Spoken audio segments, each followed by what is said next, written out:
earned that one. Don't know why I charged in like that.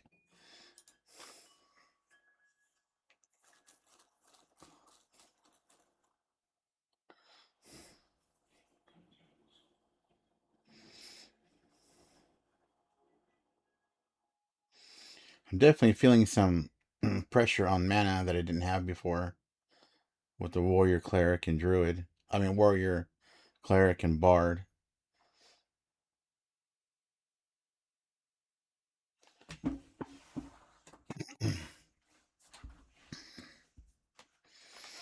I think because smite uses mana, 2% per hit. It's making a difference.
Let's say we're not stupid this time, huh?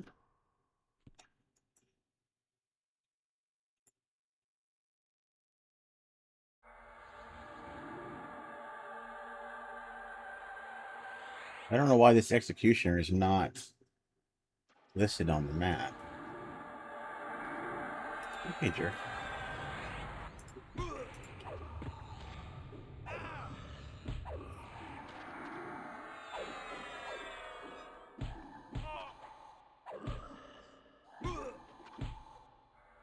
Probably should have stayed in difficulty 1, honestly.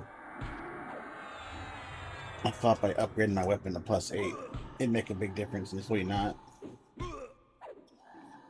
I'm just gonna end up burning mana.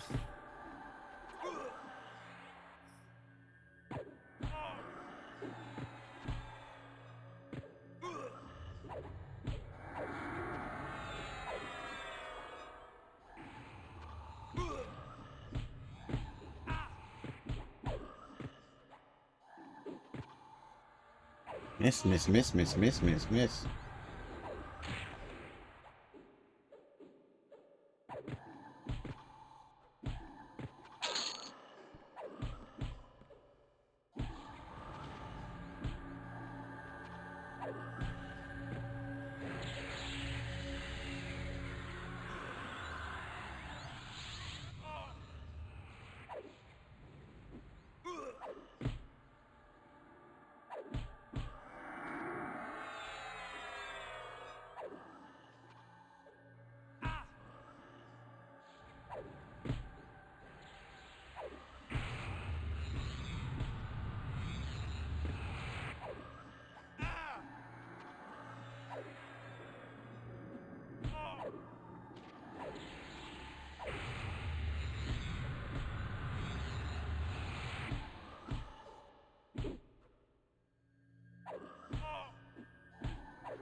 It's definitely...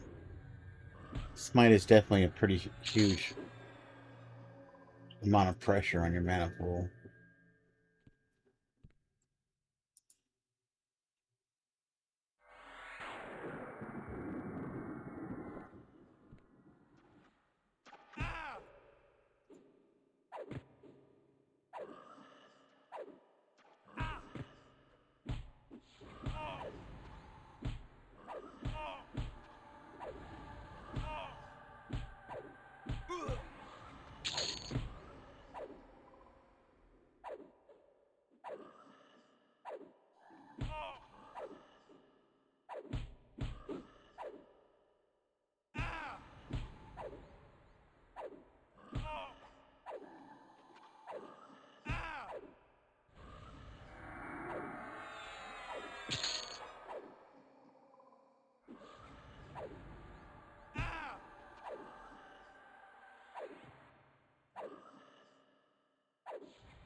I think I could change this to horizontal.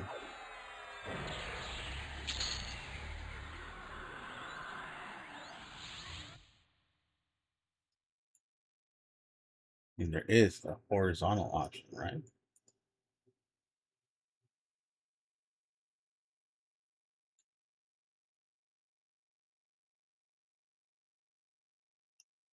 It's either that or I move my fucking spell bar, and I don't want to do that.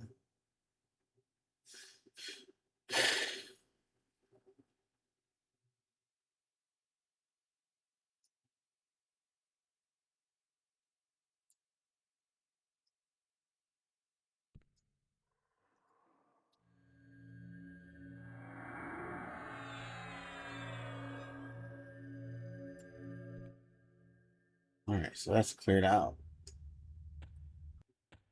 Oh, it is.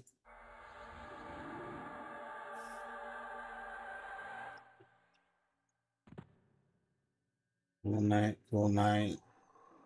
There's enough sage.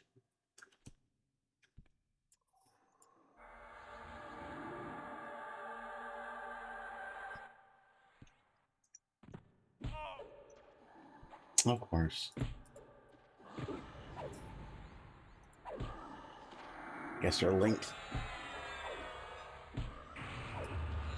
Oh no, he's still there. He's still sitting over there.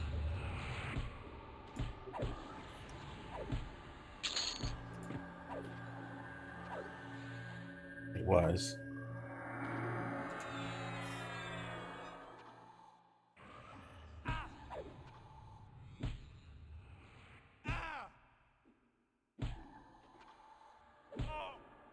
Did I stun myself? Hmm.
So despite not only catching that one spell, I was down, what, 15% of my mana? Yeah.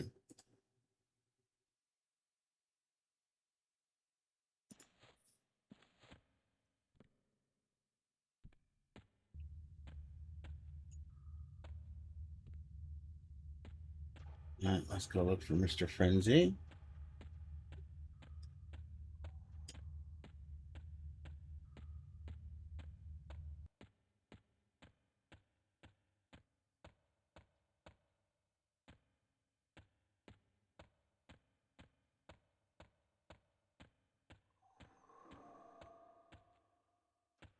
Up. Not up.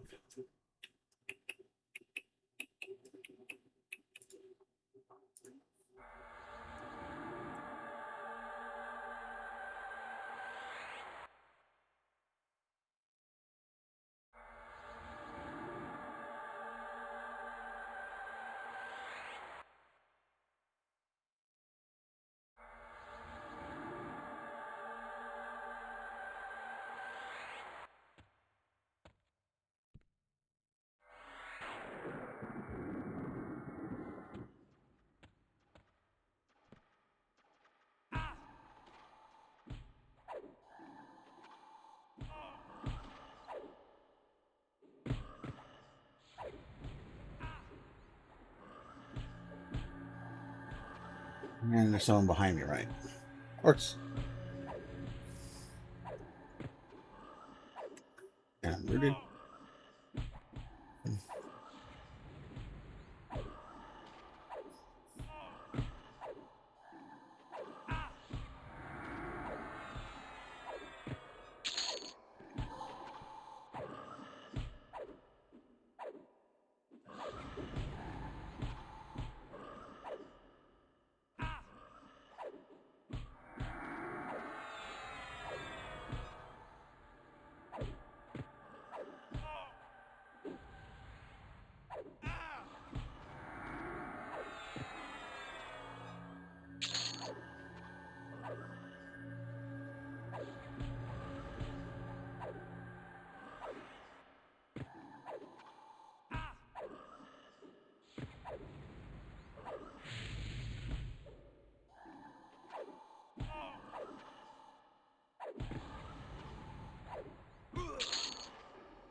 I'm thinking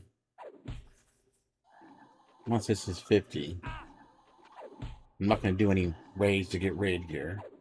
And I'll change the warrior, or the berserker to warrior with the token, and then change the paladin to enchanter. That'd be warrior cleric enchanter.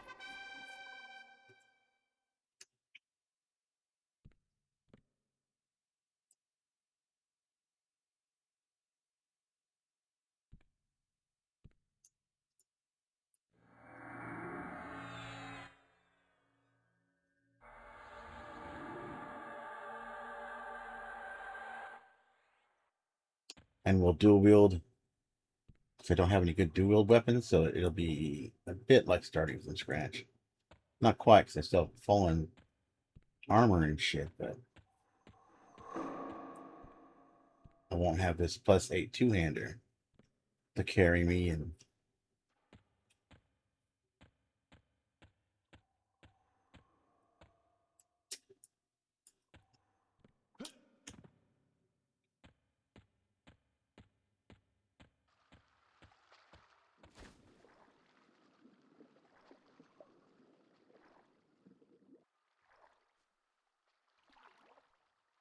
basilisk again. You're so. We're gonna deal with this guy first.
That one, that rare arc magus. I have to deal with you first.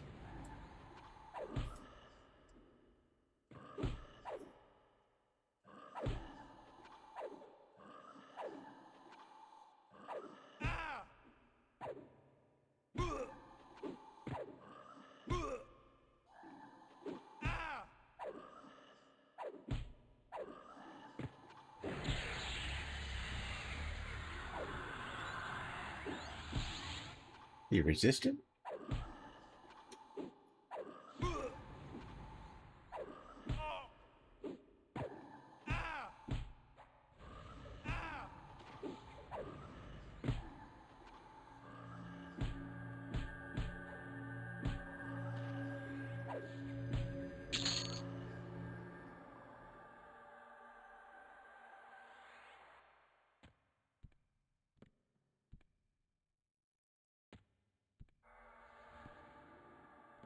Oh, that one I guess is red. This might get hairy.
With the warrior cleric bard, I was able to recover all of the mana back from a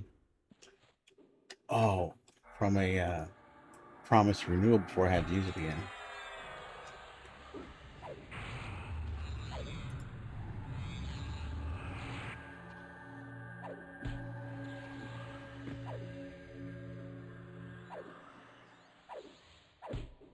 No, I should have grabbed that.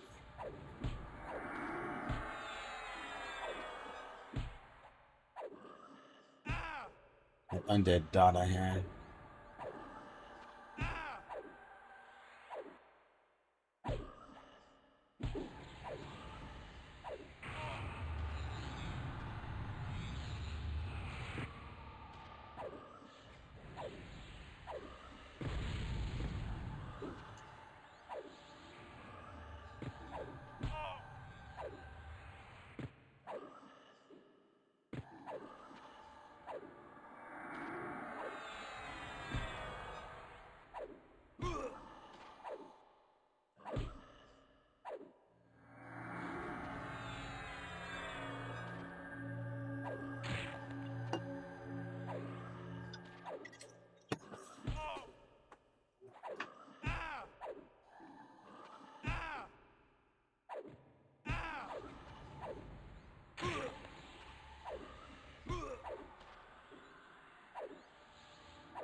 That was not worth the effort.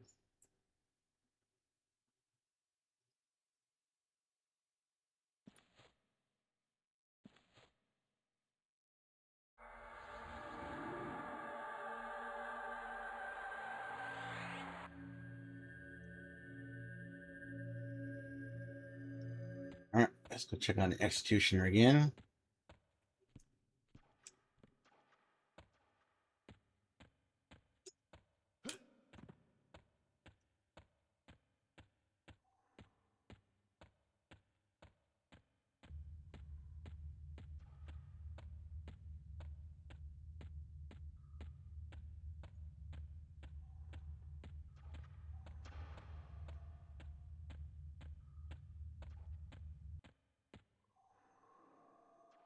Nope.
Cavalier.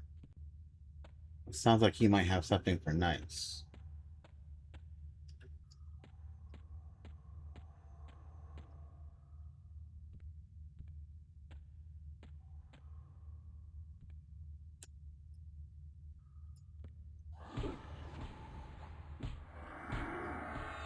Shit.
Time to go check on Frenzy Boy.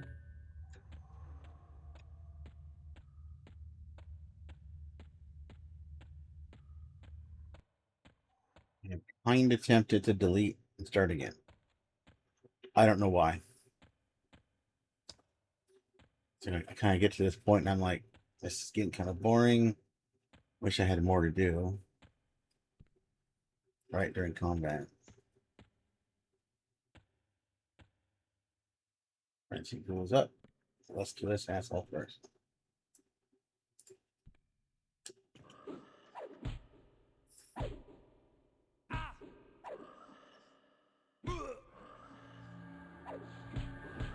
I'm also afraid they're going to nerf Berserker Stance. So it doesn't have the cooldown of melee abilities.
Wait, is there two of them? There's two of them. Very nice. That's two chances.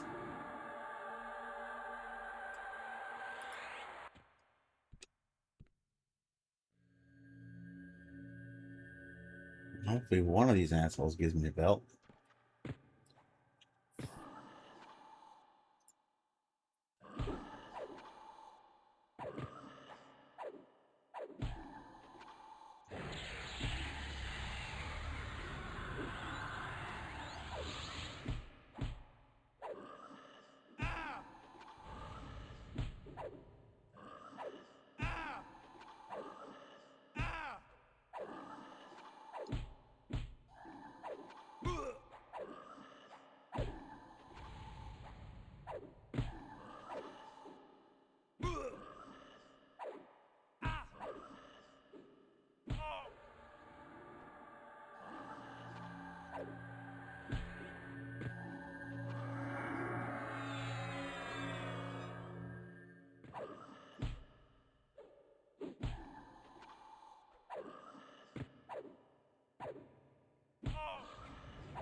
Come on, give me the belt. Son of a bitch.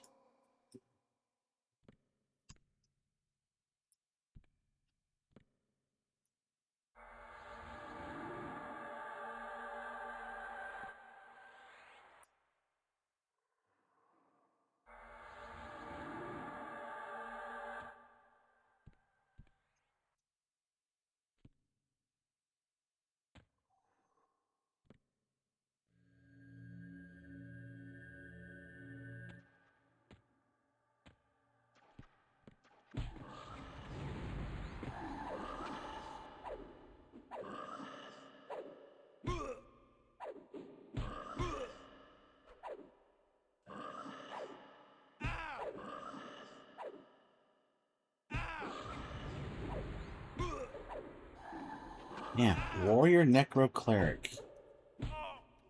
It seems like a fun combo. Especially with how pets are right now.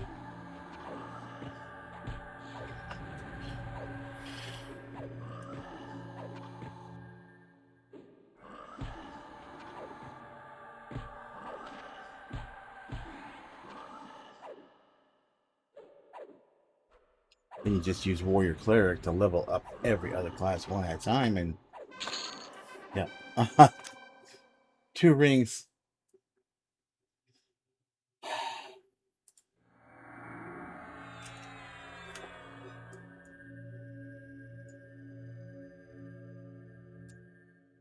Where did I put that ring?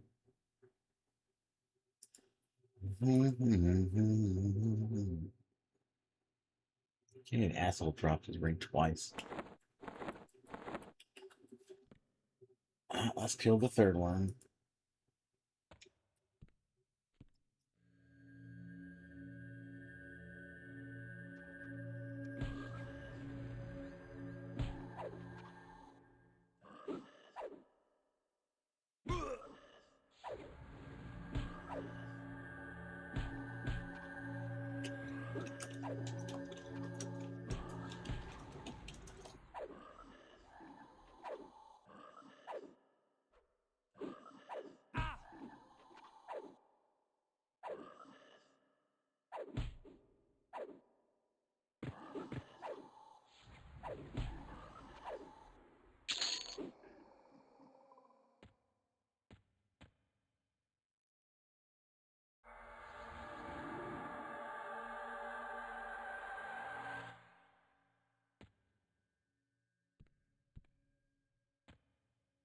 I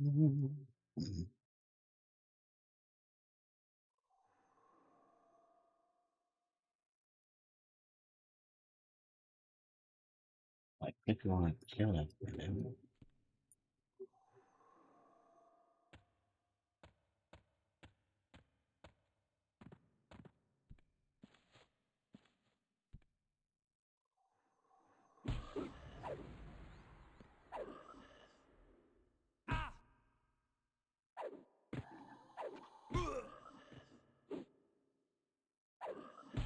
Yeah, I might delete this character. I've kind of got a feeling for it, right?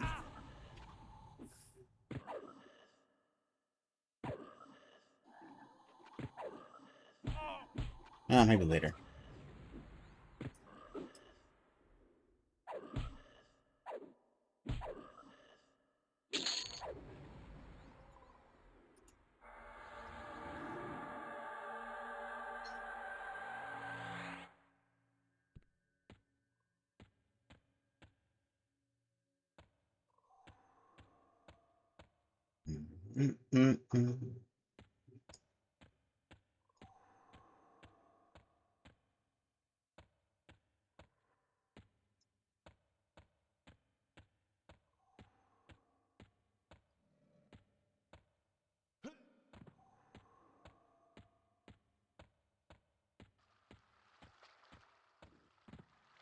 Hey, come here. Up, up, up. Thank you.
Ooh.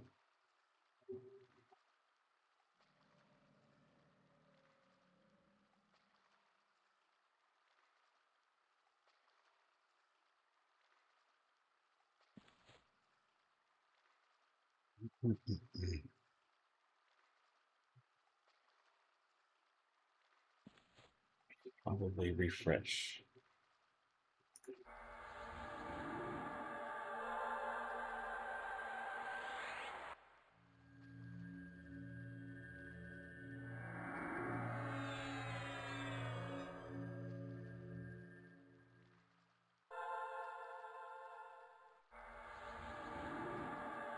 Didn't I have something? No.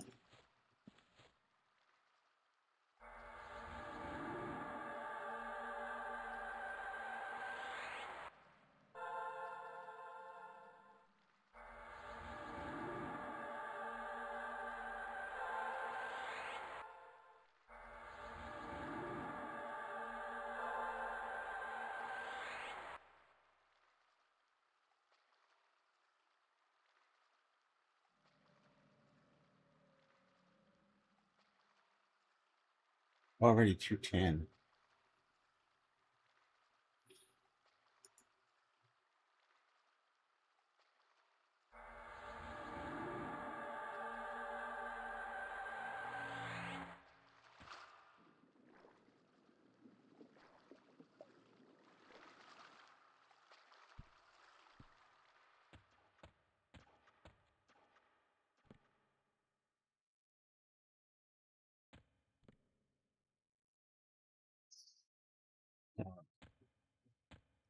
Execution is done.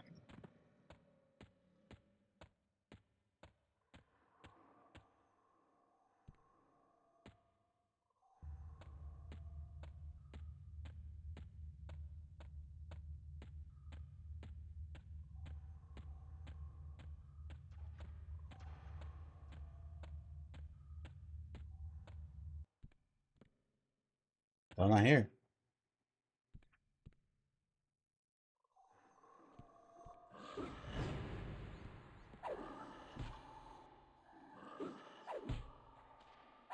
Oh, wait. Yeah, of course I got you.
No, I'm fat again.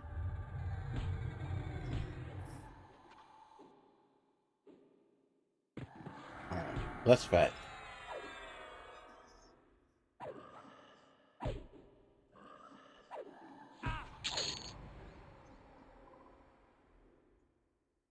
think on the next character I'll do a frog walk or something that's not an ogre for once. Maybe.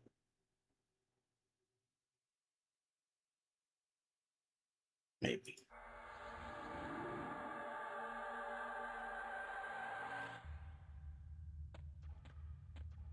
On a frenzy asshole.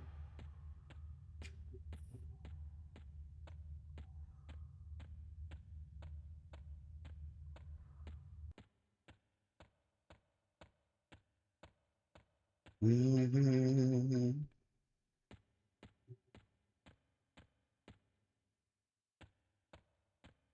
Or I just stick with ogre, kind of growing attached to Dink. Bloodthirsty, bloodthirsty. Number 3 hasn't popped yet. Let's kill these guys while we're waiting.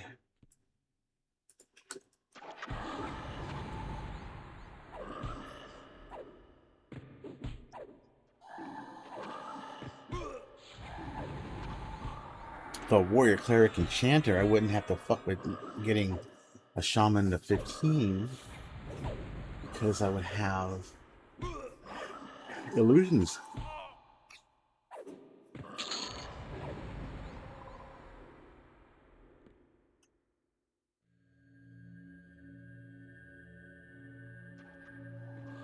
Oh shit.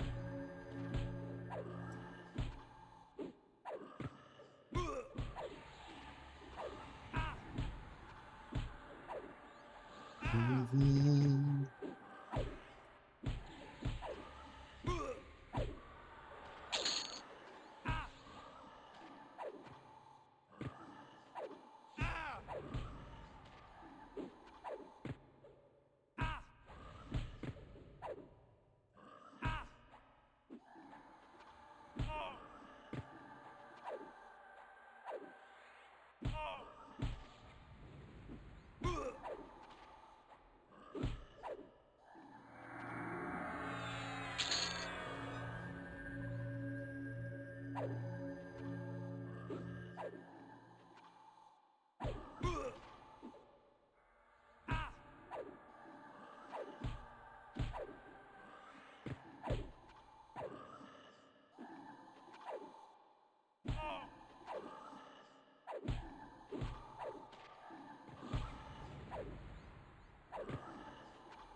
No frenzied.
Yeah, he's coming.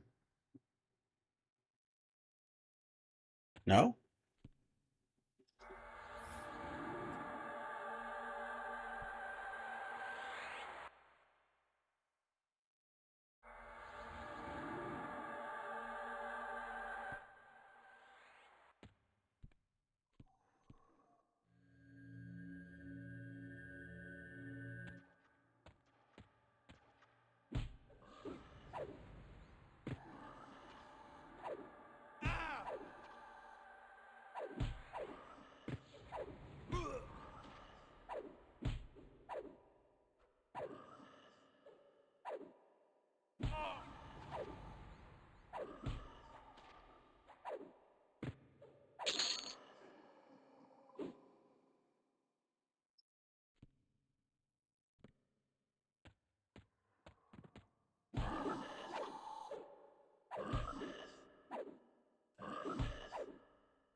Yeah.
Mm.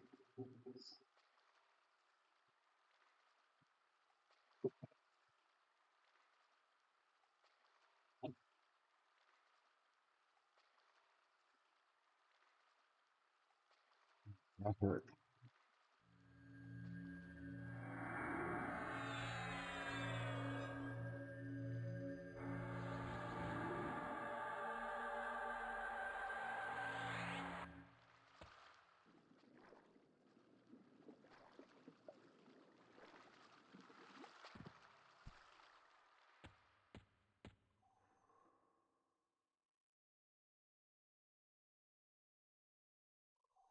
Actually, this guy almost kicked my ass.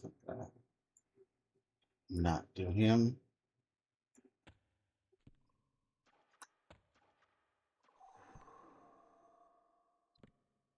I want to get rid of the stun. Put the dot here. And put undead nuke there. Or spellblade.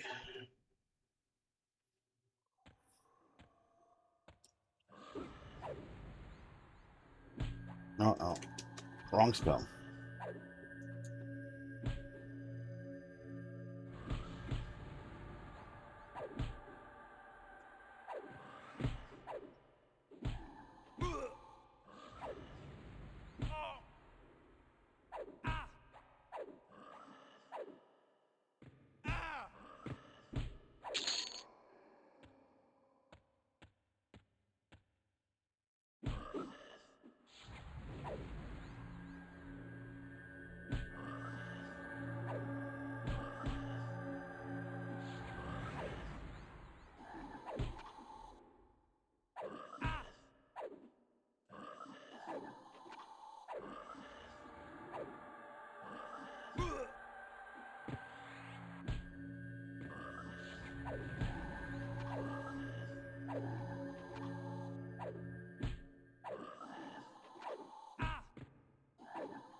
Uh, see here.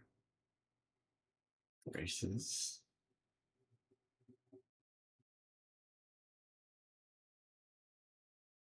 Oh, wow.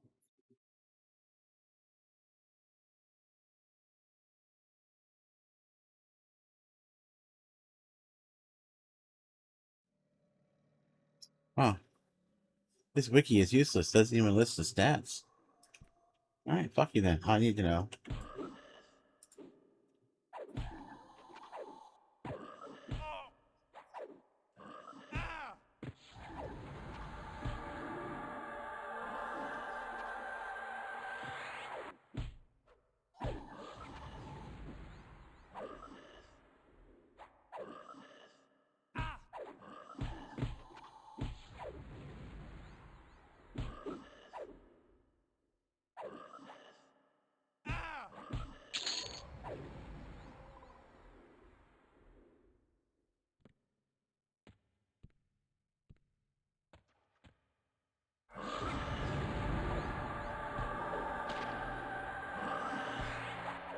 Hmm.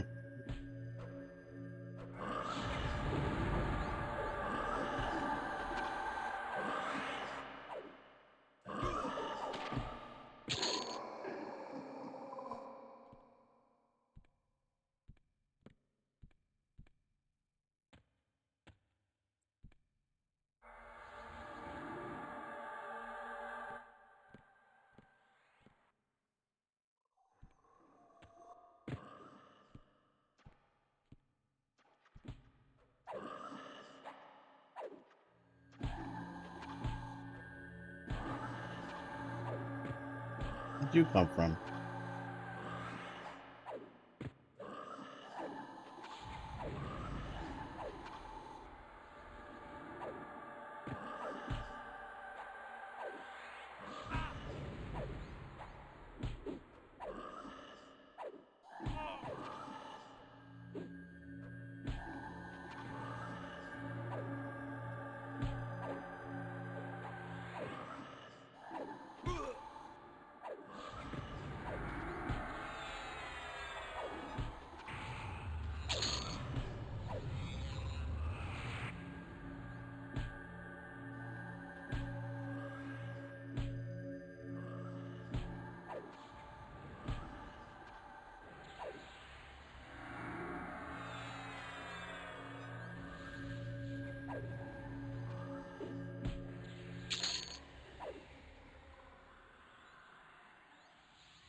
I think I'm going to go ahead and delete this character and try another combo.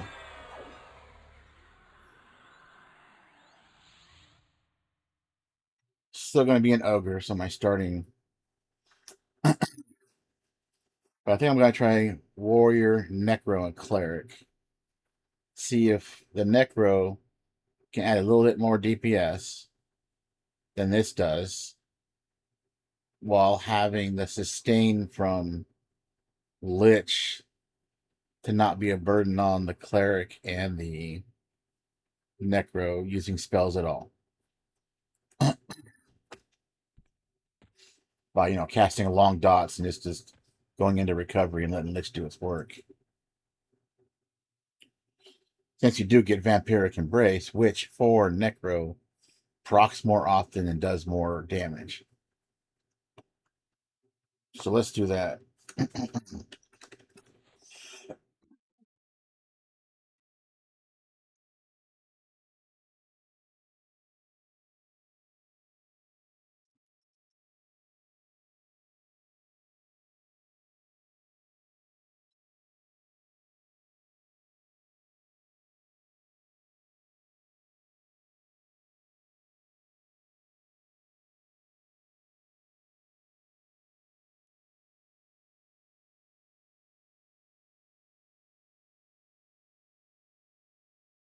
Bye bye, Dink.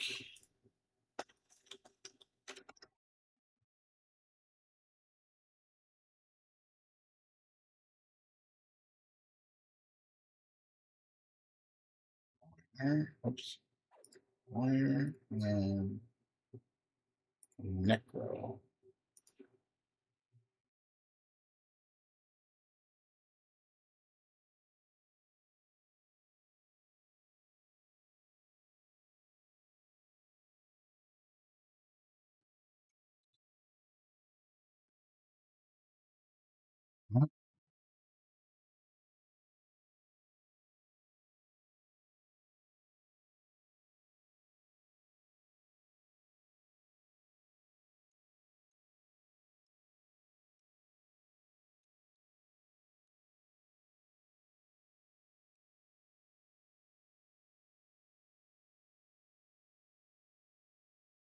Mm-mm-mm.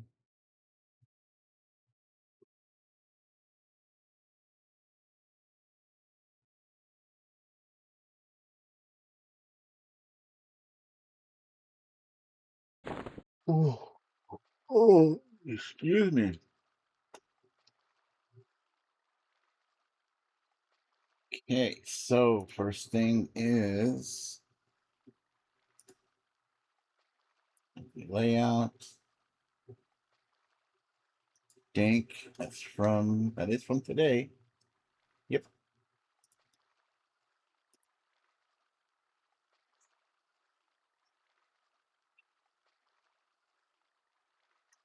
Good shit.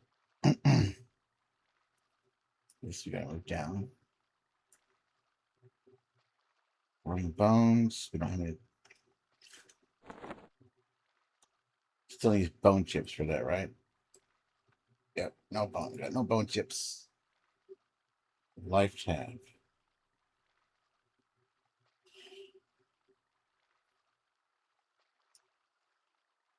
Let's move you to the bottom.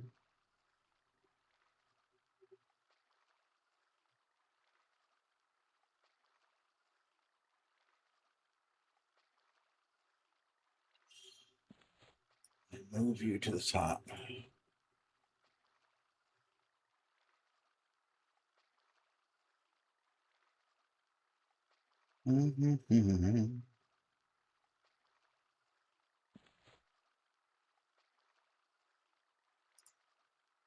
Stance. Stick in recovery for now.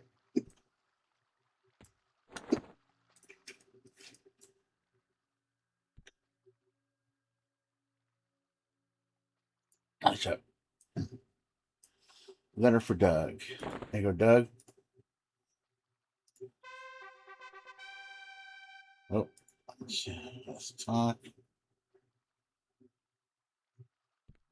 Okay.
change this.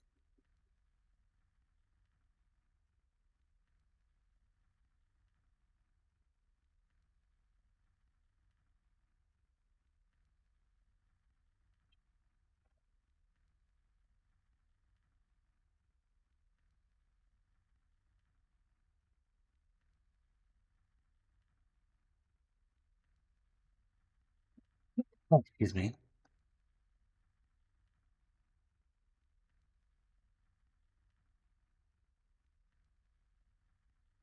There.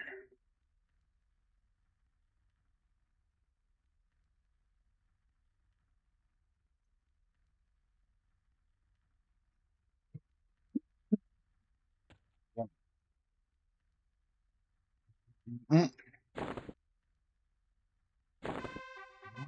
Yogadaya.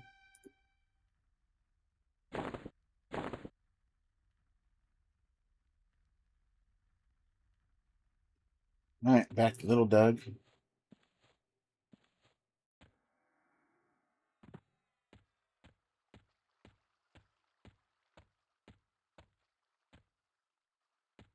Where's anything in the water? I mean, they give you water breathing for some reason, so I wonder if there's something hidden down there. All right, Dougie Fresh.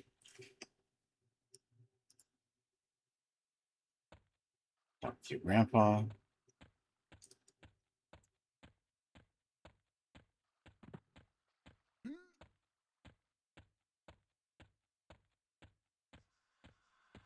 All right, grandpa. Oops.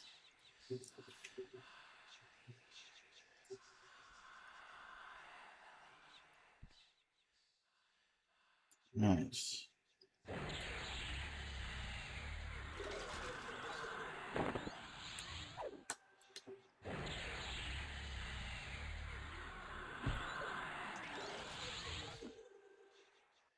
Kick. Slam.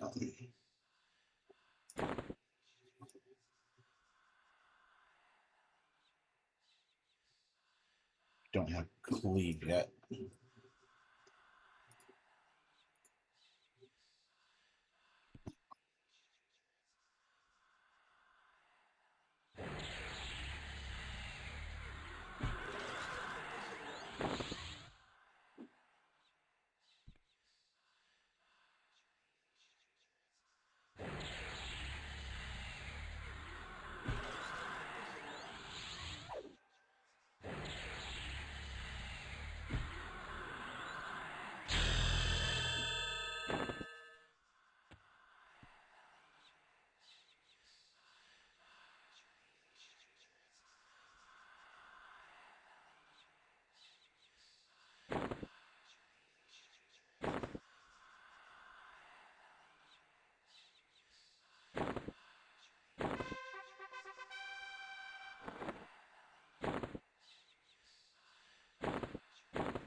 Wait a minute.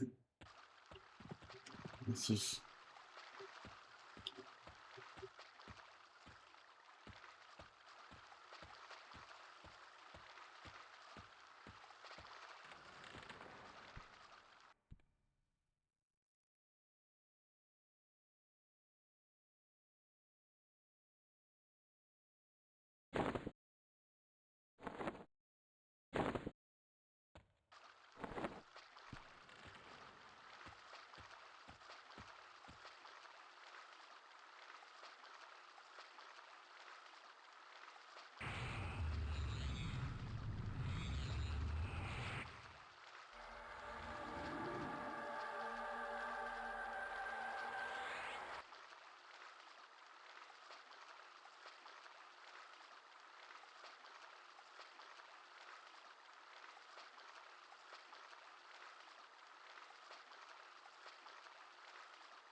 Oh, we should change some.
Oh, bears.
Maybe I should be trying something different by changing my race, you know? Done Ogre 4 times now. I wonder what XR is like.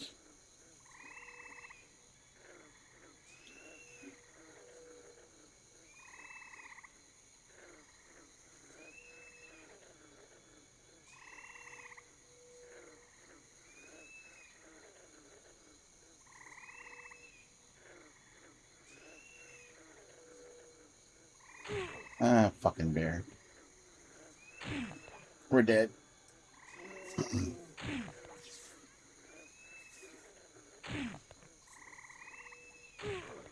Hey, you know what? Let's do XR, because we have done Ogre 4 times, and I want to see really if that Ogre stun is the bee's knees.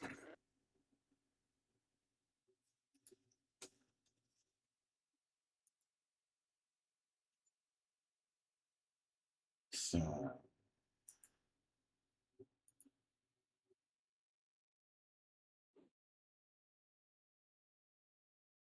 well, they're just as limited.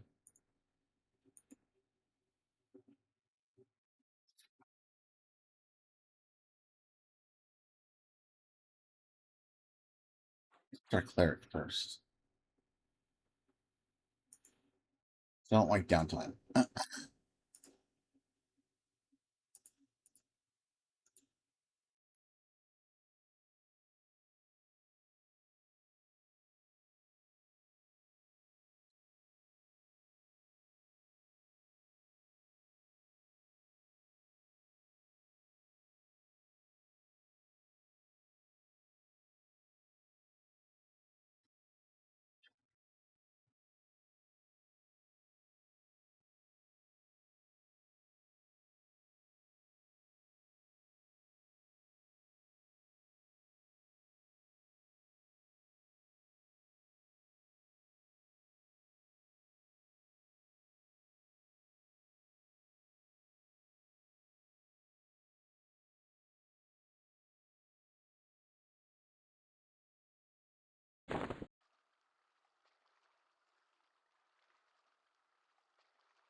Wow, look how low those stats are.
I don't know. Already I'm double. I'm already I'm second guessing this. Like, I mean, Jesus, talking about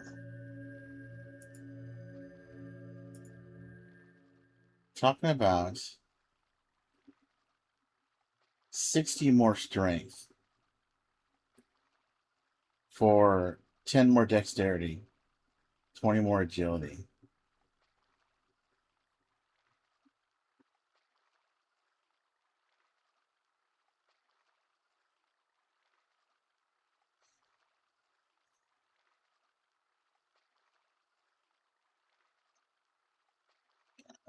It's got to be.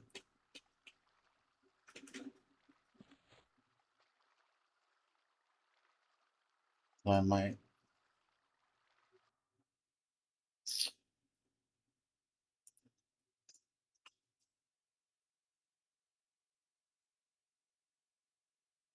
I want to look at the stats. Variance 118, 100. Gee.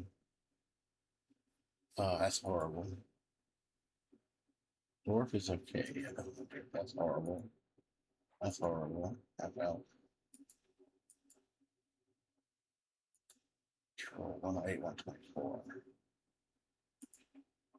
140, 132. 77.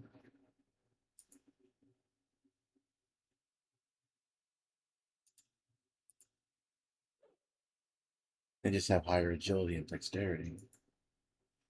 Now, Froglock's interesting with their 100 agility and dexterity. But you're forced to be, you can't be agnostic.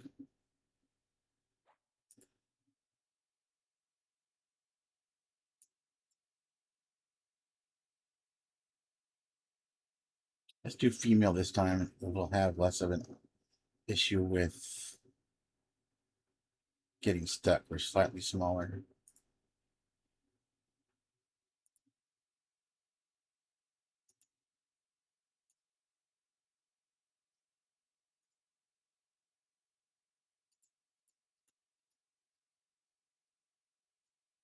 Yeah.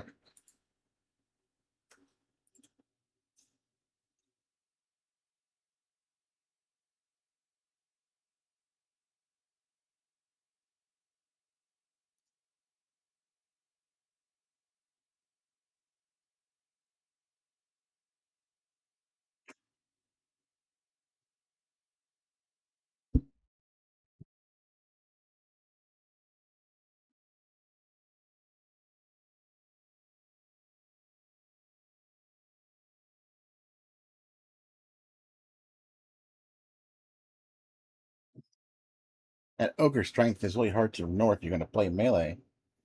And their stamina.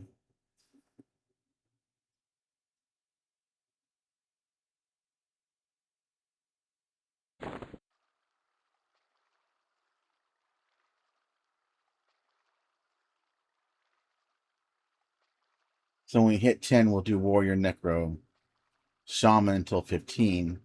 They get shrink and then flip to warrior necro cleric.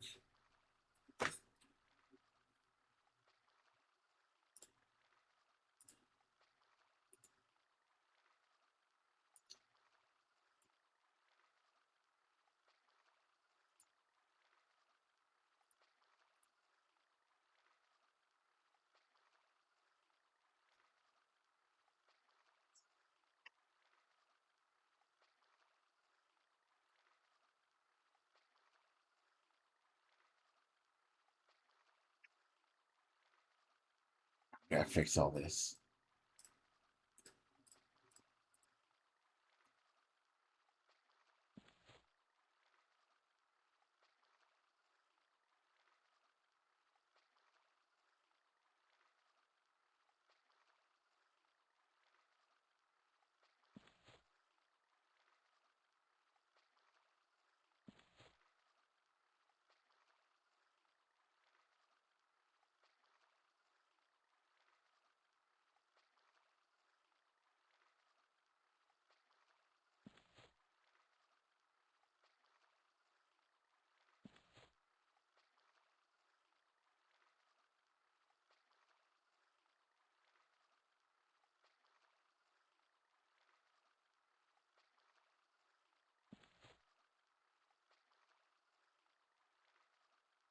I usually put here. I think that was it.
Ah.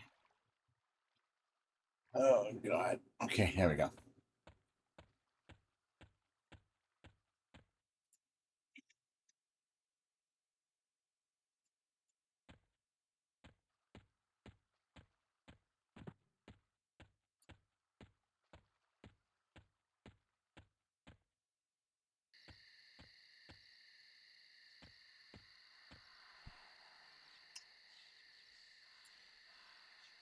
Unfortunately, we have to keep the chat covered, otherwise you guys can see the quest text.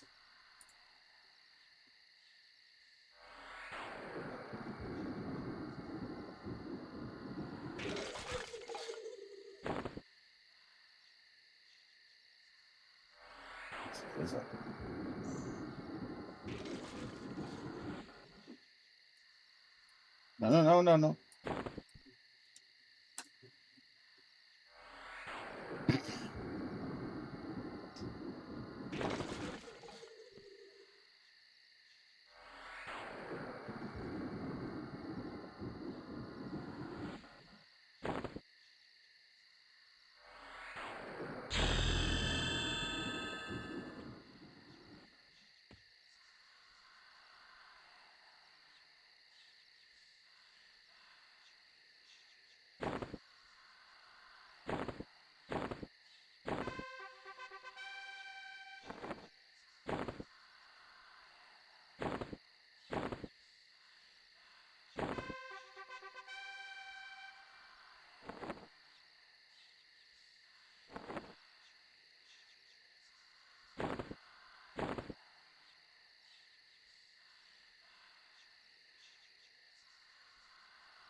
I haven't bothered, but I wonder if once I get some moats, if I upgrade this to tier 4, if I can pull this out and put it in any pair of boots.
Excuse me.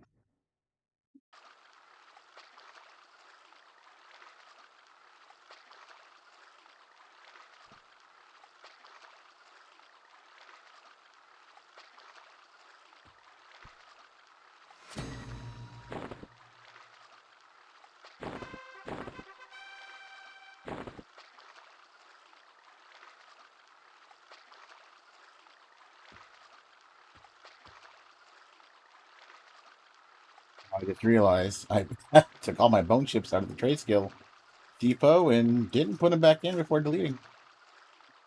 Oh well, we'll get more. What was I doing? Oh, feet rot.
Damn bears.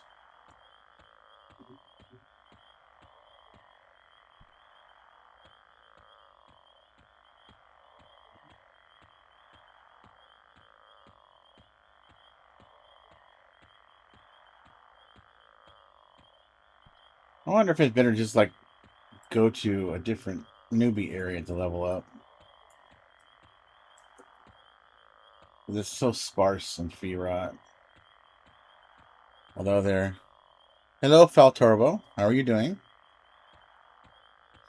The advantage to leveling in Feerot is that there is a Burning Affliction random drop here. That would be great for Necro.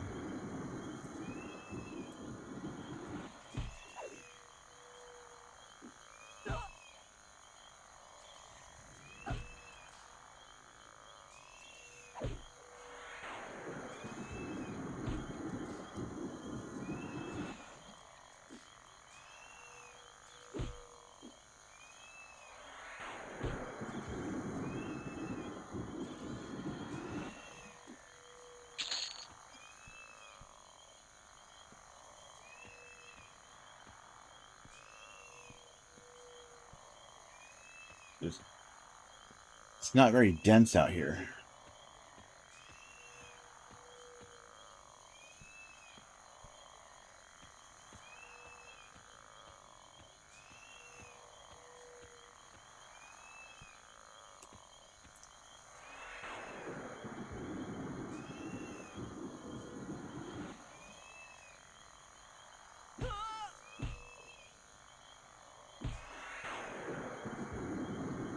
Watch it running.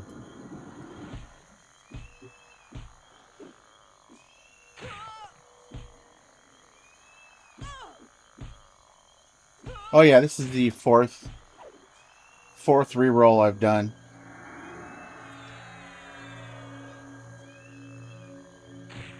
Just wanting to try out different combos.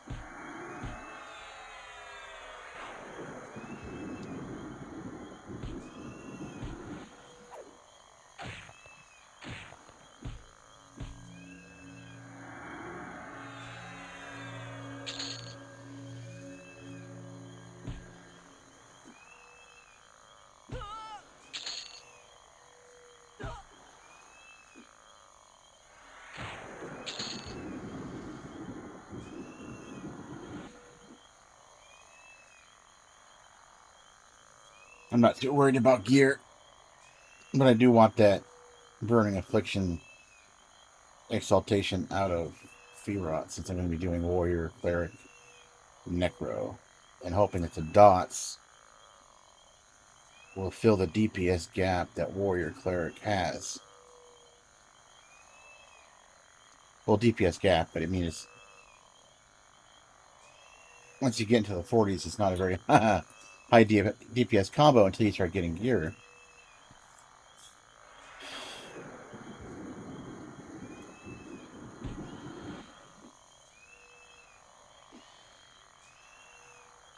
I did that. I actually just deleted that.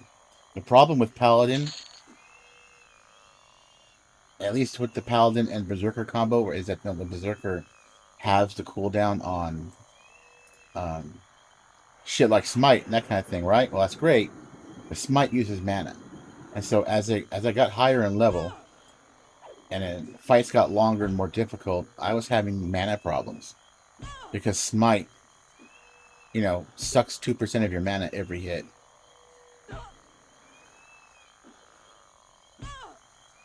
Then it starts double attacking. Now you're losing 4% per hit. And then combined with Spellblade, which is also sucking your mana, it was getting rough.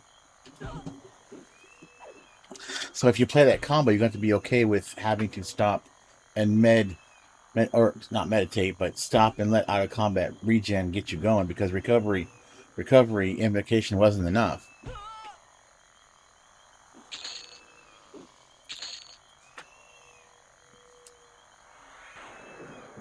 It was downtime I didn't have when I did Warrior Cleric Bard or SK Cleric Bard because Bard uh, provided the extra mana.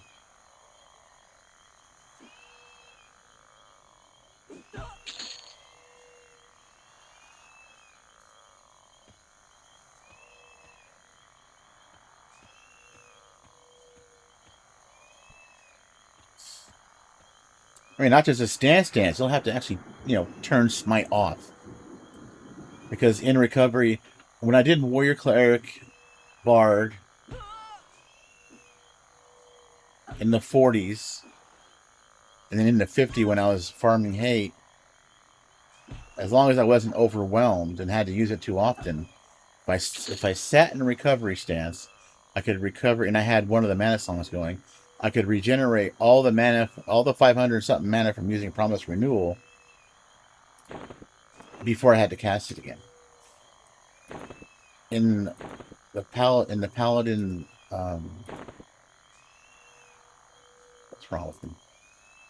With the paladin berserker cleric, that wasn't possible. I was always in a, even in recovery stance, in a negative mana generation setup, with or without Spellblade. Turn Spellblade on, then it really starts putting pressure on um, that mana pool. I mean, it's probably not a big deal once you start getting endgame gear, but when you're leveling, I don't know. I'm just impatient that way, right? I think maybe I've been playing like modern MMORPGs that kind of spoiled me in that regard, with the lower downtime. Like when I would play classic WoW, I generally didn't play mage. Magician, mage. Usually played hunter or something else that has low downtime.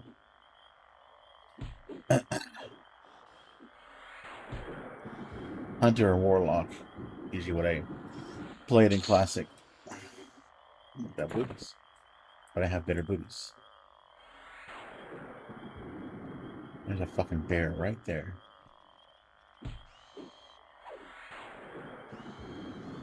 Alright, get some bone chips.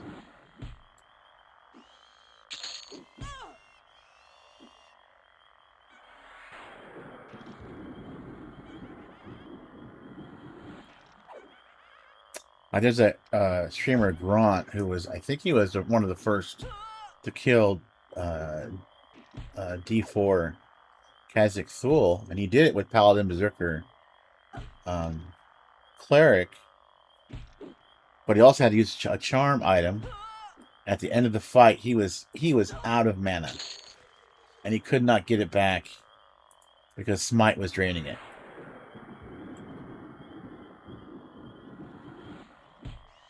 I know, that's what I said. I was, in comparison, that's why I didn't like the downtime that I was experiencing due to Smite draining mana so badly.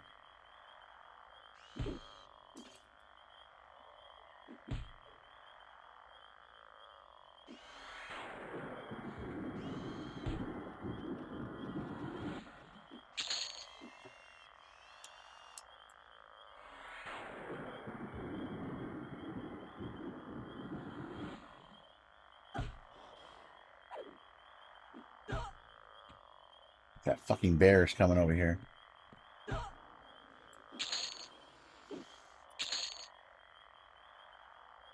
Shit.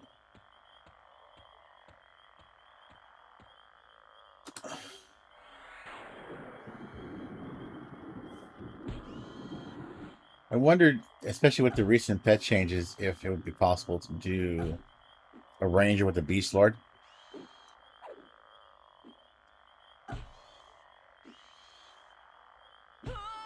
Or a ranger, like a ranger magician. And try to recreate that WoW Hunter experience.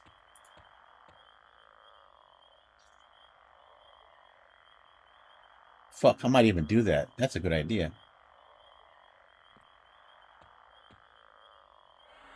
Don't know where I would get a bow early, but...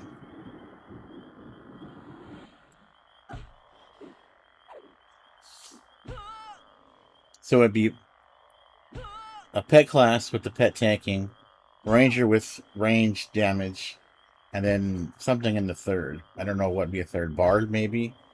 Or a cleric. I'm not sure. Beast swords don't get haste or slow. Well, they get slow. They don't get haste. at all in this version of the game.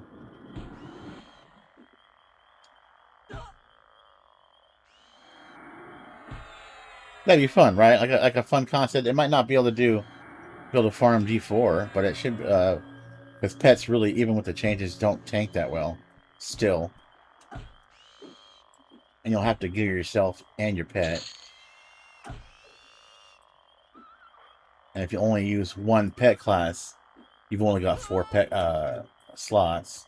That bear is coming again.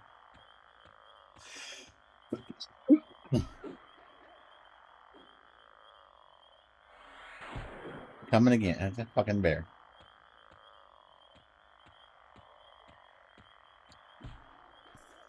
Even when you combine a few, they still can't tank for shit. The problem is that on D4, mobs have substantial health, do substantial damage. They're balanced around beating on players that have twice the health and AC and all that shit as they would normally have at these levels.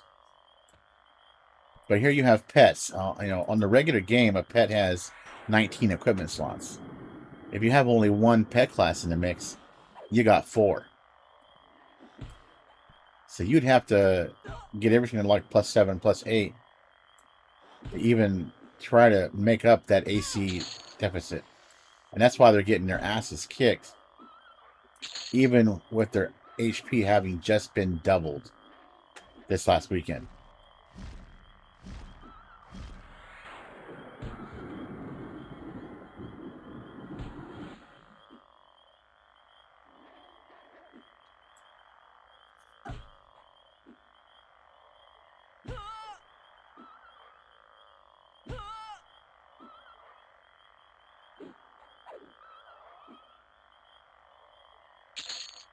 Yeah, I'm afraid not. Because I've actually experimented with pet classes already. If you have only one pet class in a mix, it was 4. I think. That was a couple weeks ago. You could be right. But even with 6, that's not 19.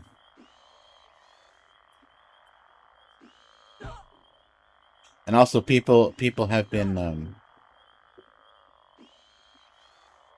already trying. I mean, some of the streamers that had raid gear, planar gear on their pets took them into D4 and they couldn't hold up.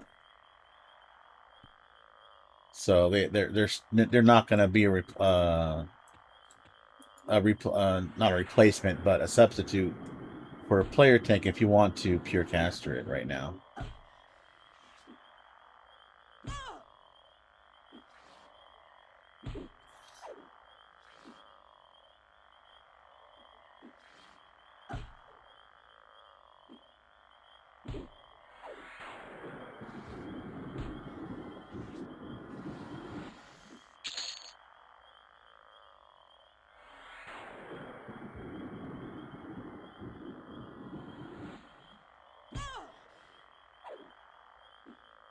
Yeah, I mean, and you want to farm D4 for the damn moats.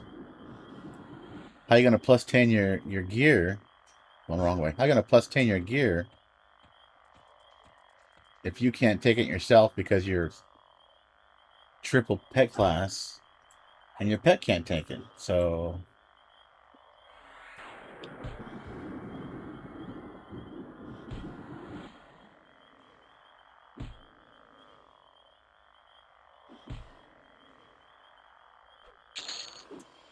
you know, maybe once you actually have all the gear and it's all +10,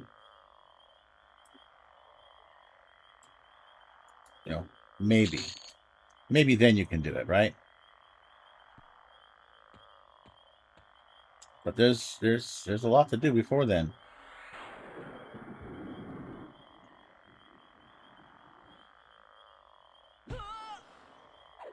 Yeah, I just did that. And I was watching a couple of pallies with it too. It does shred, but again, there's that mana problem.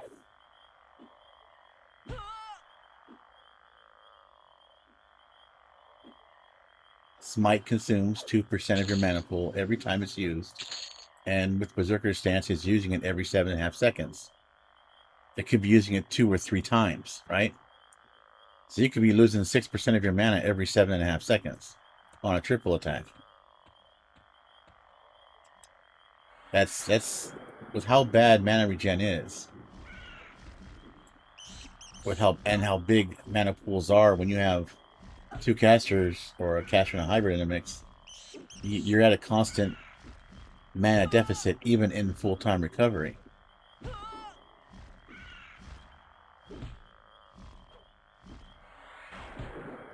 Well, easing back on the aggressive DPS means turning off Smite. If you got Smite and Spellblade off, why are you a Paladin? Lay on Hands? Once you get Promise Renewal, that kind of doesn't matter. Especially if you got a setup that can regenerate all the mana back from Promise Renewal between each use.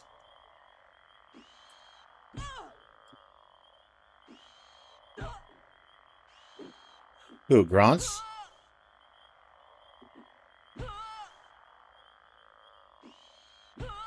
$6,100 mana pool? He had 7k health. I don't think his mana pool was that big. Let me find it. I actually have Reddit open right now.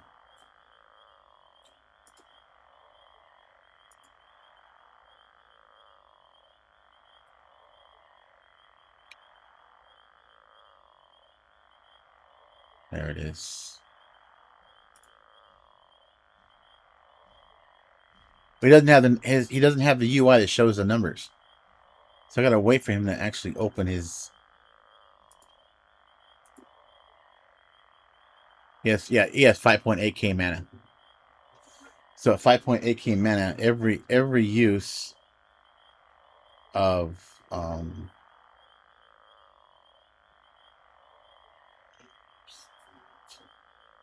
he spends 117 mana on every use of Smite, every hit. Every hit of Smite's 117 mana. That's a bit. Yeah, he's already, like, the guy's already super duper geared. But I was struggling with mana just in lower Guck. Something I didn't have to deal with before.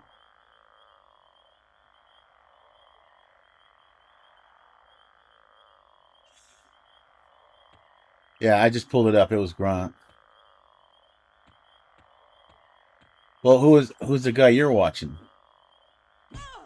Oh, also, there's a rumor that they might nerf Berserker stance. This is all the way up to 46. When I started, because when you get into the 40s, combat slows down in general, right? We start fighting things that are over 40. They seem to have a lot more, like a jump in their HP. So fights just get longer. You're not seeing any meaningful upgrades. I think I camped, they camped the Frenzied Ghoul the last 2 days. Nothing but rings. But no, what they're talking about nerfing is that having the cooldown of melee abilities may not be an intended design of Berserker stance. I went to lower Gucket. I was 32 when I went.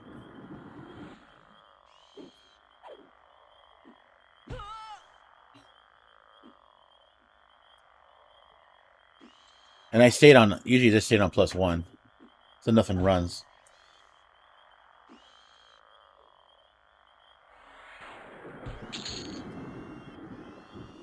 That fucking bear coming again?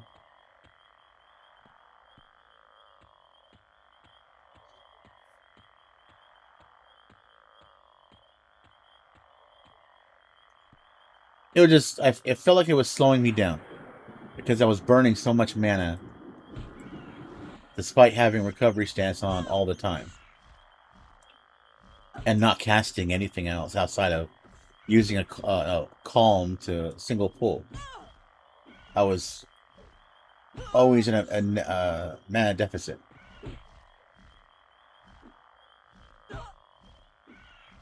Yeah, I've watched him too.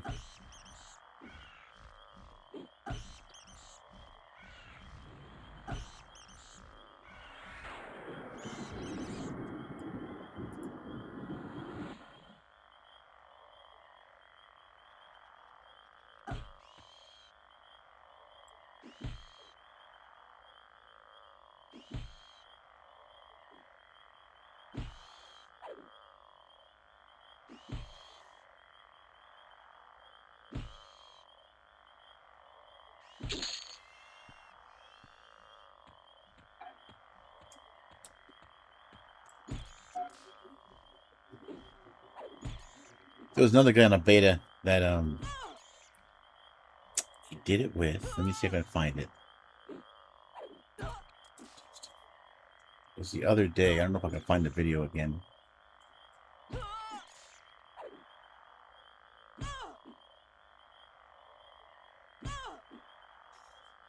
He did.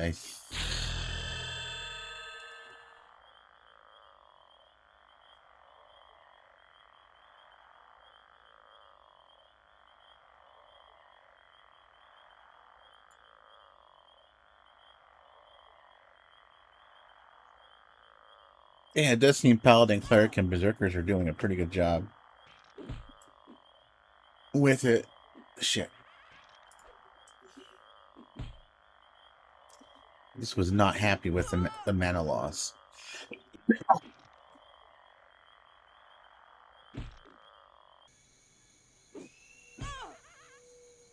see if I can find it. Oh, I better heal.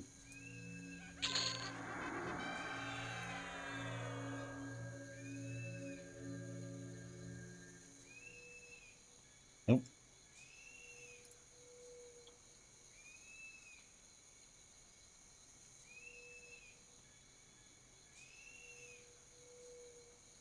Oh, come on. It wasn't that long ago.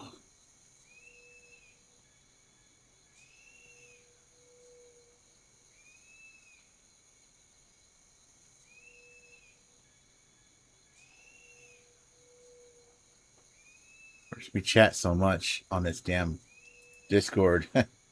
Just something that was one day ago. I got to scroll back forever to find it.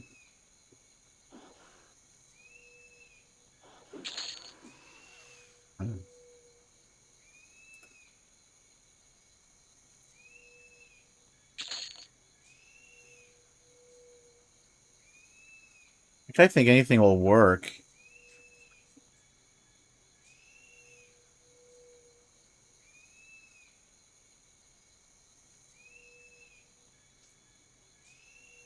Yeah, here's a.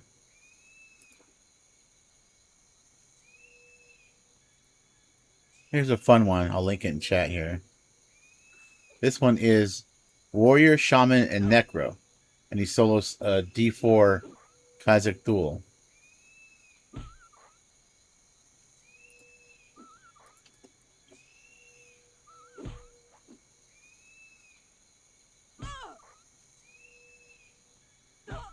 What's in Dervish camps?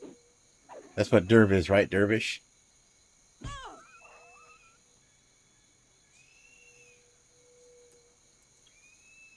This last time when I was doing Berserker, got to start as an Ogre, right? I'm doing Ogre, got to start as Berserker. Berserker, Cleric, Paladin. I just had to do Shaman first to 15. Because I could not get into the second floor of Befallen. Ogres don't fit. So I had to level Shaman all the way to 15, and then I could do the rest of the game, basically. It is... Warrior Cleric Bard is awesome. That was the first combo I did based on what people were talking about. It is kind of boring, though. And to get the most amount of damage out of it, you got to give 9 gem slots to that Bard. Or more.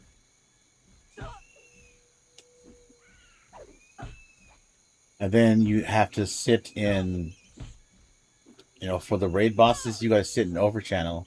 Otherwise, nothing lands.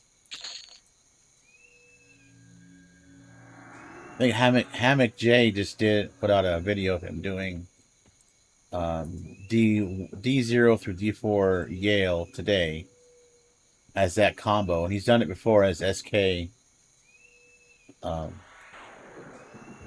Cleric Bard.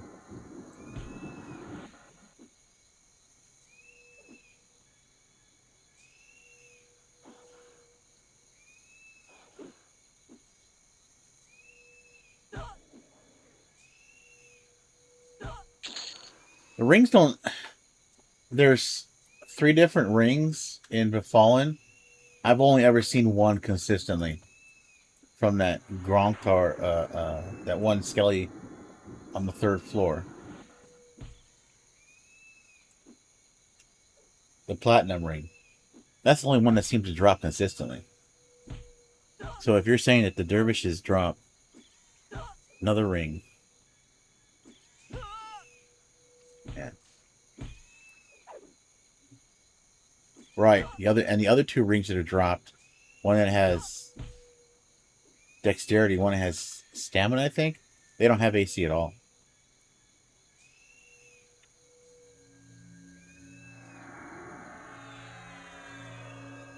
Wait, did I learn any new spells?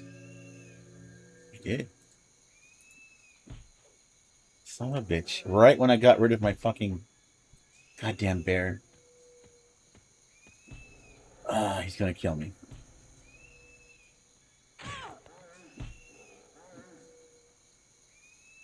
Asshole. You bears suck.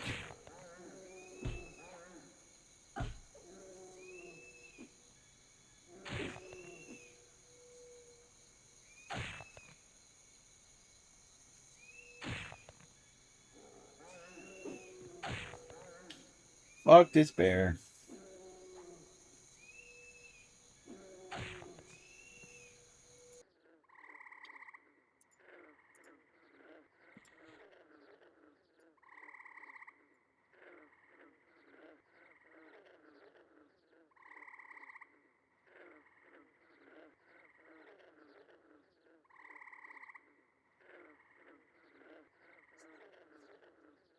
Dervish ring. And those are the guys in North Row, right? Like I want it. I'm doing Ogre because of the stun immunity. But I don't know how important is that really when you're leveling? Because I don't see that many people using Ogre. I see a lot of the streamers are doing other things. High Elf, Ixar, Froglock. And they seem to be managing okay.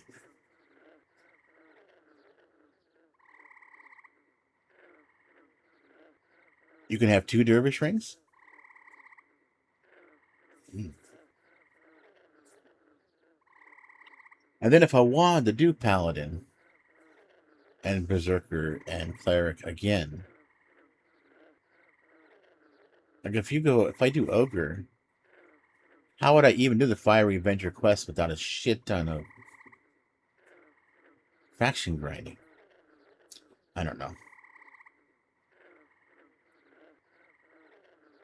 Yeah, but it's over 30 AA to get that maxed out. 30 something. The last rank of it is 12 AA. The very last rank.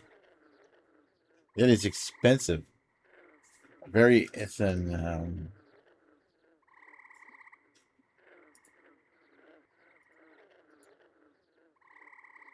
the 8th rank is 12 points.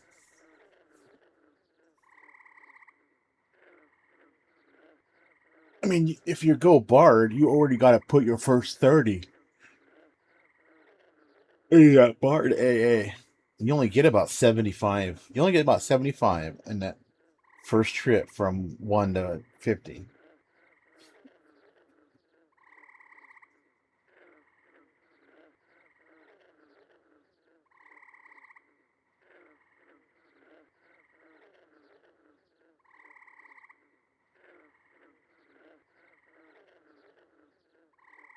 You might want to retype that again. I don't understand what you're saying.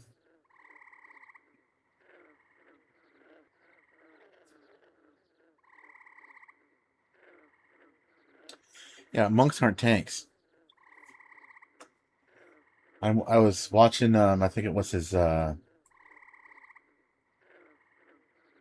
was that angry guy? Something something.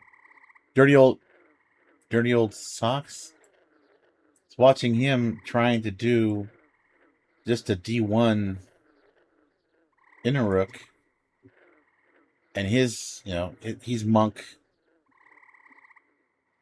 cleric, something, and he couldn't do it. He just can't take the hits.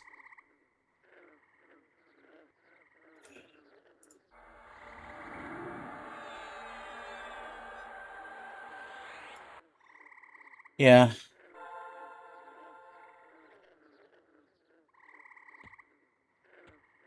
but they can main Berserker, right? They can main Warrior, with Warrior being so popular.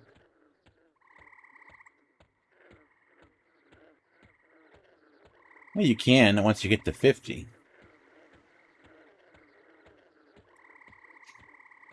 You just use your token, and now you can be a Paladin, Ogre Paladin, or Ogre anything.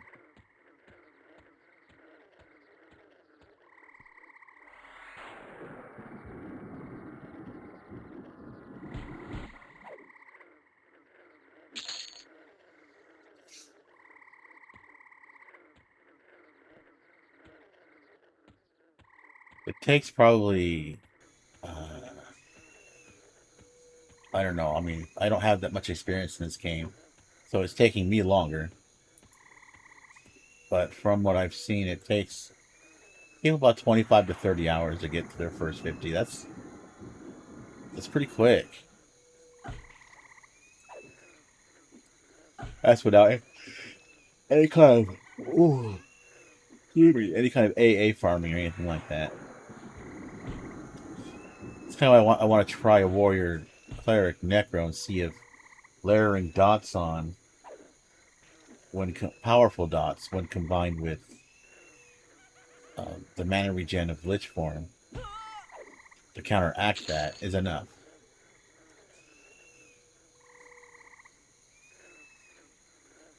2/6 AC plus 12 dex rings. How long was he there?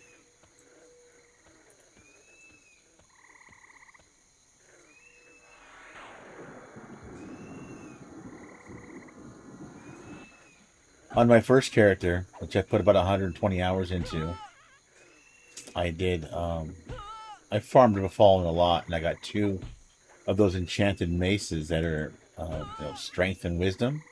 I got 2 of those to +9, and those were in my any slot.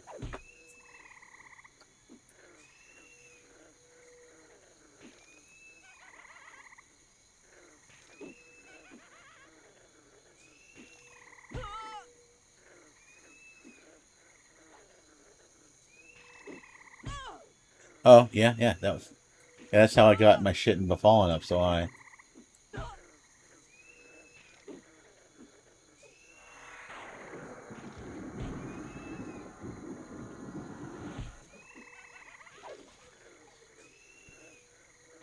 The other advantage to Ogre is that instead of having to spend those 30 points um, on the way up for stun immunity, is you can invest in fear immunity and charm resistance. By the time I first, because I ended up farming a lot of AAs on my first setup. I had about almost 300 AAs, but I had fear resistance for max before I hit 50, while also having most of the Bard AAs.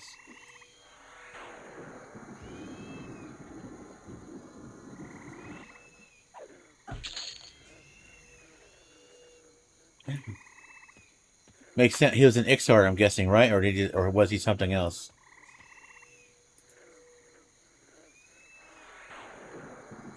Ixar seems a pretty popular pick. I know Moth is an Ixar. He must have had a lot of work to do to get that Fiery Avenger done. A lot of faction work.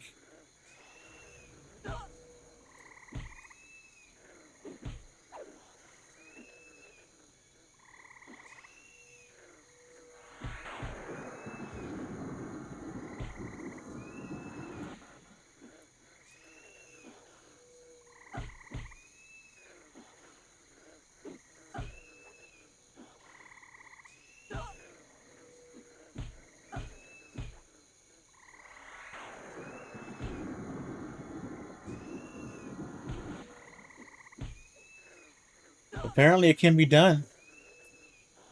I don't know how Moth did it, but he's an Ixar. I think he's Paladin Shadow Knight. He was Paladin Shadow Knight Beast Lord on the last stream, I think.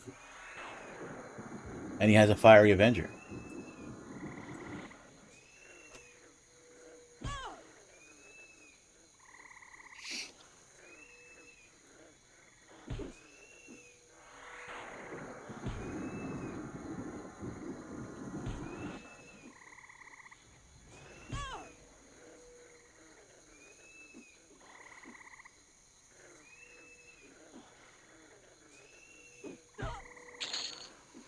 I think when I hit 10, I'll...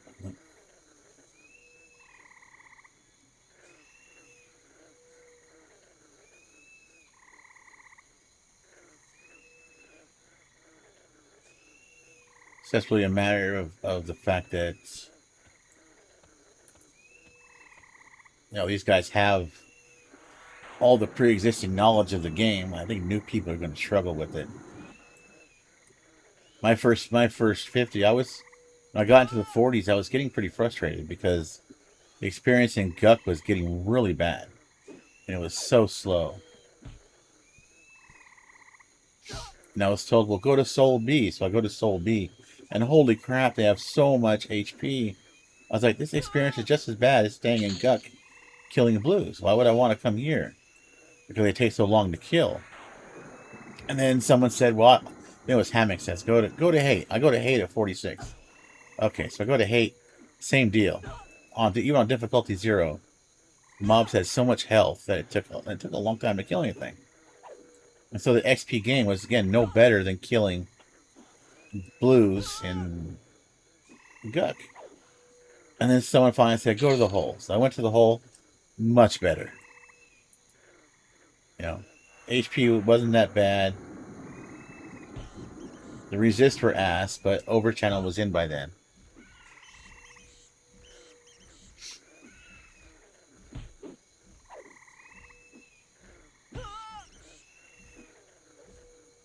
Yeah, see, those guys are always going to have an advantage that I'm not going to have, or anybody who's really new to the game is ever going to have.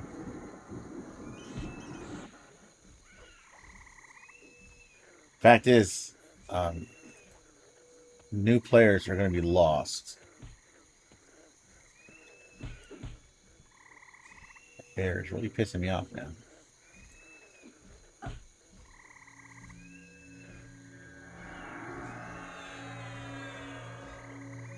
And then you factor in shit like this. I can't do it. I got to change this map to pull up the zone guide, but... You know that zone guide where you can use to figure out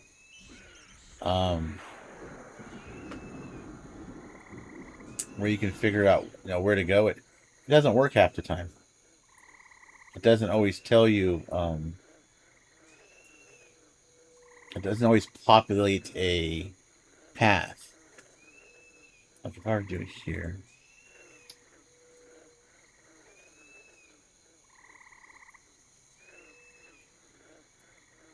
So if I were to do the zone guide, I put my start as Fearot.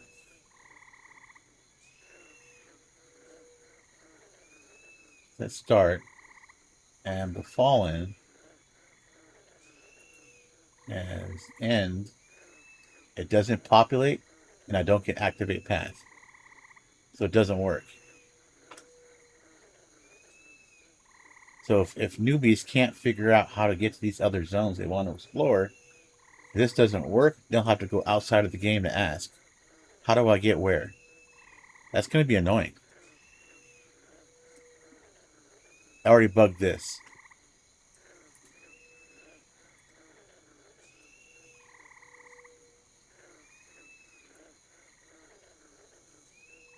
Yeah, I know what you're talking about, because Grant did the exact same build as how I play Paladin, which is the Berserker Paladin Cleric build. And it was Grant who actually turned me on, because he's the only one who's posted, you know, videos of those kills. I was like, okay, that was cool. It makes sense. So I leveled it last week or so. I've been leveling that combo until a couple hours ago when I deleted it. And when I got into the 40s, the mana drain was insane. I was actually finding myself having to stop and wait for out of combat regen before I could fight again. And I wasn't actively casting anything offensively. And I was almost always in recovery stance. But recovery stance just could not keep up with the mana that was being drained by Smite. So when I would have to heal myself, whether it was a spot heal with one of the Celestial Echoes or a big heal as a promised renewal, I was in a permanent mana regen deficit unless I stopped all combat and let regen happen. So I didn't have to do that with Warrior Cleric Bard or SK Cleric Bard. Didn't have to stop at all.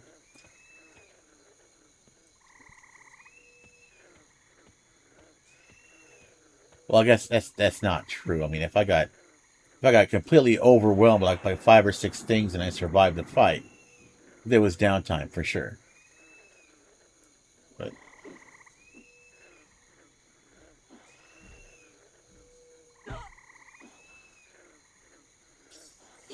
But again, today on the beta Discord, there was a big discussion about the fact that Berserker stance halves the cooldown of melee abilities. And one of the devs says that there are some weird interactions that they're going to be patching out. He wouldn't be specific, but the consensus is he's talking about Berserker stance having the cooldown of Smite. And Reave and Cleave and Kick and Bash and Slam and all the monk kicks and all that shit. Like it's an unintended byproduct because nothing in the Berserker stance description says it's supposed to have the cooldown of melee abilities.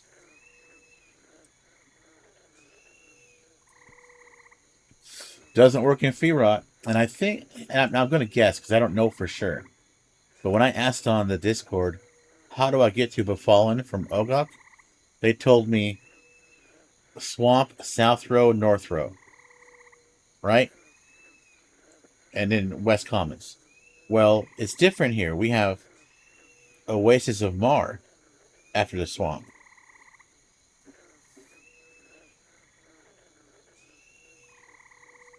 Yeah, that they fixed the haste.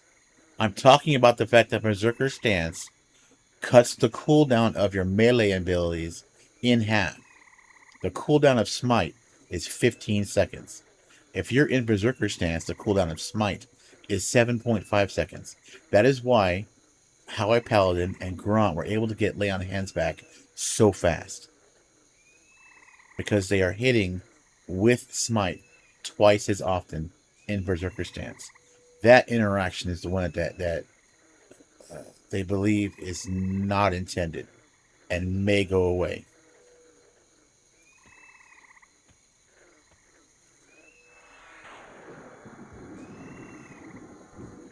I cannot show you the Discord to show you that discussion having taken place, but trust me, it took place today.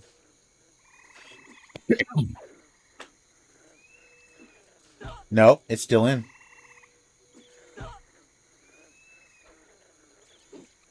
I literally just deleted the character an hour and 10 minutes ago. It was still doing that. Because we haven't had a patch this week.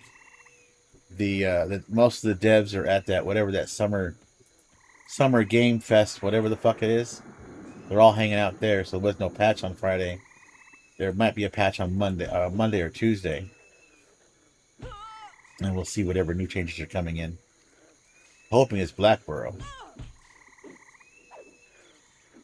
But no, as it stands right now, Berserker stance still cuts the cooldown of Smite and Reave and Cleave and Kick. I mean, you're kicking and bashing every 4 seconds.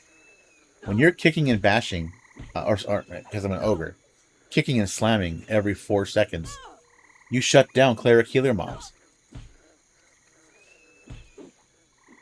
The cleric cleric mobs, or paladin mobs, or ranger mobs that were going crazy healing themselves, so that you have to basically outlive their mana bar. Well, I'm kicking and slamming every 4 seconds. They can't cast a damn thing because of Berserker stance. And that's the interaction people are not happy with.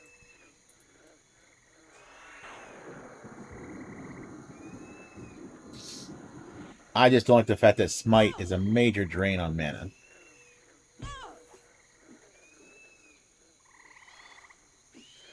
Mana is already a problem leveling up far more than... Why am I in balance stance?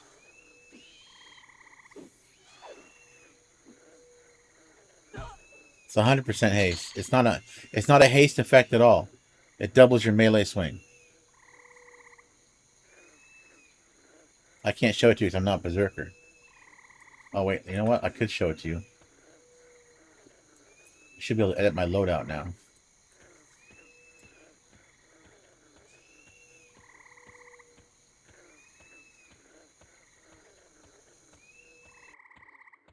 It's not haste.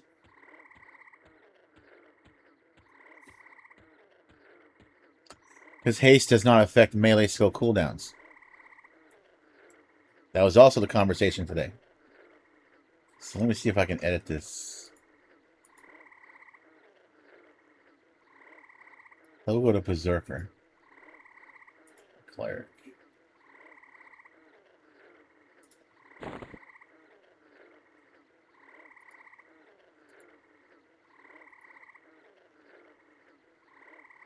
Berserker stance.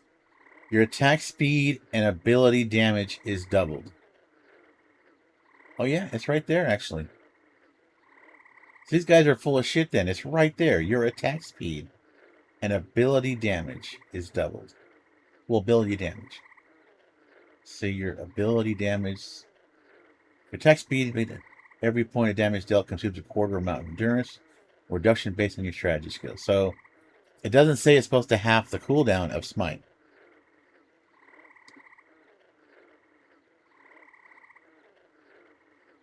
Your attack speed is doubled. That's 100. That's... You're swinging twice as fast. Your ability damage is doubled, not your ability cooldown. This is the problem. It's a description of this stance. And on the beta Discord, everybody agrees that the doesn't say, and there's already a bug discussion on it.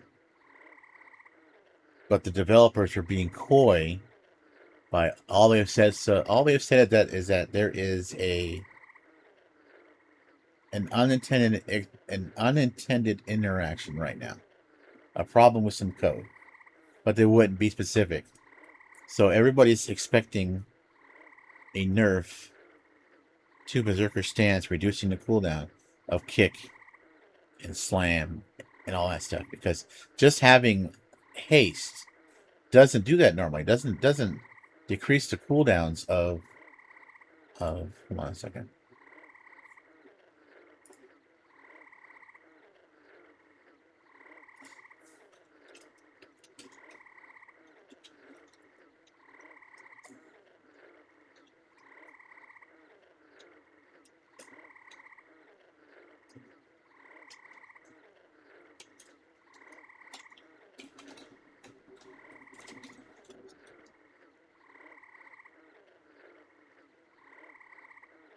Yeah, I can't show this to you. I can't even read it to you. I can't even read it to you, man. Just trust me.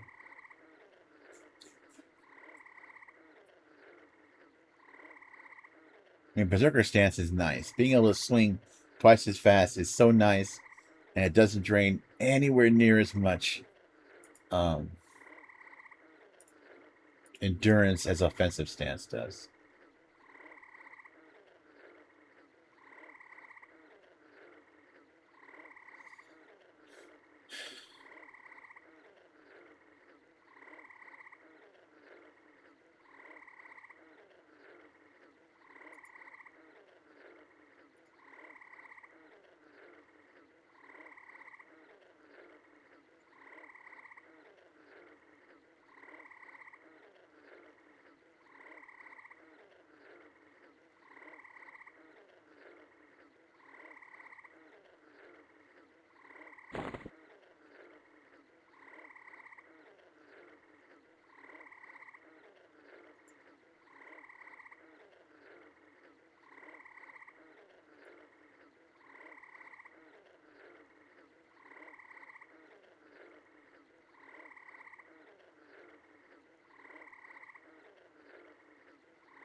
Yeah, ability damage, but not their speed.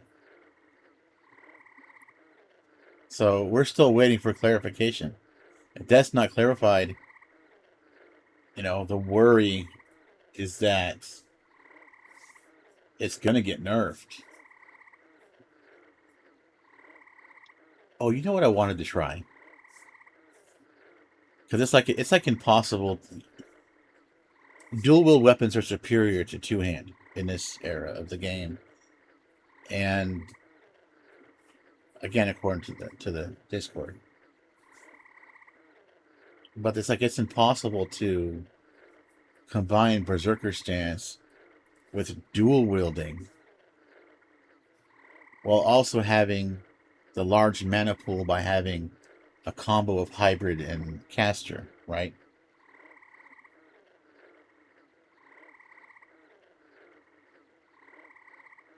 So I was wondering how well can Rangers actually tank if they're given plate, since they have block. I remember a little bit of time I did spend in the original classic game. Rangers did tank. They even had taunt. Let me see. It's just so hard to find accurate information about these skills right now. Like if you go to the EQL wiki, you don't even get a list of skills for Rangers or for, and by skills I mean uh, these things for Rangers or Berserkers at all. It is so incomplete.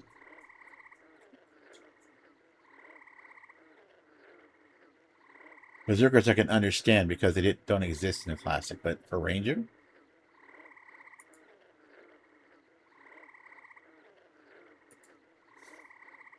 I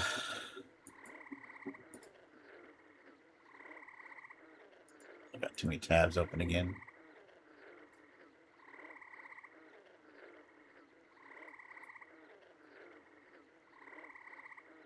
I'll tell you, Berserker stance is fucking nice. I just don't know what to pair it with. Maybe SK.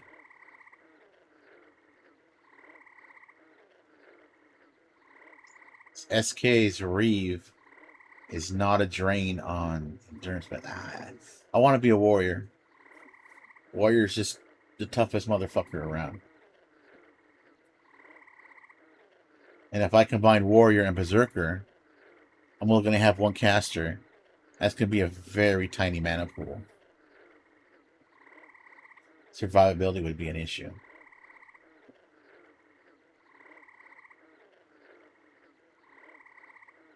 And berserkers did not, as I noticed, did not get very good defensive stats.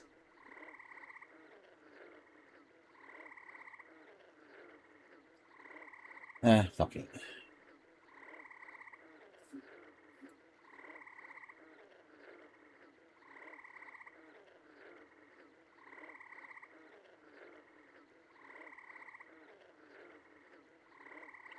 Yeah, it does. So does SK.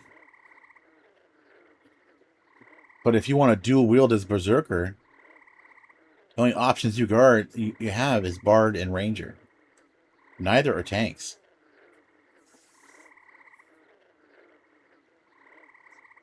Those are the only two classes that have the dual wield skill that have that are hybrids and what contribute to the mana pool.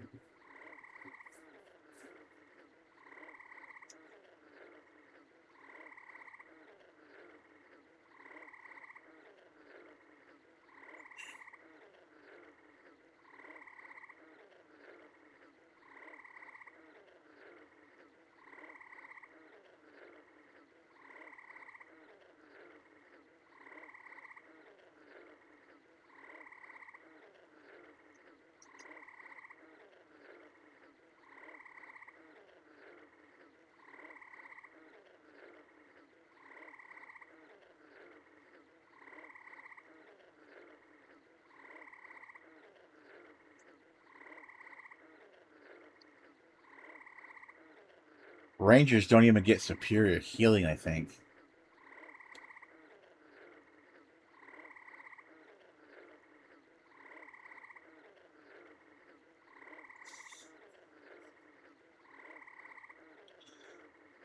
Maybe. I mean, Knight one-handers are pretty nasty. And Fire Avenger isn't even the best two-hand. It's it's another Paladin two-hand, mind you. Another one that can quest.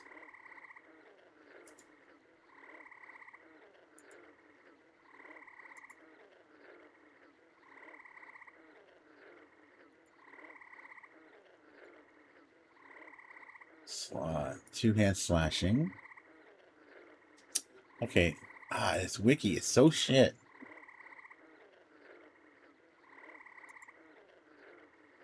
Okay. Paladin primary.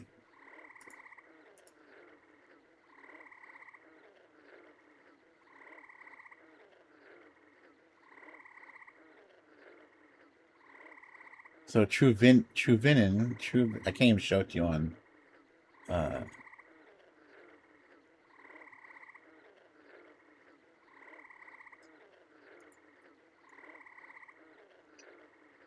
this is the highest.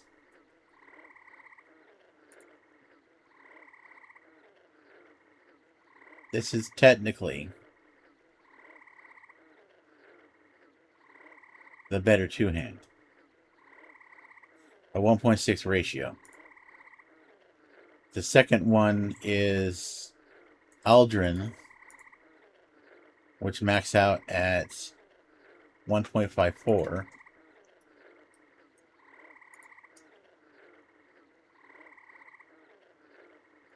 Third is Thelvorn, Blade of Light.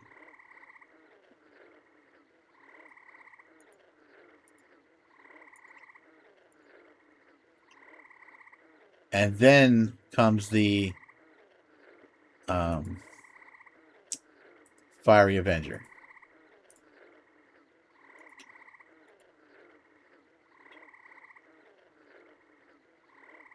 So what people are doing is they're using one of these other ones, the Truvinin, Aldrin, or Thelvorn, and they're just pulling the exaltations out of Fiery Avenger, including the Fiery Avenger look, and sticking it in the others. So yeah, there's a guy on the server. His name's Paladin. He actually has his Fiery Avenger at +9 right now. He has quested it that that many additional times.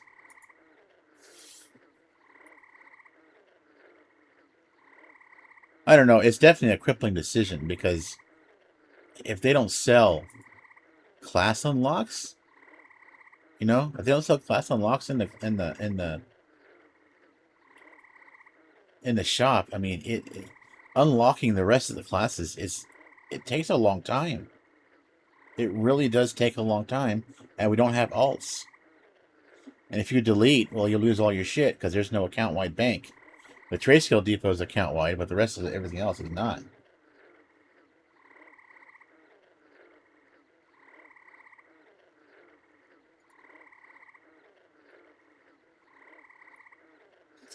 But when I leveled my Warrior Cleric Bard, I leveled the Warrior's two-hand. I just linked them.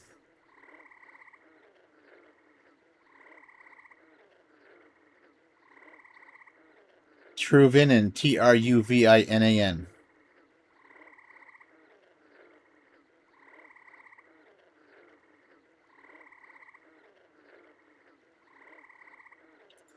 Let me check something here.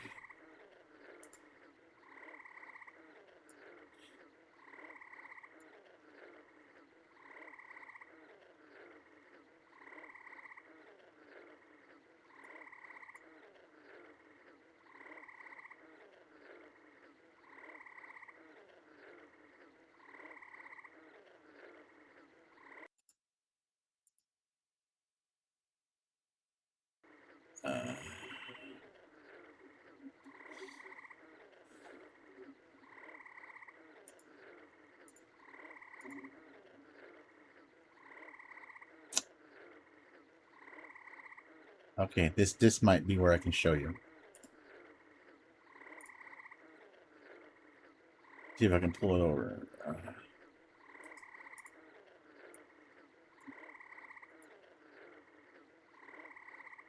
This is a Paladin quest. But here's the Truvinian, and here's your Fiery Avenger. So, oh, look at that. Why is it listed that way? If you set these to 0, because I sorted the list by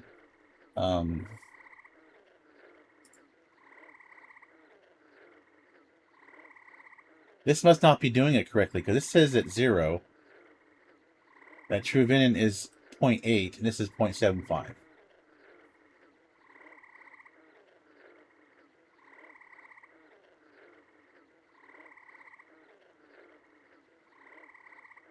I don't know. Maybe it is better.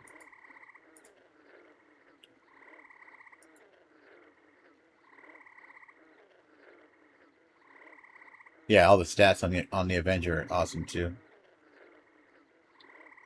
That is something I did not consider.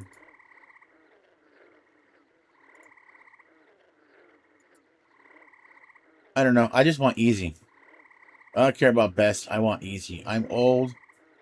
I'm probably only going to play this game for a few months and then go to another MMORPG, as I usually do. So I want quick. I want easy. I want no friction. And I was feeling some serious friction with the Berserker Paladin Cleric setup. I died more often, even though lay on hands, because there's no slow,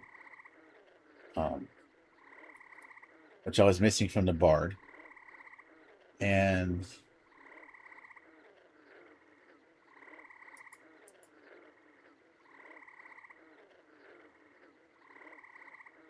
no charm to deal with that. No.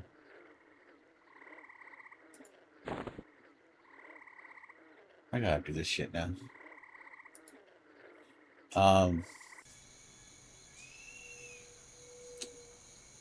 But I love that Berserker stance, man. I feel yeah, it was awesome.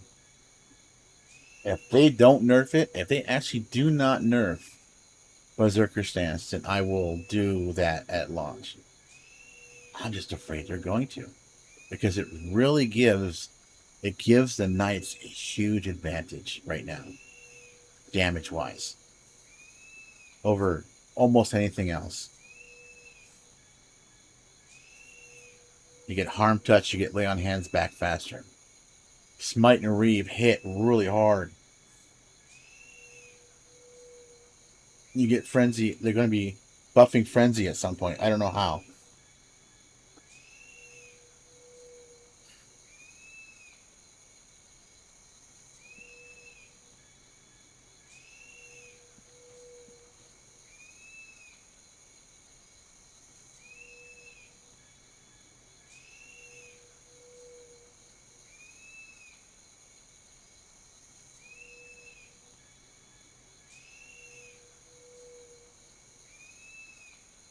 You, you make me want to do it again. You're making me want to do it again. No, we're not going to do it again.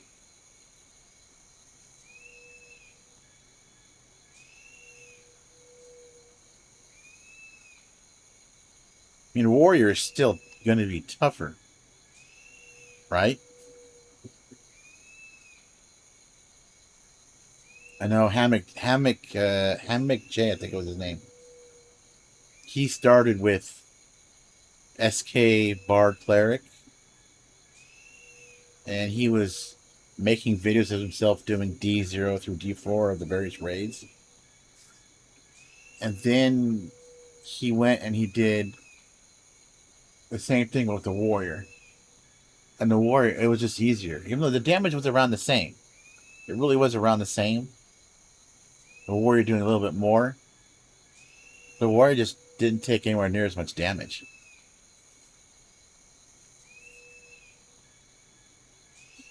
And instead of having to sit in recovery stance as his SK Bard Cleric combo, he just did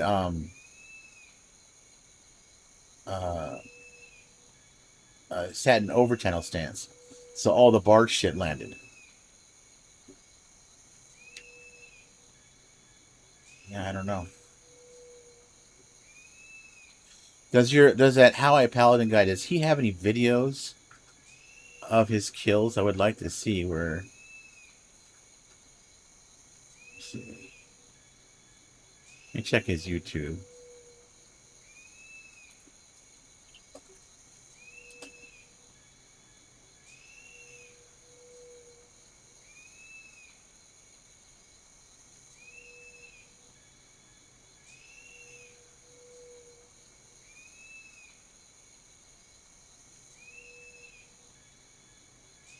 Pause that for a minute.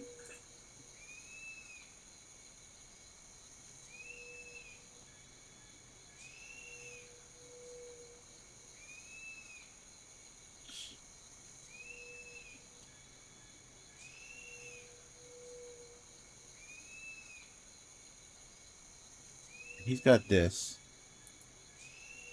See if he's. It's a 4-hour VOD.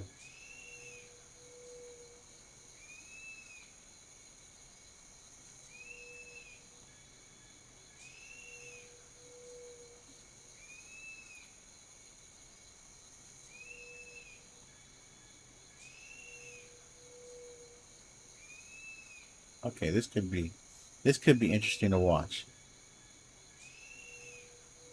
Check this out.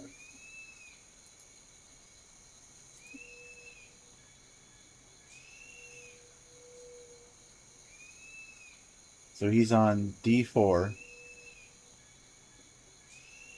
I wish these guys would use the modern.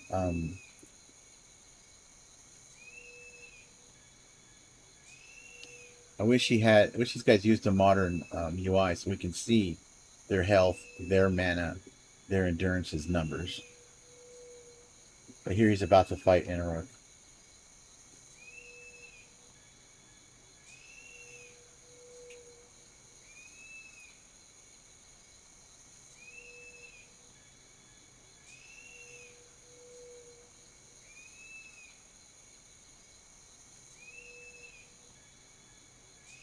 And he is alone.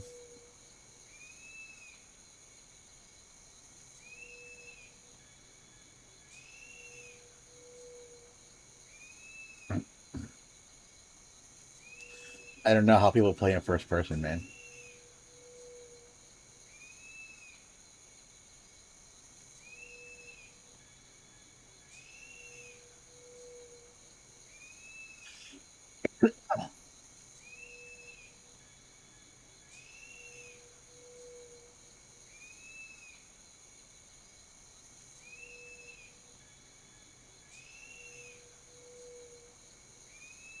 He's definitely got enough mana where. No, why did he just cast right now? Oh, something just chunked his mana 3% and it wasn't a heal.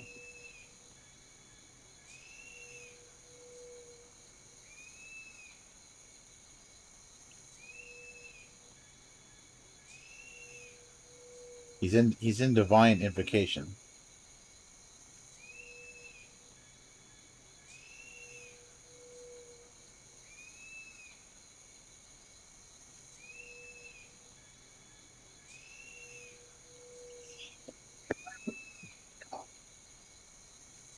%50 mana. Although he's almost got him dead. Wow, he's doing really good damage. But I can't like whatever damage he's doing, it is not on this law because you're only seeing like 137s. Where's all his damage come?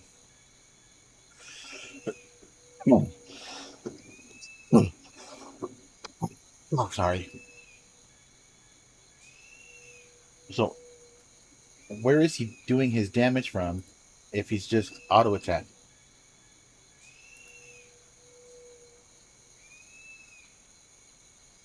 Because he's not hitting very hard, or even that often.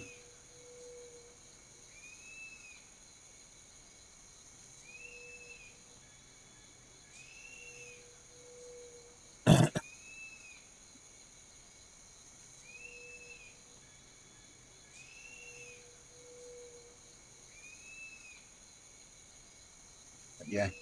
Nope. He's got smite. Smite there. But he does it manually like it seems.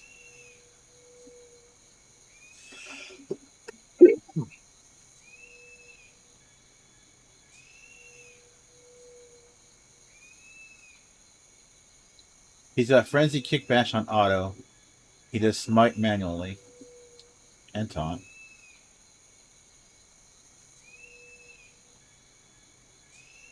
I just don't understand where his damage is coming from.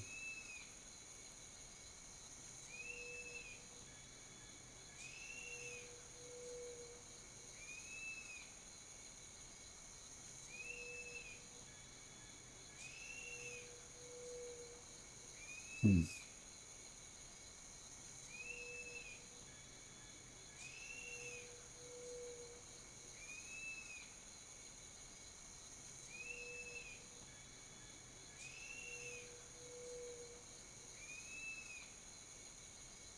But I also know this guy's been in the beta since what, for the last 2 months?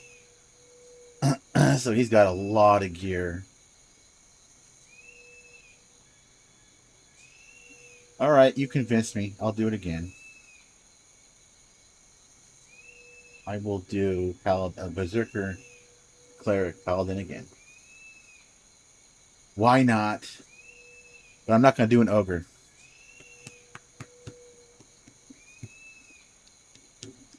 I'm going to do an Ixar. I've already done Ogre. And so I'll be giving up 60. I'll be giving up 60 strength.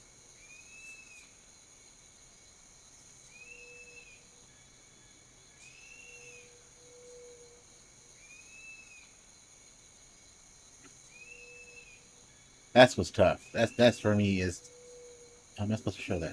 That's the that's the toughest part for me is giving up that strength. 145 strength. 152 stamina.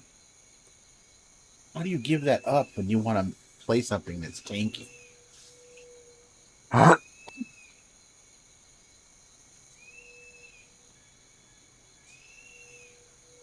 And the other races don't even make up this difference in these other stats. Right? Froglogs have the best dexterity. It's only 30 more.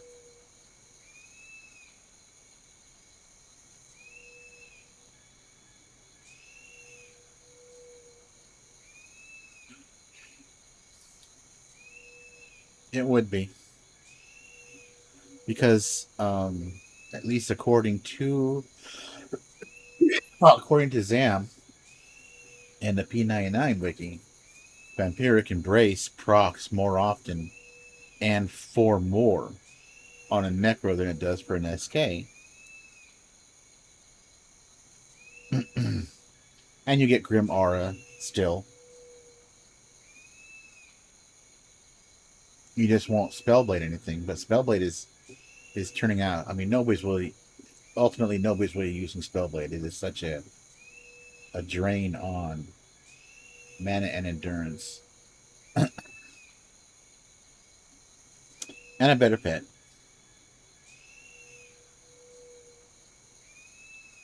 Yeah.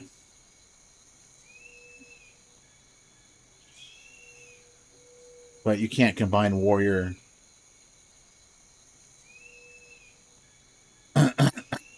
The reason why that combo works is because he's got Berserker.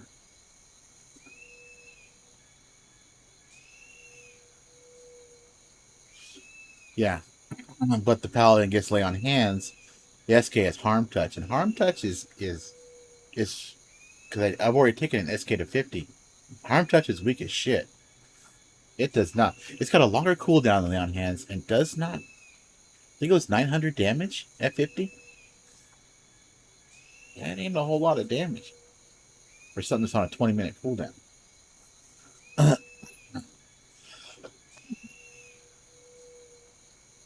But I think you've convinced me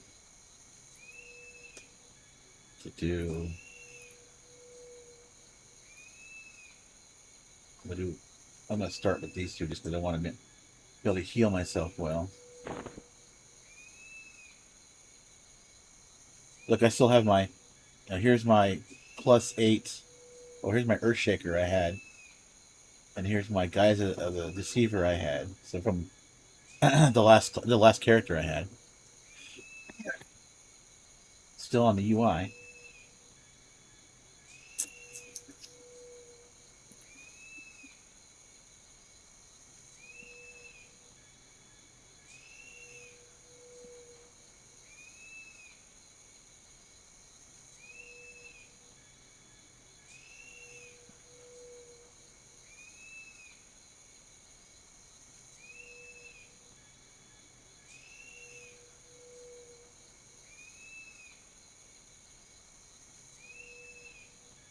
Right now, my game plan is I'm just experimenting and trying new things.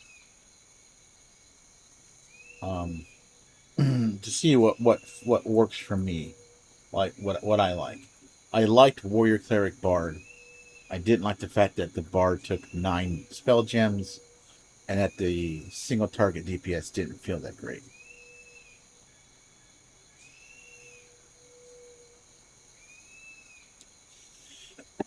I've certainly never seen anybody kill D4 Interrupt that fast.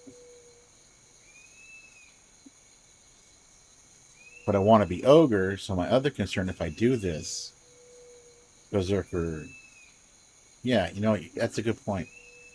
Maybe I should do this, get to 50, get some red gear, figure out how an Ogre can do the Fiery Avenger and other Paladin quests so that when the server launches, I'm ready. That's a good point. Because I have little experience in this game, other than what I've done in the last 2 weeks here. And because in the live game, I didn't play in Classic. I played in Kunark, and I played in Velius. I played a Druid, never grouped, and was always outside kiting. So I don't know shit about the dungeons, quests, any of that stuff in this game.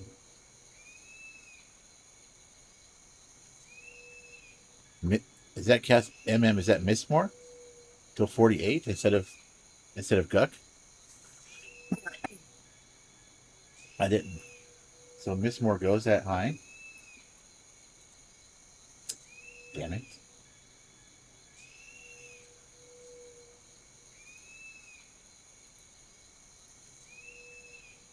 All right, that's cast. Is that what it's called? What is Mistmore?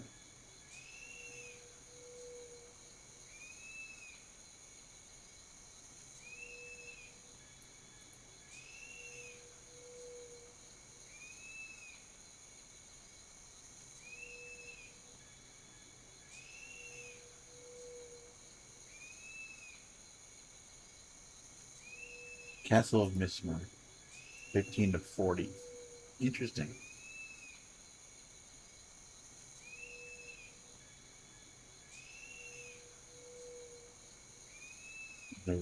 What's it called? The Ruins? Old Gut go to 50.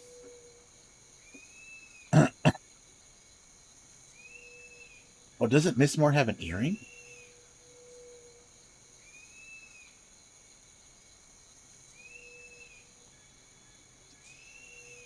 Let's see if we can find it.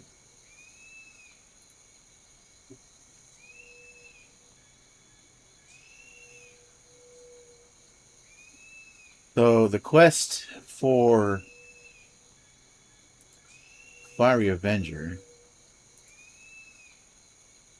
is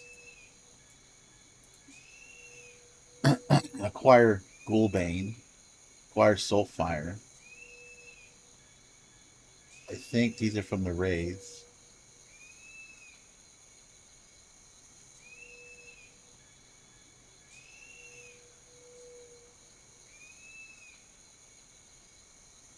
Charm the Lich of Miracle?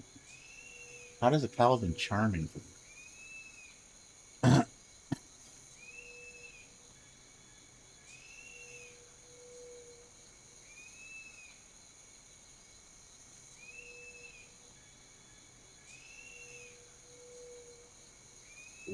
Soulfire.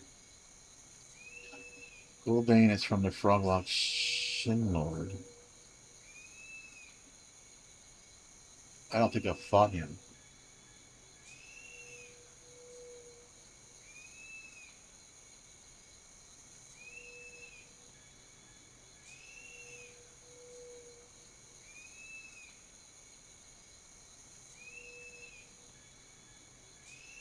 And then Soulfire is a quest. Soulfire quest is Bounties, Edible Goo.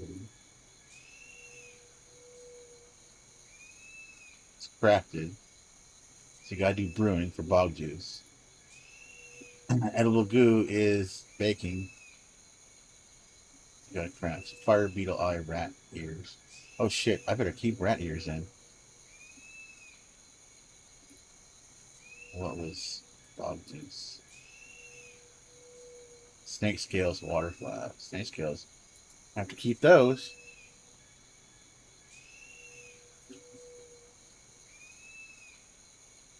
Spider venom sac.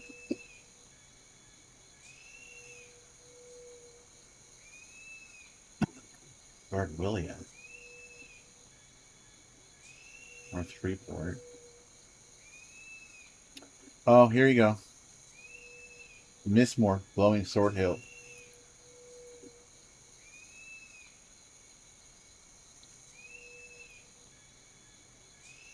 Kill Lucan in Freeport. I saw him do that on stream. Octane Wormleaf faction with Knights of Truth.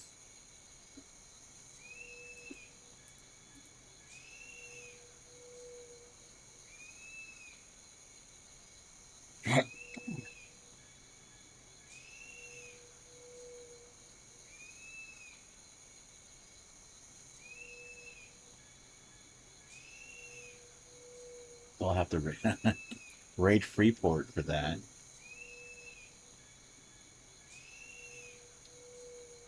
Priest of Light. Bone chips. So I'm probably gonna have to level a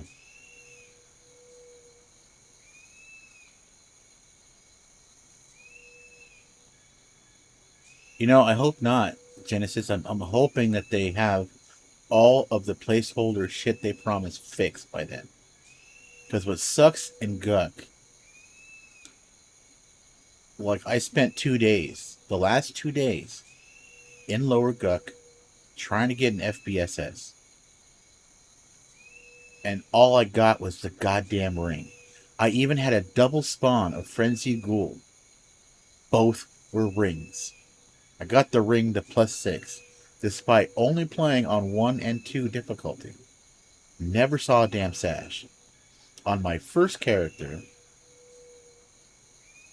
I got the sash one time. And I killed Hopter. I don't know how many times I killed that Hopter guy. And got the bar boot to +7. Only saw one SSOY.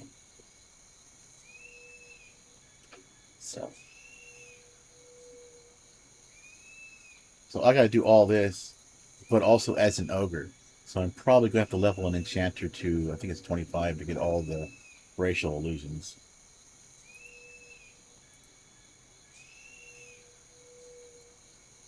This is a lot of work, but from he's clearly showing it's worth it. That the work is worth doing.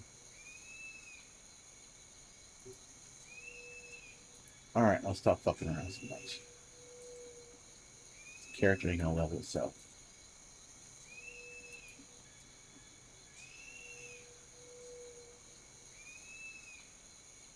So we're a Zerker Cleric right now. Frenzy on auto fire. Kick on auto fire. Silent auto fire. Zerker Stance. Show you the other thing with relying on Berserker. I mean, he was able to stay in Berserker the whole time. A lot of people can't. They have to go... Before you have the gear level he has, you because he has no other.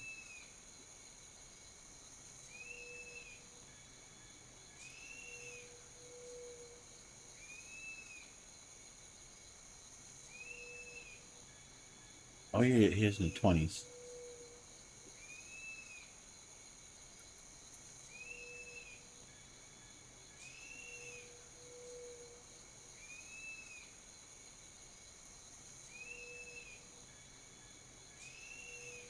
He hasn't consistently exported his because he has a VOD from 3 weeks ago, then a VOD from 8 days ago. So he clearly took him 3 weeks to gear like that.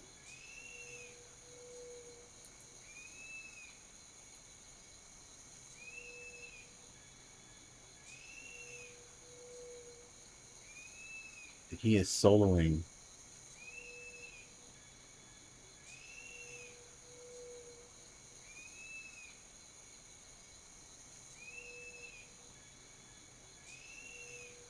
He seems to be doing it.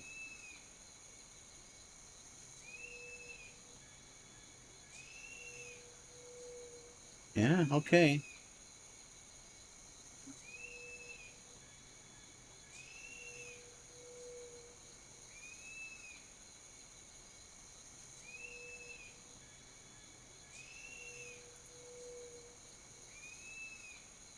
Here he is doing. Well, 3 weeks is a lot. But here he is doing D4 Kazakh Thule. He's in balanced stance, not berserker.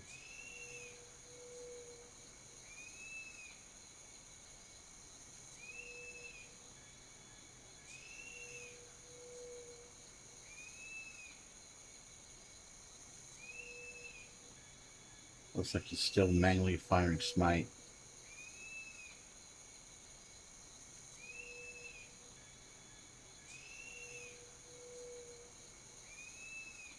Jeez, he almost died. But his man is doing really well. But again, like you said, he's not using smite.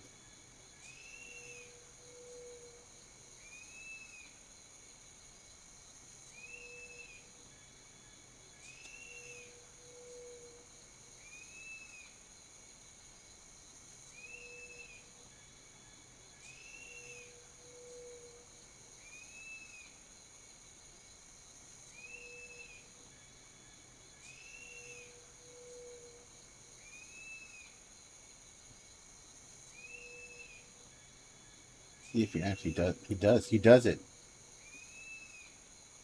So this is before Grunt did it, and he didn't. Oh, he almost died. And he didn't have to rely on charming anything to do it. We got this spelled.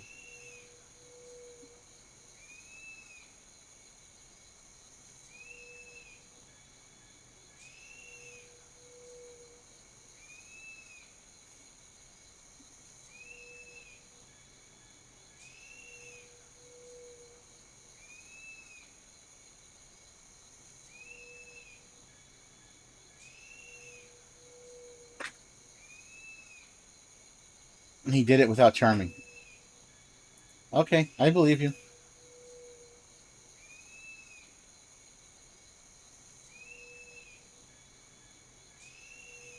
Well, if you, getting more copies is not the only way to upgrade your gear. You use moats to upgrade, and in fact, if for his fiery Avenger, if he quested it more than once to get a second copy, then the second copy he would use moats to make it +5, +6, +7 before he would merge it in to the original.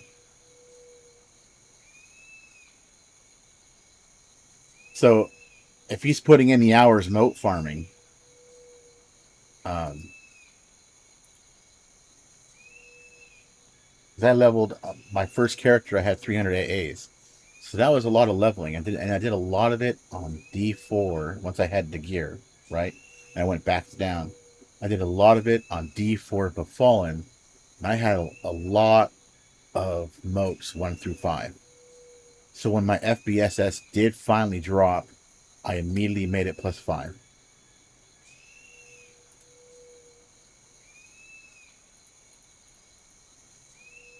Without having to get more copies. Yeah. Yeah. See, and that's the thing. The Grant, when Grant did it, he was either in defensive or berserker. He did not survive like this guy did in balanced for as long as he did. And Grant had to charm. Grant had to charm the thing to help him do damage. And when Grant finally killed it, he was at no mana, and the next hit would have killed him. So, and that's and I think your boy here, I think he killed him before Kelly's. This is the pre-nerf kill, I think. All right, you have convinced me.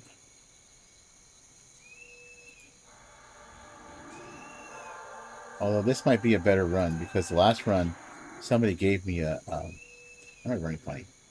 Somebody gifted me a +3 Earthshaker, and that um, kind of tainted the run.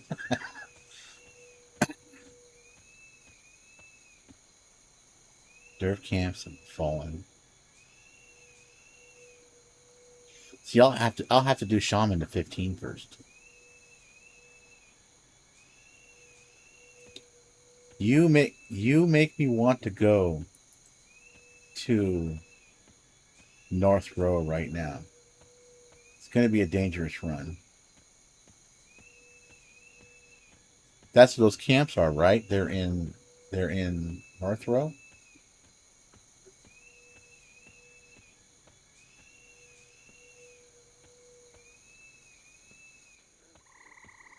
You know what? I'm almost 5. Let's do this. Let's kill these guys, which should ding me to 5.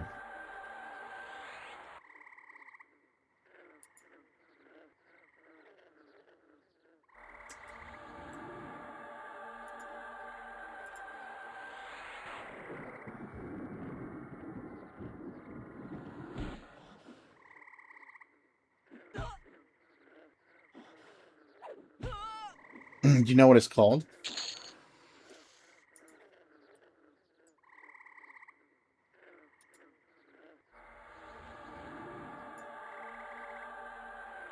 Is it Dervish Ring? Dervish Ring?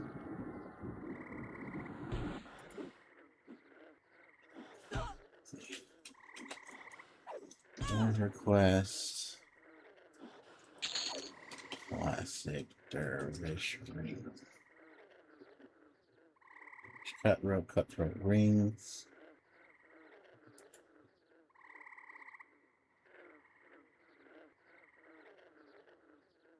Is it the Cutthroat Insignia Ring? Is that what it is? Northern Row, Southern Row, West Common Lands. Levels 11 to 13.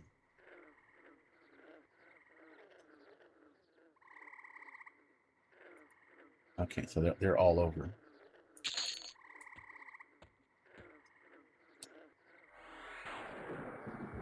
Okay, maybe this won't level me.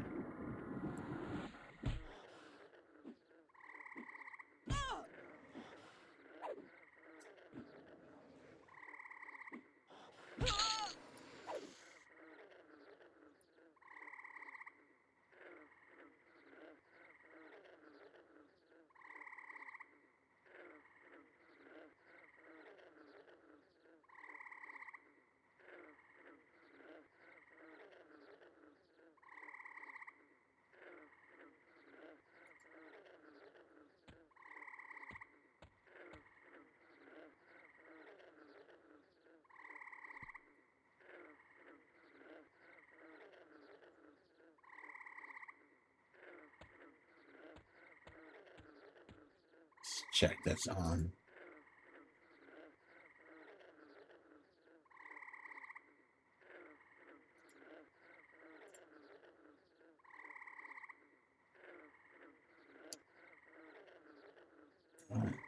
Let's go for...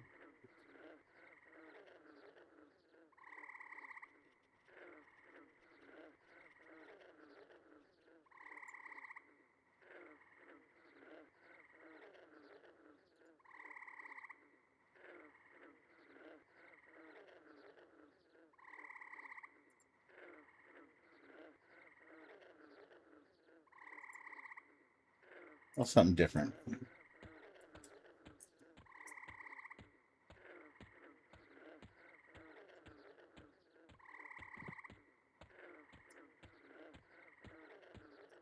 I don't know. I'm just sick of feet rot.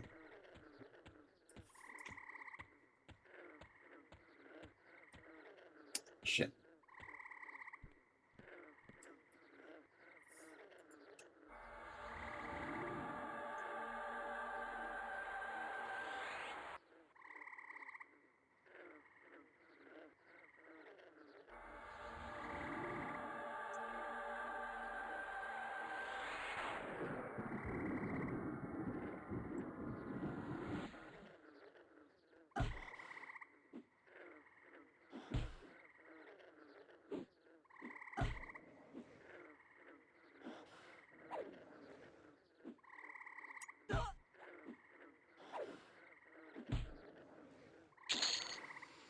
Whiff.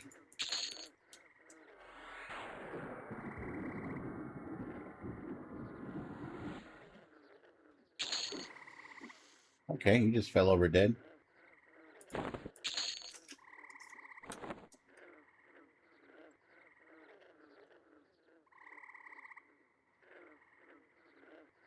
Oh. I'm literally punching. Because his sword is not berserkerable. That's fucking hilarious.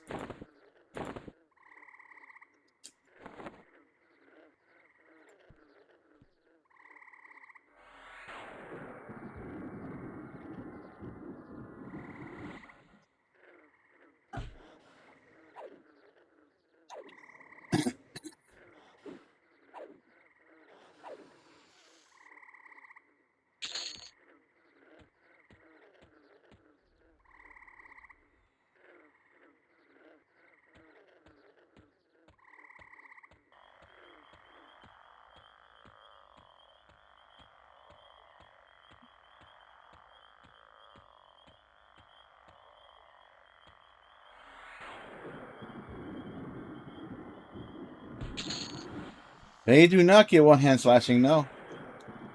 And apparently neither does... But, well... This sword here. Warrior, Paladin, Ranger, Shadow Knight, Bard, Rogue. No Berserker.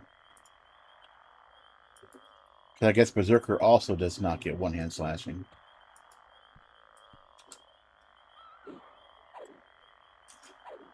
Alright. Yeah, blunt, piercing, two-hand slashing. And I know the skill cap on two-hand slashing is super fucking high.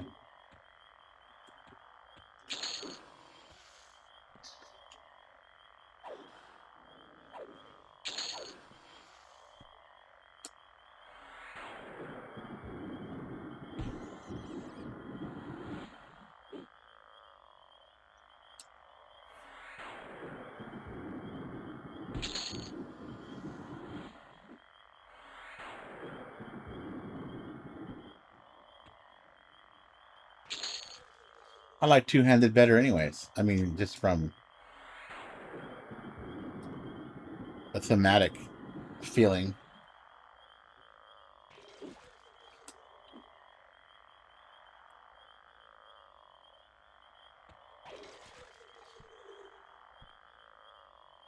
Oh, come on. Why are we not dinged yet?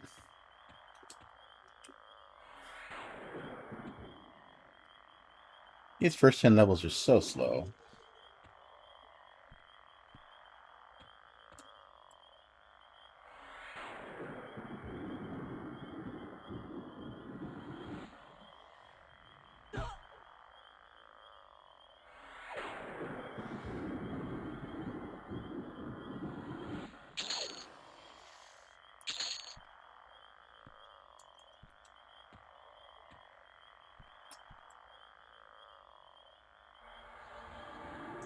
I'm still in over channel. Why am I still in over channel?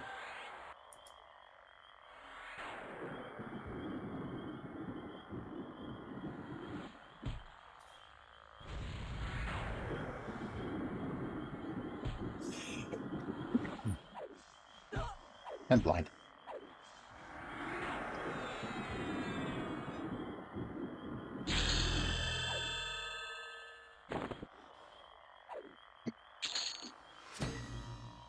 It's kind of funny that this doll drops here. 4 charisma doll.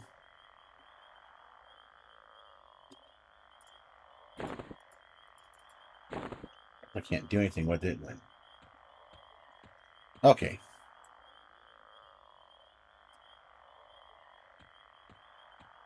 What did we get? Pure and Gate. So we got a new nuke, but there's really nowhere to sit and put it on right now. That's it. It says secondary.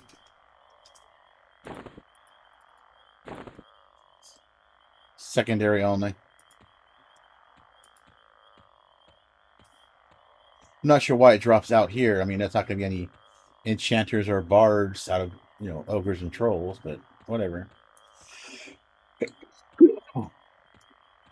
There is a nice neck thing that drops here.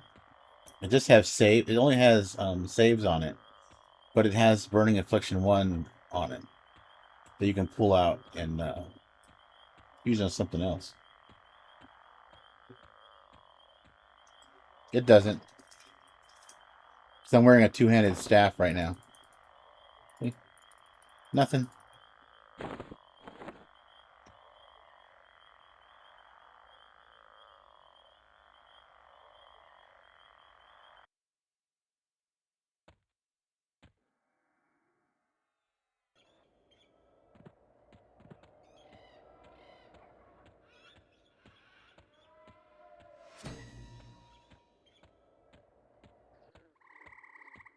I'll tell you, athleticism is a nice skill they added.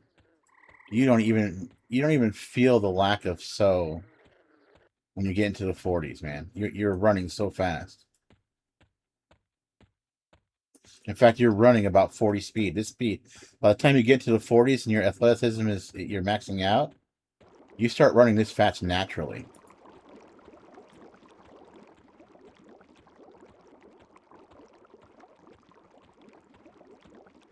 Yeah, but the pet's not going to.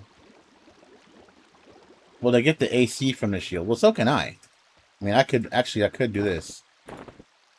Any slot. Now I have 4 charisma more. Big deal.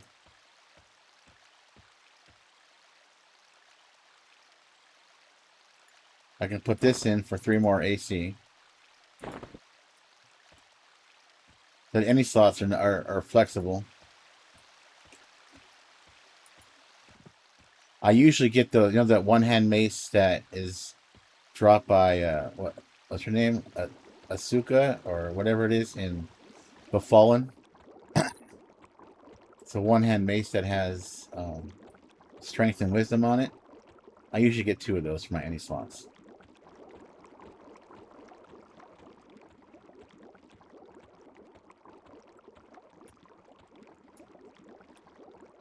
Crap. Going the other way.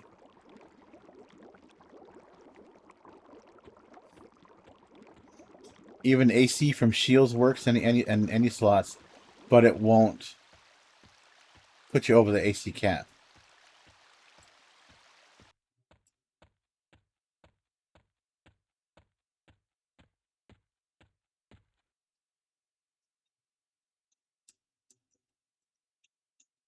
Hmm.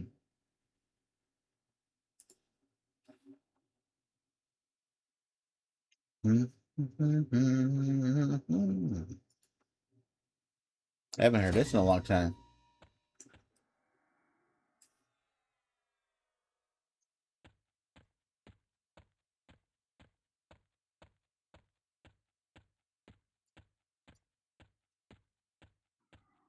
No, I don't want to fight level 9.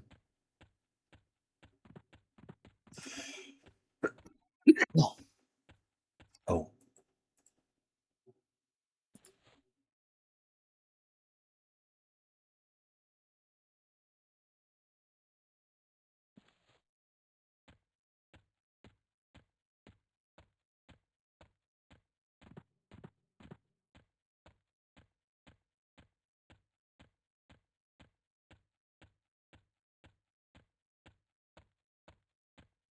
All right, so looking at the Discord, the complaint was, so you're correct that high haste does reduce the cooldown of melee abilities, and it's currently stacking with Berserker Stance.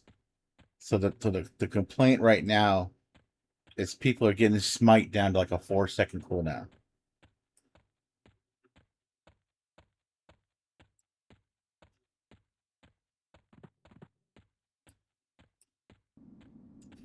And so people are like, every build has to be Berserker Knight. Every build. Because of this, of how much offensive power Berserker. Is that a giant? It's a big fucker. Because of the offensive power being at the haste cap and Berserker Stance.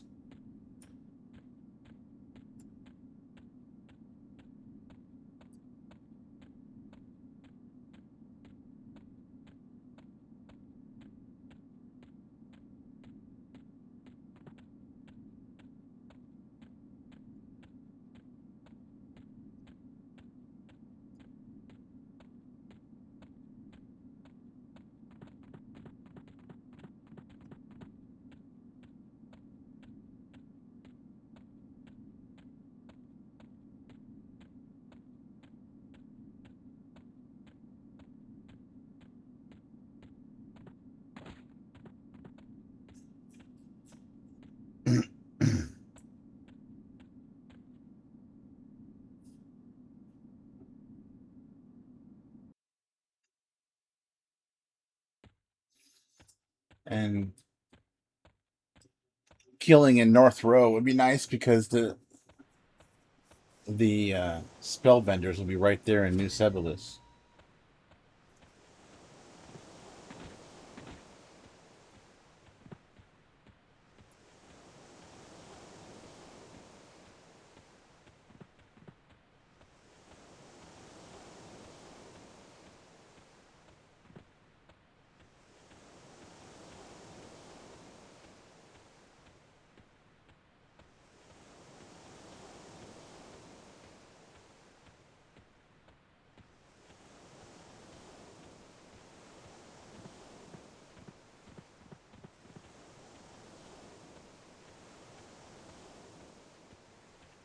And if I die here, I'm not going to be sent back to Ogre. I'll be in this zone.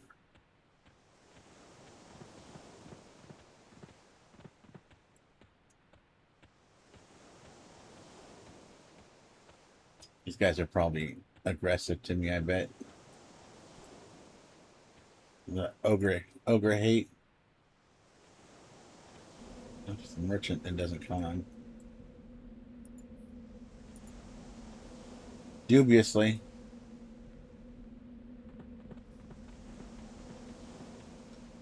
Third board, do what the Pally did up to level 3. Only end bosses. And he had less gear. Yeah, it took the warrior way longer to kill.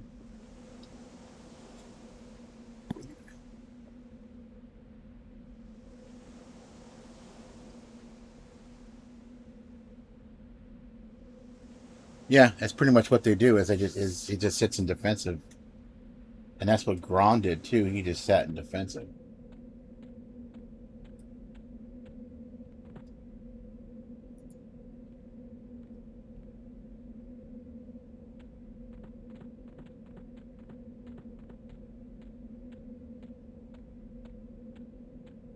But eventually, you run out of endurance. And you gotta flip. You gotta flip to balance. Whereas your boy was just in Berserker most of the time. Went to balance when he was out of endurance. Sat in balance for a while, and he was still wrecking imbalanced.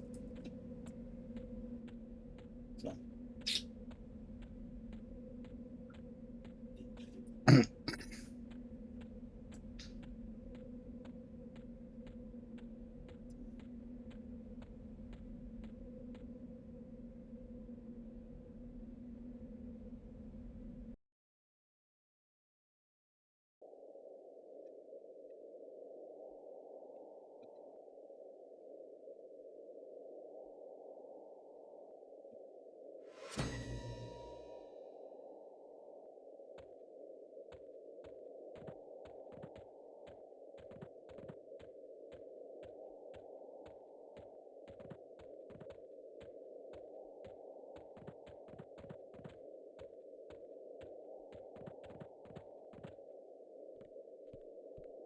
It probably is, man. I will tell you that the warrior cleric bard is very boring. It is, however, very easy on endurance. I mean, on mana, because all the mana is used by the cleric, all of it. I don't know. I'll play around, get to level 10, try them both for a little bit, see which one feels better. I don't want to fight those. I could have sworn when I came through here I saw Dervish over here. There we go. Oh, they're red.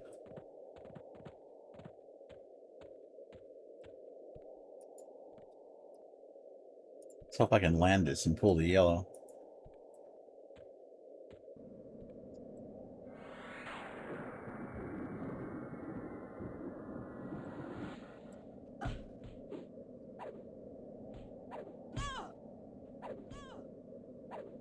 Yeah, but to get all those damn dots up, you need a lot of gems. And you gotta do all six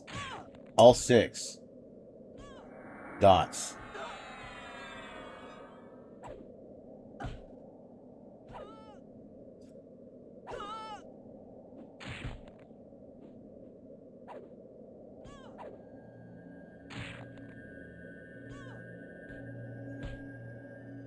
So Hammock J was doing. He put a video out today of him doing D0 through D4 mastering Gale as warrior cleric bard, and he had some planner gear, a decent amount of it.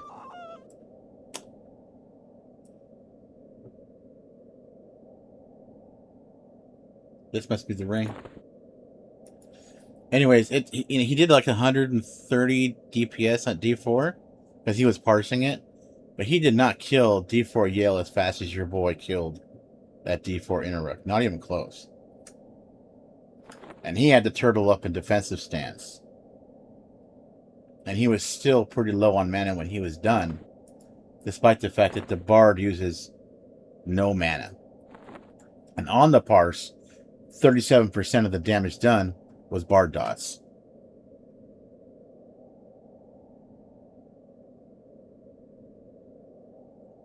Yeah, you have to mill it. There's 2 dots you can put in that sympathy AA. Then there's 4 more that you have to melody. They won't play automatically in that because they're a single target.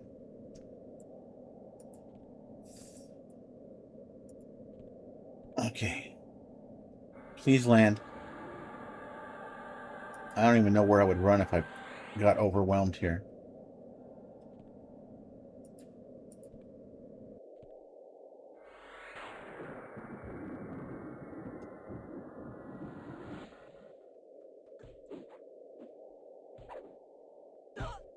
I'm on 0.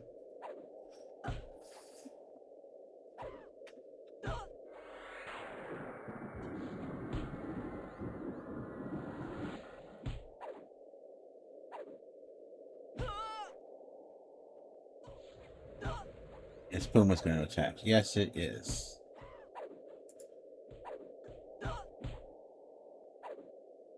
I should be on 1 so they don't run.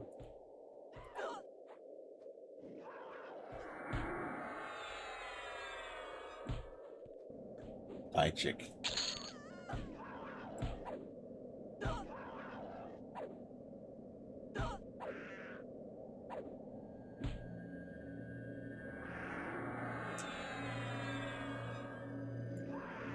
See if we can find it again.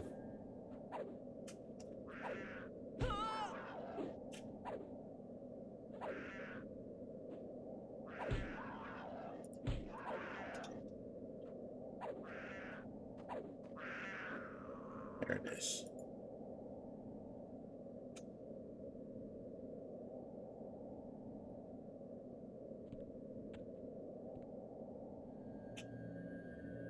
All right.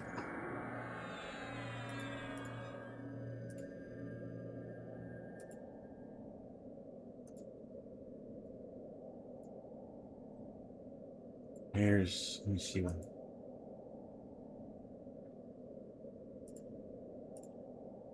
So he has 1, 2, 3, 4, 5, 6, 7 bar dots.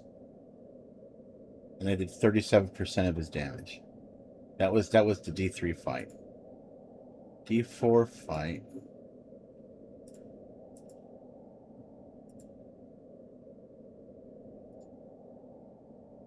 When he tried to do this on as an SK bard cleric, he couldn't do it on D4.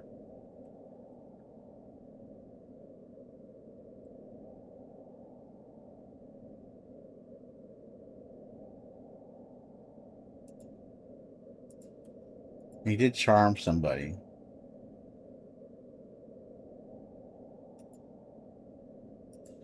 And here, again, 38% was these 1, 2, 3, 4, 5, 6, 7 dots. Only 2 of these dots can be in that first 5. They're right there. There's 3 of them. There's that slow and the 2 AoEs you get by, I think, by 15.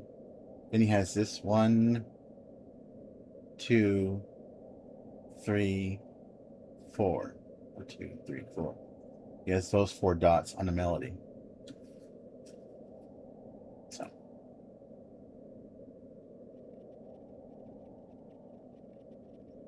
Yeah, and Yale's pretty easy. Hell, there was somebody on Discord who said you went in.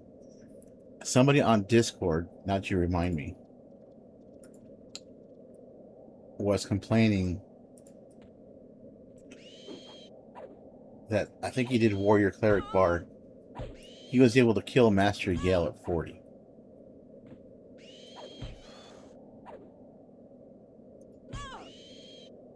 With just Befallen gear.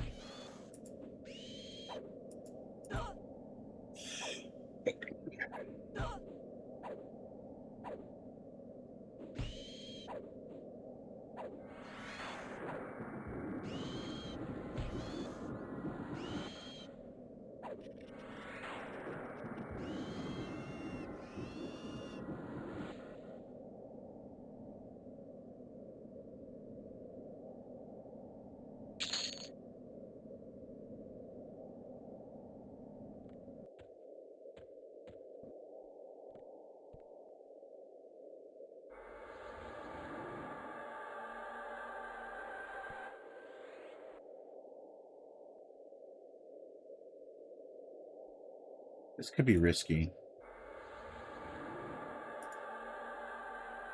Could easily get resisted.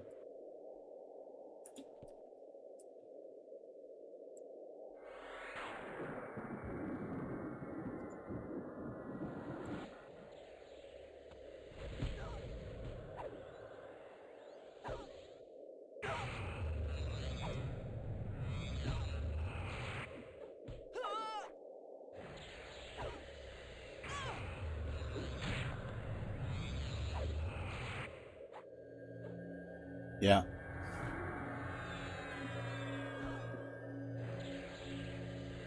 Although you can still get haste gear. And paladins also get 20% haste spell. Right? SKs don't have that. Paladins get Valor of Mar at 43, 44. And it's a 20% haste buff.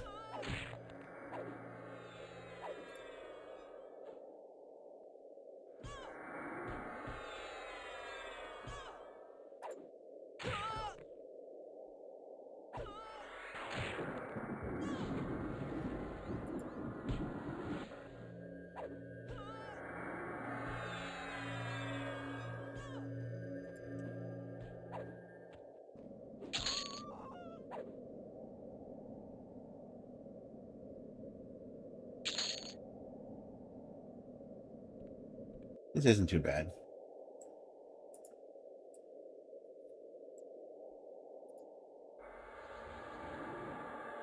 Shit, I don't want to resist. Oh, I should have buffed myself.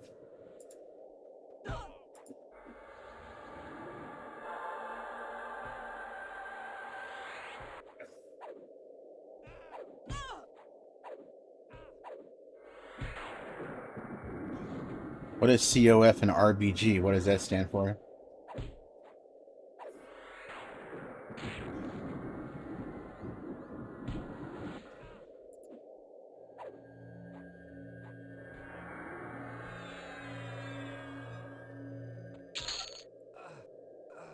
Oh, another ring.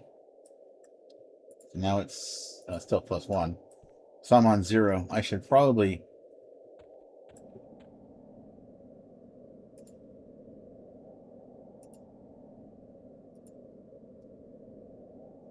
Cloak of Flames and Ruined Branded Girdle.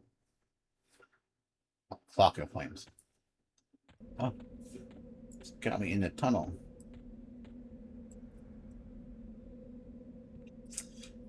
I'll be right back. I gotta pee. That's a good place to stop for a minute.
Okay.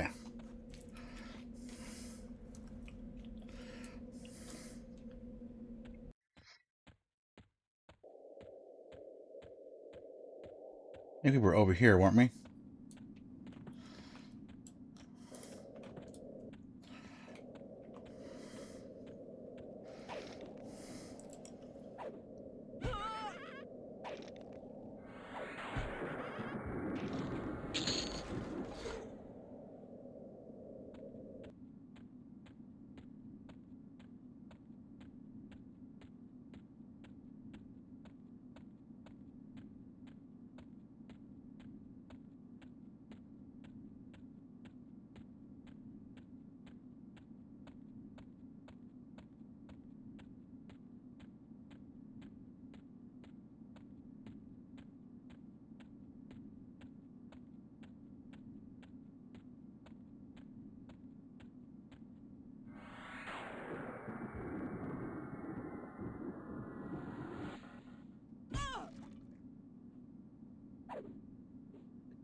I already.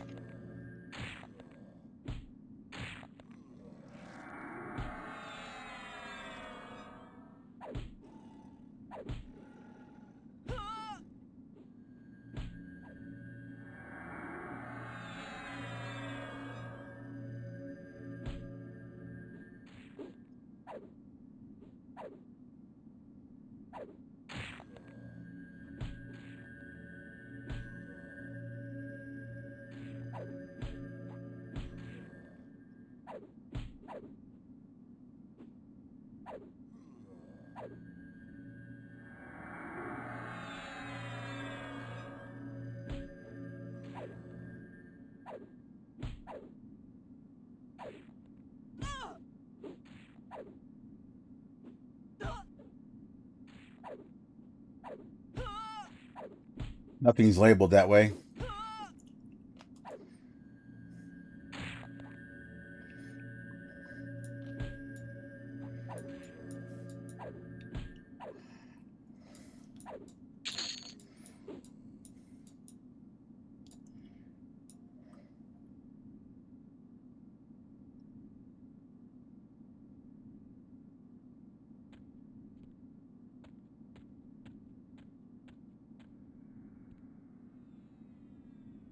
Yeah, right?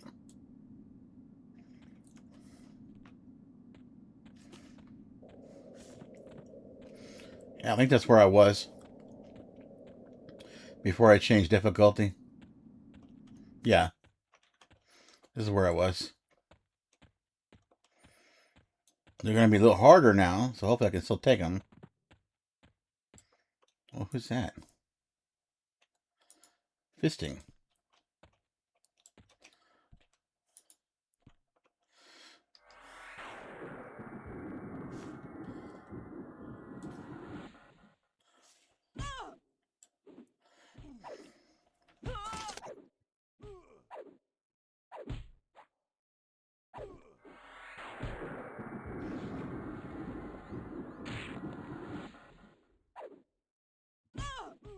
Miss, miss, miss, miss, miss.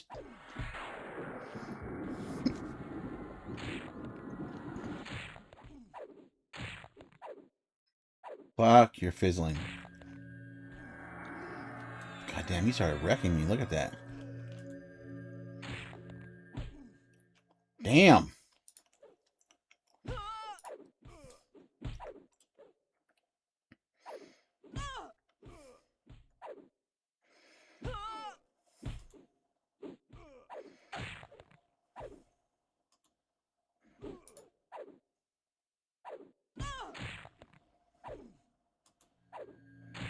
And I don't have defensive stance. Only balanced. He's gonna kill me.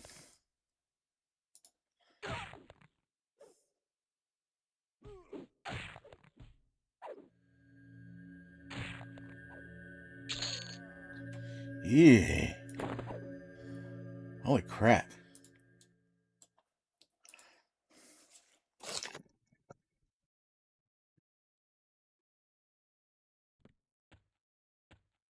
Maybe coming here at 5 wasn't the play.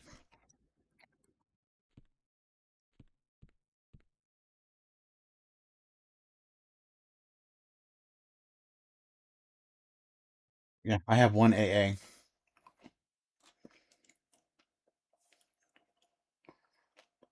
I can't even do, like...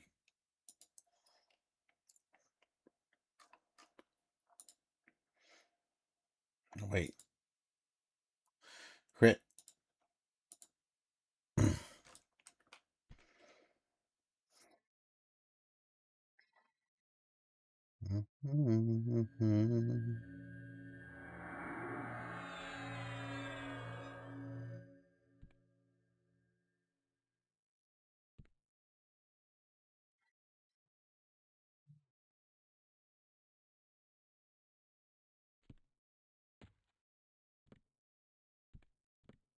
There's a third one here.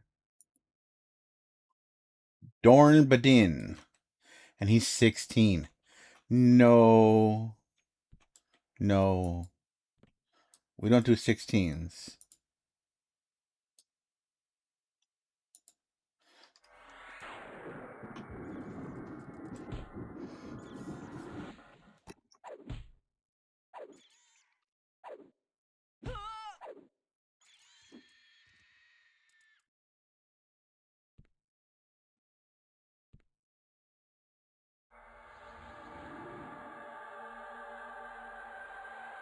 We'll go back to free rot until we're 10.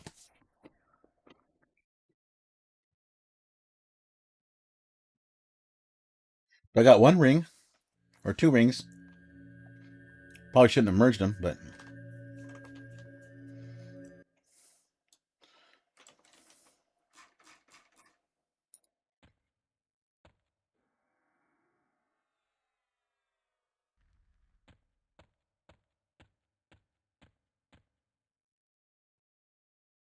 See? I am naked. That's a warrior tunic.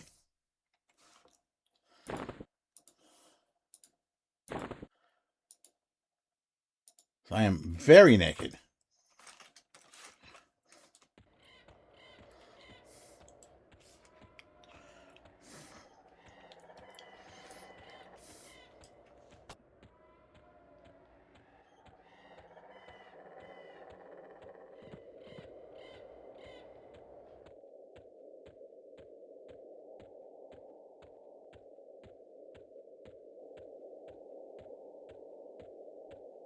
Yeah. Makes sense.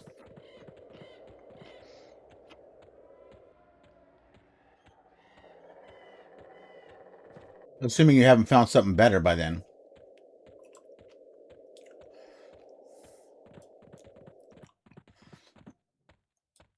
Because I saw someone on our Discord was talking about it, and they said that the best thing to do, or the fastest way to get going, is just blast to 50, do the raids on 1 or 2, 0 or 1 or 2, whatever you can do, get that gear, and then work on your AAs.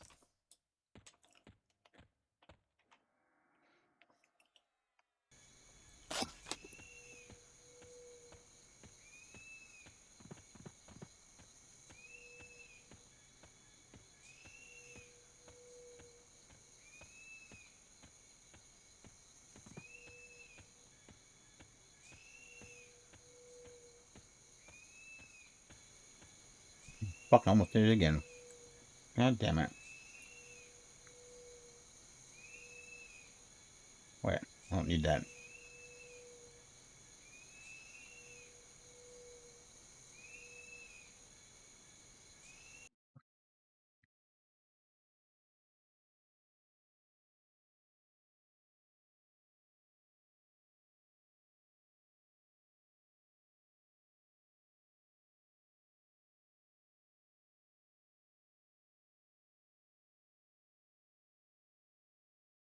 It's turning out to be a weird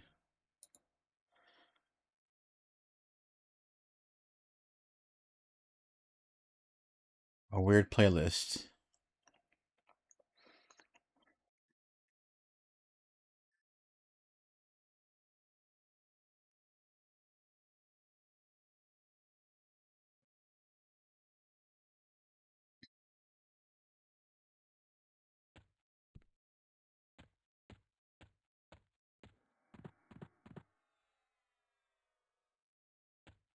You get about 13 AAs, taking a care from 10 to like 23, 24.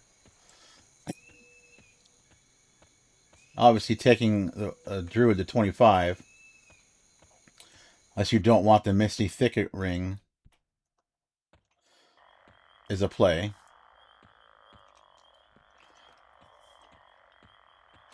And if you're an ogre, you're going to want to take a shaman to 15 first.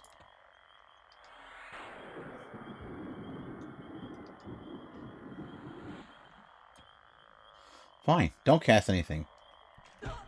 Oh, there we go.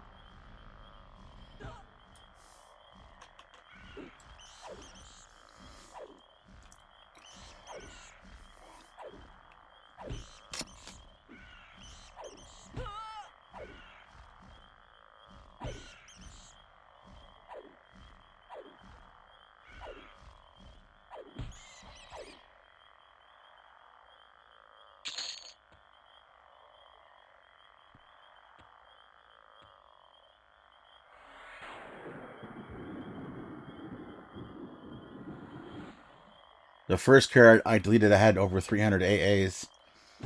I had taken only Shadow Knight, Warrior, Bard, and Cleric to 50. The rest were 20-ish, with Druid at 25, and I still hadn't done anything with Magician, Monk, Beast Lord, or Rogue. So there was still another 40 or 50 I could have done very easily, very quickly, AA-wise.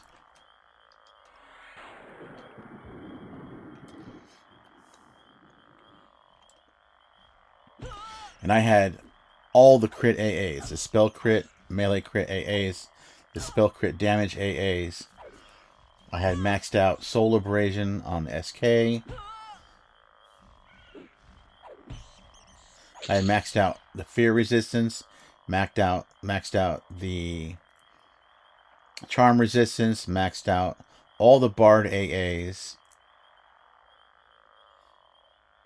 the Mnemonic Retention, obviously. What else? I don't know. I was actually kind of struggling to find things to spend AA points on at that point.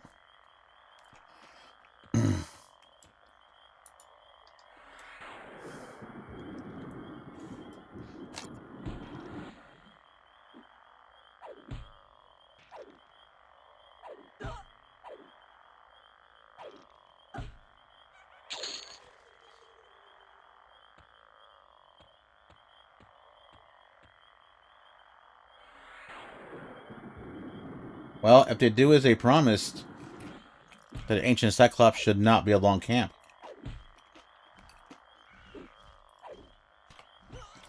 You're supposed to be getting rid of that placeholder bullshit. I just don't know if they're going to get everything they promised out by launch, by July, at this point.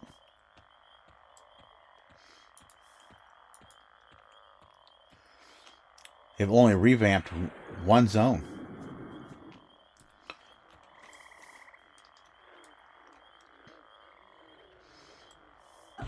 You still can't personal instance Planet Sky.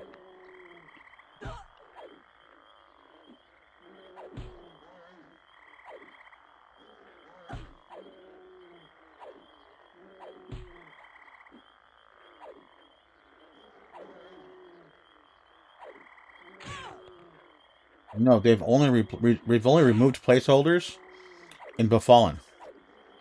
It's the only zone.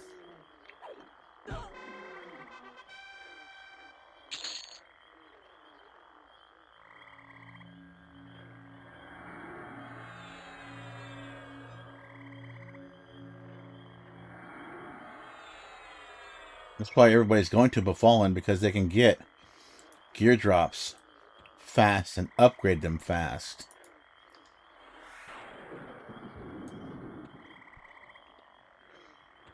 And the gear that they put in there is ridiculous.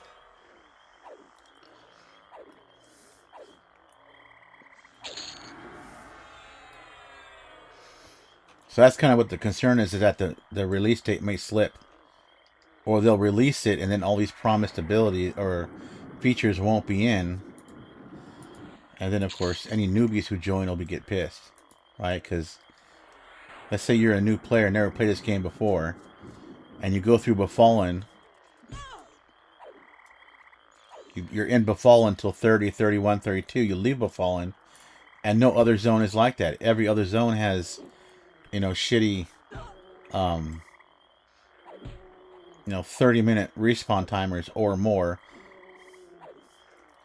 for placeholders instead of the 4 or 5 minutes in Befallen. Basically, there's two games right now.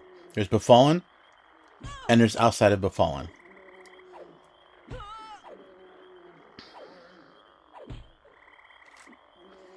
I know what weapon you're talking about. It's the enchanted fine steel bastard sword.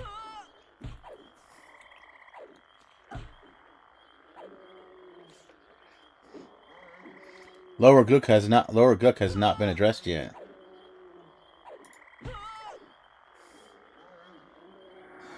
It's good to level in, but to get gear in is ass. Fucking hell. I really hate these bears.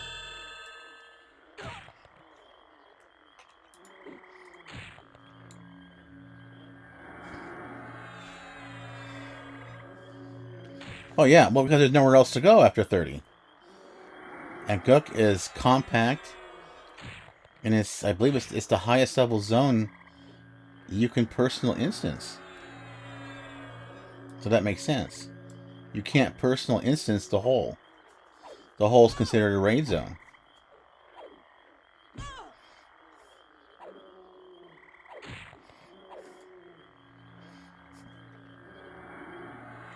Shit, I'm gonna lose.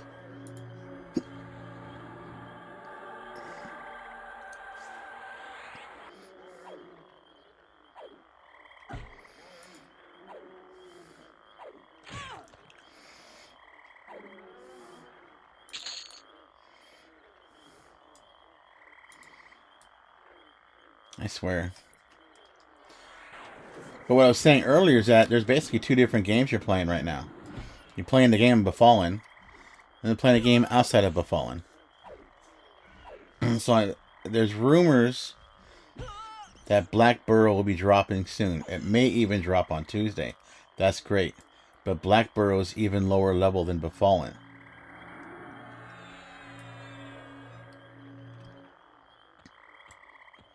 Right? Isn't it?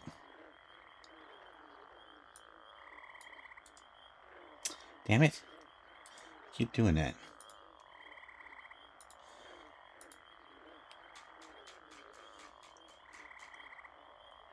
Yeah, 5 to 15. Whereas Befallen, it goes at least 20, and it has level 28s in it. So Befallen can go to 35 almost. Stop doing that.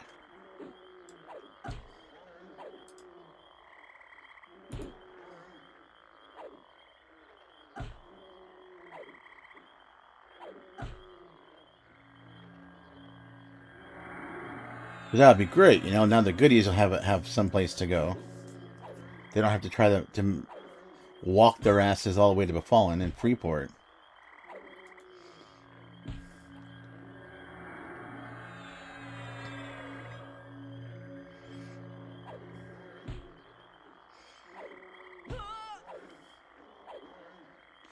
I don't know what's involved with their overhauls, or why they can't just run some kind of AI script and say, set all random spawned names to consistent spawn names at 10 minutes. I don't know what's involved.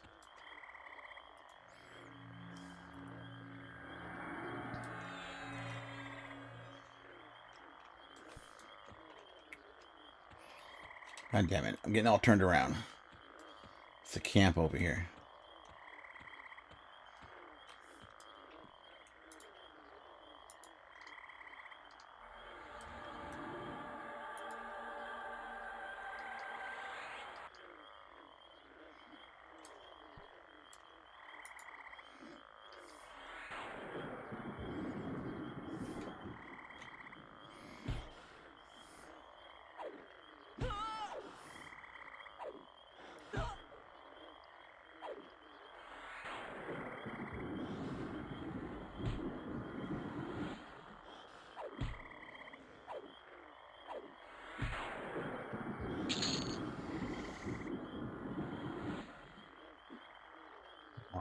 One, 1.8. That's better than this, right? 0.15. Of course, not about every skill.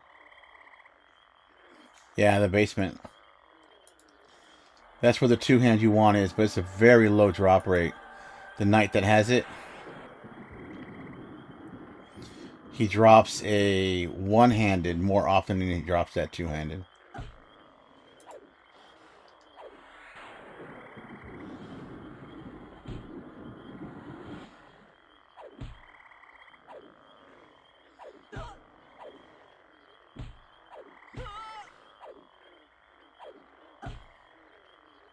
Getting my two-hand slashing up. 18, 19, 20.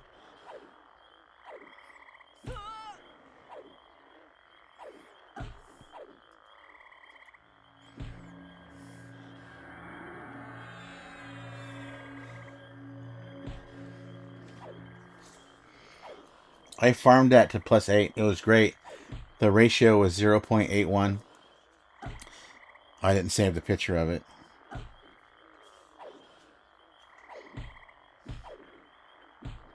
It was like 37 damage, 44 delay. At the level I had it, it had a 17 damage bonus. So when you include the damage bonus, this ratio is over 1 already.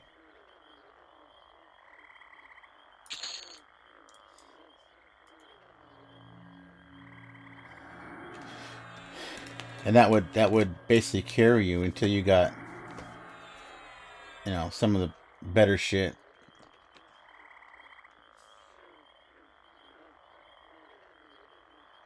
Not very thick at all. You probably won't do it on your first time through. But your second or third time, once you get all the rest of the Befallen gear to like 6, 7, 8, it's not that bad.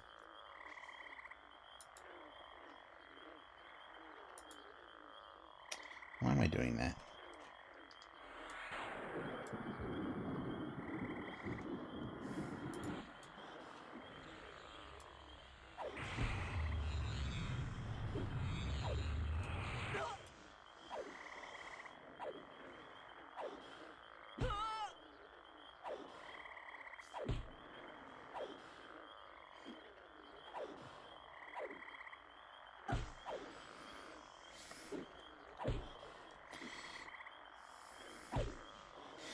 Could be higher. Just depends on if you're leveling those alts. Oh, there it is. If you're leveling those alts on 0, 1, or 2. For speed, you want to stay on 1. Because nothing runs on 1. And it's 20% more experience than 0. And you don't kill that much slower. Here's the neck I was telling you about.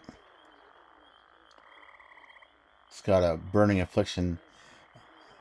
And what's great is that I can wear this, or if I don't want to wear this, I can simply pull this out, stick it in this keyring, and use the exaltation later. Or just keep it there.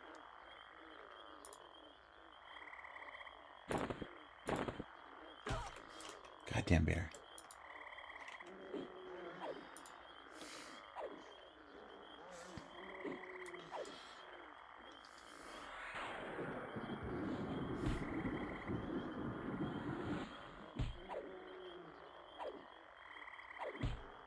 Now there's two other two-handers on the way to that in Befallen.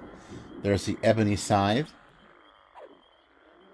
that drops off at level 16. Then there's a silver two-handed champions. I forget what it's called. It's got a weird look to it. That drops off at level 20. And they're both just crazy-ass two-handers.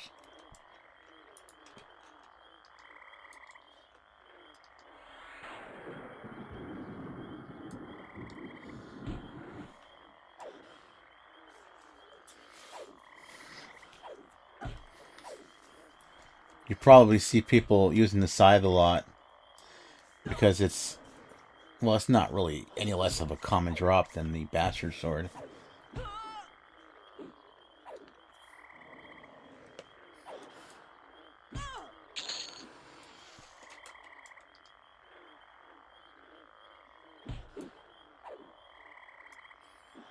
Oh, 7.5.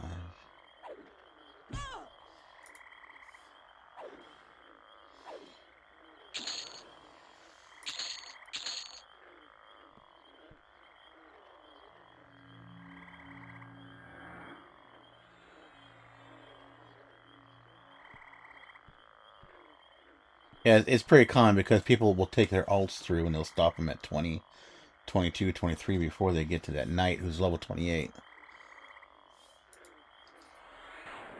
So they're not giving themselves a lot of opportunities to farm and refarm that knight for his two-hand. And you can't be a stingy fucker with it. That's why if you are going to farm him for that two-hand, you want to do it on +4.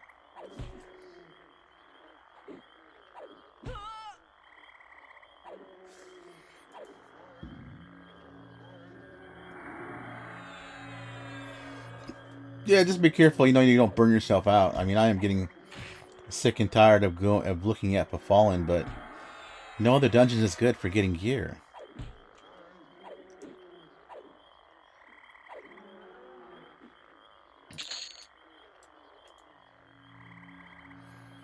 When you're gearing yourself up from nothing.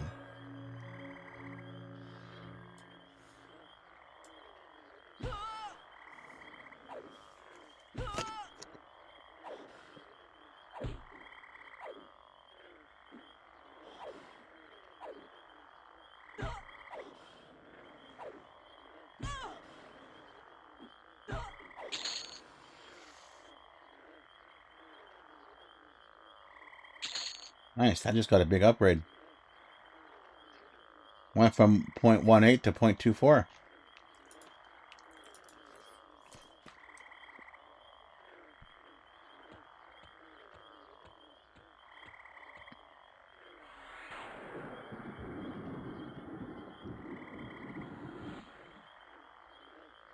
I used to be a grinder, but I don't know. As I've gotten older, I find myself less tolerant of certain types of grinds. The grinding here isn't bad, because those names, they're always going to drop something.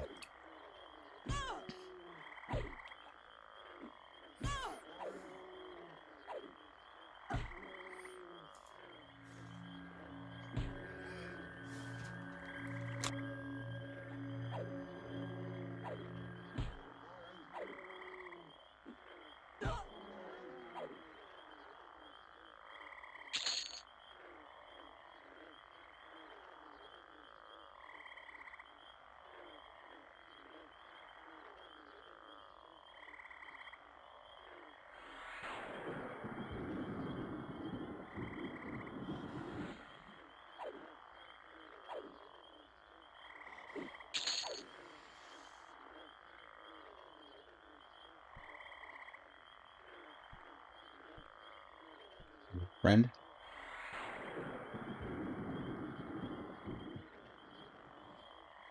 That was the wrong thing.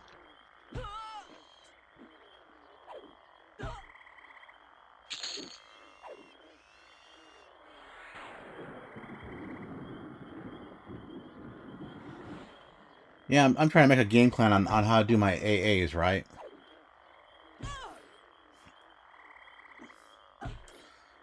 Like, do I get all the spell gems first, or do I get the crit AAs first?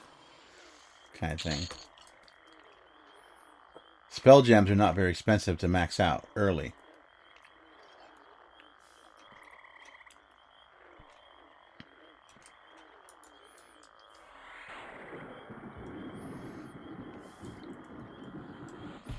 Combat Fury is, I think it's 1, 2, 3, and 4. So that's 10 points. Maybe the last one was 6. And Berserker gets another crit AA. But that's auto-granted as you level.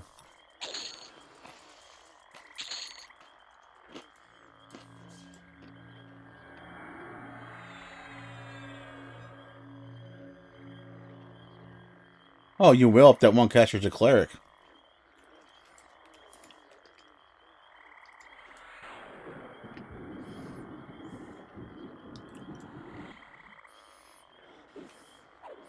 Clerics have an HP type 1.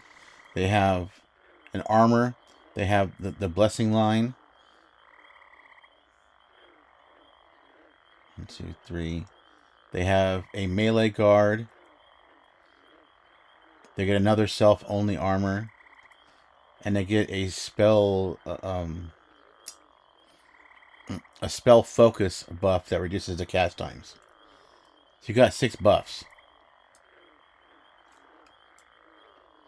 And that's not counting making sure you have Yelp up every time you die.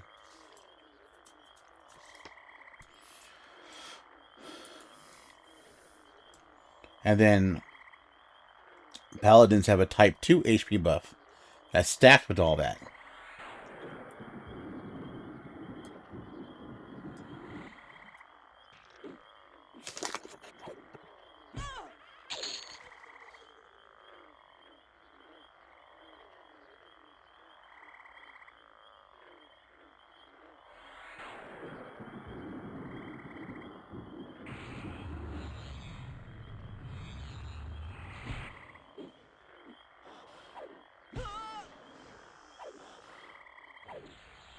Now to maximize your AA gain, you only want to level 1 alt class at a time.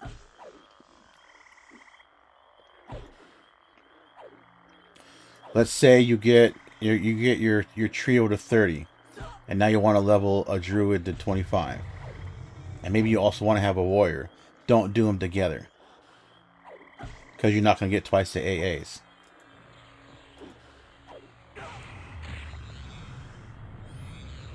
If you do the druid first, then go back and do the warrior second, you'll get twice the AAs.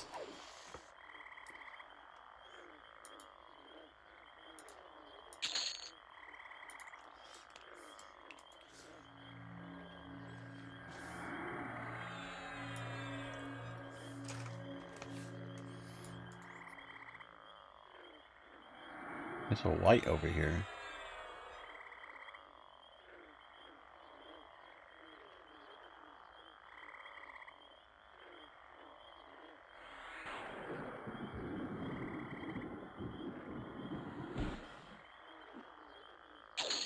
I would keep the cleric in. You sub the druid out. Your berserker and cleric you keep. Berserker can tank just fine in Befallen. Sub the paladin out for the druid. Do the druid. Sub the druid out for the whiz. Do the whiz. But keep that cleric.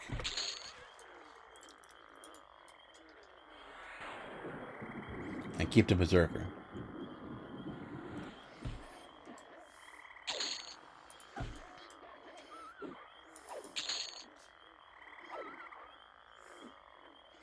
Oh. Yeah, that would make... Paladin was your main. That would make it harder to do.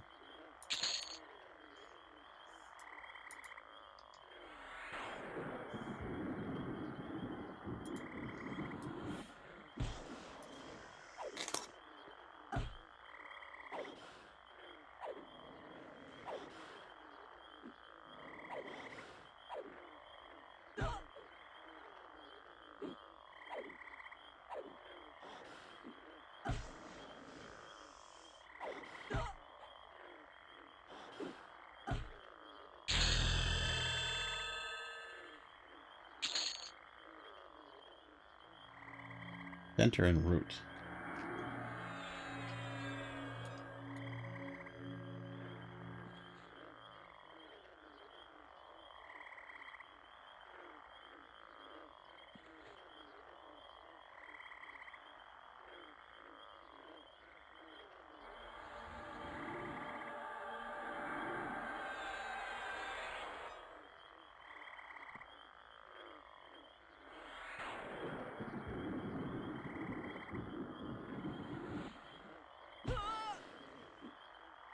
It can be, as long as you don't get overwhelmed.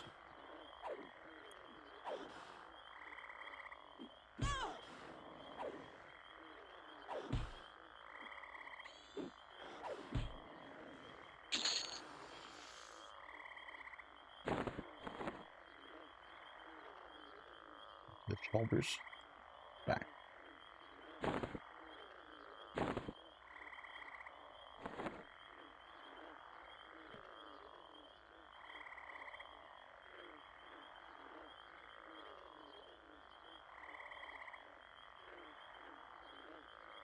Wizards, yeah, I mean, wizard nukes are very efficient mana-wise. The low-level ones, at least. It's pretty fun to spellblade them. You just watch the shit gets trucked without burning that much mana.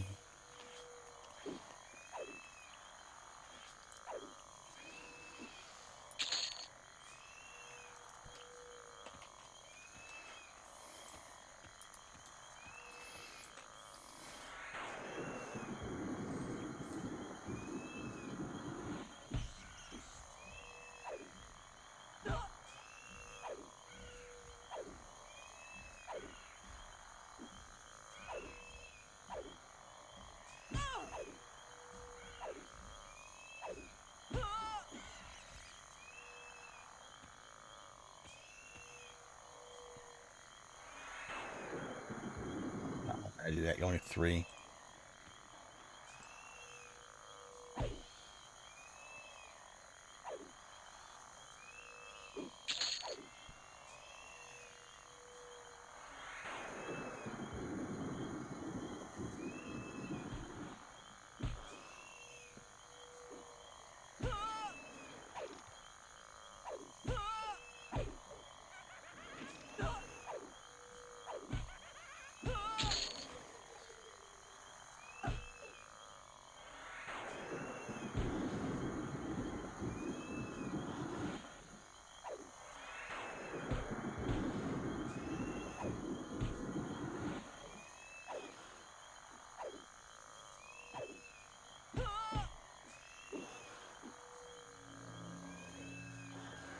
Yep.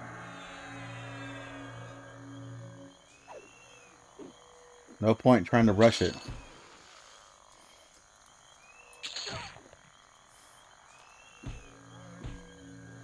As long as they actually make Sky an instance, personal instance area, you don't got to compete with people for loot. In fact, they are removing the raid bosses from the non-instance raid zones, so that there is no racing, no competition, no toxic bullshit. You want to kill a raid boss, you got to do it either in a personal instance or a group instance. No overworld bullshit. That's how serious these guys are about not having the typical Everquest crap that you see on TLPs.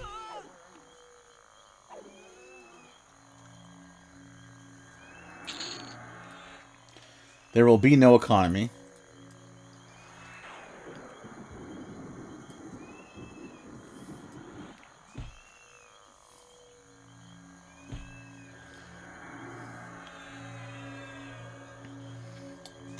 I just don't know what the longevity is going to be like if they are super slow in their zone overhauls.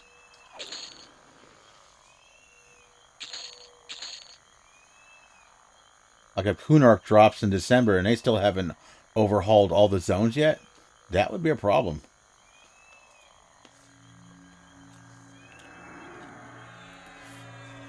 Yep.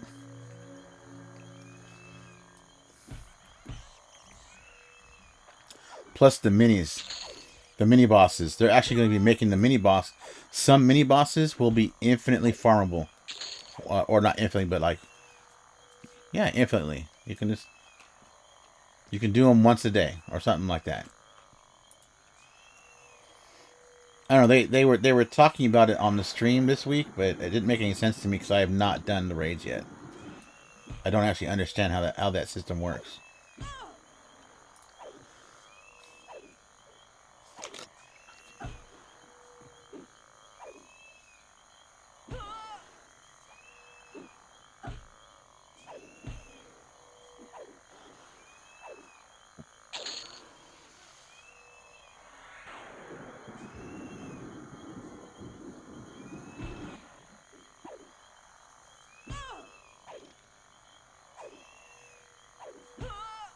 There's a bear behind us, I think. Yep.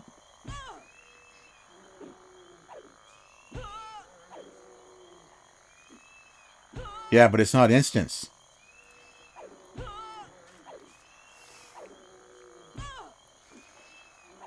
So people go in there, they clear it out, and there's nothing to kill.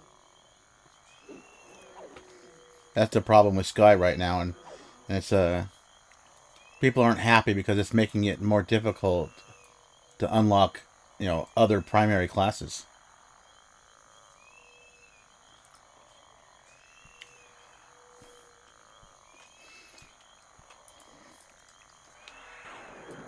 So big changes for Sky, but what about all the changes for all the zones? I'm trying to convince a friend and his wife to come play. He played the original Everquest, and he's been with me playing since 2004 WoW. We play all the MMORPGs together. But the fact that I know, right, if this game were to launch right now, he would be pissed when he left Befallen.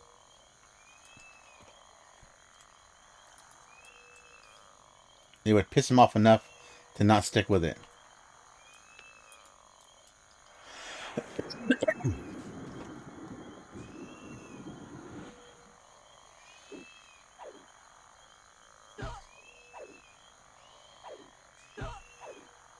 No, I'm talking about the fact that Befallen is basically a different game. There's no placeholders. So names are always up. The most you gotta wait for a name is about 10 minutes. Oh. The gear is fantastic. You're always getting gear. A constant influx of gear and stuff. It's just coming and coming.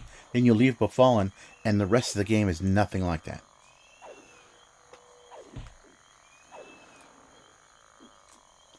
So someone who's brand new to EverQuest, or who hasn't played since the vanilla era and has been playing modern MMOs since then and used to that kind of playstyle, not going to be happy with that dramatic difference. God, these first 10 levels are so slow. It's so slow.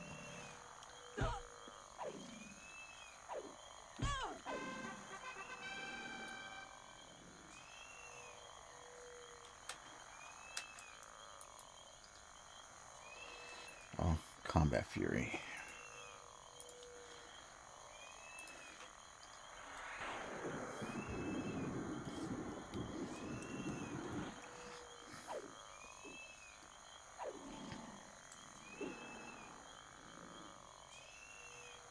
The hell is this? That's getting stored.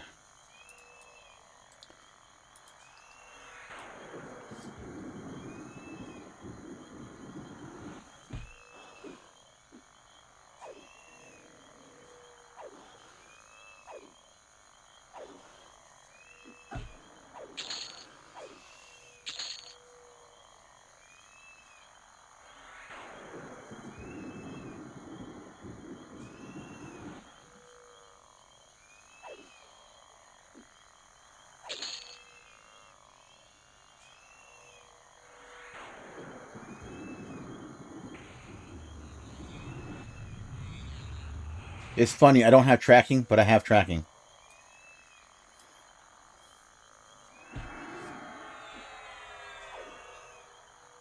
No, they're not going to like the fact that Befallen is literally a different game. No other zones are structured like Befallen. You could kill the placeholders for the Frenzy Gould for an hour and a half, and he still might not spawn. Then when he finally spawns, he only drops a ring. In Befallen, a name spawns every 10 minutes. That's what I'm talking about.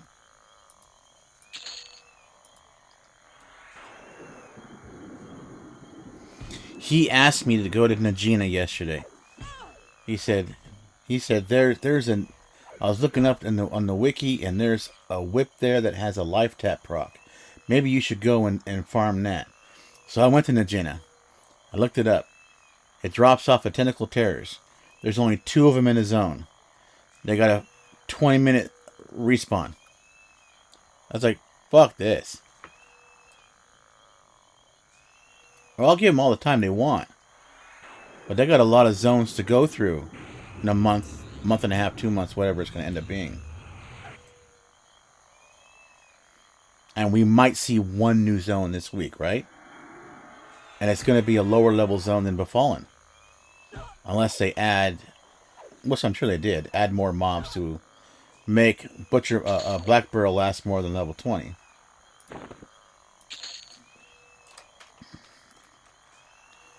It's just you're not in these levels very long.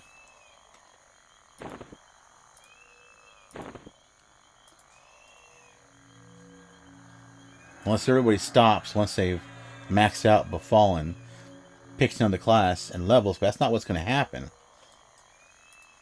The vets are all going to race the end game on their first trio and just raid, and then new folks are going to feel like they're being left, they're falling behind or leaving behind, even though they're not, because you'll be able to do everything solo. You know, it's still that perception, that MMORPG perception of, you know, this guy's doing so well, he's gone so fast, I'm still stuck here, why am I falling behind?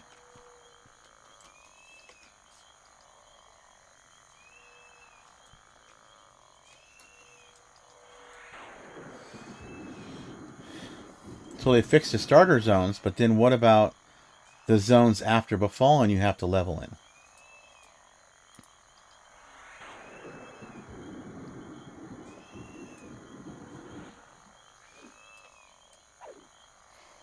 There's a pretty fat HP ring in Gook off that hand, if the wiki's to believe. But the only thing that reanimated hand ever dropped for me was a bracer. And that's after, I think, almost 40 hours across 3 characters in Lower Gook in the last week.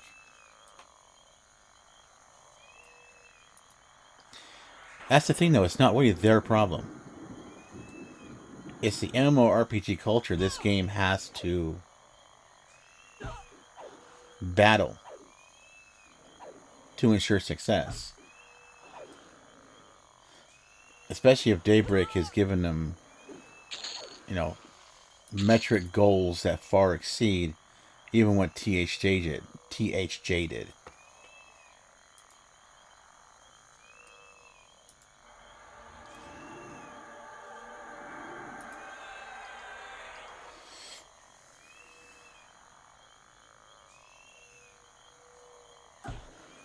Yeah, and the knowledge gap is also a problem, Rakarduk. That's something I've been pressing the devs on the Discord as someone who also has no knowledge. The only knowledge I have of this game right now is what I've picked up the last 2 weeks since I got a key. Is that there is no knowledge.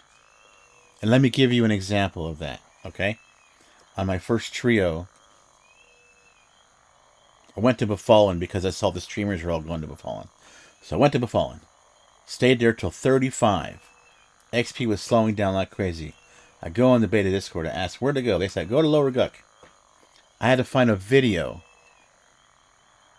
to even figure out how to navigate to get to Lower Gook. I get into Lower Gook. I'm there till 42, 43. XP is just, it's almost non-existent again. It's crap. So I go on the Discord and ask, where to go now? And they said, go to the hole. No, I'm sorry. I wasn't. I was 46. I was 46 in Lower Guck, and I asked where to go. And it was Hammock J who said, go to... At 46 is when I usually go to Hate and start farming. I said, okay. So, I Google EverQuest Classic, how to get to Plane of Hate. And the only results that came up said, you need a wizard port. So I go back to the Discord, and I says, is there a wizard who can port me? And they say, you don't need a wizard to port you. There's a port in the Oasis of Mar on this server. I was like, okay, and how would I know that? If you didn't just tell me that, what resource exists would I know that I can go to the top of the Spectre Tower in Oasis of Mar and just click and go to Plane of Hate? There is none. So that's something they have to. There has to be guides written by these creators that know shit, that's going to guide these new people if they want this game to bring in more than just their veteran EverQuest crowd. Because people are now used to new MMO launches and existing MMORPGs having in-depth, well-formatted wikis.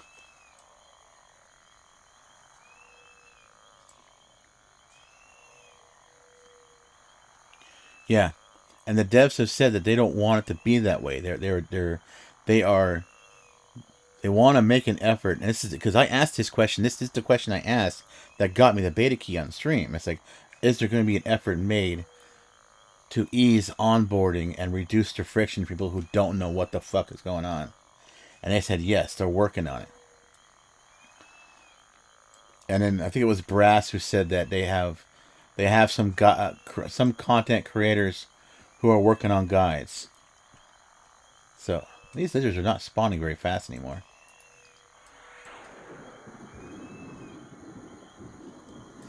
Well, that always been EverQuest has to change. EverQuest has been stagnating because that's always been EverQuest. If the goal to this project, besides making a solo version of EverQuest, is to make it more available, make it more approachable. So just saying, well, that's just how EverQuest is, it's not okay anymore.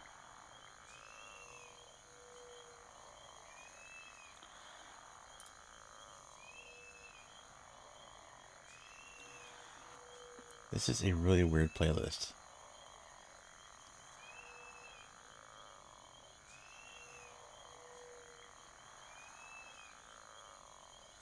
Kind of goes all over the place. I'll find something else.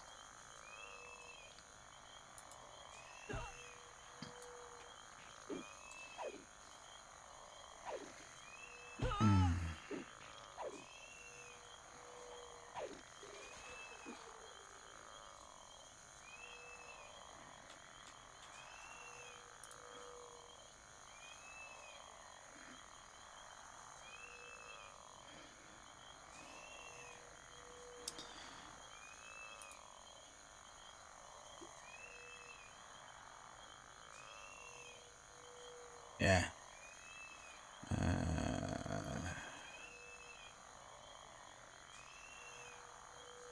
I mean, I'm enjoying myself. I would not have re-rolled now 4 times if I was not enjoying myself.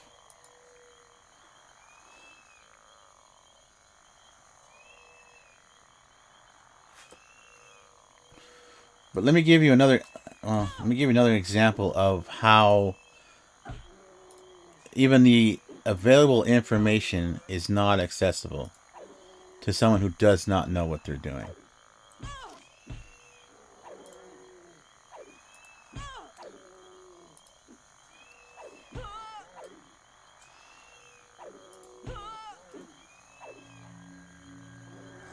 So EverQuest Legends Wiki has this page to find gear, right? I put in Paladin, I put in Primary, it gives me a list. But it's got all these goddamn out. Like, what do these out of era tags mean? Is this actually in the game? I don't know. What does this mean? Why do I have to mouse over it to see what the fuck it is? Right? And then it tells me where it drops from mortuary fungus. Okay, how about telling me what zone? What zone is it in? What level range is the zone? I mean, sorted by that. Because maybe I'm like a level 20 paladin. And I'm looking for a primary weapon. Right? Well, I don't know what level these are. I don't know what level any of this shit is. What level I can get it at. I have to click on every single one. Figure out what zone it drops from. Follow that click. And then figure out the zone level. So, there's ways that this information can be presented to make it more like Wowhead, I guess. It'll be the thing, the example to follow.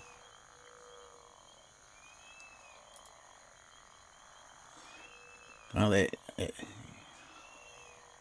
yeah. But it's still the only source you have.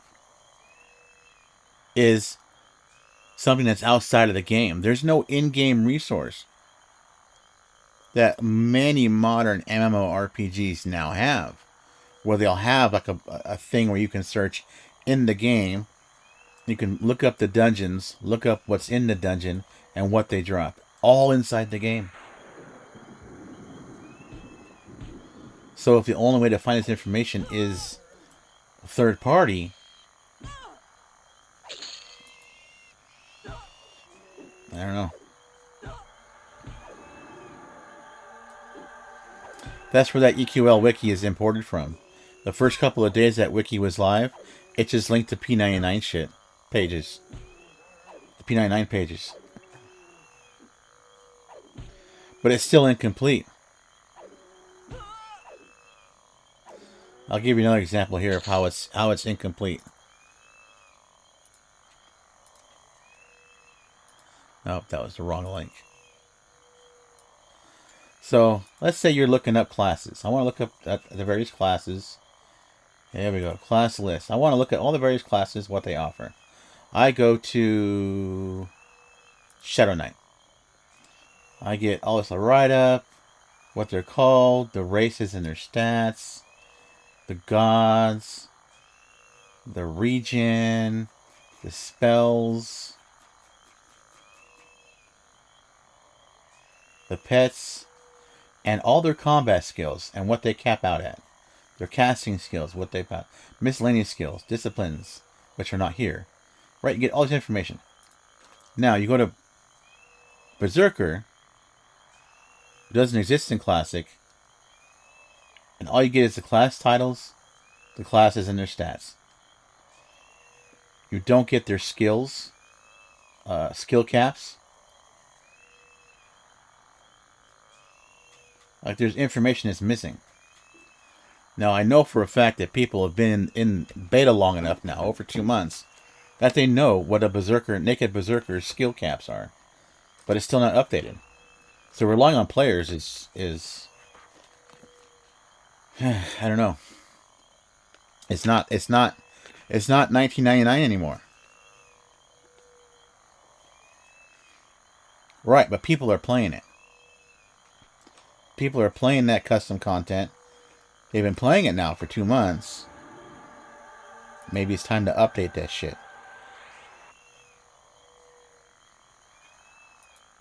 Somebody, somewhere.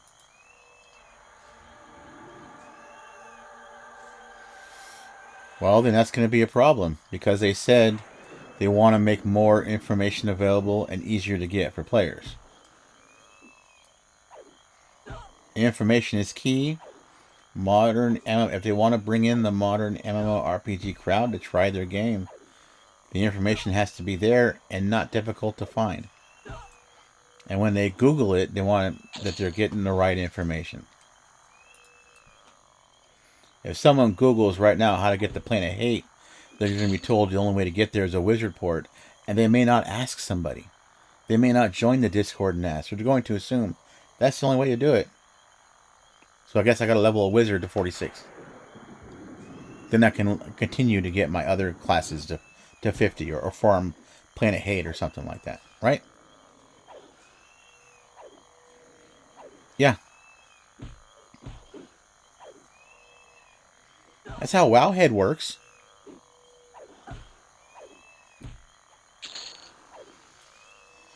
I mean, if Wowhead can do it on a game that's far larger, far more dense than World of Warcraft, somebody can do it for this game.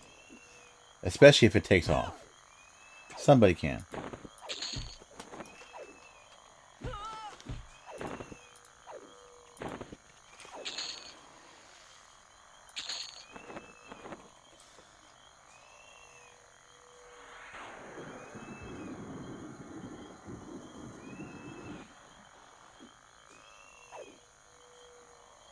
But it's not, because Berserkers have never existed in Classic. So no one has information on what the level 50 skill caps are for a Berserker. Because Berserkers have never existed in any form of this game where the spell cap was 50. I mean, the level cap was 50. I'll tell you, before I deleted the last Berserker, at level 41, my Berserker was already at 210 two-hand slashing skill. My warrior didn't hit 210 till 50.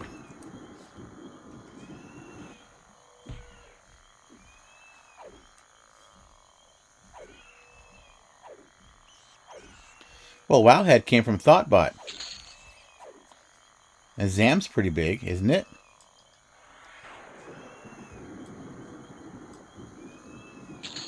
Make updates there.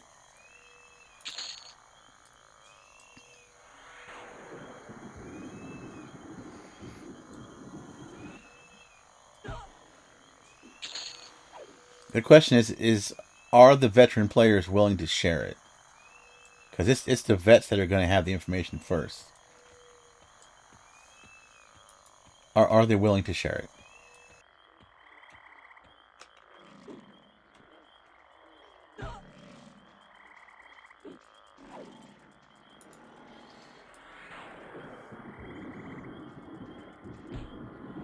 And like I was saying earlier, when Airwalking and you guys weren't here earlier, the zone guide doesn't work, right?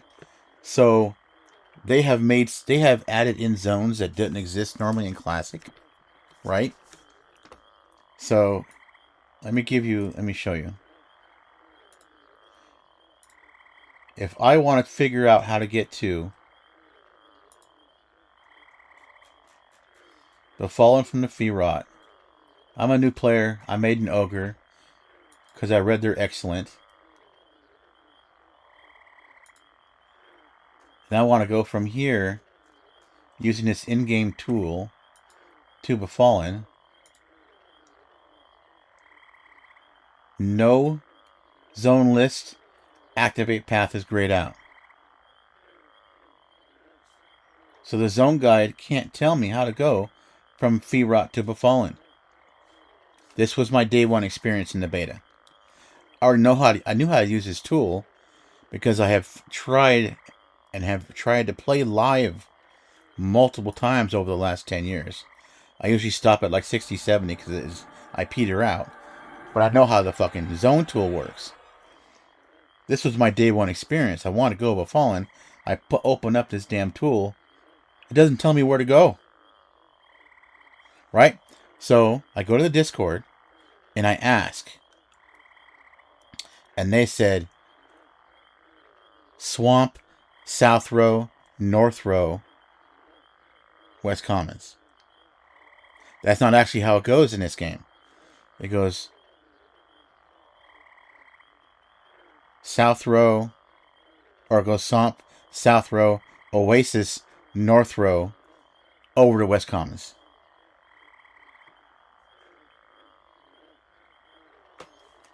Now, this zone guide works in some places, right?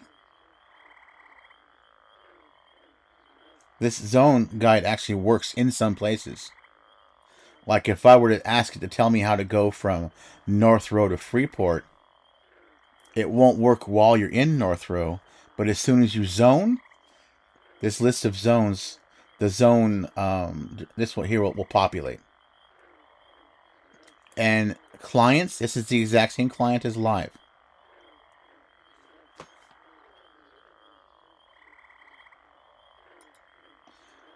So that, I know that really needs to be a priority. Because new folks are not going to be patient. Especially after paying a box price and then turning on a sub. You're not going to get that. You're not going to get that next sub revenue. Hell, you might even get refund requests.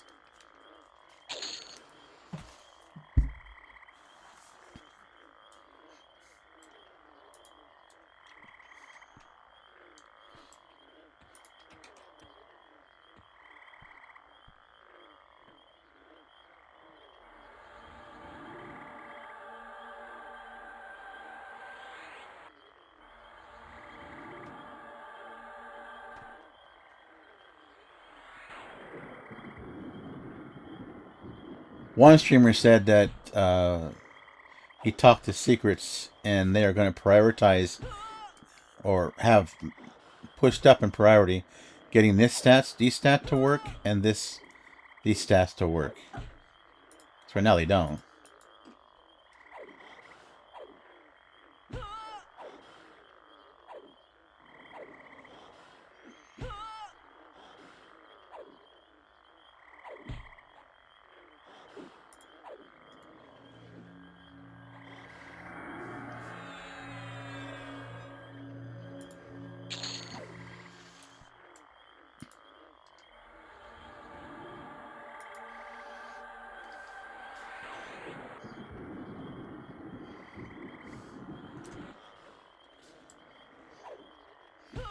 I don't know.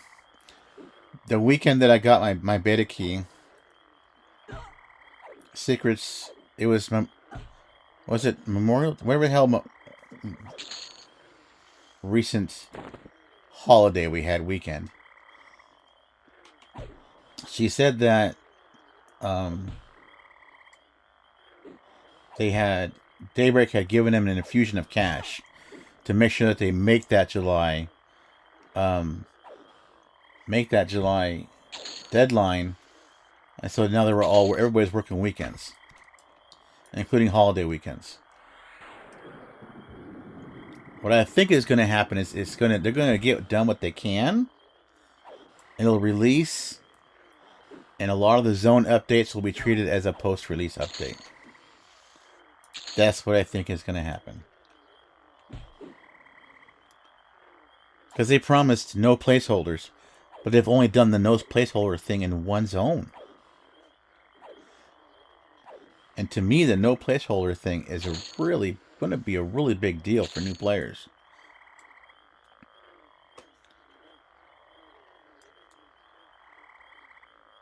Because it really is two different games. It's the game inside Befallen and the game outside Befallen when it comes to, farming gear, farming upgrades, even farming motes. Because motes have a higher chance to drop from name than anything else. But if your names are on a 30-minute might respawn versus a guaranteed 10-minute will respawn,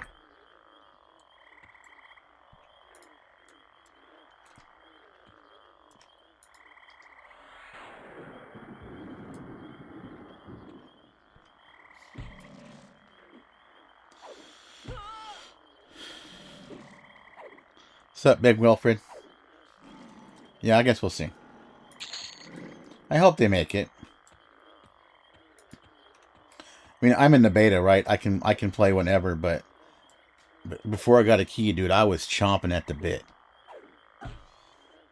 I've been playing MUDs and MMORPGs since 1993. I'm always chasing for looking for that new game. This looked like finally an Everquest game I could get behind. When I saw the streams and shit, I was losing my mind. I wanted to play. So I got a key, and at least I can sate my need to play this game with the beta. So I feel bad for you guys that don't have the key right now. Especially if it gets delayed. Where's the other camp?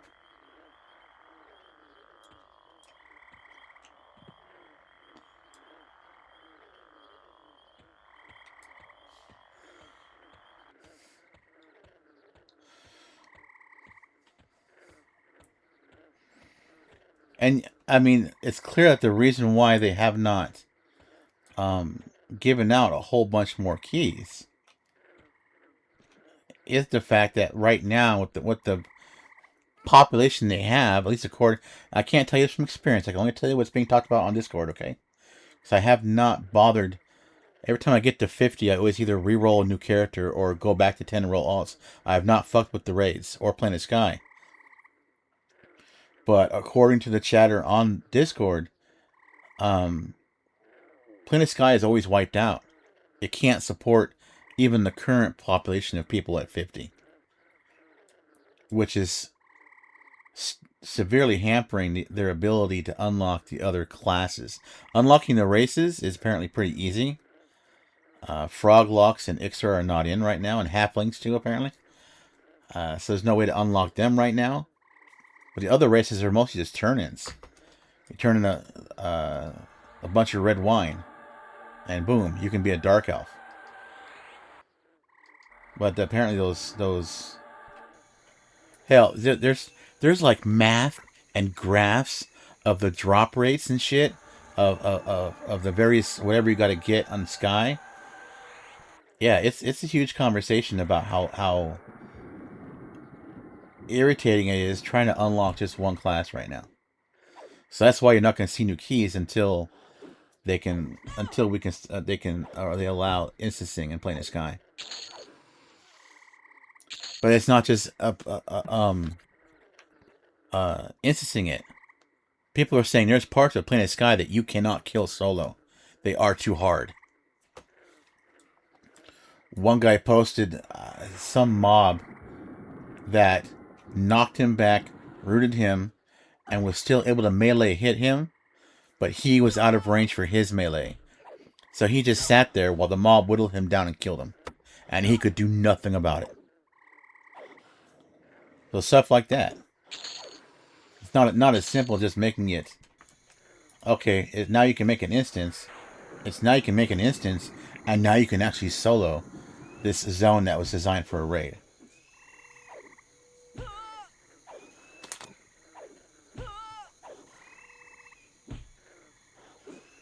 There's just a lot of... I don't know how big the team is. There's just a lot... It seems like there's a lot of things still to do. So there is a background worry for a lot of people that...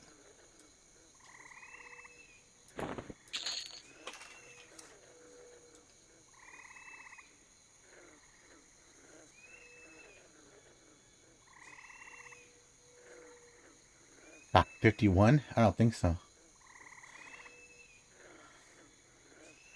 Well, let's see what happens when it gets upgraded. You know what else is funny? When you try to play this zone on D2, D3, D4, Bouncer Flurb's aggro range is so large, he ends up killing everything around the river. Everything around the river. It's all dead. This aggro range is so huge.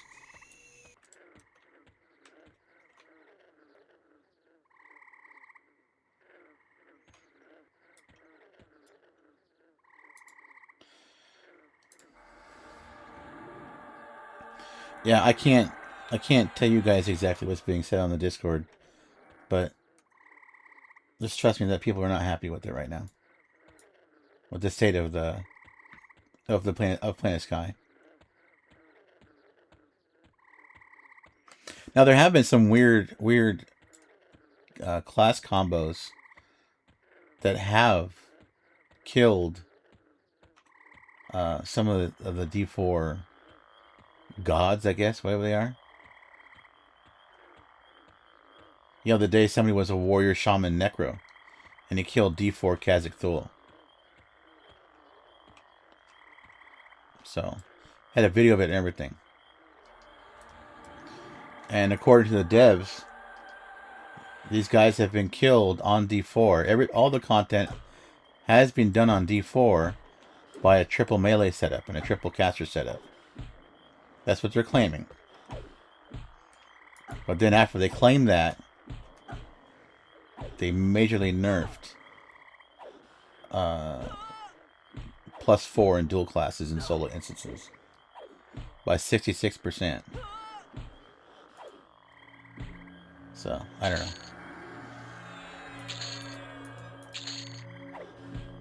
I'm having fun. I'm giving them the benefit of the doubt, but I'm not going to not voice my concerns.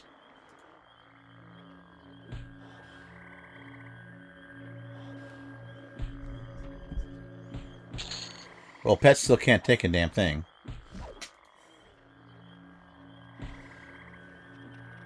Right now, the only way to tank. I mean, this game is nothing like live. It just isn't.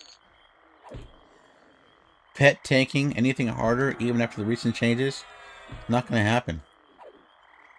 There's already been folks that have full planner gear and full planner gear on their pets, and they can't take anything higher than D2. So it is, if it's going to be tanked, and if you want to farm higher difficulties, you're the one who's going to tank it.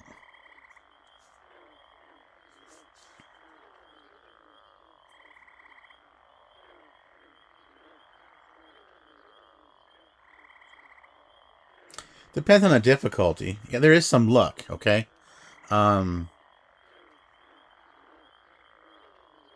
If you stick on D0 through 2, you're very rarely going to see a dual class mob.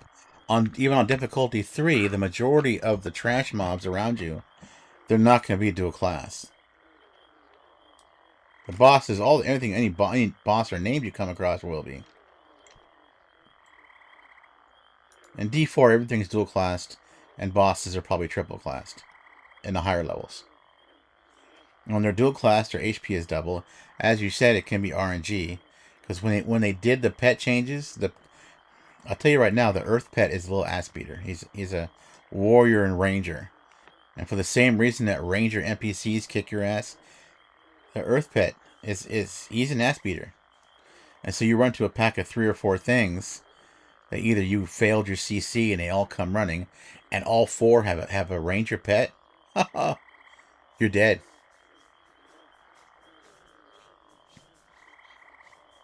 I was farming D4 lower Guck before the server went down. No problem, no problem. Server goes down, comes back up. I go back in the D4 lower Guck, and I was getting decimated by NPC pets. Just fucking wrecked as a warrior bard cleric.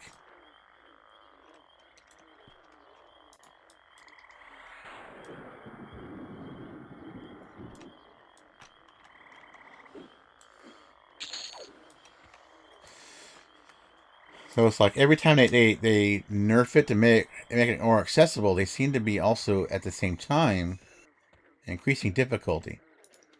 A week and a half ago, they did the first big nerf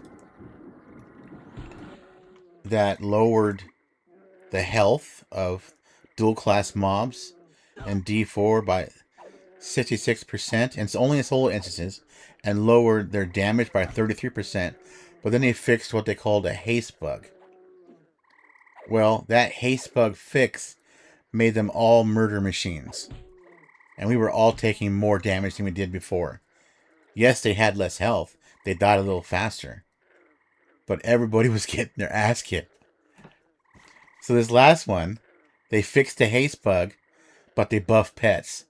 So now if you got something that's got a pet, it's even more deadlier than it was the day before.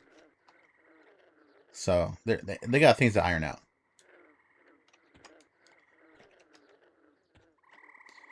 You know, it's been 5 hours and I'm still not 10. XP is so... Come here, bear.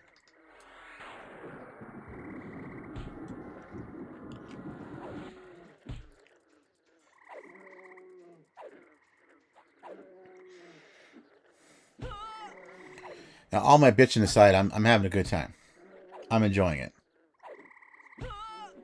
There is definitely possibilities. But as I was saying before, I have a lot of experience in new MMORPG launch. Every MMORPG that's ever launched in the West, I was there day one or I was in the beta. And so there are patterns I have seen every time. Things that have to be worked on.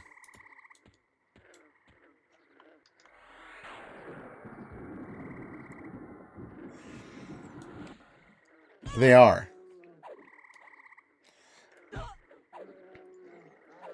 Berserker stance doubles your attack speed.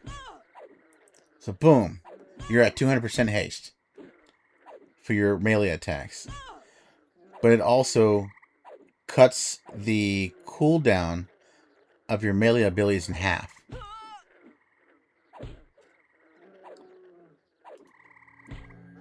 So normally, in fact, let's put bash on here.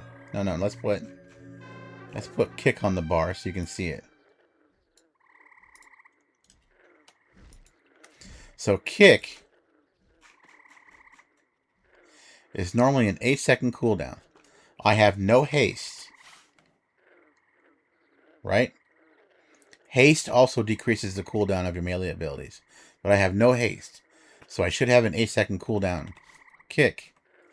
But in reality,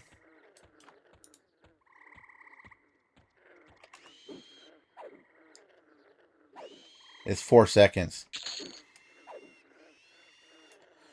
And that applies to all that shit. That applies to Frenzy, Cleave, Smite, Reave, all the monk kicks. Anything you want to combine Berserker with.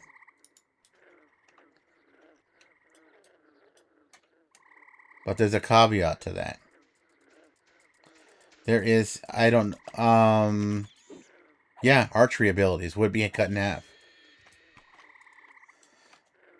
But there's a caveat to that, okay? The most damage that you can do is to dual wield. Berserkers can't dual wield. You also never want to combine in your trio 2 of warrior, of monk, of rogue, of berserker. Because none of them have mana pools. If you have 2 of them and 1 caster, see, I have 169 mana because I have 1 caster. If this was ranger cleric, I'd have probably 400 mana. And you need that double-sized mana pool. You gotta have it.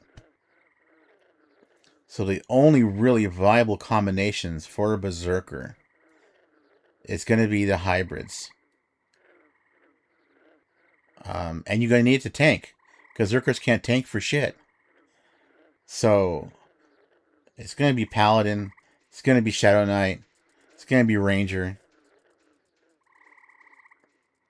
Otherwise, it's going to be bard or other. It's got to be a mana pool thing. So it's fantastic, but it has some limitations in your trio. Now all that being said, you can level just fine. Even as triple melee. Warrior, rogue, monk. You can get to 50 just fine on 0 or difficulty 1. Let mend heal you or just sit here and out of combat regen. But when you want to dial it up, just 2 or 3 or 4, start getting the rewards, start getting the motes. That combo ain't going to work. There are some streamers that joined the beta, a couple of weeks ago that were leveling up their glass cannons. And now they're trying to do Vox or Nagi higher than D1 and D2. And they can't get past it. Because they just get their asses beat down.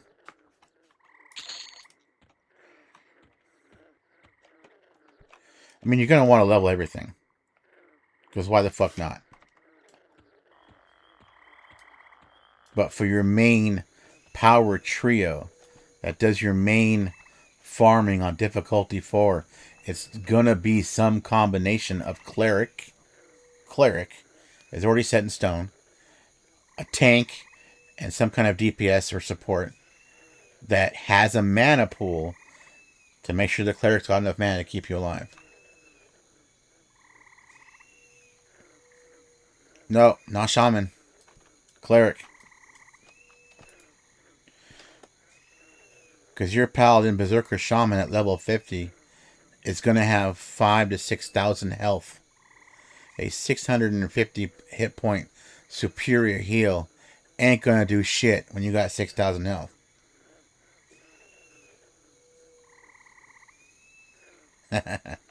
Whereas clerics get promised renewal at 39. It's got a 12-second delay on it, and when it lands, it heals you for 6,000. That's the only thing that's keeping up.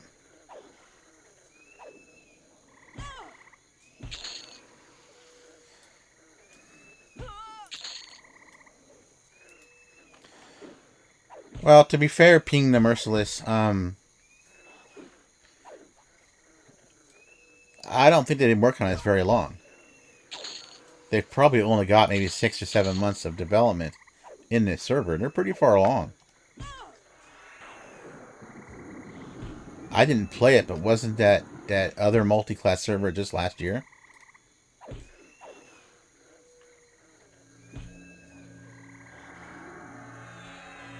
Yeah, absolutely, Jerkstorm. You can have, and you will.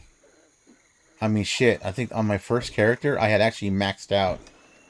I had maxed out all the loadouts. I had them all maxed out.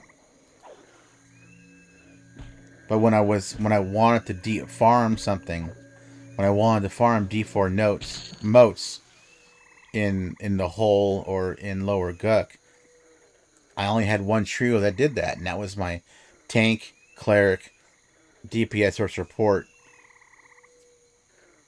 and mind you, it has to be a hybrid or caster class. So warrior, cleric, bard, I did. Warrior, cleric, enchanter, I did. That's a good alternative if you don't want to fuck around with bard. In fact, the funniest one I did was Shadow Knight, cleric, enchanter, because you can spellblade the level 16 AOE mez. So anytime that thing would proc, everything around me was mez. Getting swarmed, not a problem.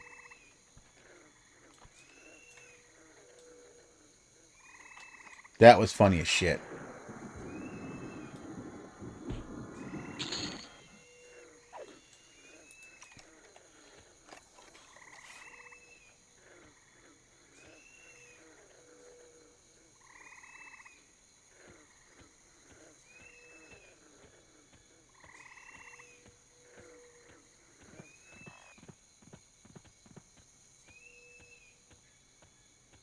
But things aren't perfect. I mean, I haven't gotten there myself yet, but I'm being told that once you've got gear and you're doing the good damage, you burn through your endurance so insanely fast, and it regens so slow. And casters are almost a caster DPS. The mana doesn't exist to get through the high health pools, and the mana regen doesn't exist because according to the Discord, these regen values max out at 120. That's the highest they'll go without a major change to the game engine. So, and when you have how much did he have? It was 6,000 mana. You know, you're doing 120 every 6 seconds. I don't know.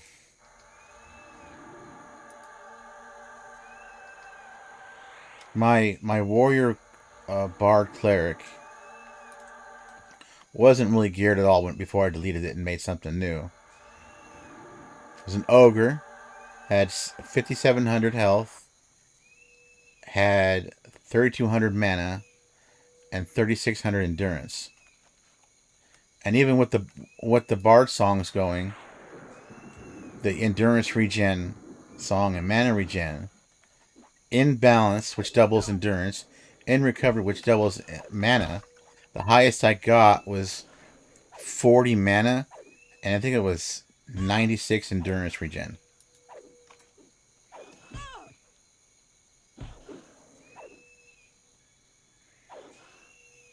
There's no over haste, and the haste cap is 175.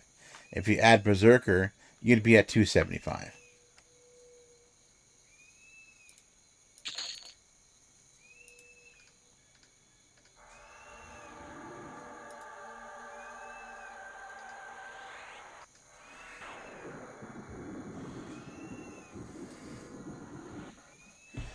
But that would not be a very tanky build. I mean, you'd be fine for normal.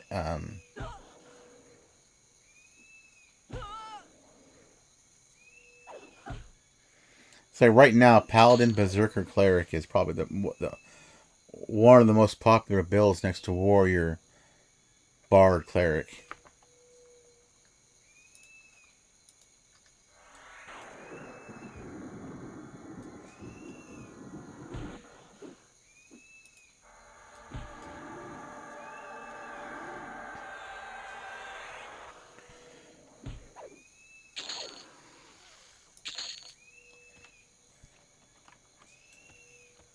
But to give you an idea of how powerful those two builds are, people have killed Master Yale, who I have never killed, by the way. I can only recite to you what's being told to me on the Discord, okay? With screenshots. People have killed Master Yale on difficulty 0, solo, at level 40. Level 40.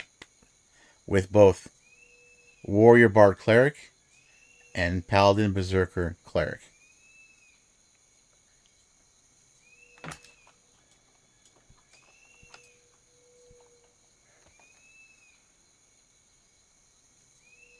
Now these are veterans, okay? Most of the beta is veterans. They know what they're doing.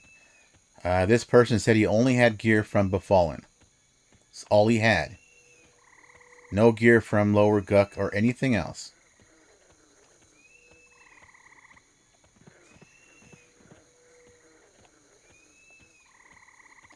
And he had screenshots showing it. So no earrings. Some pieces were just like, no non-stat gear.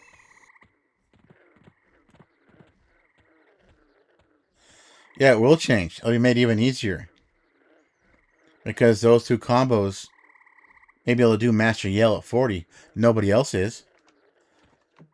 So they are... and they recently just nerfed Kazakh Thule big time.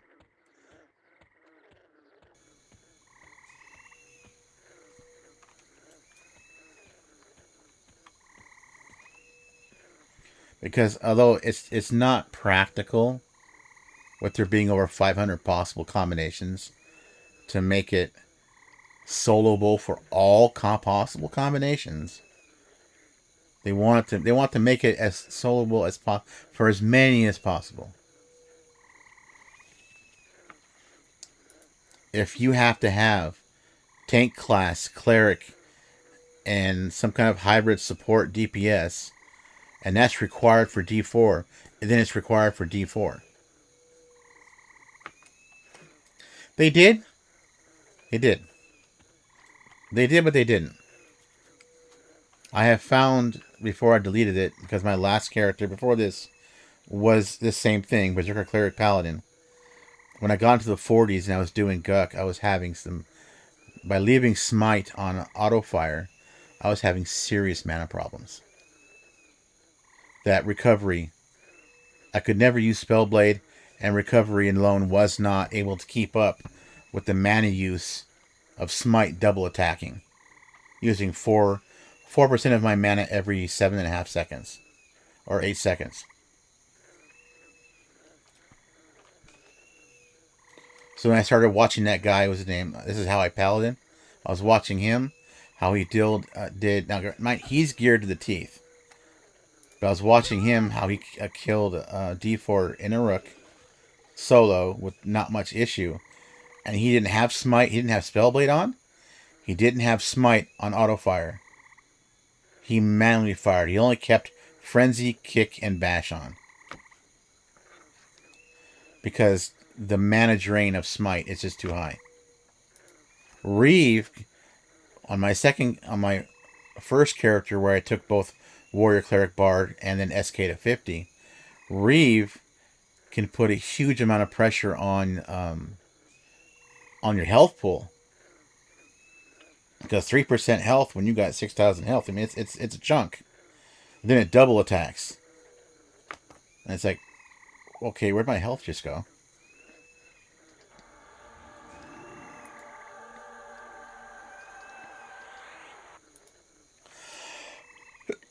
And Spellblade is unreliable. I mean, it's a fun toy, which I'm sure was the intent. But Spellblade puts I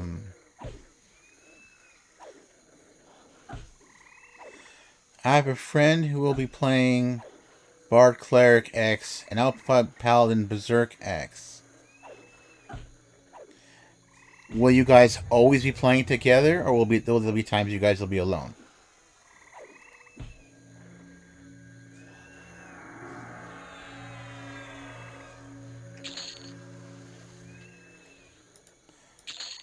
For the Bard Cleric X, you make X would be Warrior, Paladin, Shadow Knight. Any one of those three. For the Paladin Berserker, add Cleric.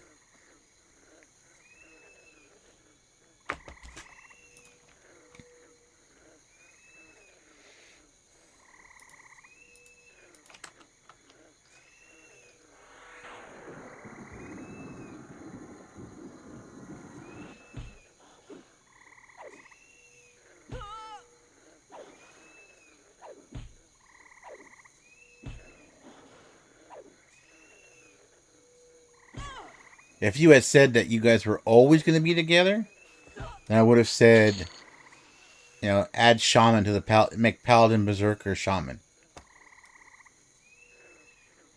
And the Bard Cleric could be anything else. Monk, Rogue, even Berserker.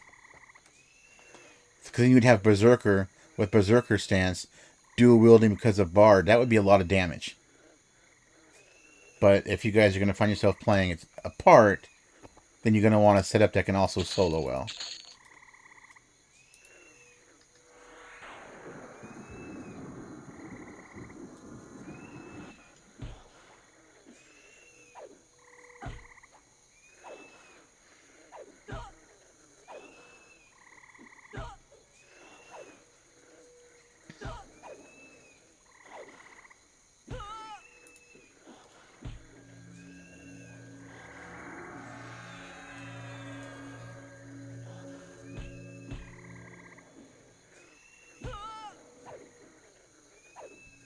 What am I doing?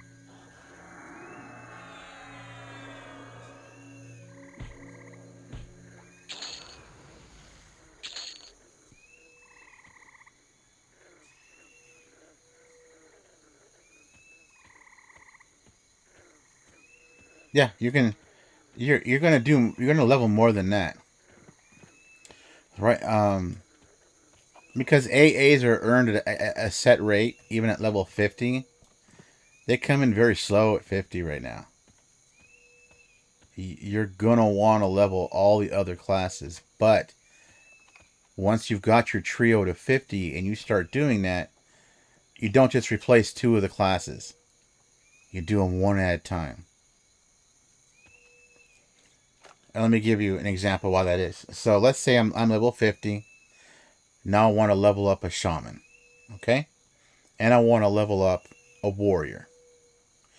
If I level shaman and warrior with a cleric to level 23, I'm going to earn maybe 13, 14 AAs. And they're both level 23. If I only leveled the warrior to 23, I'd still get 13, 14 AAs. Then I can level the shaman to 23 and get an additional 13, 14 AAs. See what I'm saying? So when you decide to drop down from your main trio to level up shaman for shrink, druids or wizard for ports, or just to level them up to get AAs, you only do them one at a time. Or you're going to be leaving a lot of AA experience on the floor.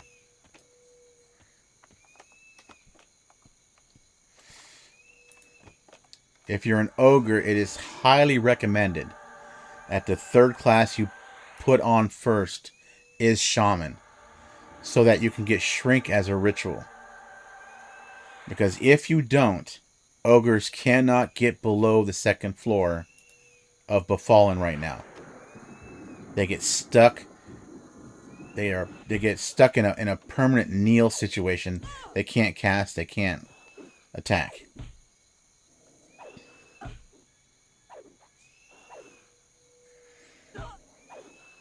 That is one way to do it. That is a way to do it. The vets are recommending you pick your trio, you zoom to 50. You start killing the raid bosses on D0. You get that gear. As much of it as you can. Do the whole lockout whenever you, that week, all of them that you can. Whether solo or grouped. Get them all done. Get all that gear. Then you swap one out. Because now you're level 10 and you're in a full planner gear. So it's even faster. That's what the vets are saying. But you don't gotta do it that way. I'm not doing it that way. I will level whatever I end up finally settling on with Shaman to 15 to get Shrink. Then I'll replace the Shaman with Druid. Take Druid to 25. Because 25 is the last ring. Then I will work on my main trio to 50. If I get bored at some point in that, I'll swap one of those out for a Wizard or Ranger or something else to get more AAs.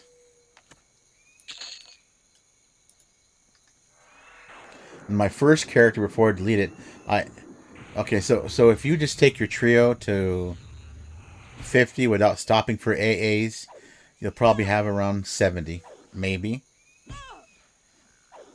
But my main character, my first character before I deleted it, I had over 300.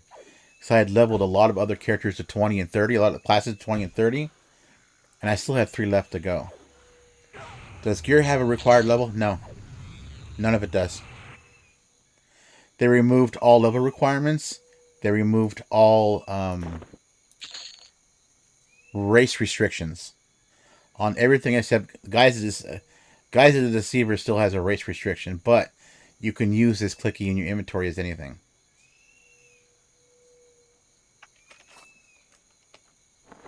I totally forgot I got more of these.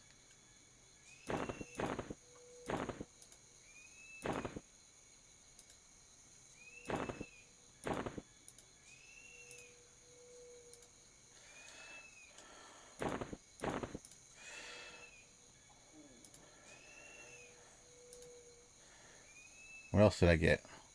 Nothing.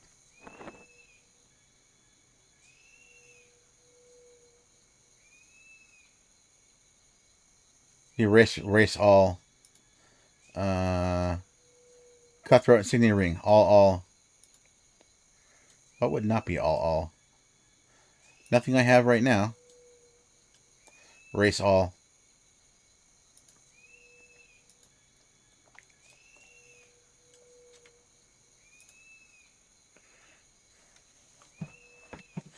You can be absurdly... Now, there's a drawback to being an OP at level 10. Your endurance will drain in like maybe 3 or 4 seconds. Because you're doing so much more damage than you should be.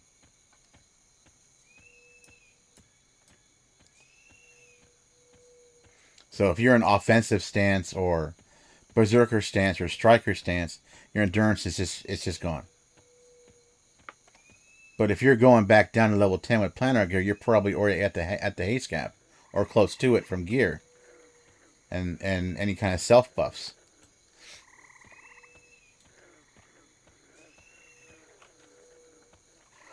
So you can just sit and balance stats the whole time.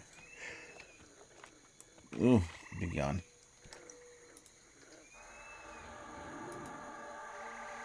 God, I'm telling you, 1 to 10 is takes the longest, man. It just does.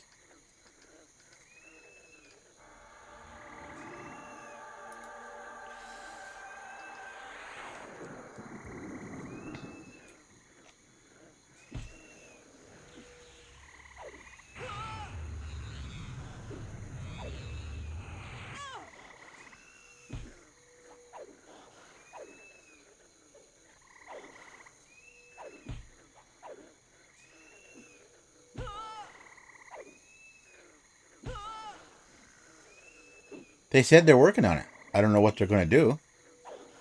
But it's pretty shit right now. I mean, shit. 13 damage.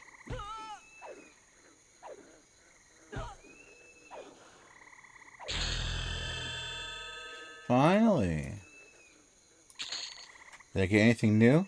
No.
That's right. Dink restart.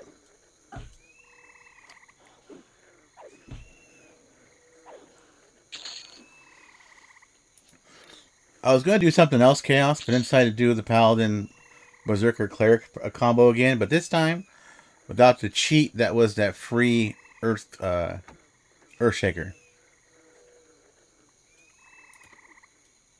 And it's been a different experience, dude. Without having that +3 Earthshaker from level 1, it's been a lot slower. Why not? Try different things, try different races, try different primary class combos. My first character, I had like 120 hours on it. And I deleted it because I'd already used my token. It was a warrior, used it on the SK. And I was looking into how long it was going to take to unlock any other class. And I was like, it's going to be faster to delete and make it something else. I mean, fuck it, it's beta. Now, we'll be able to keep these characters on a test server. I ain't playing test server when the game launches. Especially if my buddy joins.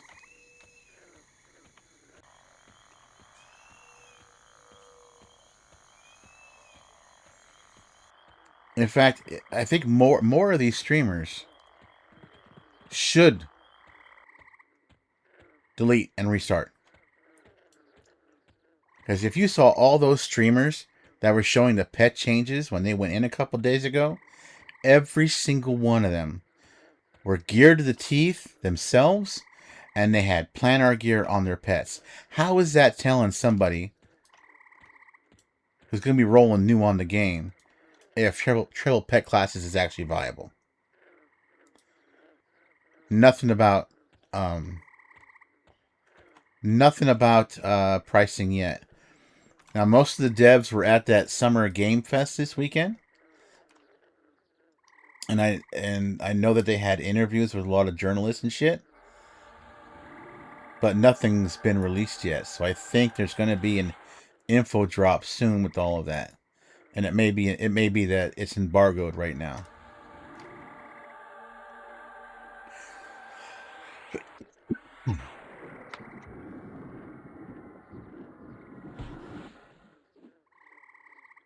Well, that's good. That's what they got to do. I mean, not all of them, okay? The ones that don't care about that shit, I mean, they're testing other things. You know, there's apparently a real problem with endurance management once you're getting geared and you start doing the damage. Apparently, endurance management is practically impossible. So that's something that let the superstar vets work on that.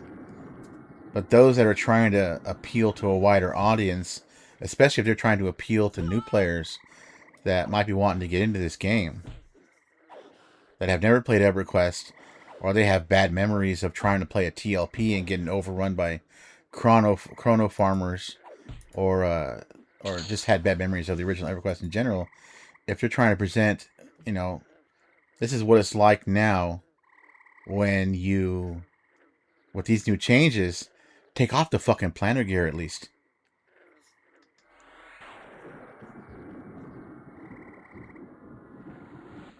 Is there? You could be right, Ravenous Dan. I don't follow those Comic-Con, Game Fest, wine tastings, whatever it is that those guys go to. I went to the last private E3. I think it was 94 or 95. So I was a store manager at Electronics Boutique, and I got tickets to E3. Took me and two friends, drove to Anaheim. It was the last time it wasn't open to the public. I mean, it was cool. But I don't follow I don't follow them that closely anymore. I'm just getting old.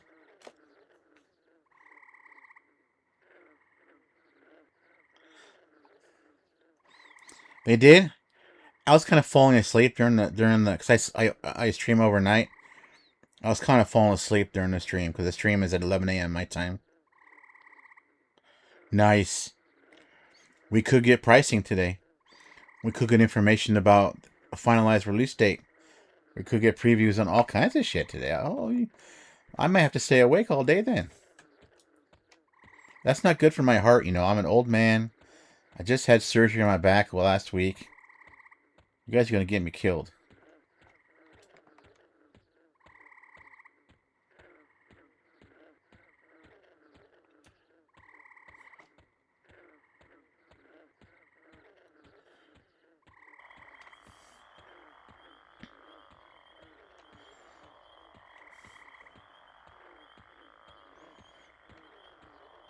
I bet the box price is $19.99.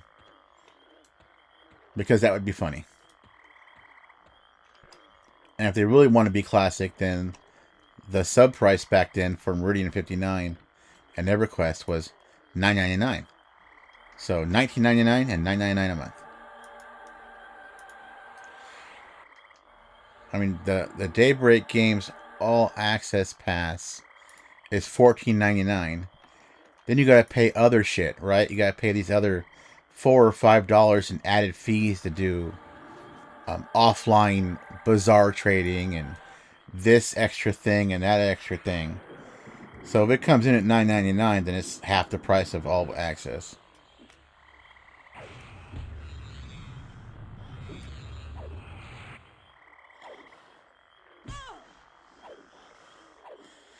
Yeah, July 31st. Well, they're not going to release July 1st. There was one guy who was like, they're going to release July 1st. They said they're going to release July 1st. I said, motherfucker, they're not going to release on July 4th weekend. Then they'd all have to work the whole holiday weekend. And I think the first is a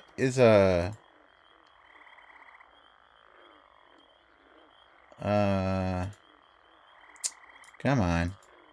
Thanks for that. First is it's a Wednesday. That'd be a long weekend.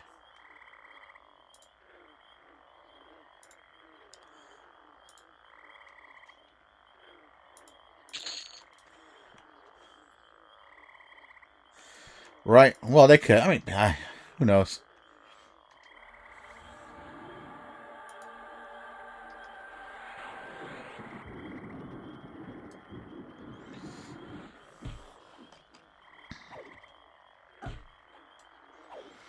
They could surprise us too. They could have some sort of monsters, all-encompassing patch dropping on Tuesday that like revamps multiple zones, fixes frenzy, cures cancer, gives three-legged dogs back their fourth leg. Could be all kinds of shit, right? That they just, and all this time it's been drip feeding us shit until then. Then they'll say, look, here it all is. I don't know.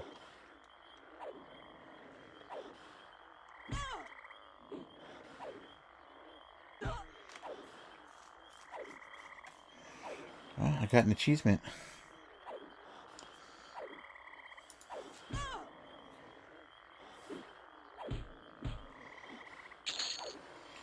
Or they could be saying we're gonna release on this date with what we got, and then there'll be quote unquote post-release support.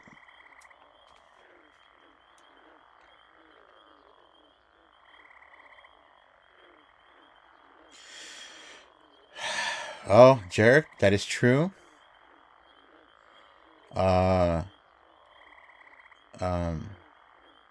Druids are apparently still missing, or they have 2 spell lines that are being added to them that we still haven't seen yet. So maybe that's coming. That would be a thing. Because right now, if you have to choose between the 3 healers, you're not choosing a druid at all.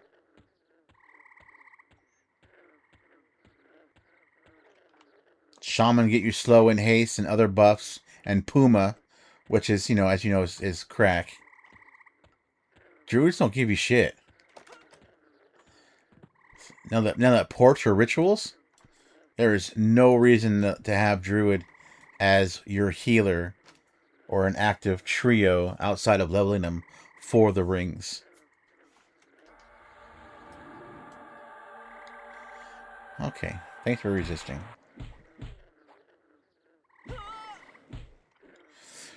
They'll get something. I mean, they cannot get an actual PR equivalent. They just can't. Because clerics don't have utility. It's anywhere near the level of those 2 guys. And you gotta take the whole kit into consideration when you're balancing these things. Cleric's niche is big heals and AC and HP buffs. That's their, and of course undead nukes. That's their niche. They don't have anything else. They don't got water breathing. They don't got levitate. They got invisibility to undead, sure.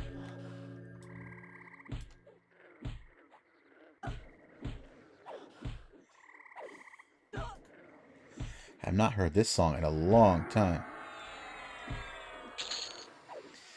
Now, what I was thinking they should do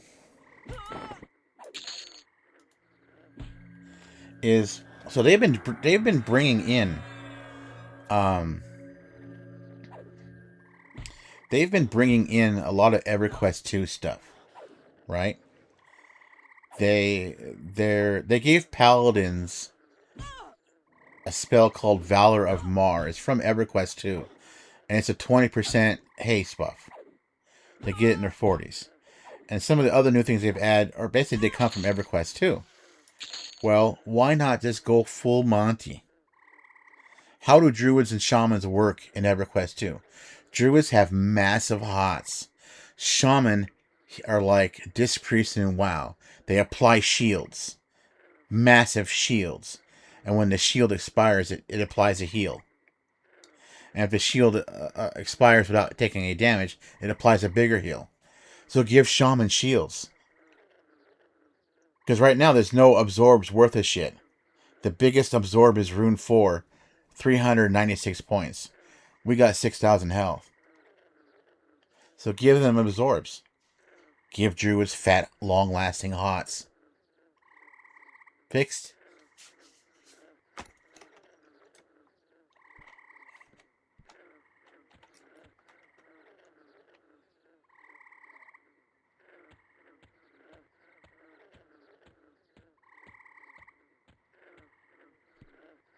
Now, res don't matter. You don't lose experience on death. There are no corpse runs. But you can res in combat now. You just don't need to have the 90% res. It can be the little res. And all the healers have a little res, I believe. Even paladins get a little res.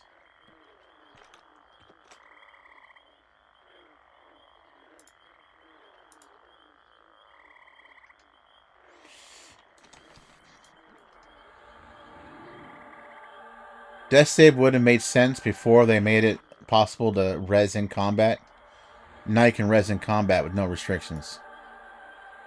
So,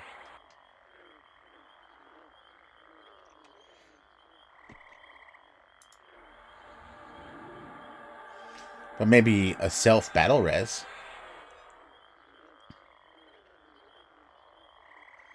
Cleric gets a death save, puts him at 25% HP or something.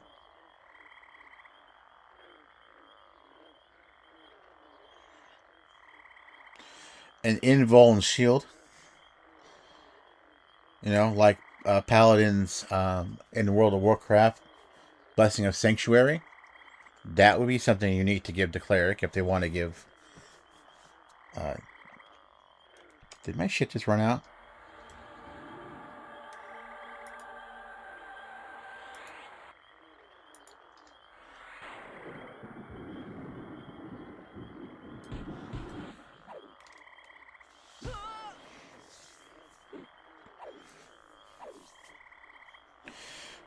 Right, so, I mean, people are whining, oh my god, I can't believe PR. It is so powerful. It is so good. Why would you take anything but a cleric? You know? That's their niche. People have killed these raid bosses on D4 with trios that don't have clerics. But they had tanks. Every single damn one.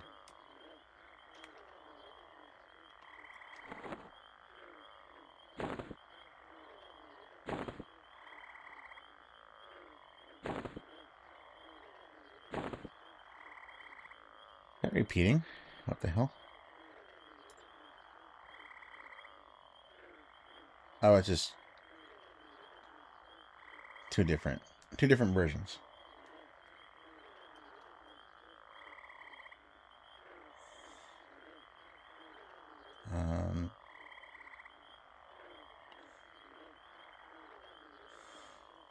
Let's do...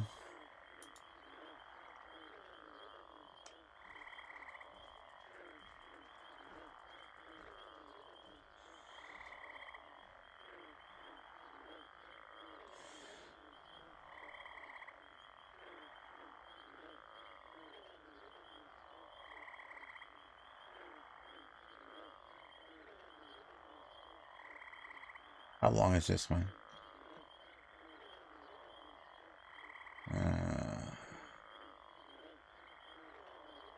Need a long one.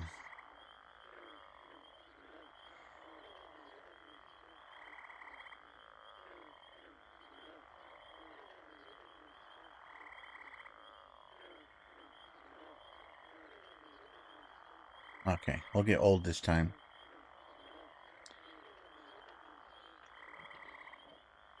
Well, you haven't seen too many warrior builds? Warrior is one of the most popular builds. Warrior Bard Cleric. Warriors are the toughest tank in the game with the most health. Hell, I'll link you something. See if I can pull it up again here. History.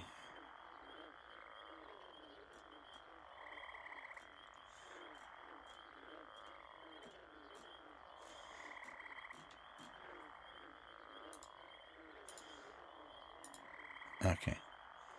So, this one.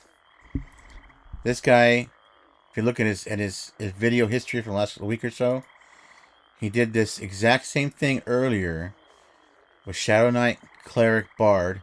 Now he's doing it with Warrior, Cleric, Bard. And it's a stark... He could not do D4 Yale, Master Yale, with his Shadow Knight, Cleric, Bard setup. On his Warrior, Bard, Cleric, it was no fucking sweat.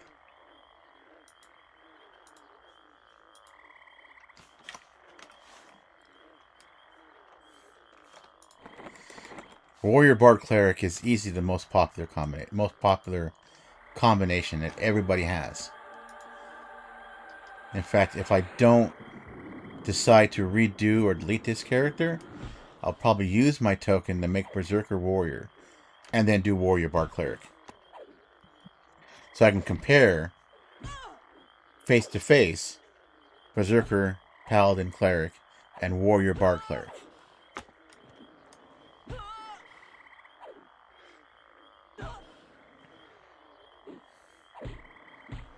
Oh yeah. Or Ogre Shaman, Necro Warrior.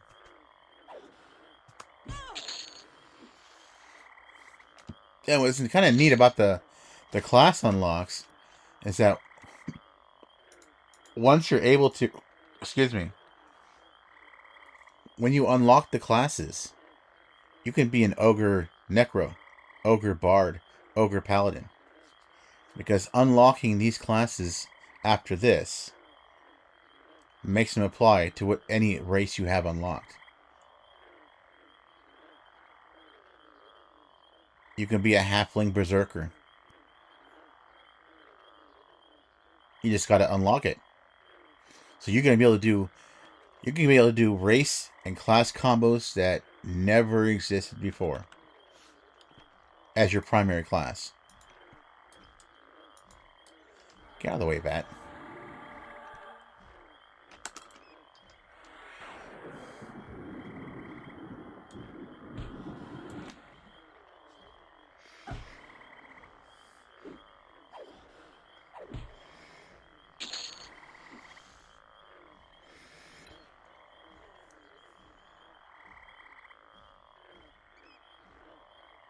I would not combine warrior and monk. In any trio, two of them should be mana users of some kind, even a bard. Because if not, you are going to have a mana pool that's half the size of your friend. The same is not true of the endurance pool. Your warrior monk is not going to have twice the endurance of your friend who's bard cleric rogue.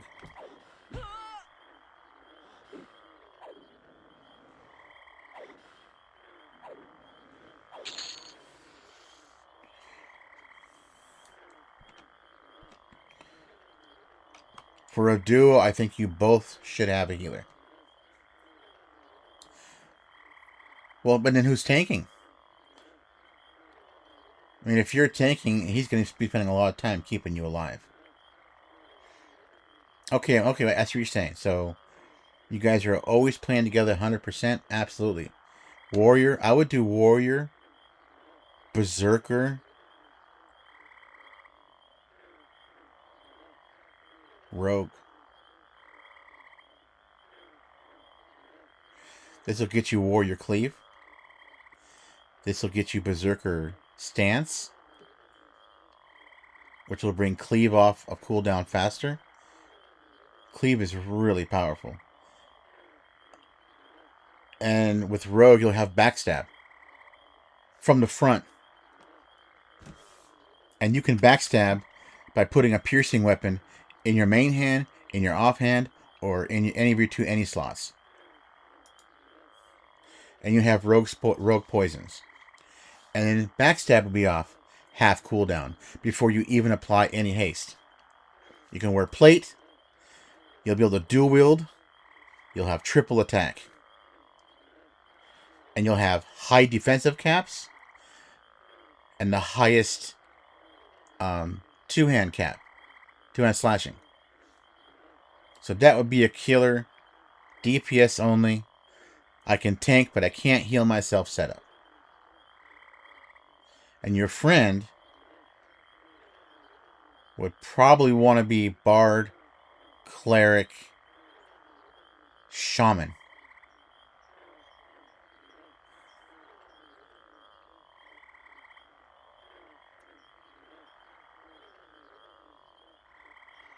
Shaman for Puma. Shaman for slows. Slows do land on raid bosses now. Bard for bard songs. Haste. Endurance regen. Mana regen. Cleric for promise renewal. But they would still be mostly meleeing because you don't want to be trying to hardcore cast DPS right now. So that's an option for a duo that's always, you guys are always 100% playing together. At no point are you soloing. The slow is not that great, no. The best slow is Shaman at 70%. Second best slow is Enchanter at 65%. The Bard slow is, I believe it's 35%, but let me check. Because they have two different AoE Bard slow songs. They have one at 20, and then they have one at in the 40s. That's also a dot. Let me check. Although it might not have the information here because I think it's exclusive or new to this one.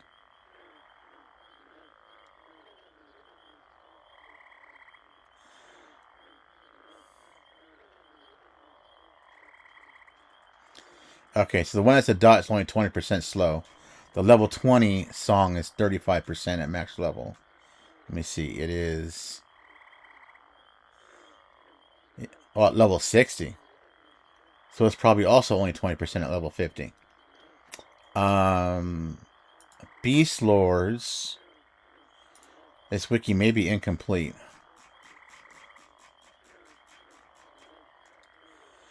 They get Shaw's Lethargy. Yeah, they get 30%. Enchanters get 65%, and Shaman gets 70%.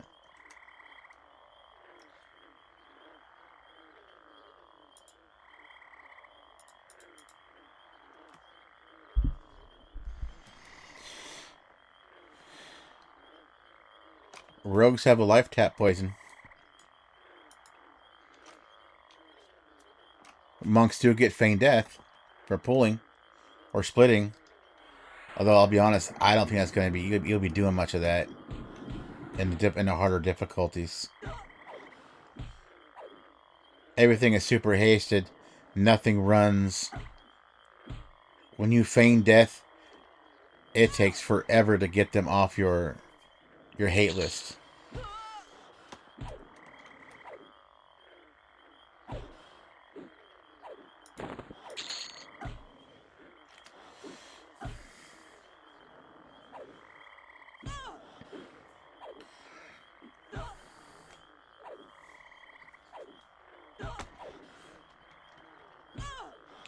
And then if you do want to solo, you just flip your classes around. Make it so you can have a solo setup. So if you're a warrior primary, you level up cleric or shaman, or a cleric and bard, or one of those. Your buddy with the bard primary can throw anything in there, and now he can solo. You just got to re-level him with your now higher level gear.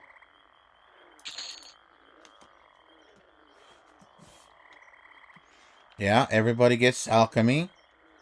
Damage shield potions. Haste potions are in. Health potions, clarity potions, mana potions. You can take every trade skill to 300. Every single one. You just got to buy the relevant, fletching mastery, crafting mastery, brewing mastery, blacksmithing, baking mastery. They're AAs.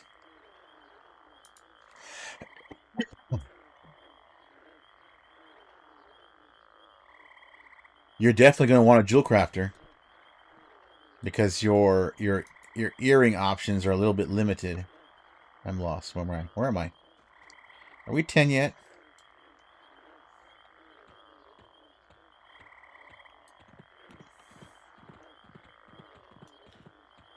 Oh, it's 5 in the morning.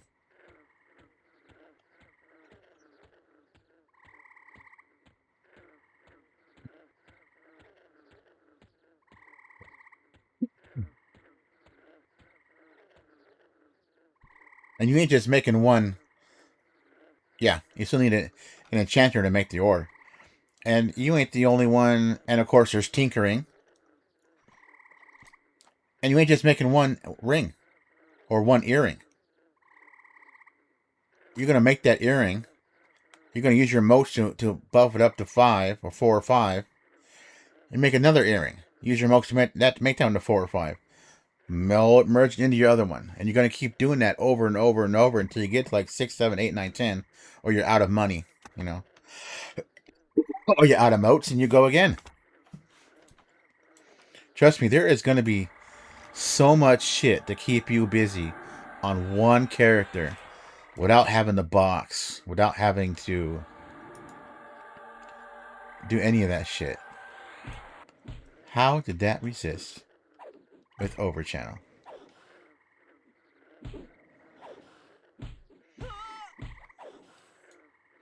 And your character is going to be so powerful that the things you need to farm, to do alchemy, to do tinkering, it's going to be so easy to get them.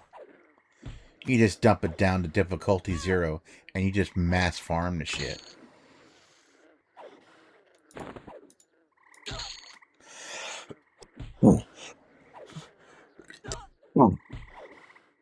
Because the higher difficulties do not increase drop rates.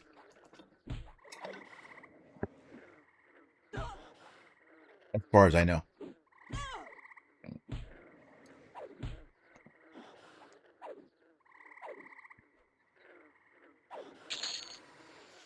But you do definitely want to, for any gear farming you do, get to D4 as fast as you can, as comfortably as you can.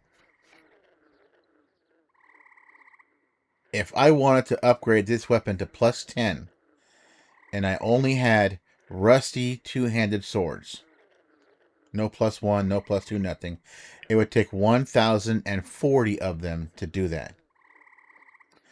If I wanted to get a rusty two-handed sword from rank 1 to rank 10 using rusty two-handed swords plus 4, that all drop on difficulty 4, only takes 66 of them.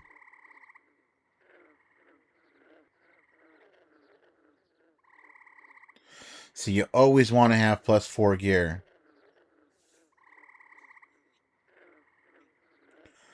They're going to make all zones. Nope, they told us all zones are going to be no placeholder zones. They've only done that in one zone so far. So when they do finally finish that, you're not going to be sitting there waiting 30 minutes to an hour hoping the frenzied ghoul pops. A frenzied ghoul pops for FBSS. Now, assuming you even need one, given how easy you can get a Cloak of Flames.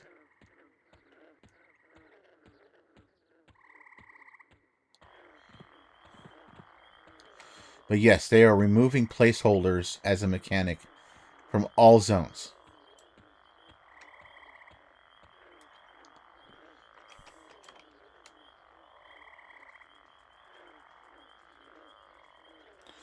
Okay, so well, I have to let me get another piece of gear first to really show you, but every time you can merge gear, like if I got another rusty two-handed sword, I can merge it in here to increase, right? Every time this goes up one level, this thing increases all of its stats by 10%. Base damage goes up 10%, and if it had like strength or dexterity, it'll go up 10%.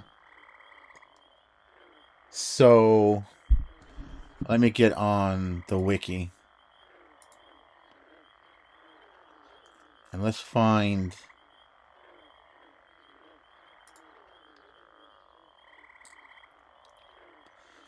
Let's see.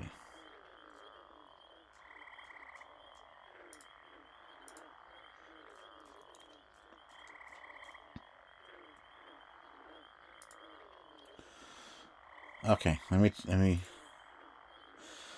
do this so I can show this to you.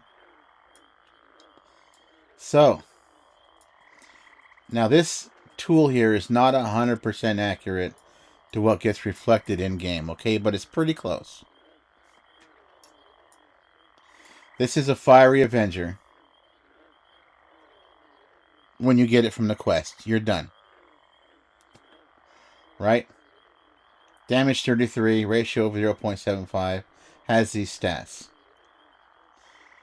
I need 2 points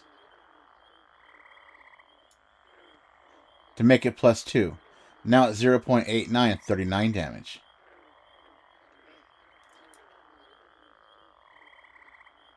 Right? It takes points to go from 9 to 10. Whoops. Let's get to 9. It doesn't want to do it exactly. So to go from 9 to 10, you need 512 points. A rank 0 item is worth 1 point. A plus 1 is worth 2 points. A plus... Wait, no, it's worth... So 0, 1 point, 1 is 2 points, 2 is 4 points, 3 is 8 points, 4 is 16 points.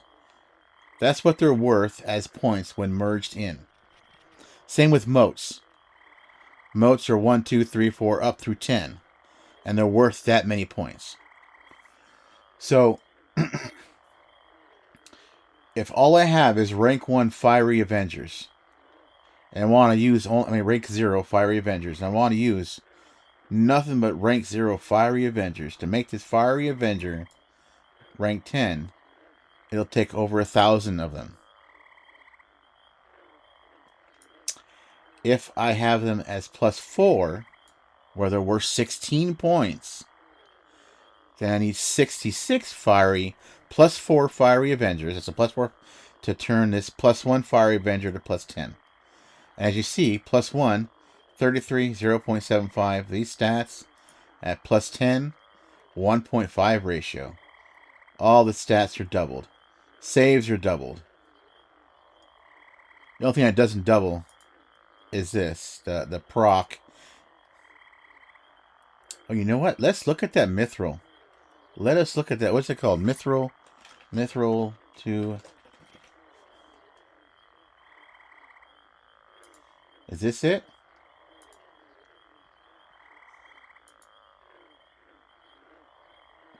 This is it, but it doesn't want to fucking link to it.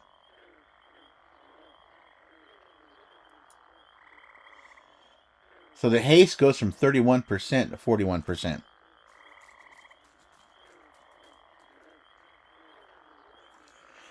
Yes. But keep in mind that you'll be able to do raids on difficulty 0, and you'll have easy access to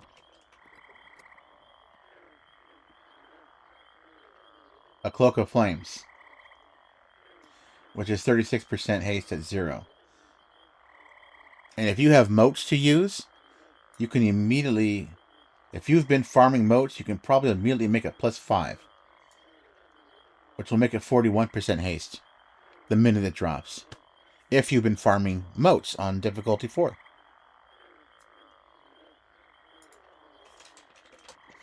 Let's see if I can even find it. There it is. Yeah, so your FBSS, if you do it on difficulty 0, it's got 21% haste. If you do it, now it's got 22, 23. You get up to +4. It's at 25%. But by the time you're doing this, you probably have enough to make it +5. And now it's 26%. Yes, if you're gear farming, you want to be on the hardest difficulty you can handle. If you're doing experience, you want to be on D1 through D0 through D2. Because dual class mobs can take 2 to 3 times longer to kill than single class mobs. And the higher the difficulty is, the more of those dual class mobs you're going to have to deal with. It's going to, even though you get over twice as much experience on a difficulty 4 mob as you do on a difficulty 0 mob, it takes you substantially longer, more than twice as long, to kill it. So that's why I'm on difficulty 1. You'll see down here in the corner. I'm on 1. Because in difficulty 0, mobs still run. In 1 and higher, they don't run. And I get 20% more experience on 1. I gotta turn this off. Give me a second. I gotta turn the fan on. It's starting to get warm up in here.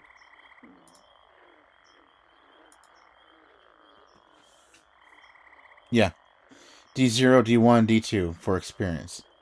I wouldn't go higher than D2. You're going to occasionally get a dual class mob on D2, but it's still pretty rare. In D3, most mobs will still be D2, but pretty much all your names will be dual classed, and it'll take longer to kill. 1 second.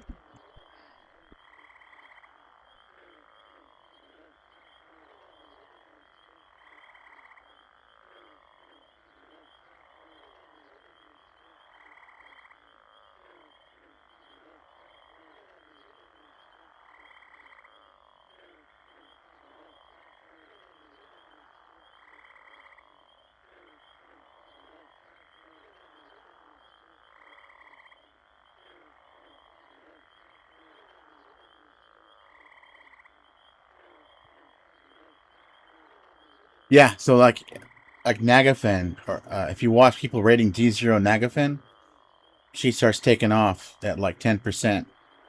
On D1 Nagafen, she don't run.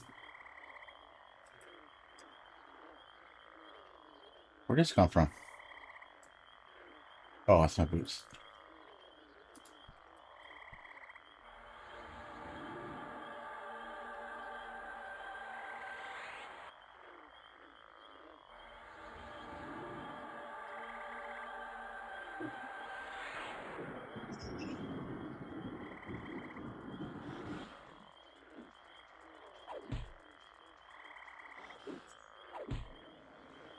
I mean, you haven't even thought about exploring the game.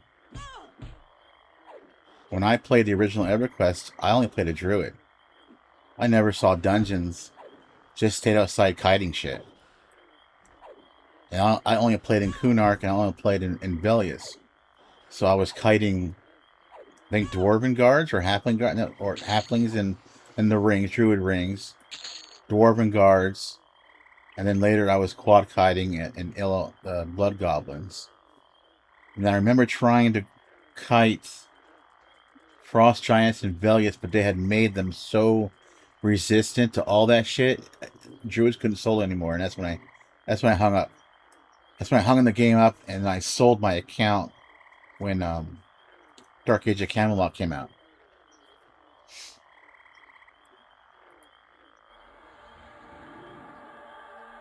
And then when the first TLP came out, which is like over 10 years ago now, I tried playing it, and it was okay, but the bots, the boxes, the chrono farmers just couldn't kill anything the first day.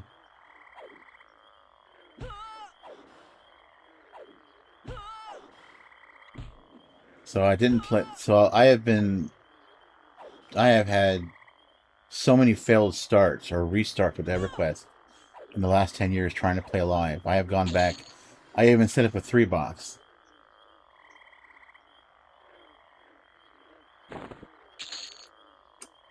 That might be an upgrade. Oh, damn. Do I have any moats yet?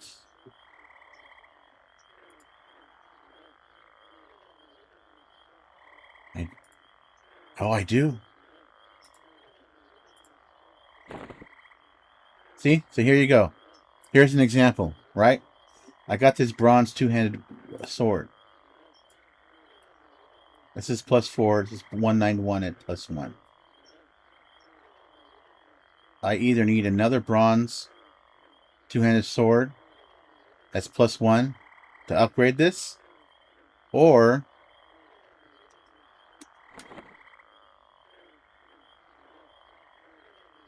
get these moats. Let me deposit them first.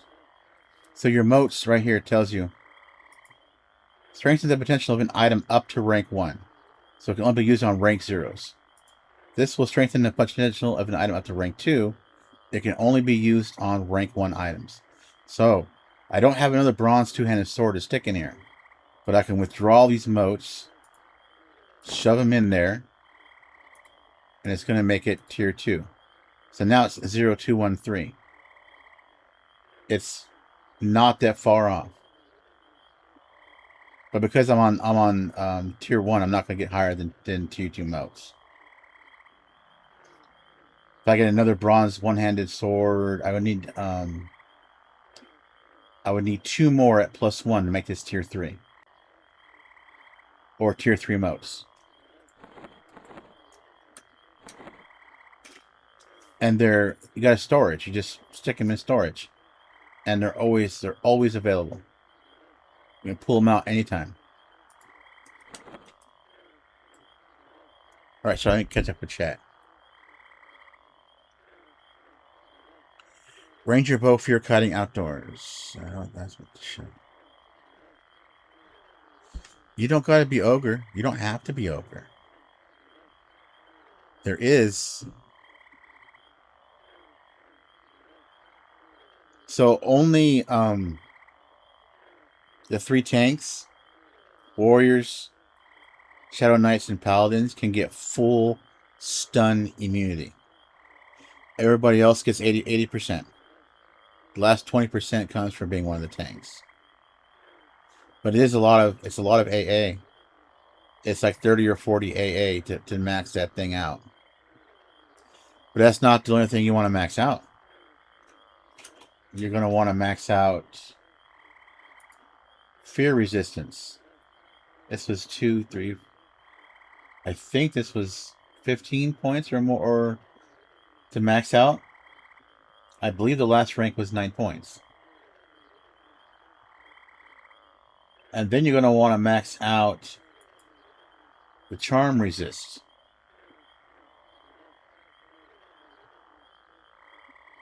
So the only thing ogres do is they save you 30-something AA points early, but eventually you're going to have them.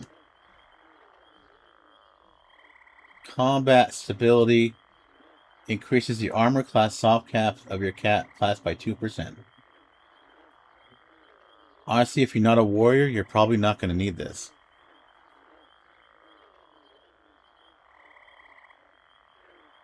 I know of one warrior in the beta that has over 600 AC.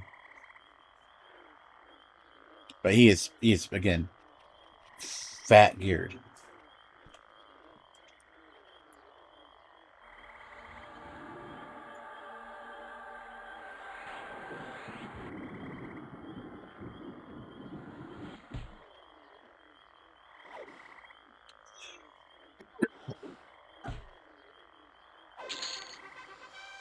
And Ogre has drawbacks, man.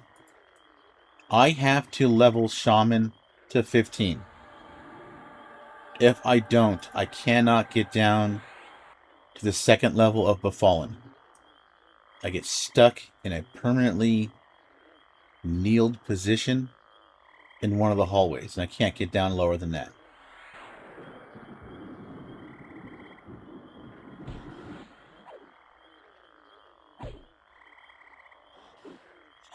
I don't think HP is going that high. Highest HP I saw was 8K. And it was on an Ixar. It was an Ixar warrior. So non-warriors, you're going to have a little bit less than that. My warrior paladin bard combo, when I hit 50, I refreshed all my shit. I had 5,700 health. They do. But outside of charisma, it ain't that much lower. Even dexterity. Froglogs have the most dexterity at 100. I have 70 starting.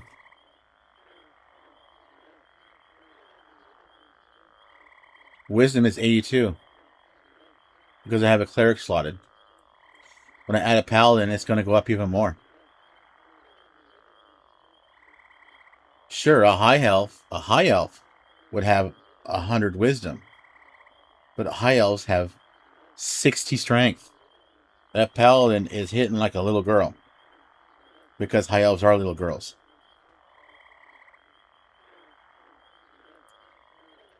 So. The ogre strength and stamina advantage is so much larger than what they lose outside of charisma.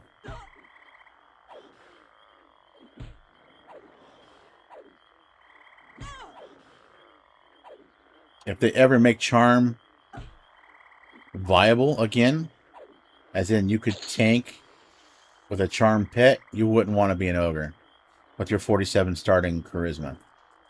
That would be a problem. You can. You can be an ogre rogue. Not your primary, but your secondary. Ogres can be,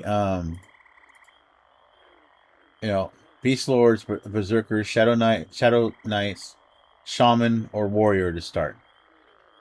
And honestly, the best ones to put in your primaries before you unlock other classes is Warrior, Shadow Knight, or Berserker. Once you get your unlock token, then I would probably pick something else that would also slot into almost any build, like an Ogre Bard or Ogre Cleric. Now you always have a cleric, and you can change the other two. And if you're smart and you start as a berserker, as a warrior, and you choose agnostic, then you can also be an ogre shadow knight, be agnostic.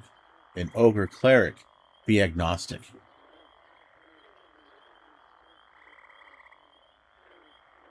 You'll see when I hit 11, I get a pop-up, and it asks you to lock in your primary class and your deity. And the deity you're stuck with. If I pick Khazak Thul as my deity, and I choose to be a magician, I'm a Khazak Thul magician. There will be ways to unlock additional deities, but they're not in the game yet. I don't know shit about cultural armor. I wouldn't know. I am a newbie to this game. All I know is what I've learned in the last 2 weeks. From, leveling to 50, I don't know how many times now, and deleting and making another one. Deleting, making another one. Reading the Discord, talking to people, watching their videos.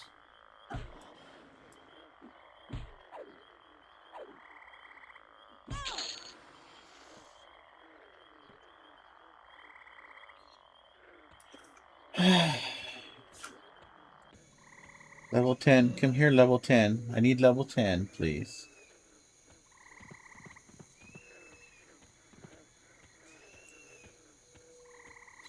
I'm telling you, level 1 to 10 is such a drag. After that, it's zoom, zoom. Zoom, zoom, zoom.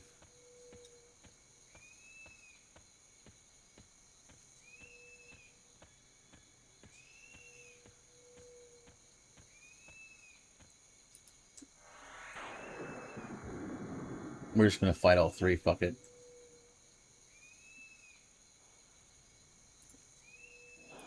And there's only two. Only one came. Oh, there they are. Okay. Yeah, you can slow yourself down and craft. You can't. There's a guy, one of the content creators on YouTube right now. His name is Wreck-It Rogue, is doing just that. He stopped at 16. Was it 16? I think it was 16. He went to some island with will-o-wisps, and he farmed them for lightstones, I think, for a quest. Turned those in for plat. Did some crafting. Made himself banded armor. Whatever it was.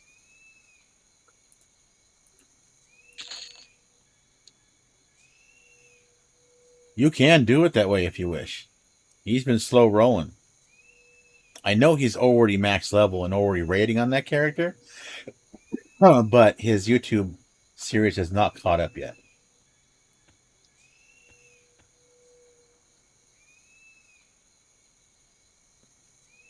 Wait, wasn't there shit in the water around here?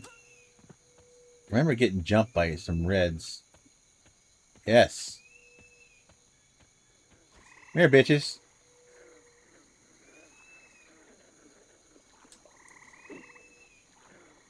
Level 5.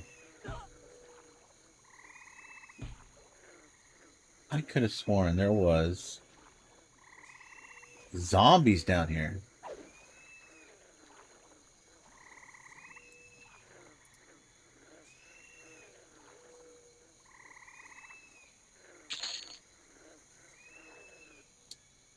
Maybe they're over here. Maybe this asshole killed them all already. There we go. Drowned caravan guard. You gonna leave him alone? Alright.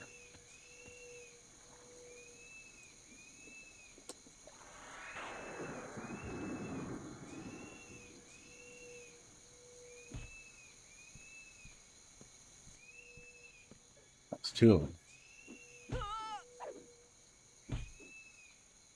You can very much go the slow roll, or you can blitz to 50 and start. I mean, you should be able to start killing difficulty 0 Master Yale at 46 and 47. That's going to get you an Earth Shaker and whatever else he drops. Then you can move over to, you know, the other D0 classes and either do them solo or do them with a friend.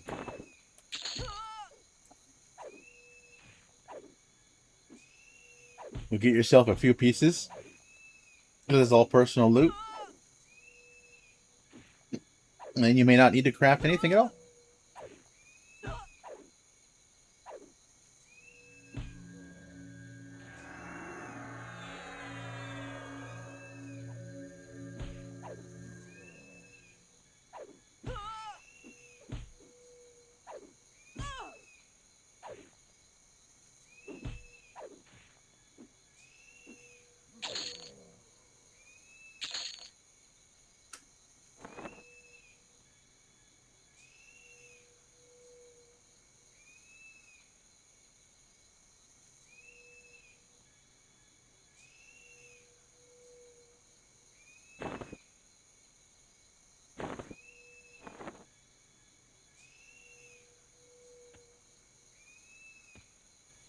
Any more?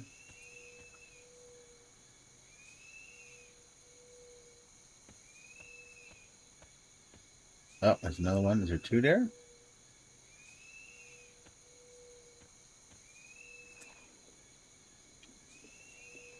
Where are you at, buddy?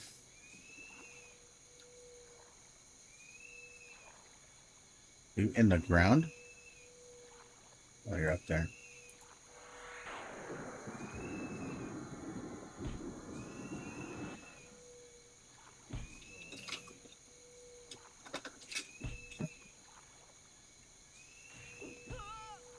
It's out of range.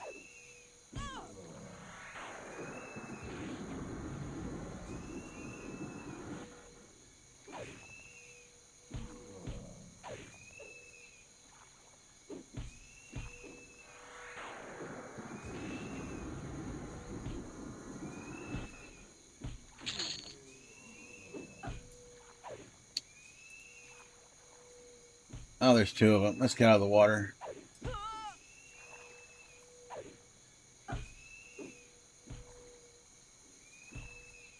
I don't want to drown.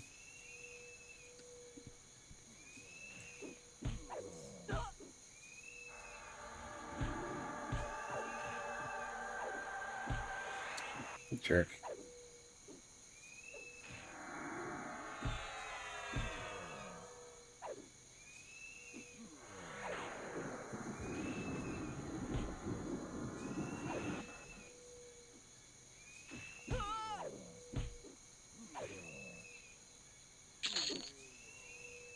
Now, there's other things to also plan around besides just, you know, I want this class and that class and this class. Invocations.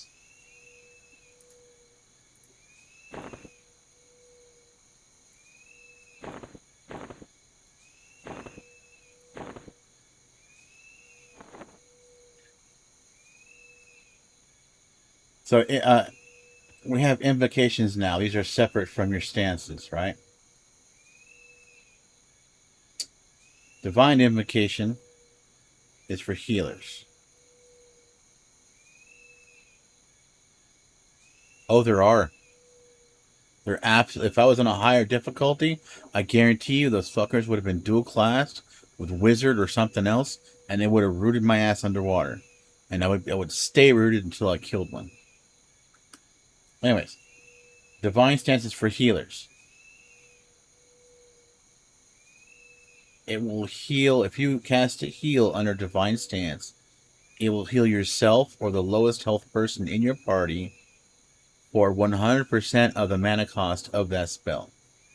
So this spell costs 28 mana. When I heal myself with it, I heal myself for whatever the healing is, 65. Then I get healed for 28 mana in addition. In this combo with Berserker, Cleric, and Paladin, Paladins are considered another wisdom class. So that second heal from mana will repeat, but at 33% of the value. Essentially, when you combine two wisdom classes, Paladin, Beast Lord, I think maybe Ranger, but I can't be sure, Shaman, Cleric, Druid, you combine two of them in one build together. Every heal you do in Divine Stance is going to heal you or someone else in your party who's lower health than you for 133% of the mana cost of that spell in addition. It makes all heals super efficient.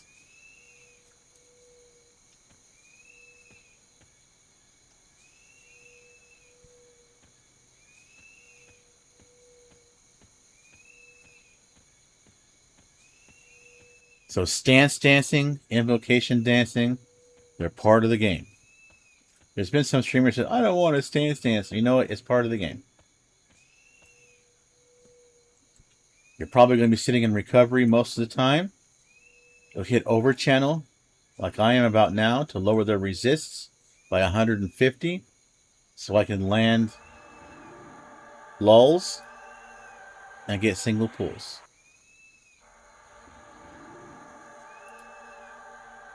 And I don't have to worry too much about resists. And then make sure my nuke lands. Then I can go into recovery and double my mana regen.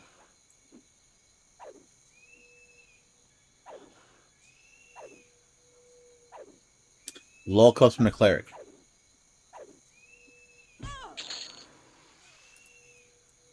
Pallies do get one as well, so do enchanters, obviously. I'm not sure who else.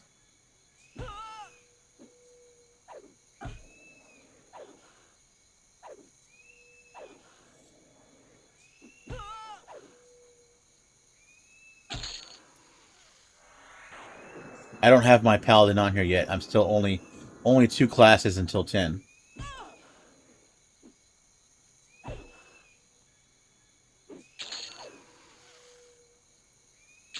Alright, so I've taken some damage. I'll heal myself. Well, that fully healed me. Unfortunately. For 65. But right here. Heals for 65. Heals for 28. Right there. Heals for 65. Heals for 28. So it's the 65 points from light healing. Plus 28 from the mana.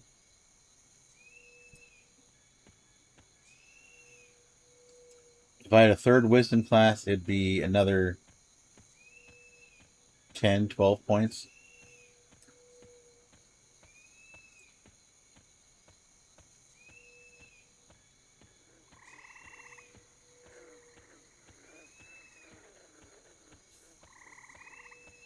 I have not seen a bear in a long time.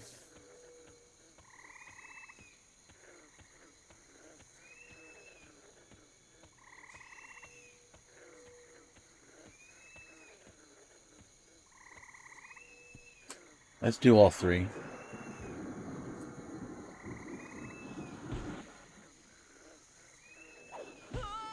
This way I'll get hurt.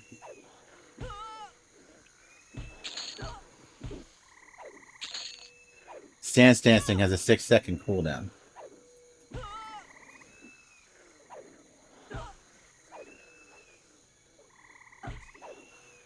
Uh-oh, I better heal. It's up to Divine. Hit myself 65 plus 28.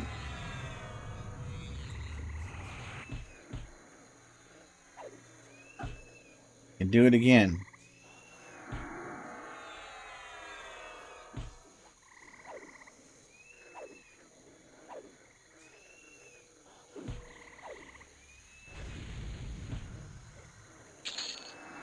Obviously, the trick is getting those heals off while you're getting beat on. Not always the easiest thing to do. And if you have any kind of dual classes with Paladin or Wizard or Cleric, your ass might be getting stunned a lot, too. Which is the other advantage that Clerics have. promised renewal is a quarter-second cast time. And then their new Echo line of heals, which are very mana efficient, very powerful, are also very fast casting. They were designed for healing yourself while you're getting beat on.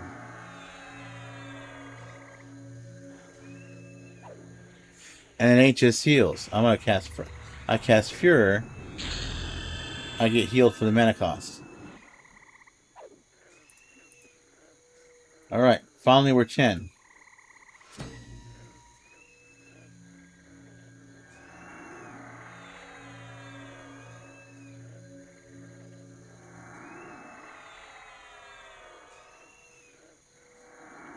Alright, all healed up. Mana's low. I have a mana regen of 8. Let's go into recovery. Now it's 16. I've seen this get as high as 96 on Necros. Alright, we're level 10, so now we can edit this and add the third. Which is not going to be Paladin yet. It's going to be Shaman. Because I have to get fucking Shaman is 15. And as soon as I did that, my mana pool doubled.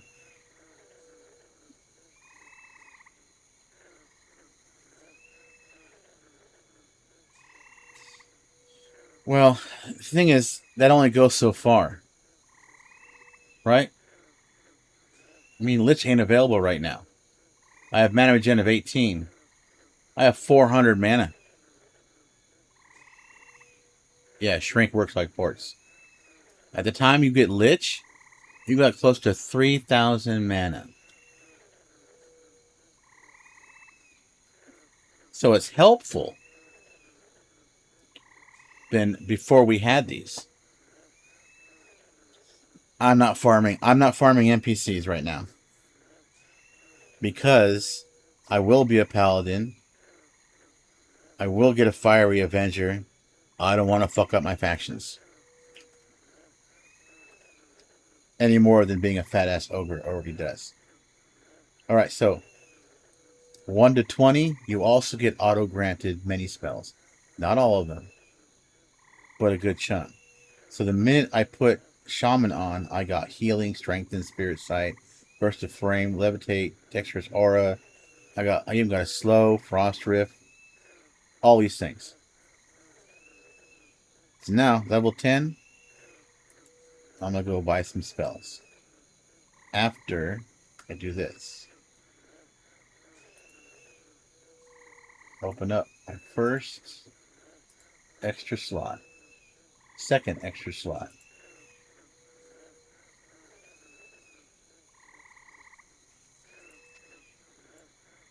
Because we need some.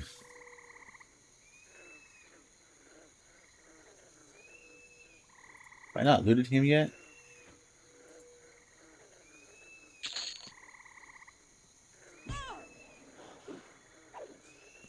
Oh, I should probably get out of the way.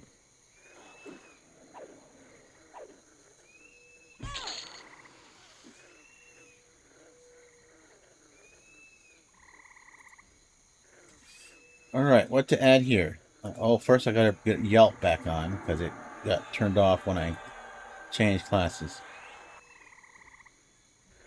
Well, I thought you said dwarves, not dervish. Level, I mean, I could go to Befallen right now and start getting that scythe. Let's see. I want to throw on Spirit of Wolf.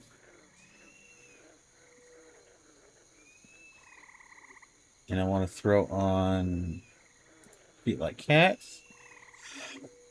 And I want to throw on this I can take off.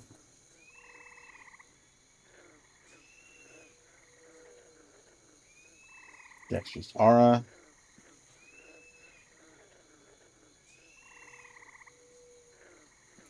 Spirit of Bear. Yeah, I thought you said I could farm dwarves. I don't want to fuck with faction. Not the dervishes. I could do that. I could do dervishes. Or I can go to Befallen and get a fat two-hander.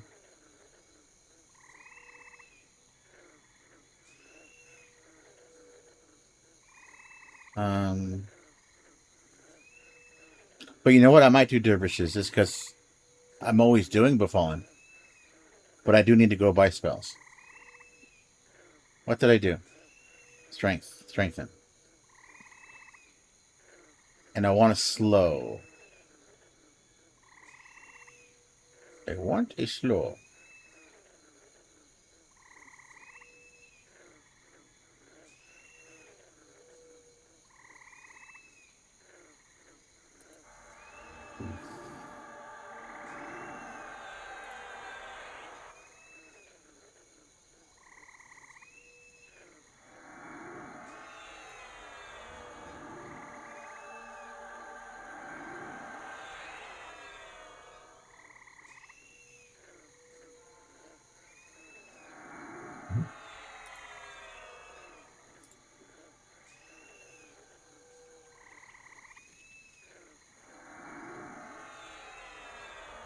How much money do I have?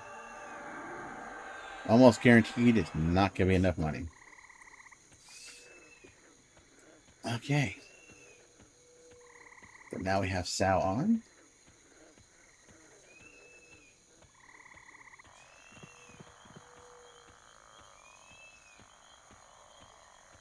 $170 strength. Level 10. 725 health. 400 mana. 500 endurance.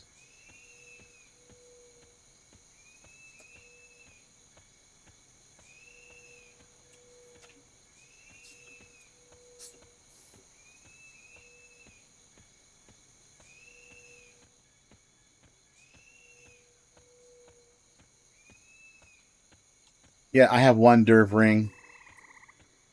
It's +1. But they were getting tough. A little too tough. So I went there. What level was I? 5? Trying to do level 10, level 11 Dervs was just a bit too much.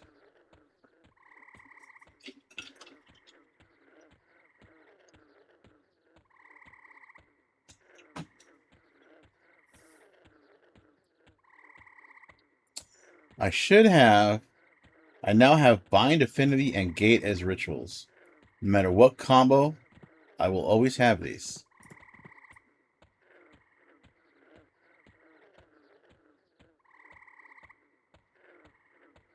I will. I'm going right now to go buy my spells. But that hammer is one-handed. It's not two-handed.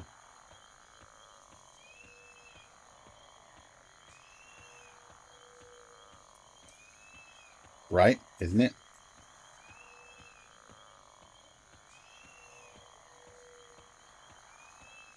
Well, we'll see. I mean, I've got a +4 rusty two-hand. You know, 1250.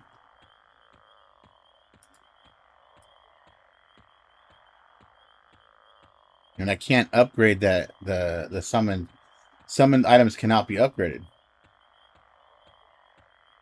So I can't summon like 4 or 5 of them and then merge them all together.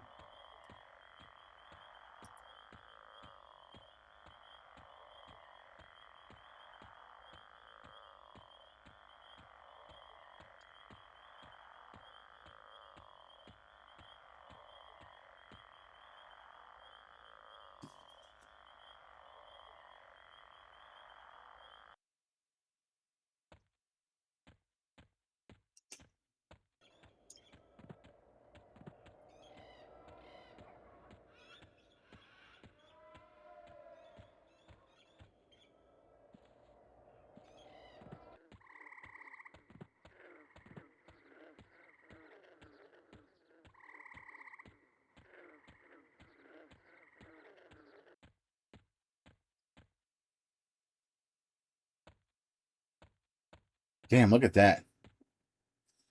Baton of the Sky. God damn, look at that. 4640. That's two-handed. Oh my god.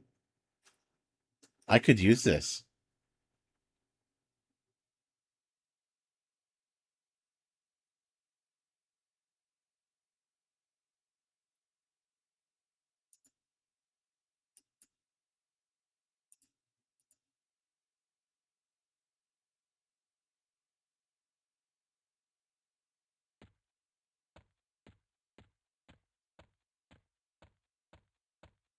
That's only +4.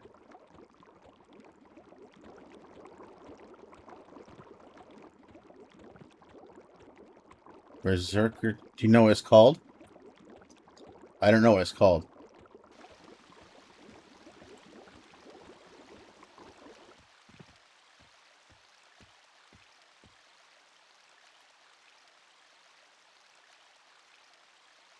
Let me see.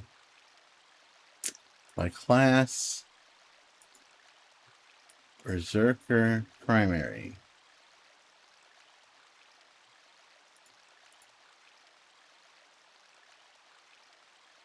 I'm guessing it's Cudgel of the Fool.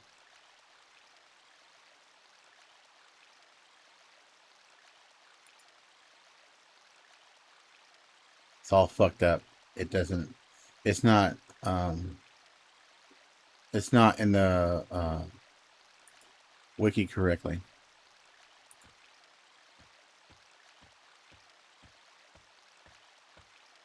What else does it have on it? Let me ask. Anyone got from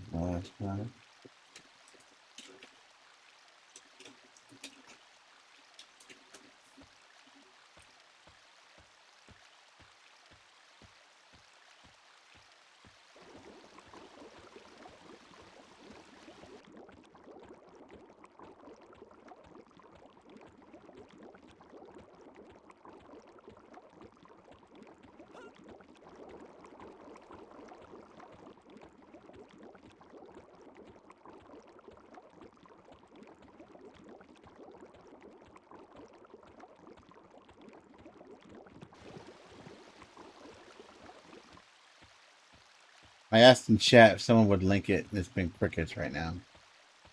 Assuming chat survives. That's something else they gotta fix. It's the chat. It always crashes and it stays down until you zone. It doesn't automatically reconnect at any point. There it is. Cudgel of the Fool +4. 63.52 in -6. Well, I guess it doesn't matter. But still, what's with there's no stats on it.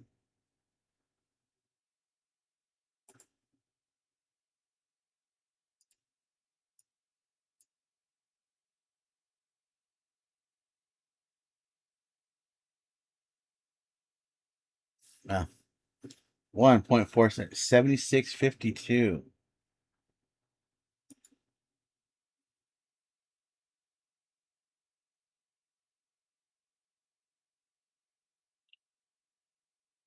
Increased strength, armor class, dexterity, and lowering stamina class.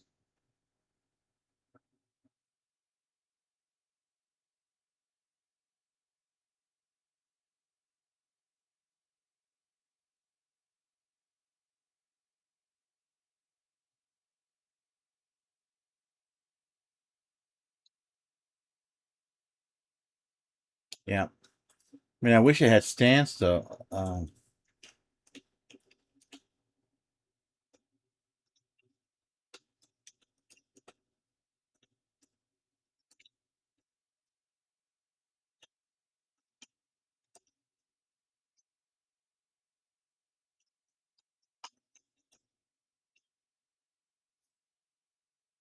I asked someone to show me a fiery Avenger.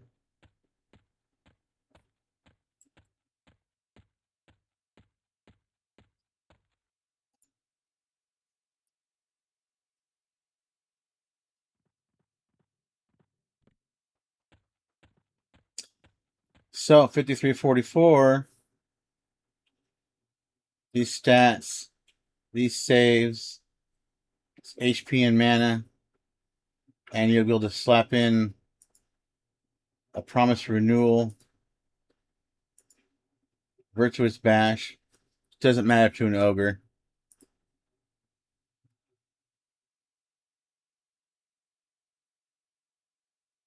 And I guess whatever. I don't know what the proc is on Firebencher. This guy took it out for Earthshaker, which is an AoE proc. Right. And then you don't got to choose between Fury or the Chosen, which is nice, right? You throw in Earthshaker instead, which is an AoE proc for 200 damage. That's not insignificant.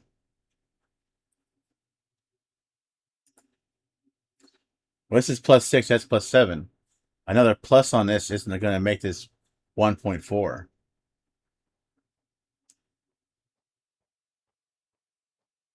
From the wiki says that this tops out +10 at 1.5.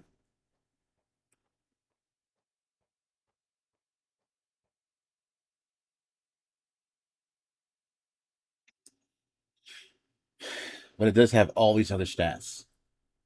And plus it looks, you know, it looks awesome. But I'm sure the cudgel's a lot easier to get for an ogre.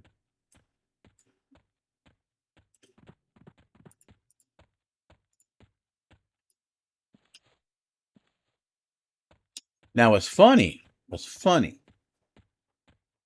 is that they are going to have transmog tokens.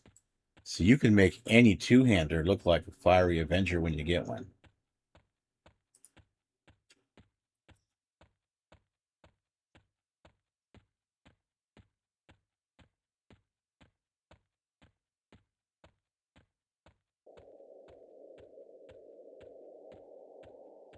Now that one, I've already seen that one. How do you level it? Well, first you can level one. There's first way is to level it with motes, right? It's pretty much going to be a given that you, by the time you've done that quest, you've probably farmed D4 enough to have enough motes to make it +5 the minute you got it. Then the +5 again, there's two ways. One is you do the quest again, make the new one +5, merge it in, keep doing that. The other way is to keep farming I think it's just Planet Sky, but farming them for the +6, +7, +8, +9, +10 motes. The +10 motes, I believe, drop off of the raid bosses, have a chance on the higher difficulties. And you use those to keep going. Somebody on the server has a +9 Fiery Avenger.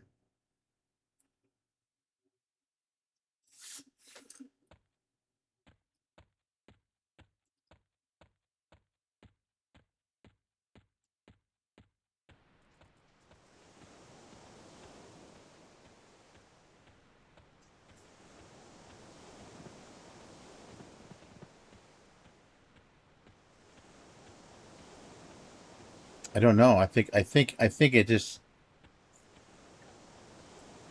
I don't know. I've never tried just one. I think it's just 10 points. But it's only usable on a +9 item.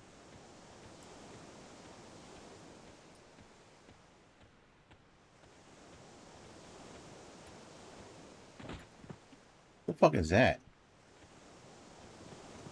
I'm in combat.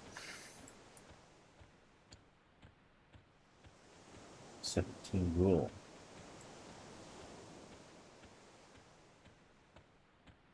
Yeah, I mean that's one way to do it is to do the quest over and over, but you're not going to slap +1s in it, right? You're going to make it +5 first, then merge it in. Otherwise, you need 1,000 Avengers or close to it. If they're +4, you need 66, give or take, or 60. +5, I'm sure, drops that number a bit.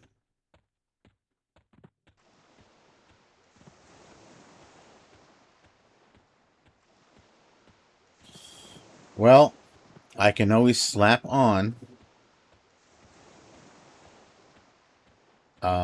Enchanter.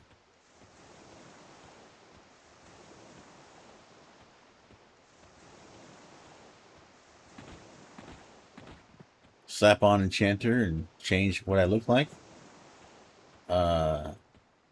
I don't know if you've watched the live streams, but Moth is an Ixar and he has Fiery Avenger. So it can be done. It just takes faction work. Good morning, Aeon Fluxes.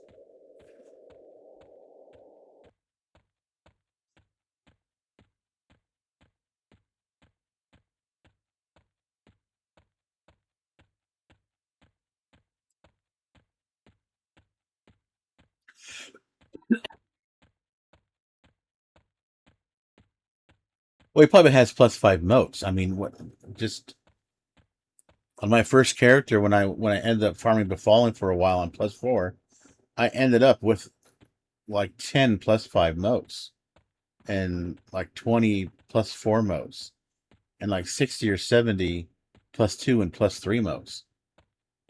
So getting to +5 is actually, if you have those moats you've been farming on, difficulty 4, as you level and re-level your classes farming AAs, it comes in.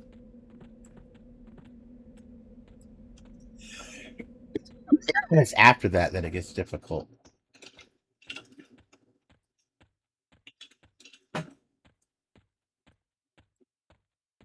That's why it's, even though you can auto merge, if you're stuck on lower difficulties, but you have lots of moats, it's not recommended to auto merge drops. Take the drop, see if you got moats to bump it up another level, then merge it in.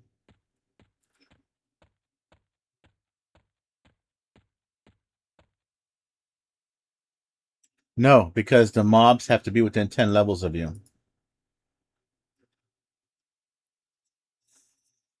The lowest level you can kill to get moats is level 40. And you'll have a very low chance of getting a +5 or higher moat when it's that much lower than you. You got to kill things that are at your level or higher to have a higher chance of getting the higher level moats. You'll probably get lots of +4 moats and 3s. Okay, so all these guys hate me. I think even the banker. No, the banker will work. We got 25 plat. So if I want to talk to these guys,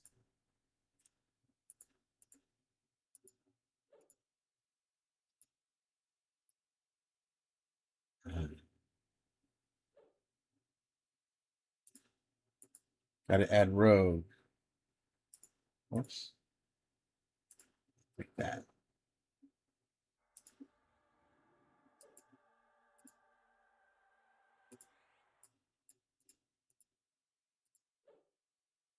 Okay, we swapped the rogue. And we need to find our cleric homie. And we're going to practice. We're going to keep sneaking until we sneak.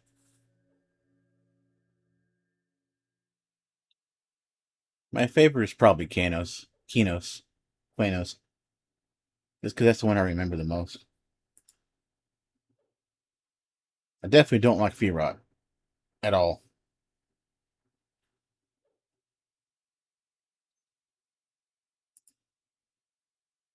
So I don't recall there being level 10s in the Qanos yards. But there's fucking level 10 bears right outside Ogre that will just squish your level 2 ass.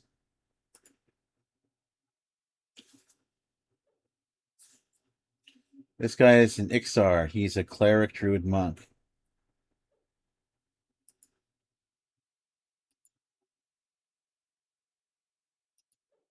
I don't think Ixars can choose to be clerics from the start.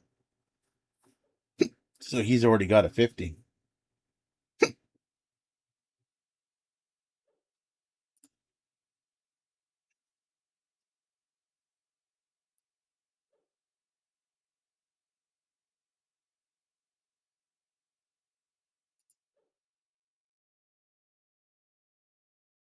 This might take a bit.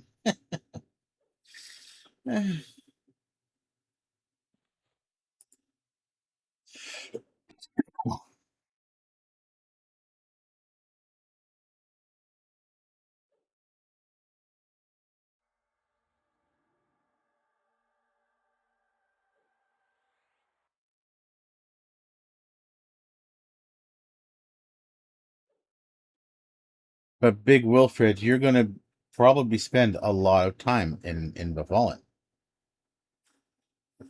And if you get your main set up to 50, get some planner gear, and then start leveling up your other classes in Befallen, you're gonna be so crazy powerful at difficulty 4. You're gonna be difficult.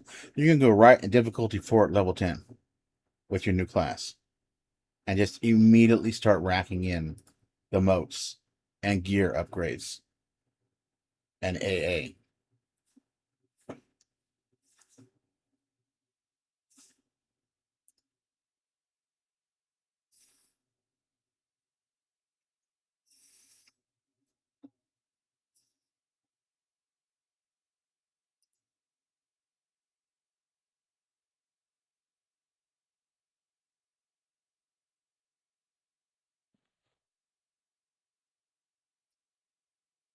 Got it. We are sneaking. Now I can buy my cleric shit. So we're gonna look the easiest way to figure out what I need is I go to my spells. I show unsubscribed for cleric.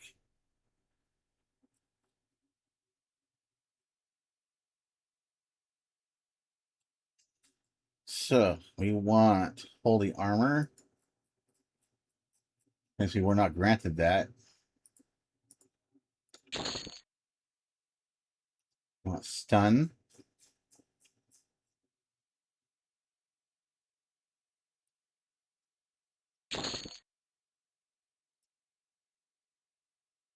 We're not buying those.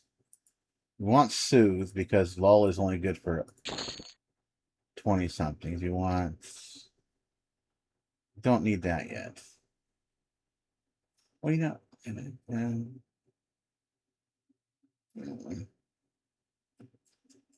Fuck it. I don't have that much cash.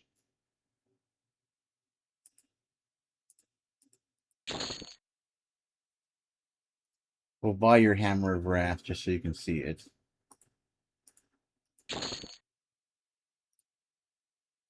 Echo of Health. We need this. Blessing on the page I'm skipping. This one only heals 1 per hit. It doesn't. It's so low it doesn't even register in the log. Ender Fire.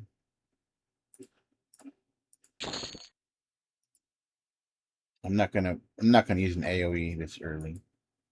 So then for the future, we want to get Symbol.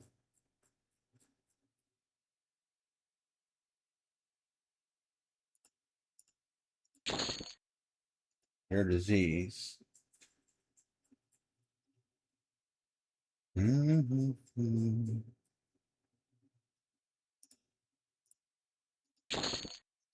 Visibility versus Undead is nice.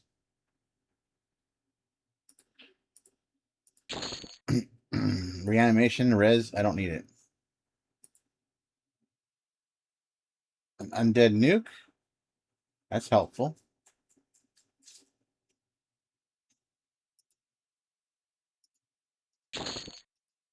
You're cold. Cancel magic for damn sure.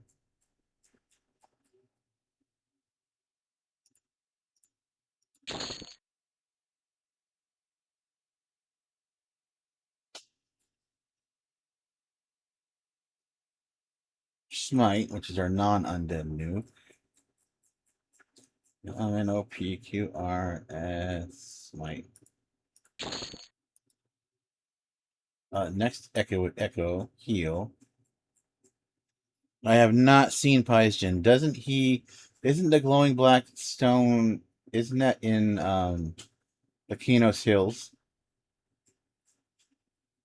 I have a distinct memory. Some sort of mausoleum in the Kinos Hills, and a level 50 necro camping the area back in the day.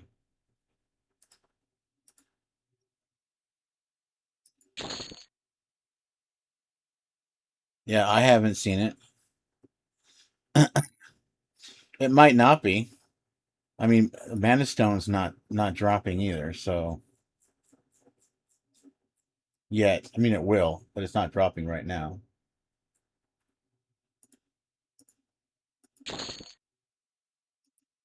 Blessing of Piety.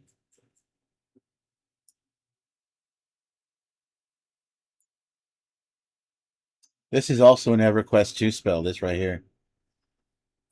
Bestows you with Divine Blessing, allowing him to cast spells faster for 40 minutes. Works on spells up to 39. This is one of the permanent buffs clerics get. Clerics and Inquisitors. And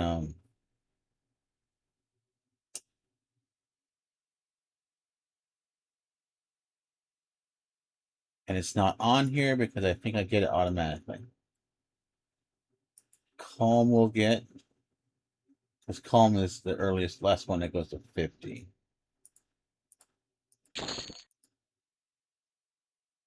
Holy Might is too expensive. Blessing on the Squire is the first good one. We're running out of mana. Of flat. Yelp. 2. Endure Magic.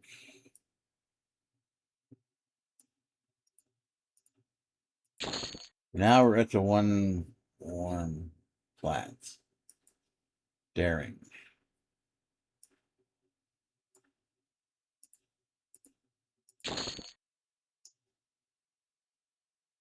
I plan to camp a lot of old world shit when the game actually launches. Right now, I'm just trying to test out, different combos that I'm going to enjoy. Word of Shadow. I don't. These AoEs are too expensive. These hots are useless. Greater Healing. 2 plat. Ward of Vine.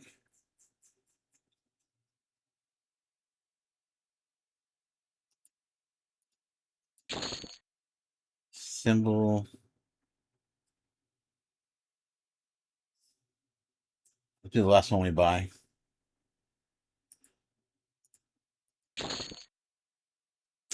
So, I bought all those spells I can't use yet, right? I can scribe them anyways.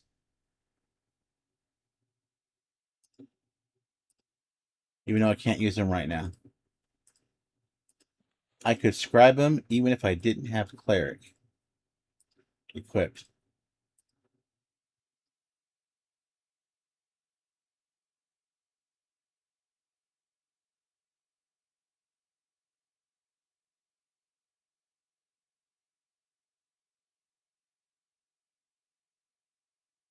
Should vendor that shit.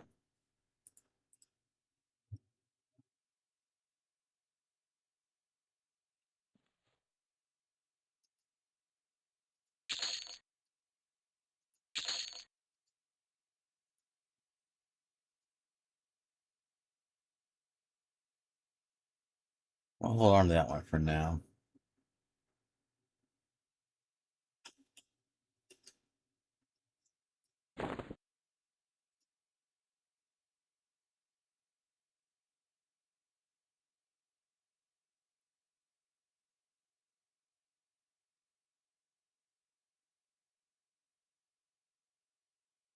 Yep. Let me do this first, though.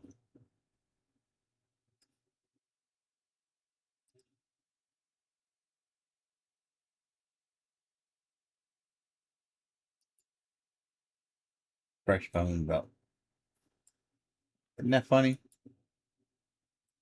Fresh bone shoulder pads. Dark Reaver.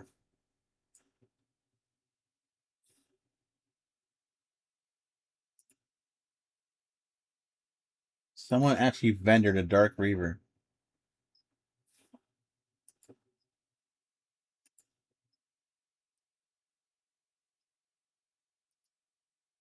Dwarven Ringmail.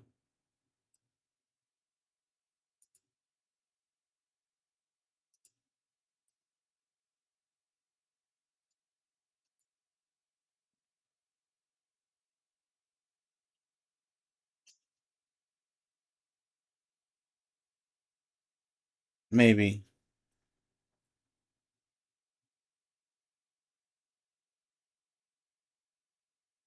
Ice of Velios. How is this dropping?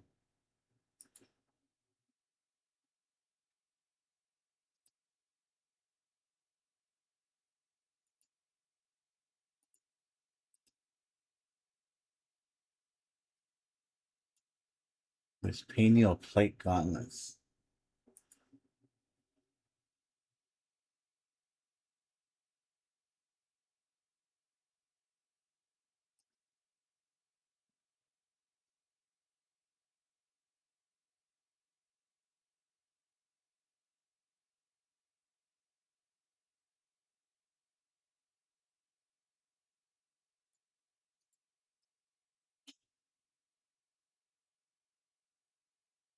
This vendor wants 1,600 for it.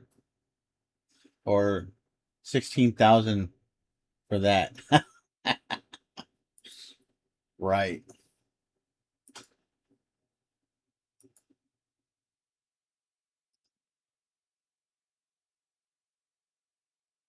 The things these guys vendor. Funny as shit. Okay, so you wanted to see that hammer. Well, let me go back to my this first. You gotta get Yelp up.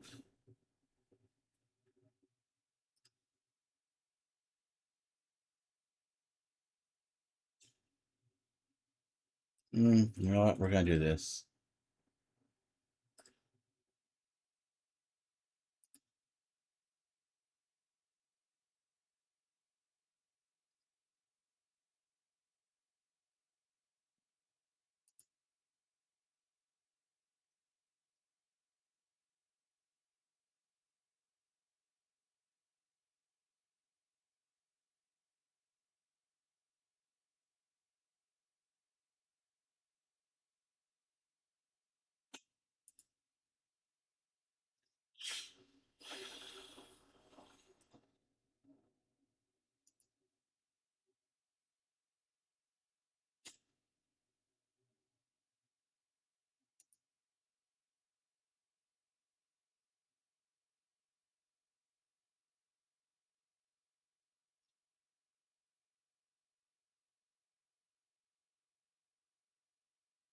Don't we need all those buffs?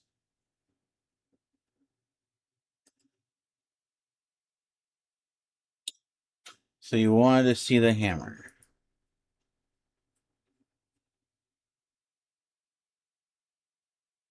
Got a bit of a cooldown.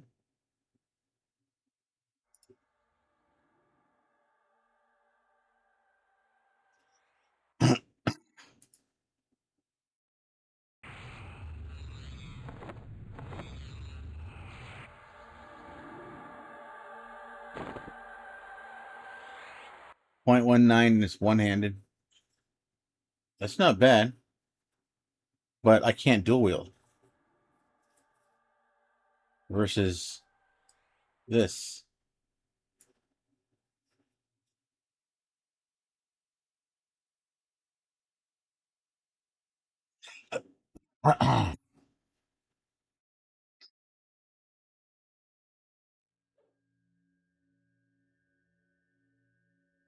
+3, so it's 9. Still, it's a one-hander.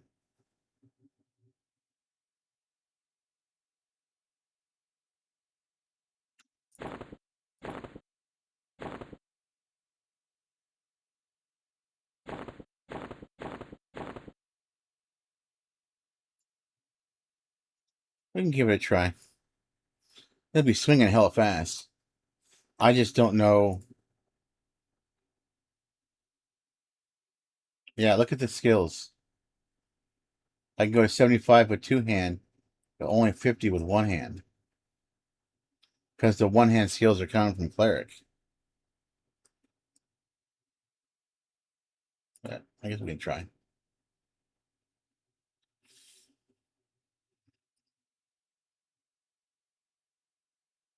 feel like I'm forgetting something. Oh, yes, tainted breath. Actually, you know what? Let's put tainted breath in here.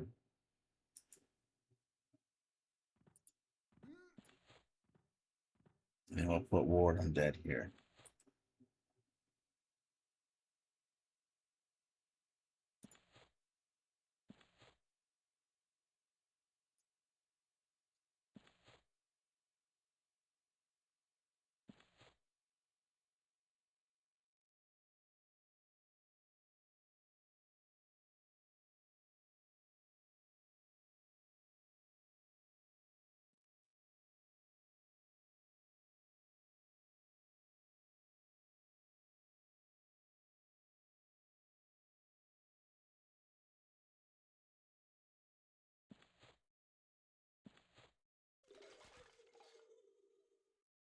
What's the High Paladin guy?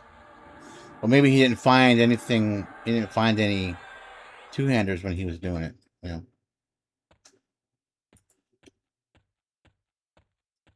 don't know what he found, right?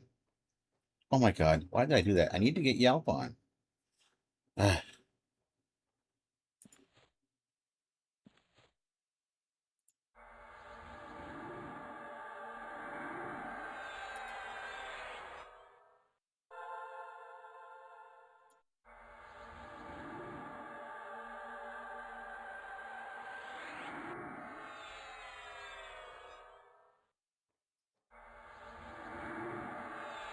I wouldn't doubt it.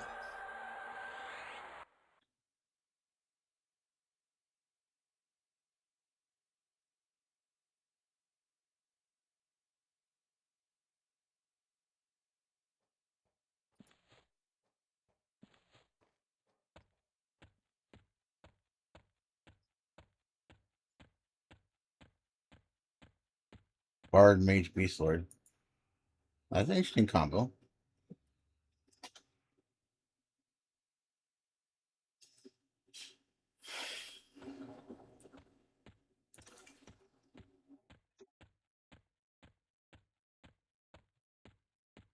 Let's go beat up some of those dervishes.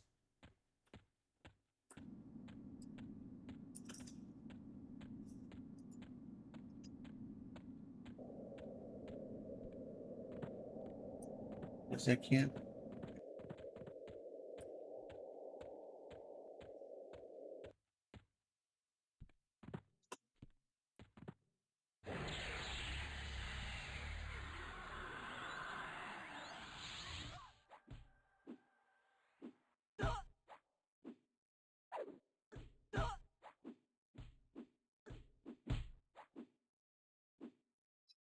Well, you use the mage pet with the mage, and I should have put this on +1, but I didn't.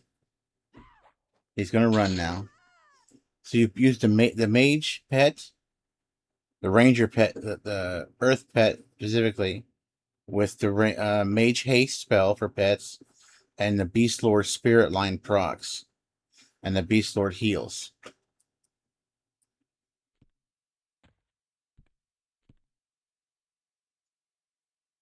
Can I get just one? Let's try.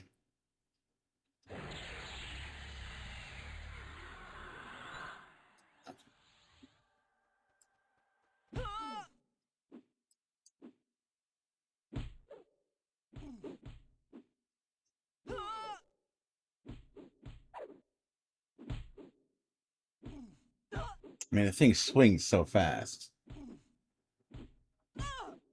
Oh, I have a dot now. I should probably put that exaltation on.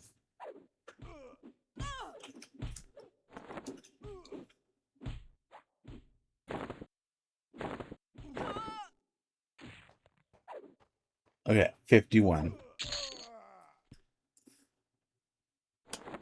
So since I have a dot now, it's doing 15 normally, I can get this burning affliction out and stick it in this neck.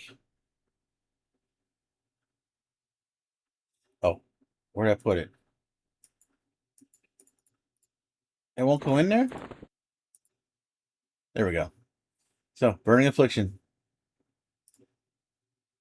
This should increase the damage of that poison dot.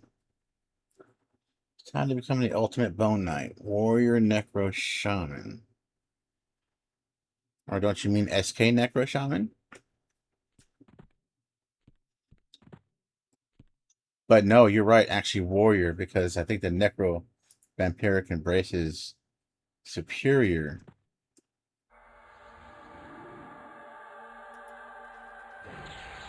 to the SK one.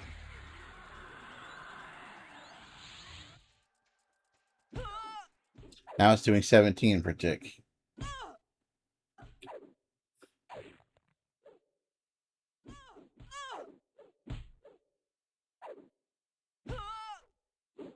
Yeah, did you? I don't know. You might not. You may or may not have seen it. I don't know if he posted it to Reddit, but somebody did do D4 Kazakh Thul with that exact setup. Warrior Necro Shaman. Sold it just fine.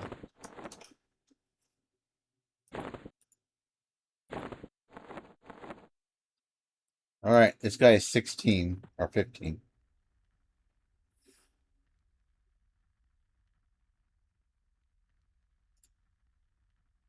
Wait, I have a slow.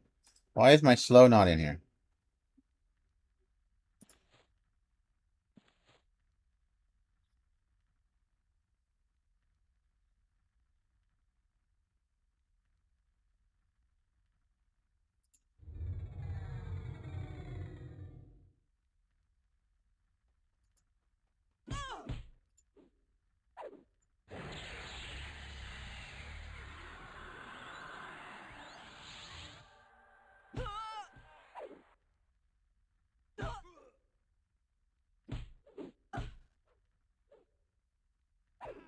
Yeah, but I mean, the guy was fully geared.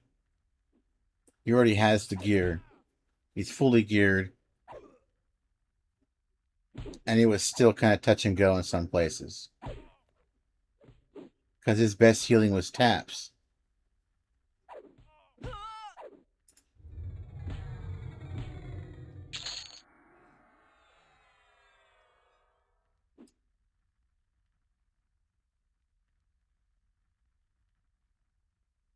Isn't this a super rare drop?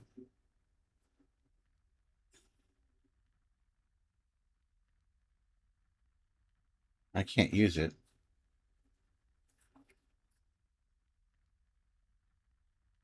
Warrior, Ranger, Shadow, Bard, Rogue, Necro, Wiz, Mage, Enchanter, Berserker, Cleric, and Shaman. Not on this list.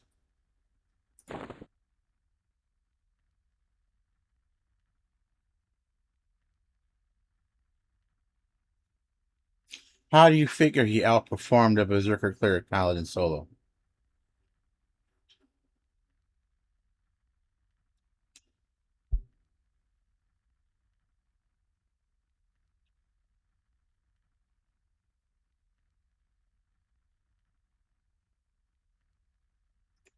Well, then let's look at it. Hold on.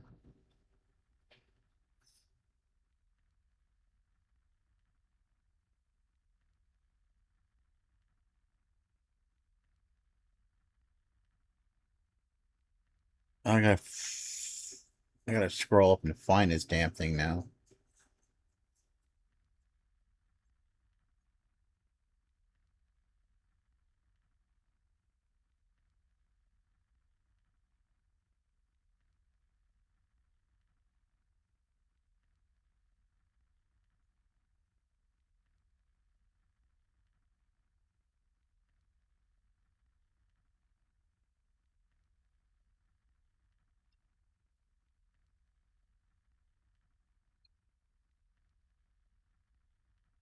It's been a lot of conversations since he posted that video. What? Am I already so far up?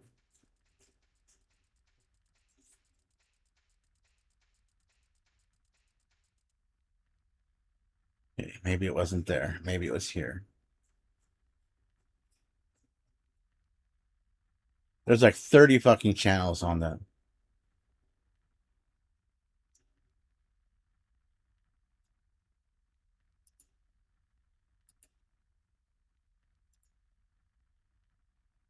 Okay, I mean, Let me pause the music here. And I'll get it so you can see my screen.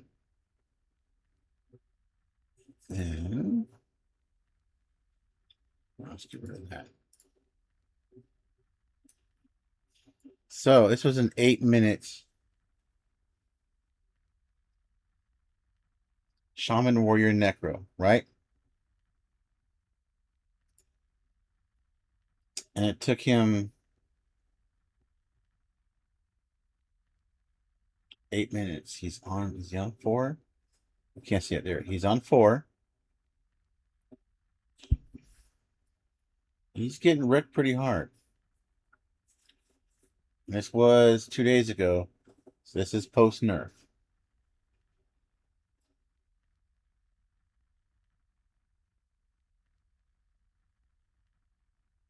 Oh, we're not talking about Bronzewin.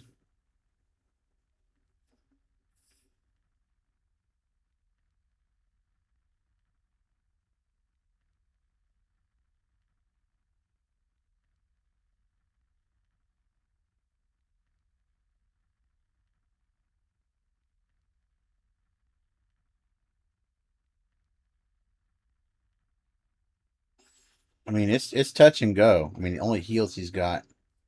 Why is this such low? Oh, it is.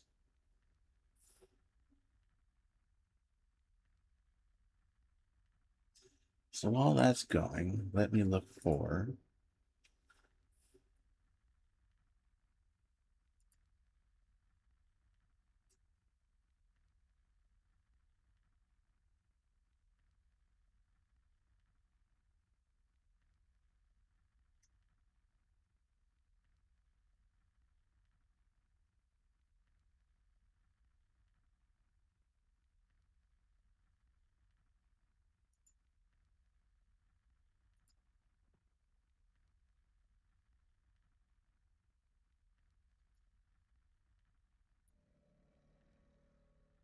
I don't know if this is how I Paladin even has a Kazakh Thule kill on his YouTube at all.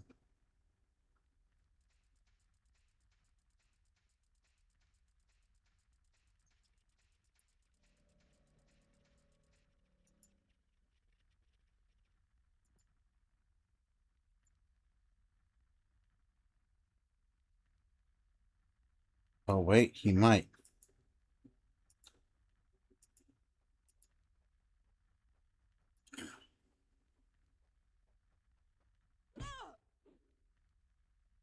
I'm getting attacked.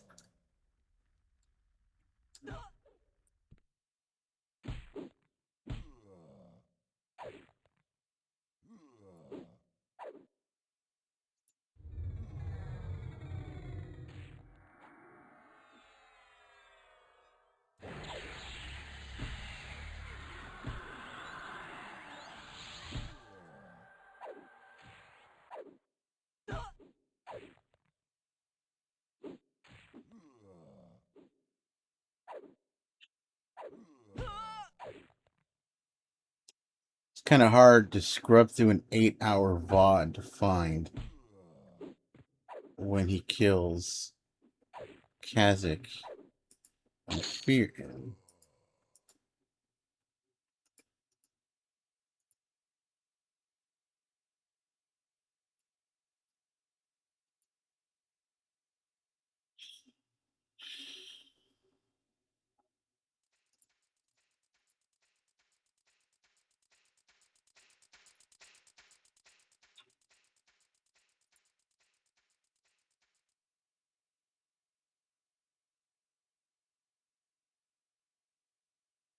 All right, so we're there.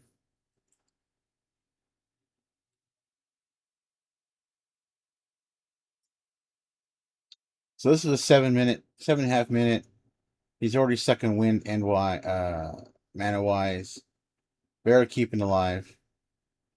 We know he gets the kill, but it's 7.5 minutes.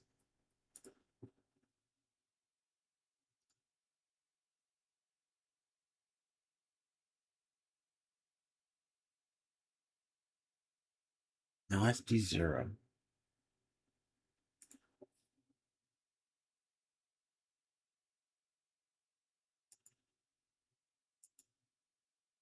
1, 2, 3.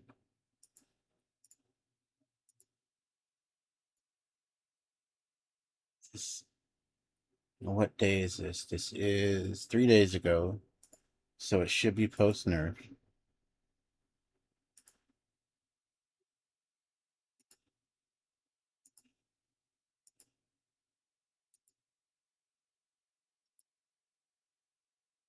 Trying to find it's a fight.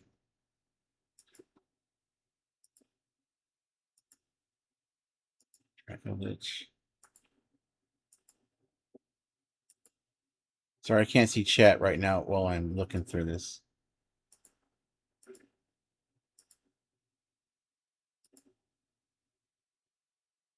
Okay, this appears to be about the time. Yeah.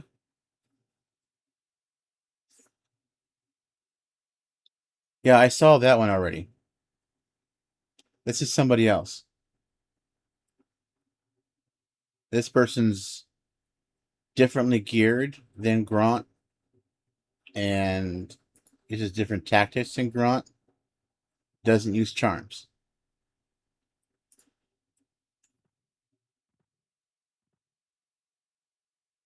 So he's on tier 4. No puppet strings. He's in Berserker stance from the start.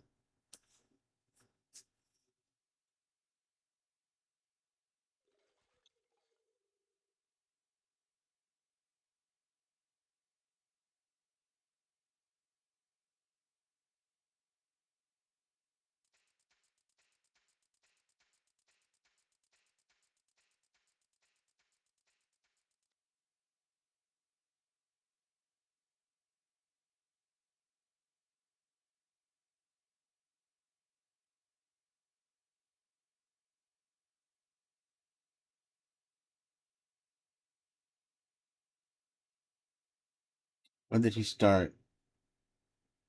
15, say 14:30.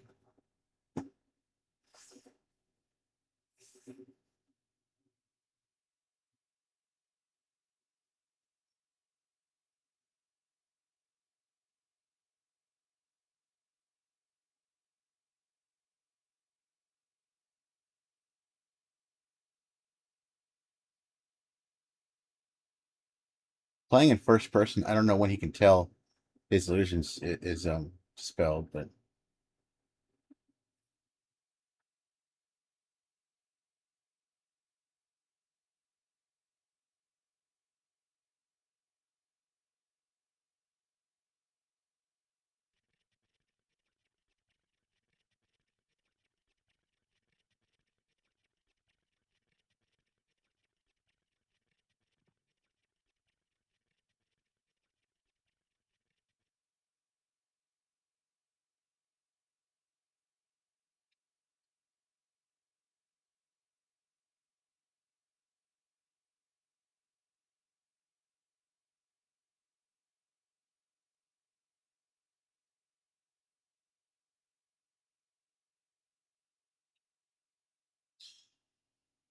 Enchanter Slow is only 5%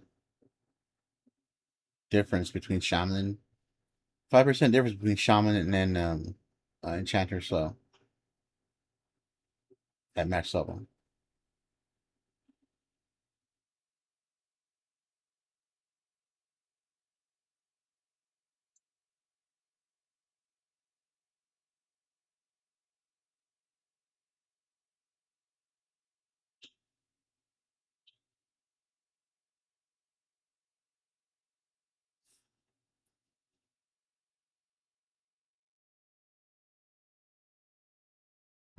Maybe.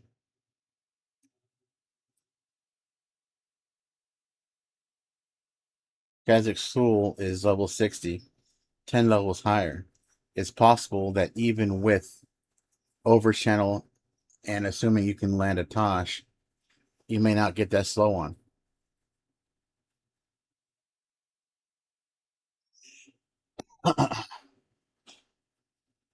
You'll notice he is not smiting He is not in Berserker stance. So he is not taking advantage of anything that has to do with Berserker while he's out of it.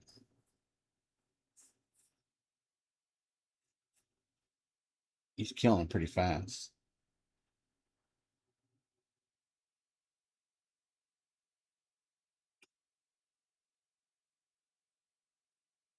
Three and a half minutes in, he's at 50%. And it should get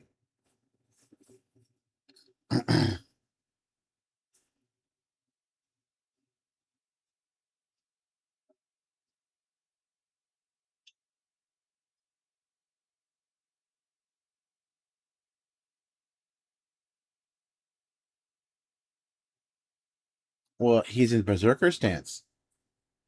And he's not wearing a shield. He's not a warrior. So he's probably only got 400, 500 AC. Doesn't have the warrior defensive caps. And he's not always sitting in defensive stance.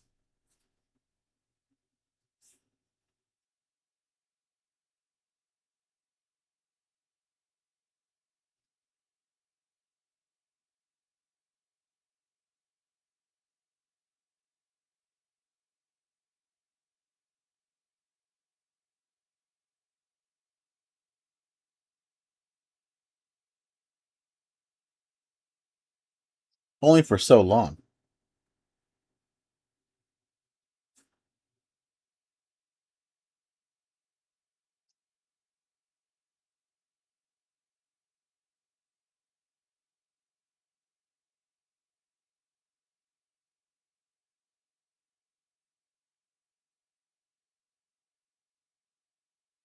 And Berserker stance is really addictive. Leveling up.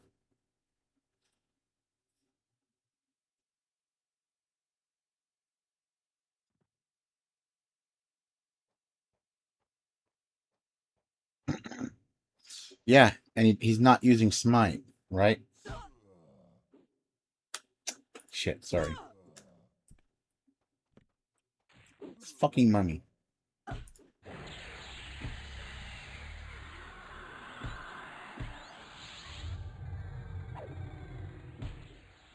Wait, I have.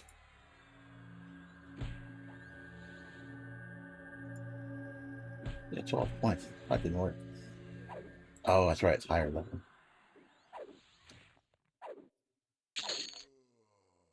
Shield.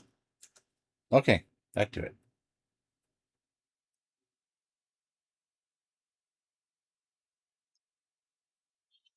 Quite a bit. Warrior is quite a bit tankier than Paladins or Shadow Knights. They have block now, and they get higher defensive caps and higher health.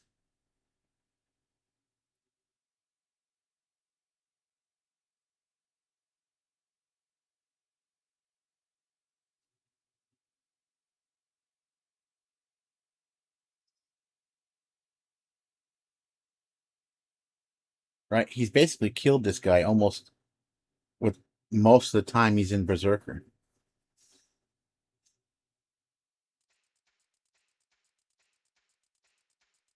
And also, with the amount of damage he's doing, Berserker stance doesn't drain like offensive does.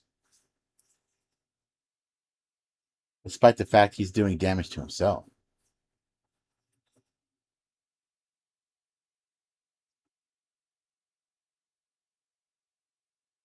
This might be a longer fight, though, I think.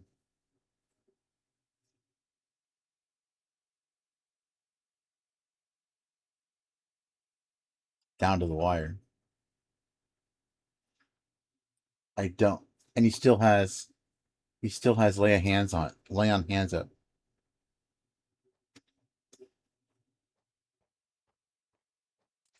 And I think he still has his PR clicky up. Son of a gun.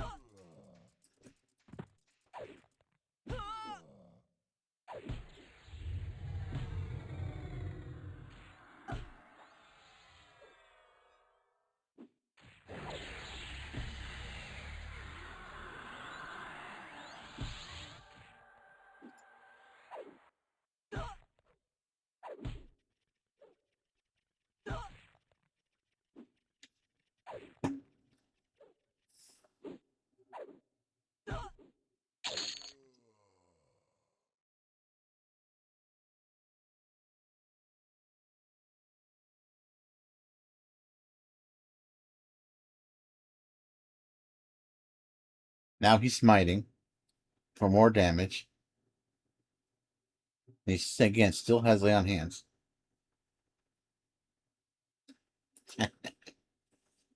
So,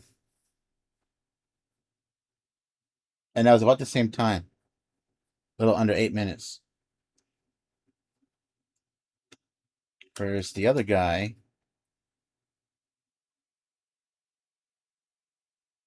did I close it? I think I closed.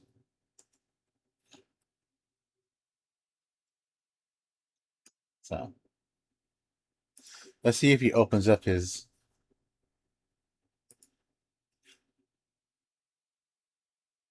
character sheet at all. Well, I mean, he's pretty. This guy's really well geared. I don't know if he ever opens his. So he's got 6,200 HP, 6,000 mana, 4,000 endurance, 500 AC.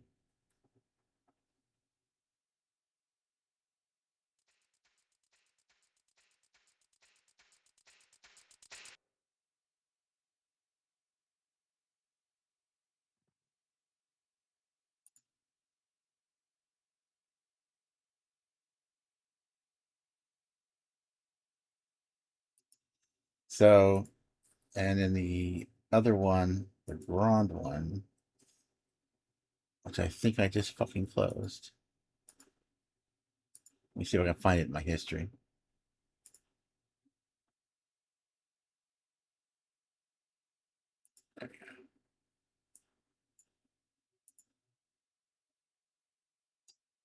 So his is a little bit faster, but his is hairy, right? He's already hurting for mana. He's starting to hurt for mana. Is he in recovery? He's not. He's about to go recovery. He was in over channel, so shit would land. Now that he's not in over channel, he's got a real possibility, since Kazakh's Duel is 10 levels higher, that his life taps are going to start getting resisted.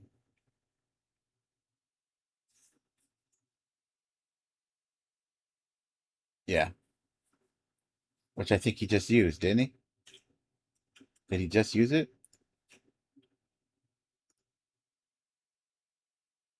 Or is it already on cooldown?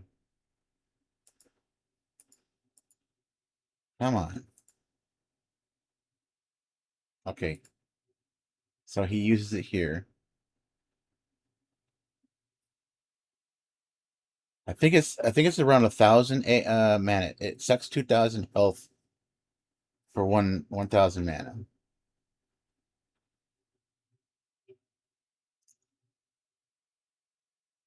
Is he? He's not going. Uh,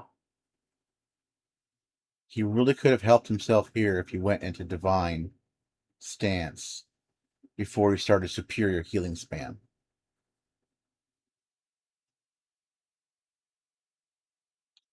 Because I would have added 300 more healing.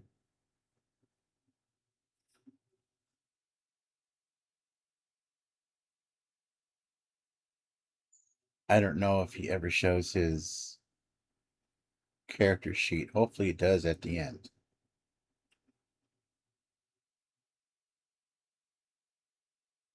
He did say in the Discord he has 600 and something AC. He's wearing a shield. Doesn't seem like he ever shows his character stats. He is almost out of mana. Kenny's down. Kazakh still has, 15% left. He's got plenty of endurance for defensive stance. So that's not a problem.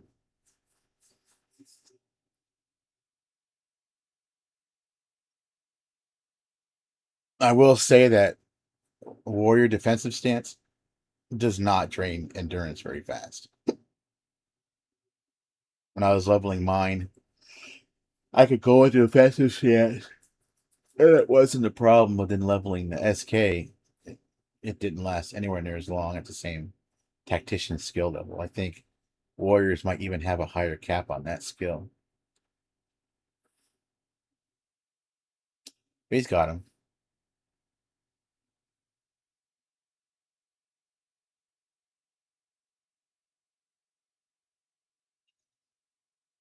Still his melee. I don't see dots. Oh, he got Puma up. Or is about to.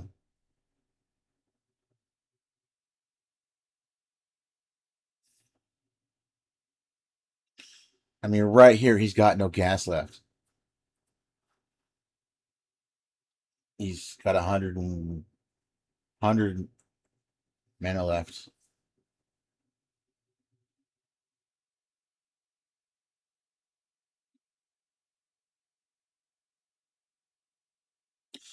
I don't think so, because I think the shield is why he has so much AC.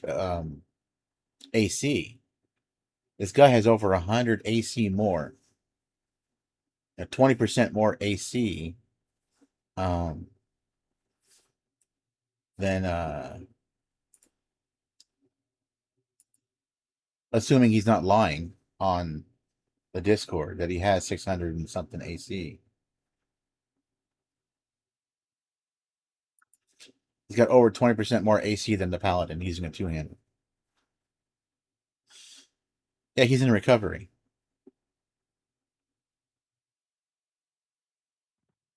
And he's probably got Lich right here. Right here. He's got Lich, got Vampiric Embrace going, Dead Man Floating for some reason, Grim Aura. I recognize those because the only class I ever play when I play live is Necro. So I recognize these. He's got Lich Form, Vampiric Embrace, Grim Aura, and Dead Man Floating on. Yeah. But keep in mind, Jarek, that um, Grim Thule has a somewhat similar setup. He went Warrior, Necro, Cleric, and his mana regen with recovery on was 96. Right? It's 96. And the maximum that the client apparently allows is 120. When you have, he got 4.7k mana. So it seems like he's regenning more, but he's got 1300 less mana than the Paladin did.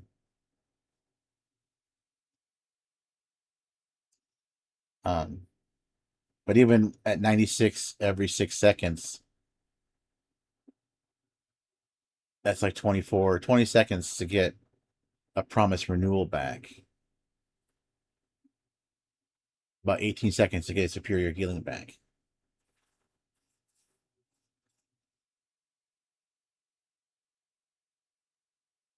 We can't see his health. I don't know why his health is cut off like this.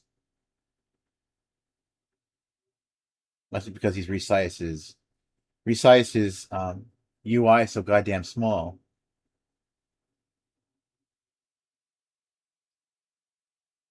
But you're right. I mean, he could have and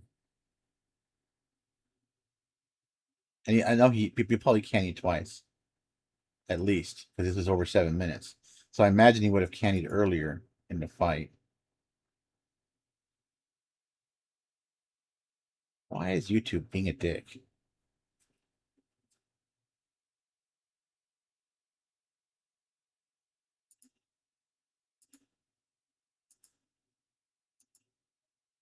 Okay, yeah. So he cannied earlier in the fight.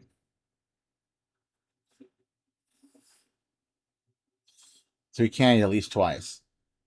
So that's what, 3k more?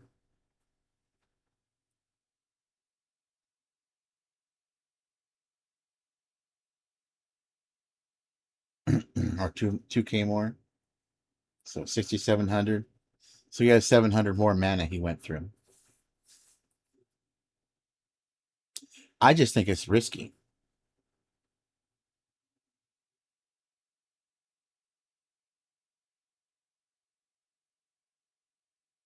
And think about, I mean, what is Shaman giving him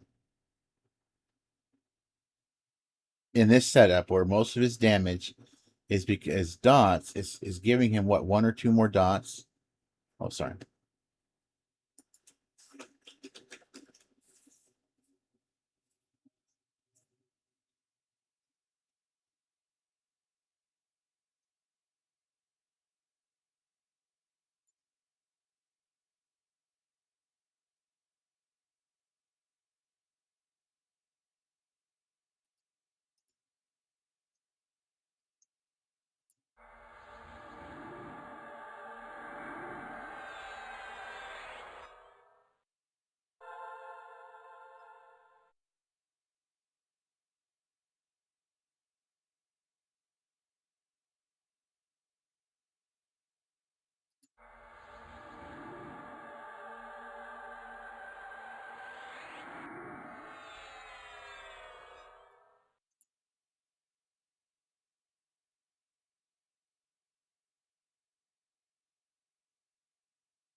Oh, I gotta turn the music back on. That's why.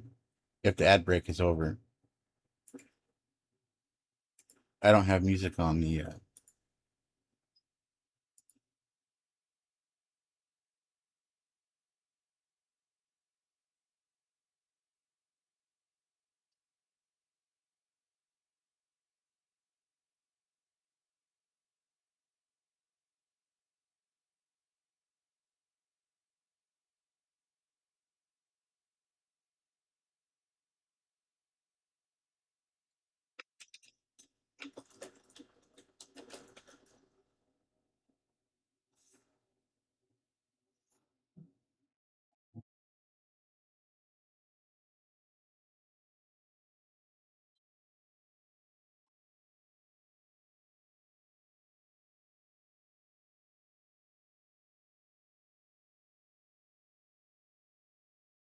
No, I don't want to do Shaman primarily because maybe I end up not liking Shaman, and I decide to make it Cleric instead.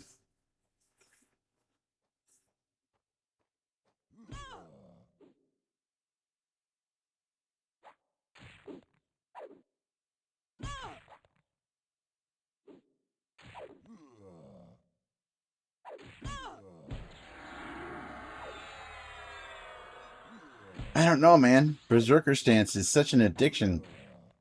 I don't know how to go without it.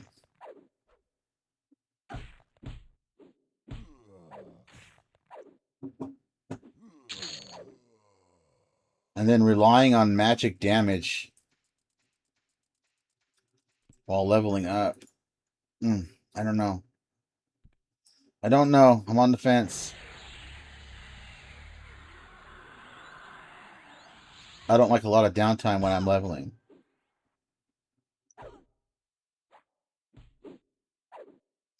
And if I pick Warrior, I'm stuck with Warrior until I'm 50. Because combining Berserker and Warrior, this is going to give me a very tiny mana pool. It could probably work.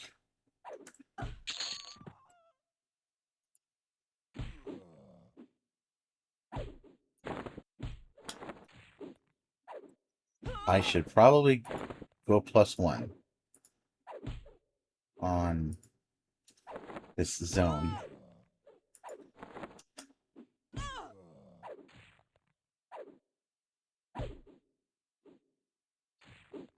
Yeah, until I want to do D4 shit.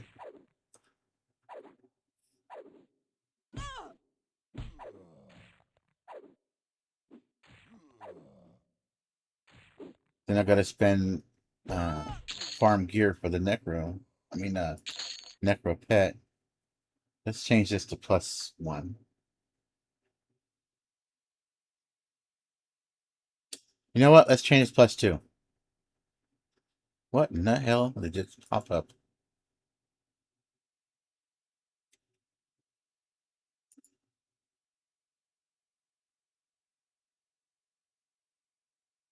There, it's better. Let's go +2. Somebody here? I don't want to burn a personal instance on it. Wait, that was +1. That wasn't +2. Oh well. Brain fart. No, it is +2. Okay. Do I have Sal on? I don't have Sal on.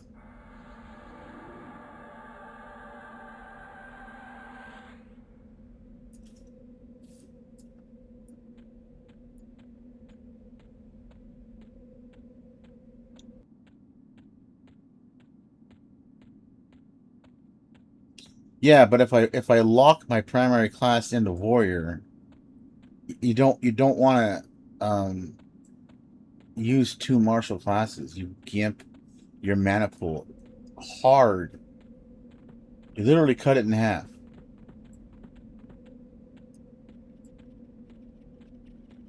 If I remove cleric or shaman for warrior right now, I'm going to have 200 or less mana.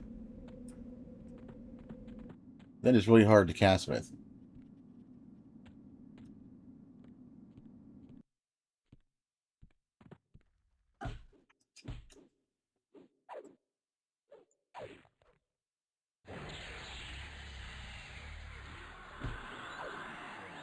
Another fucking mummy. Look, nothing's landing.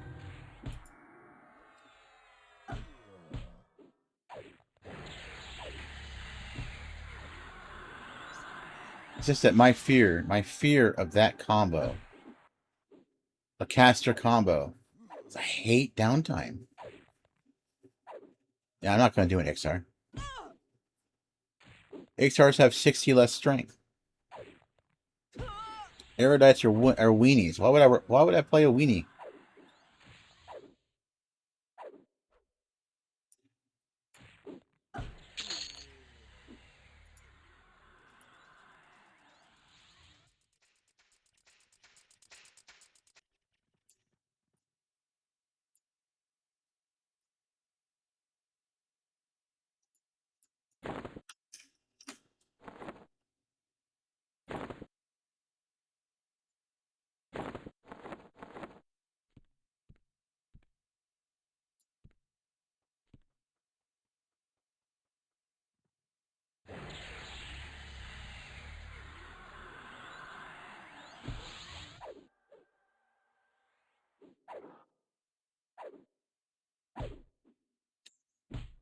Don't put your eggs on the Kunark making major changes. They've already said Kunark is going to be nothing like we know. I have a very strong feeling that there's not even going to be a level cap increase with Kunark. That's just a guess, but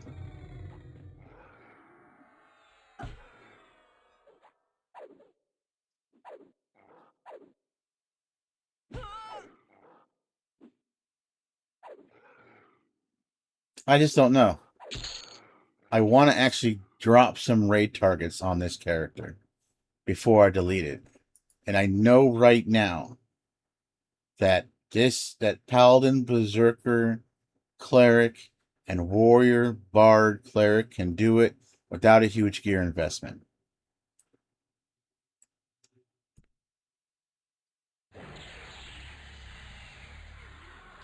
So I think I'm going to keep this.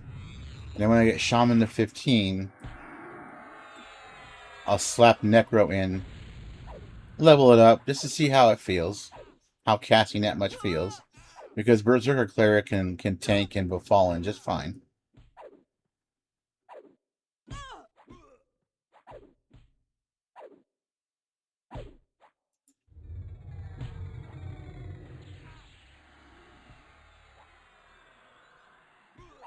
And just see how it feels to spend more mana like that.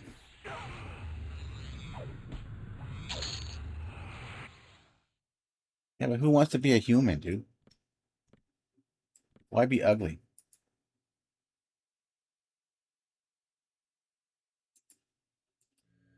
Gotta be pretty ogre. Look at that.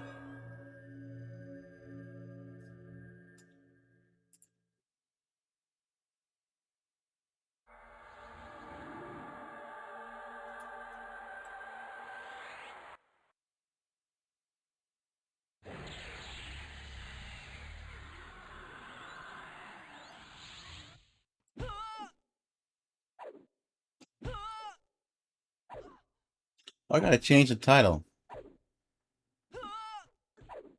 Damn.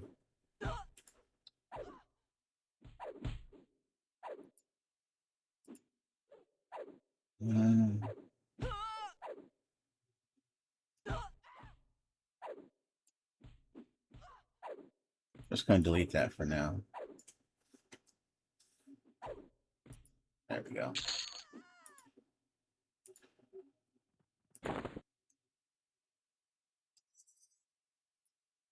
Okay, let's try this guy.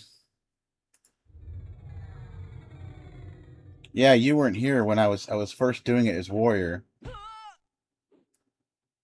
And then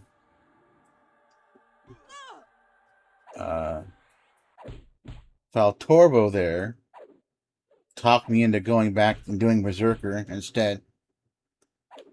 And of course I put Berserker on, put Berserker stance on, and yeah, he just start mowing shit down, man.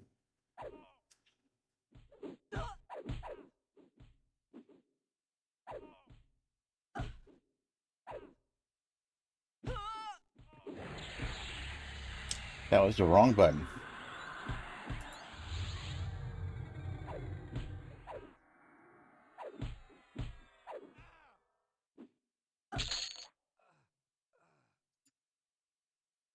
You didn't drop anything that time.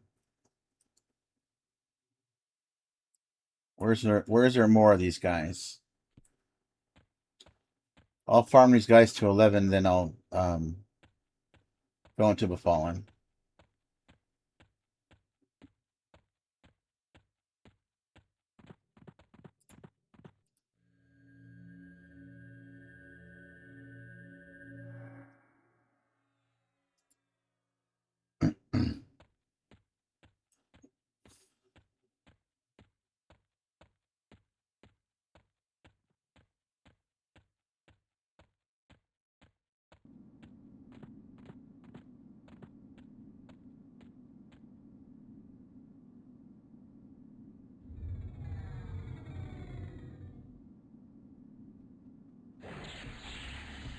Son of a mother.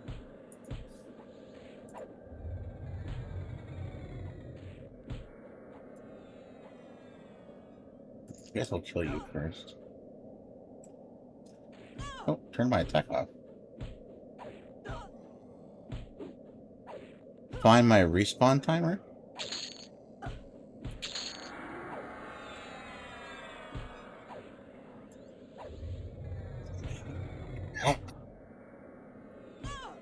I have no idea what that means, sir.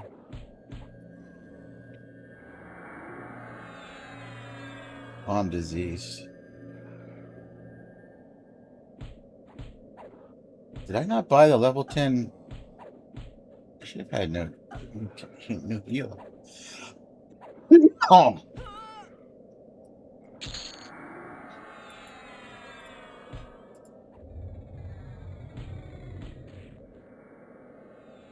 Sorry for the coughing. My medications make me cough a lot.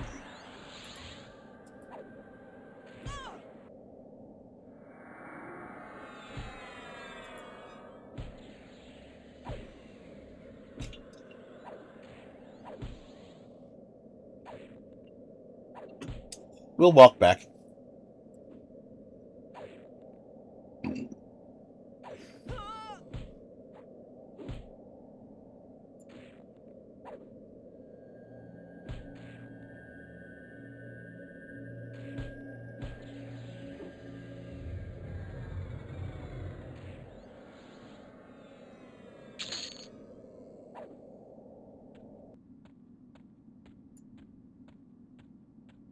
Walk back funny.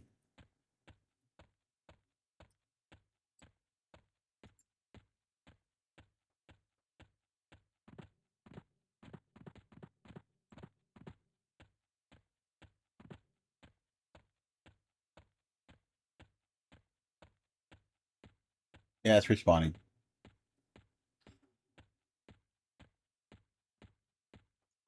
God damn, he's undead.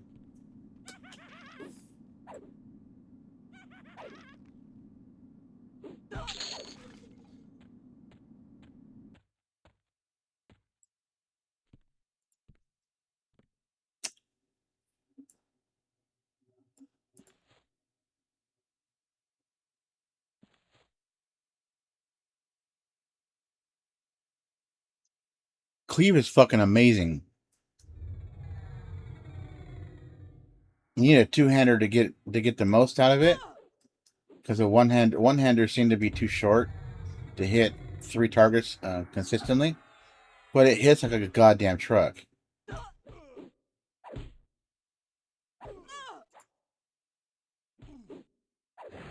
It also drains your endurance.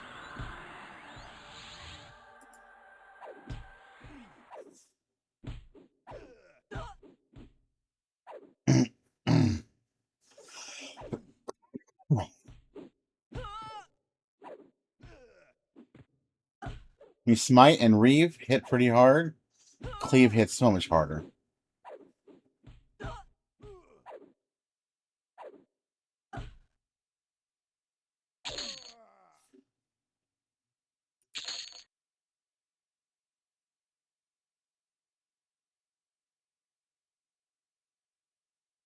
It can. On each target it hits. So you can have this big old thing spam of 6 to 9 cleave hits.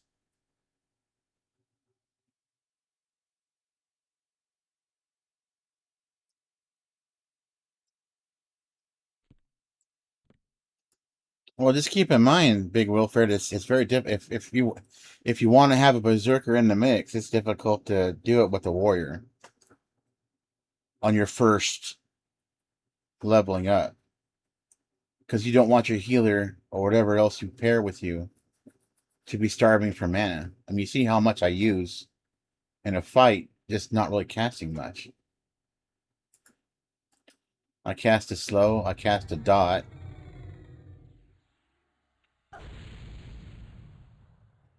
And I'm down to 80%.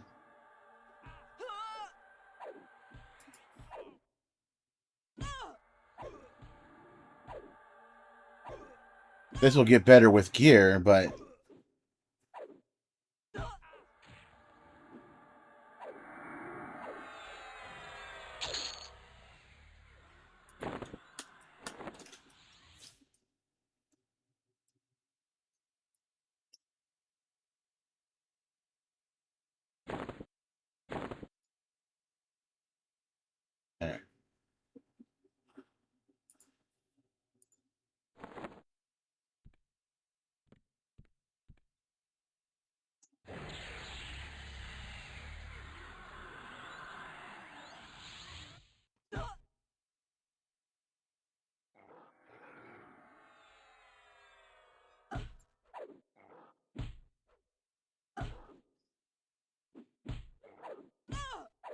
I will say that Paladin really,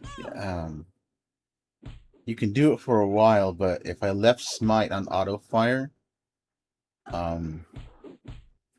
had real problems with mana. Smite eats a lot of mana. Eats 2% per swing, 4% if it double attacks. Did I get anything new? Dash. Disarm.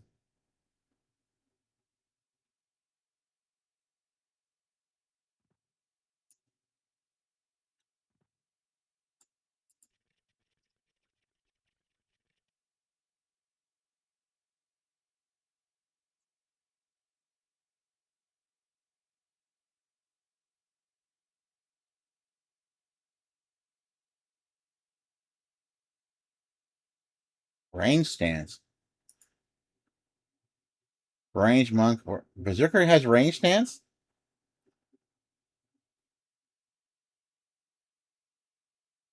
Range attack has no limits, 20% extra bonus, and can double and triple attack. Every point of damage consumes endurance, darkly based on your strategy skill. Why does Berserker have range? Whatever.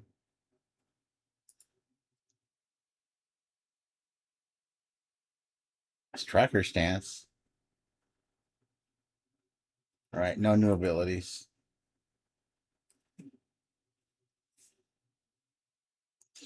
Warrior's going to be the toughest tank, dude. If you need a tank for your duo, do the warrior.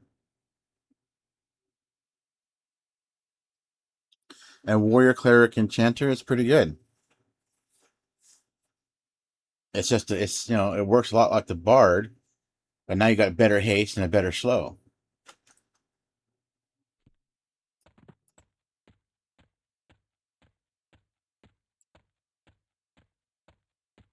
Oh, thrown weapons.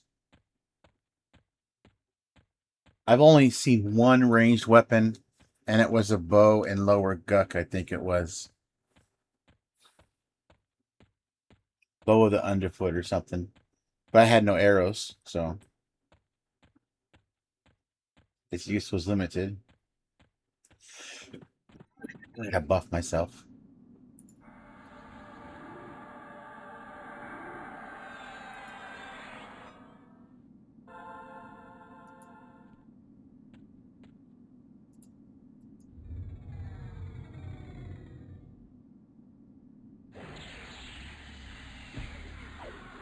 Mm.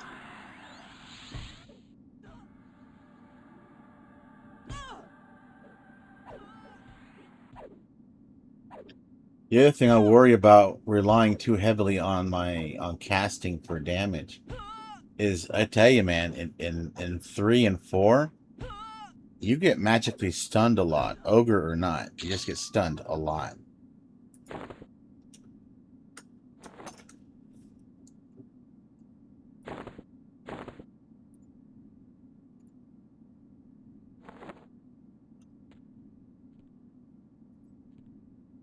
It can be hard to get anything that's long casting up.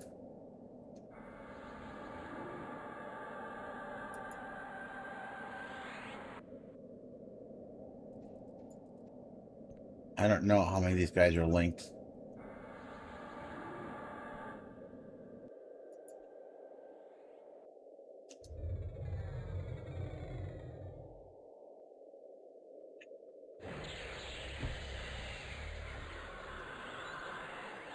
Like, before you get promised renewal, it can be a crapshoot if you even get your heal off to save yourself.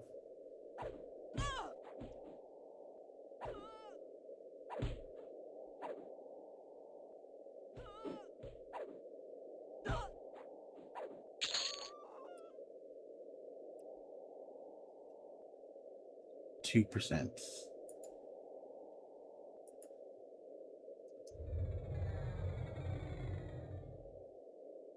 Son of a gun.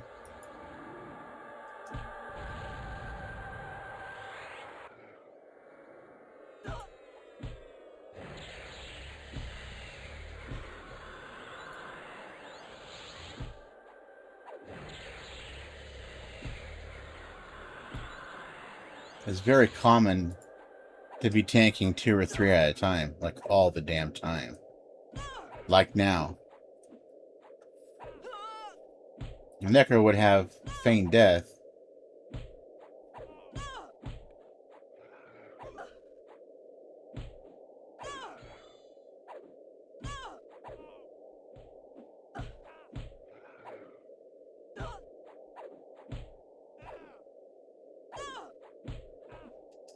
Oh, I dropped already. See, now I'm going to try to get a heal on. Oh, I got it off.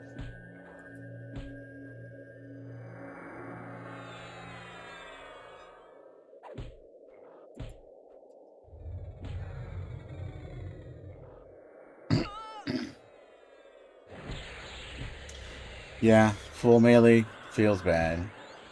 Full caster feels bad.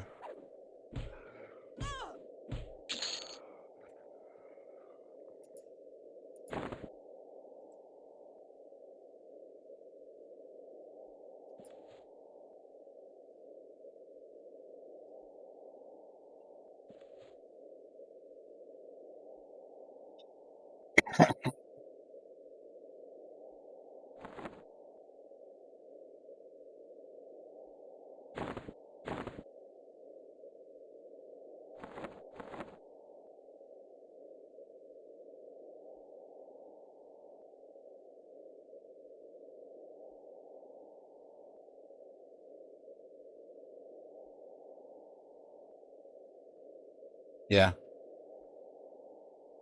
For Spellblade loadouts, on the Shadow Knight, I would use a life tap usually, but I didn't go higher than Drain Spirit, which is I think it's in around 30, because it was too expensive mana wise. For the Paladin, it's usually an undead nuke or one of the non-undead cleric nukes, but I have it off a lot.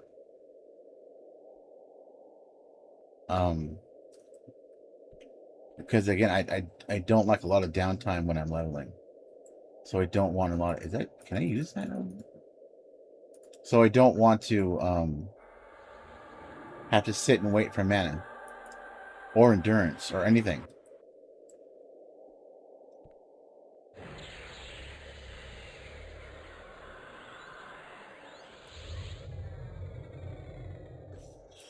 But you see, I don't need endurance to heal, and even if I'm out of endurance, my weapon's still swinging. You can't say the same for mana.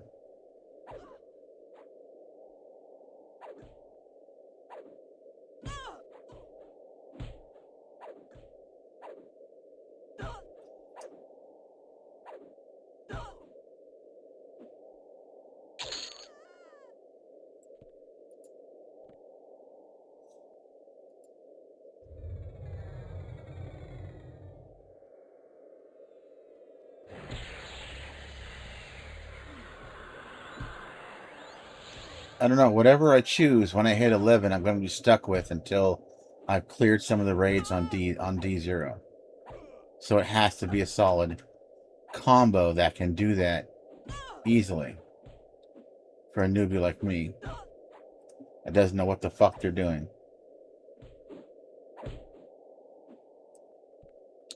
So it'll have to be a combo that can survive getting dispelled by those dragons.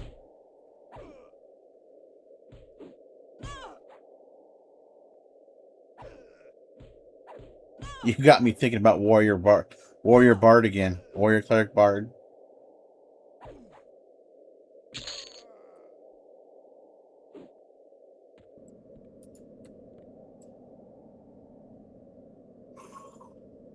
Oh. I've been streaming for 9 hours.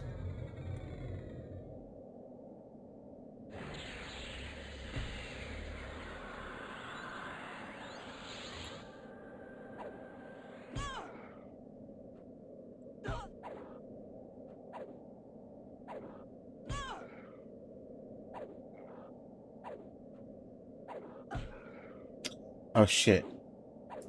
I gotta turn this off. There we go. You guys aren't supposed to be able to see the chat. For some reason, I don't know why. The chat's supposed to be covered. Alright. I gotta choose now.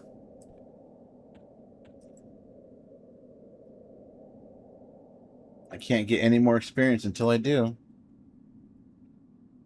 Alright, I did SK. I didn't like SK.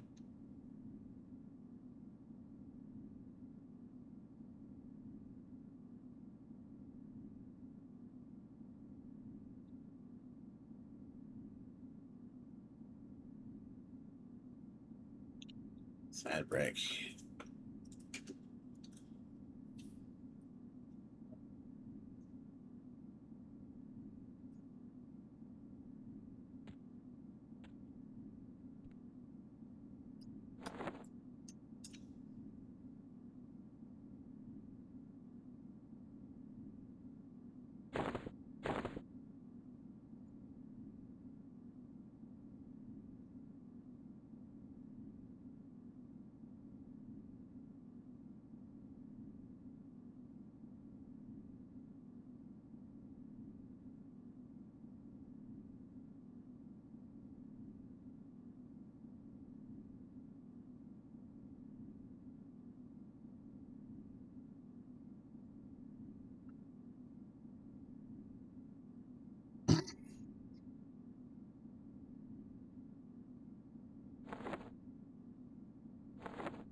Ad break over?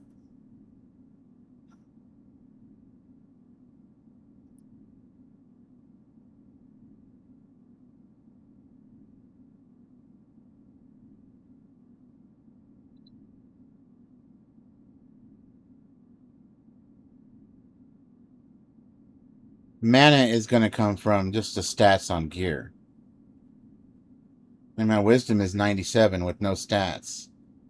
Because I got cleric on. Cleric and shaman.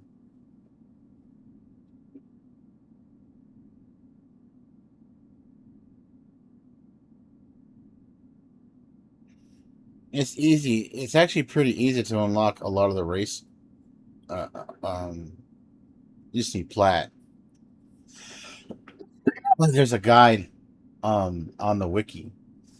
You can't unlock Halfling, Froglock, and Ixar right now. But a lot of the others don't seem that difficult to do. It's just some are faction grinds, and some of those faction grinds you can do by buying a buttload of something you can turn in.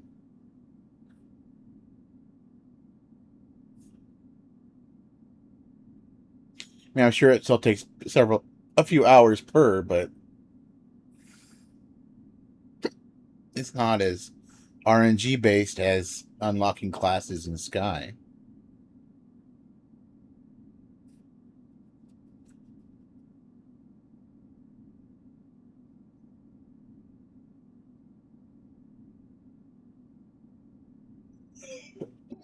Oh, why? Bars get sneak. You can throw rogue on anytime. Get sneak.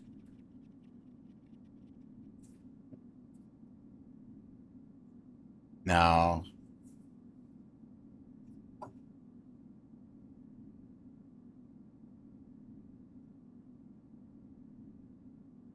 Well, D0 on D1, anything goes. D2, most things goes. D3, you gotta approach it from a different mindset. You're not gonna be kiting. You're not gonna be clinging darkness, FD pulling, and splitting because unlike on live and TLPs where you would apply clinging darkness on the thing that came out and it hit FD and everything runs back, but the mob with clinging darkness sends still. That's not what happens. As soon as you drop combat, your buffs are taken off. They just run right back. So you can't split pull with FD and snares.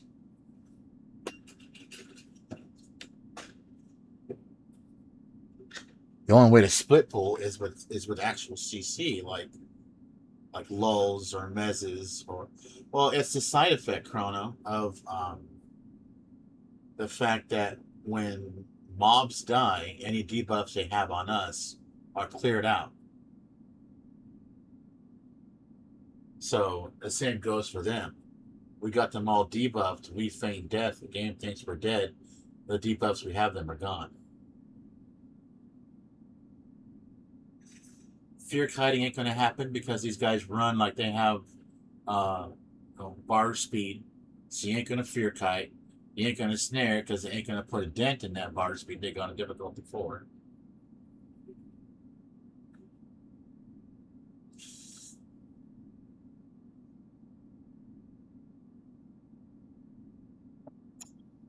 Damn chair.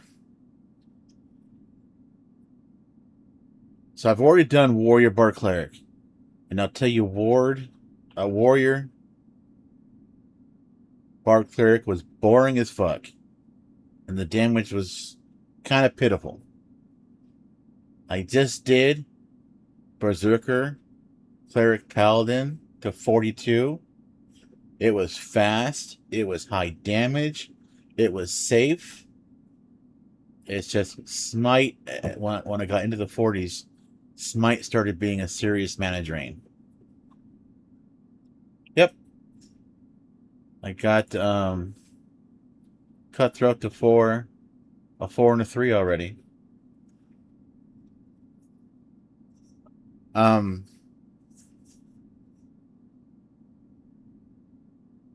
you do Warrior Necro. Not you see Shaman here. I'm stuck with Shaman until 15. for shrink. Because I can't get down into the lower sections of Fallen without shrink unless I want to fall through the well and go right into the level 20s. um, Warrior Necro Cleric. I know that Goober Grimthol did that, right? He did Warrior Cleric Necro. He liked it. Necro gave him a lot of mana regen, fed into the Cleric, and he had dots. But I was also watching him doing, mostly in a group, trying to do higher difficulty Kazakh Thule, and he was not able to get a lot of his dots to land. So, Warrior Necro Bard, is that what he did? I thought he said, yeah, I thought he started with, I thought he started Warrior Necro Cleric.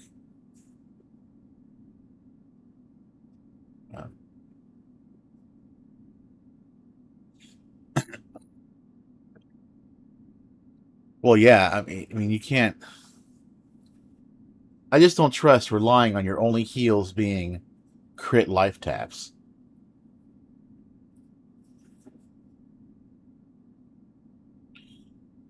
When I had the SK Cleric Bard going, and when those life taps would crit, after I had all the spell damage, spell crit, and spell crit damage AAs done, I mean, it was pretty awesome getting a 2K heal from one of those. But it was something you couldn't rely on.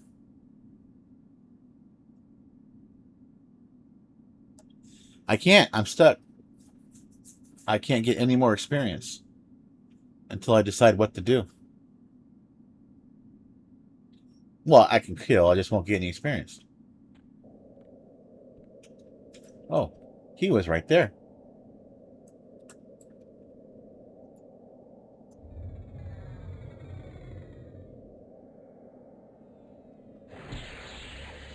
I mean, I can kill for rings, right? I don't know. I'm so addicted to Berserker stance now. And watching that guy, that paladin, able to stay in Berserker stance for the majority of that fight versus if I had to go warrior, I don't know if I could stay in offensive stance. The offensive stance uses a lot more endurance than Berserker does.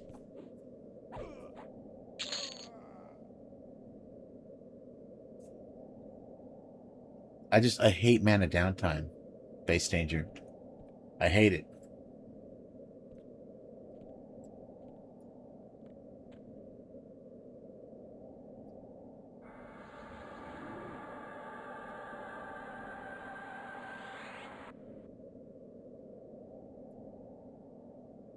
Also, the combination of Cleric and Paladin will have more mana than Cleric and Necro. That was tested a couple days ago. I think it was Giggle Mage who tested that one.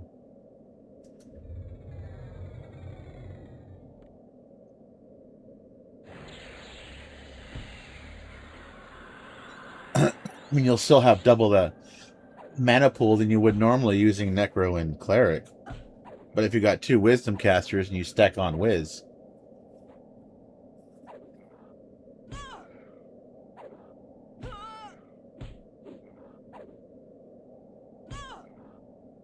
no. In fact, instead of in that combination of Knight, Berserker, Cleric, Paladin always wins for two reasons. One, Paladins get a haste buff in the 40s. 20% permanent haste buff. Two, Paladins are considered a second wisdom class for divine invocation healing.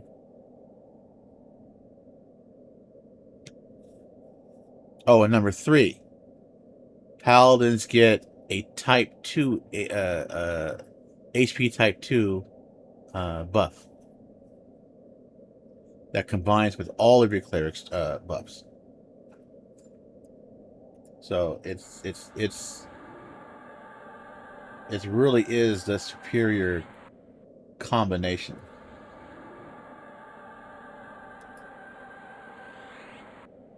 The SK will for sure do more single target damage. That's indisputable because Reeve is always going to do more damage than Smite.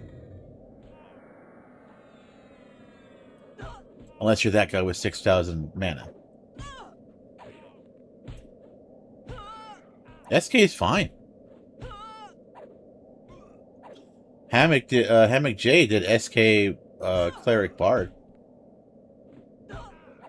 But he did find that because it can't tank as well as Warrior, when he was trying to do D4 raids and he failed, he flipped SK to Warrior and redid them and was able to do them. So, but the damage was a little bit lower.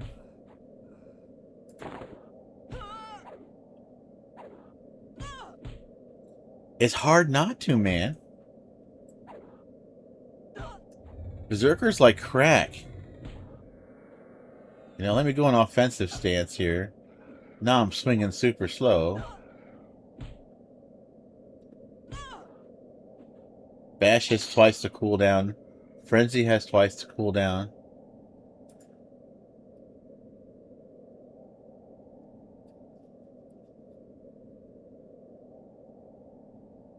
Yeah, Harm Touch is disappointing. Harm Touch only did like 900 damage at 50. And it's got a 20-minute cooldown. Lay on Hands, it's got a 15-minute cooldown. And it's a complete heal.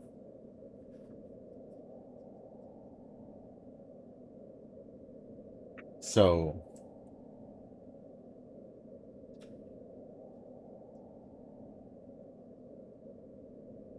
it's just... Berserker Stance is crack.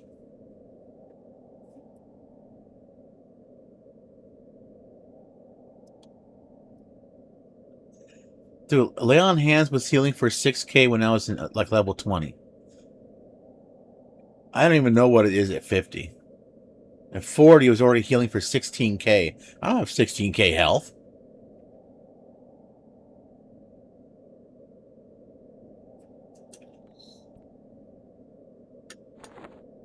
What is this nonsense I'm listening to?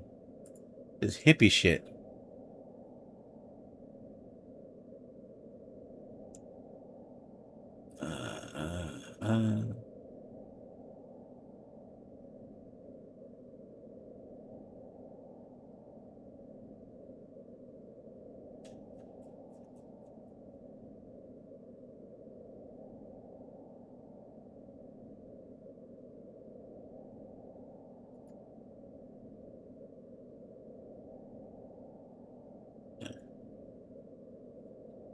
Do that instead.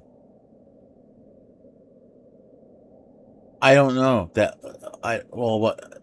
I'm afraid they're going to nerf the interaction of this thing having the cooldowns on all abilities. Because the description of Berserker Stance says it, because there's been complaints on the beta forums about the fact that it works this way.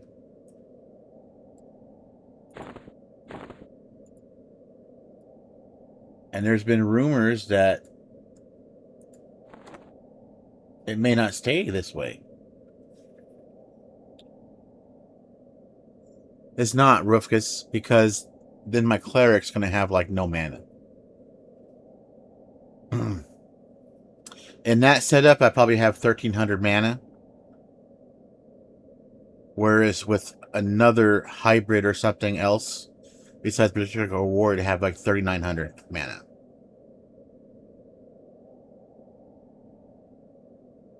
It is. And the minute you can't use Berserker Stance, you basically lose all benefits of Berserker, with the exception of the higher two-hand slashing skill cap.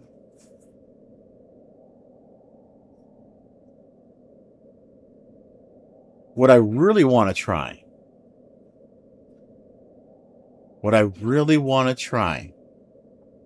is to see if Ranger can tank for shit. Because if you can do Berserker Cleric, Ranger, then your Berserker is now dual wielding in Berserker stance. That would be fucking insane.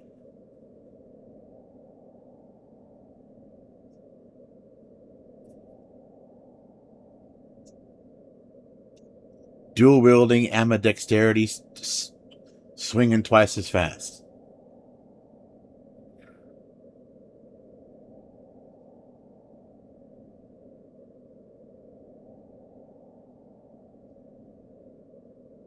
Because Warrior doesn't have a mana pool, Wilfred.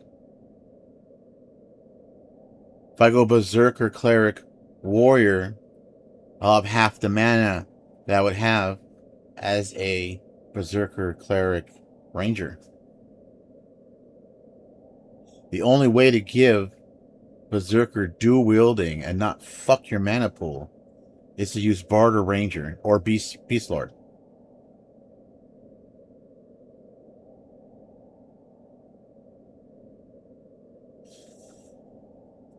But if you're doing Berserker with bows, then you're not using range stance. And if you're not using range stance, then your bow can no longer double and triple attack.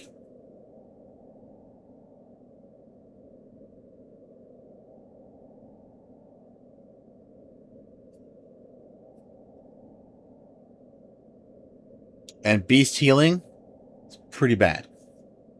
Beasts don't get a slow. No, they get a slow. They don't get a haste.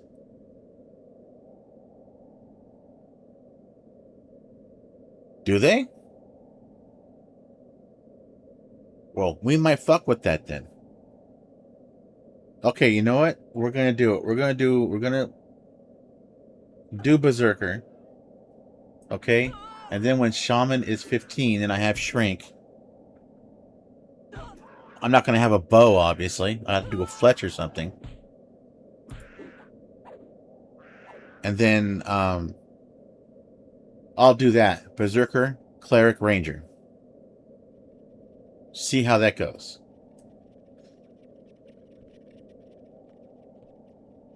I have to get Shaman up first. Alright, let's lock it in.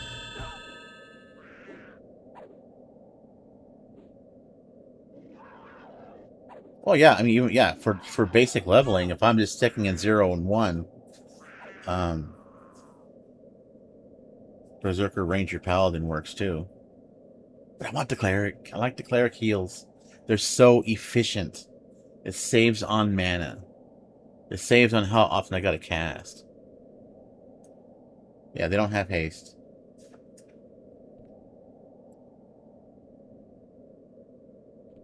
Okay, I'm sitting here yapping and my buffs wore out.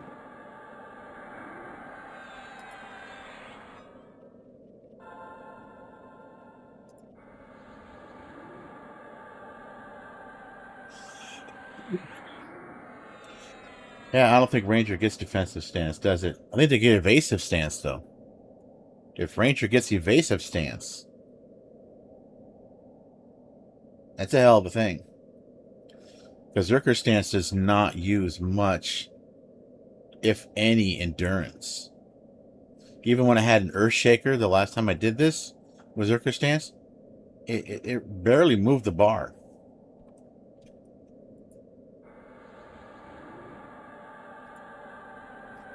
We'll get a couple more rings, then we'll hit it and then Fallen.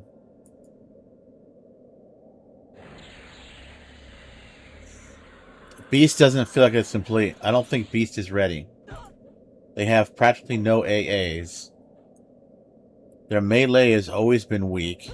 Their healing, except for their pet healing, is trash. The only reason why anybody has Beast Lord in their builds right now is to complement Magician pets.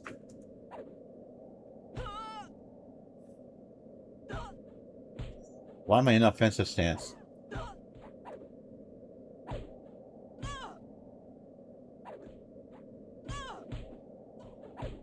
Berserkers also get higher. Berserker gets higher physical crit because they get a class crit chance AA, and then Ranger gets a class attack AA. that is crazy powerful. It's like I think it was 104 attack power at 50. It's basically almost a 20% increase in attack. It's just, can it take a hit?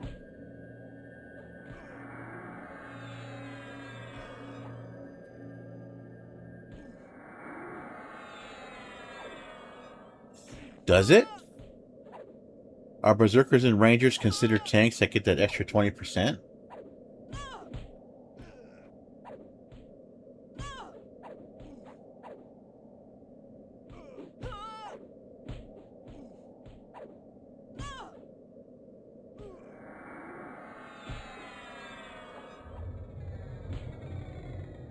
Well, I'm not investing in that AA for a long time. I will get everything else before I get the stun AA on an Ogre.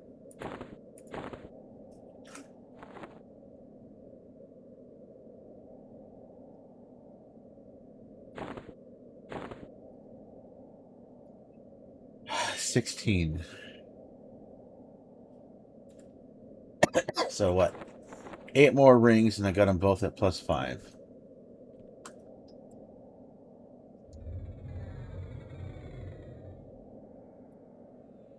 Yeah, 40 AAs. That's a lot of AAs, man. Most AAs I've gotten was on my first character. No, the second character I made. 120 hours played, I had about 300 AAs. I can't imagine putting 40 into just one. A Bogre? Yeah, it's funny. Sounds like Booger. Hell, that'd be a funny name for launch, too. Bogre. Bogre, last name on my finger.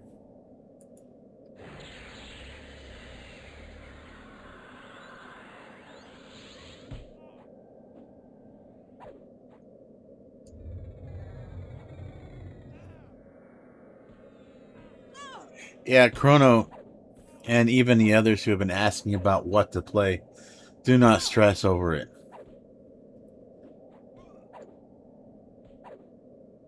I've got my friend who is looking to join has also been kind of, I don't even know if he'll join. His wife might not let him. He's kind of busy doing stuff with their production company. But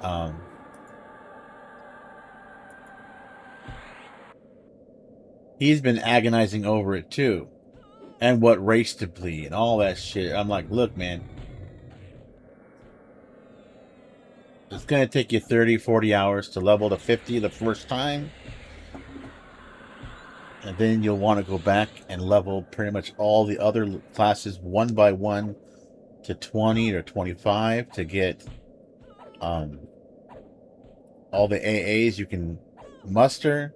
Then you're probably going to want to start unlocking races, unlocking classes.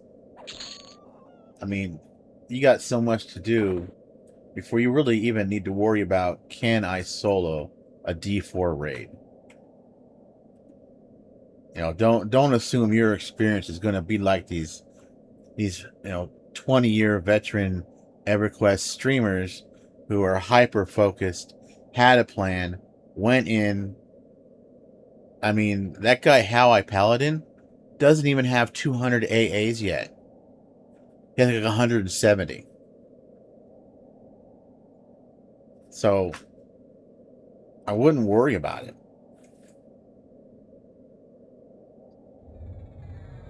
Play what you think is going to work.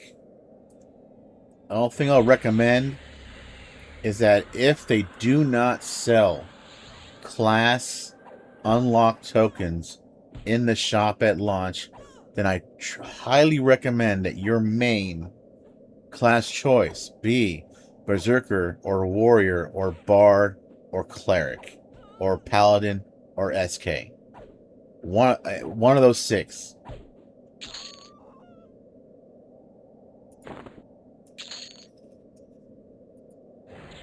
This ring drops pretty damn often. Far more often than any of the rings in the Fallen, that's for sure.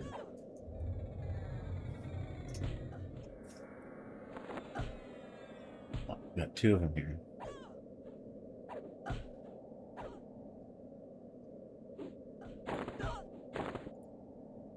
Right. 8.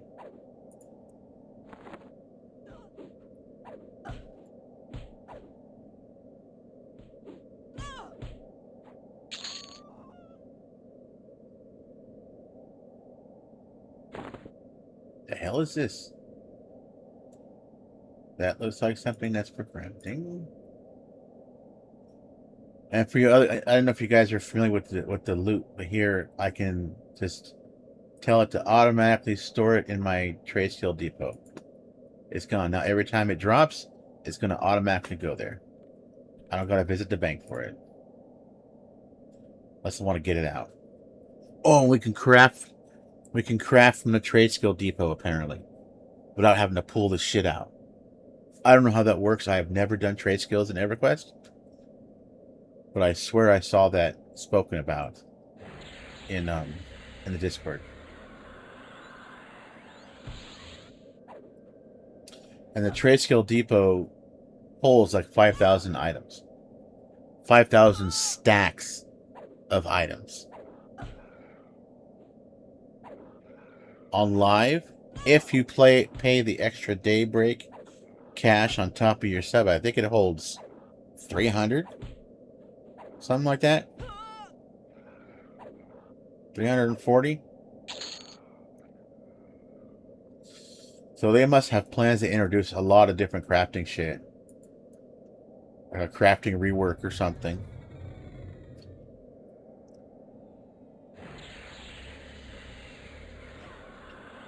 I mean, that's the game. That's gonna be the game. Base danger. If you only do your 3, you don't grind AAs. And if you even do like how I paladin, and you're able to kill D4 stuff with only 100 and something AAs, you're gonna burn yourself out.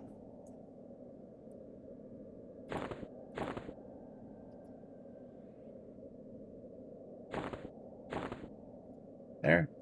That one's +5. We'll +5 the other one, and then go into Befallen. I want to get my scythe, whatever the fuck it is. I have been streaming 9.5 hours. What is wrong with me? That 1 to 10 in Fearod took so long, man. That took so long. I don't want to do that again for a while.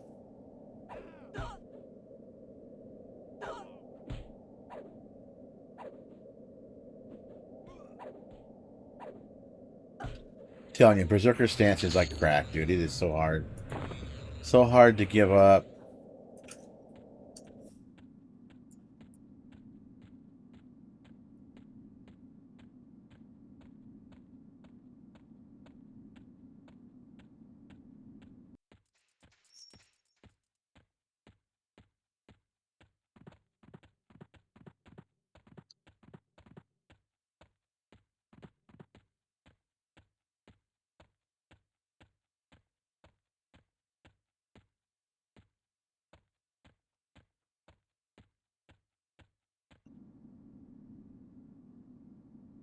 Wait, let me.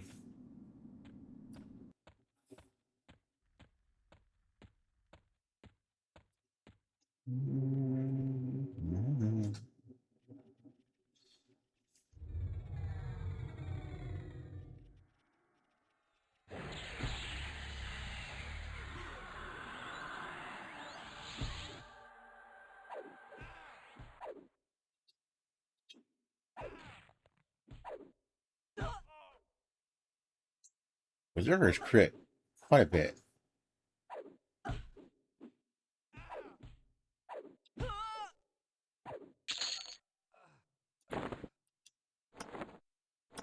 need 2 more, I think. Is that rare back up? He is, but we're not ready for him. Yeah, it's not bad.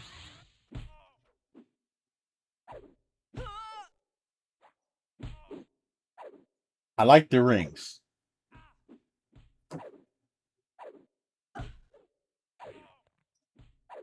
The rings come in quick, but after +5, it's going to take a lot longer to start leveling up when I'm stuck on +2. Is that 3? That's 3. Please land.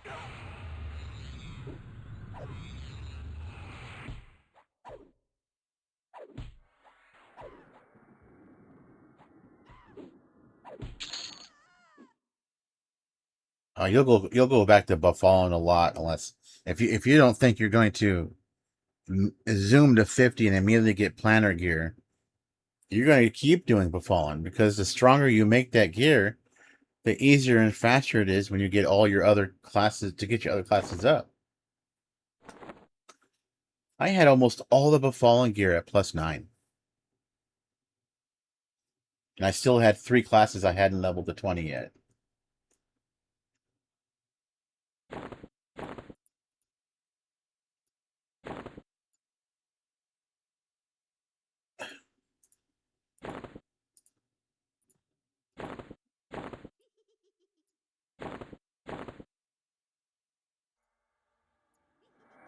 Alright, so we got 2 AC6 Dex 7 rings. Now we make the walk to Buffalon.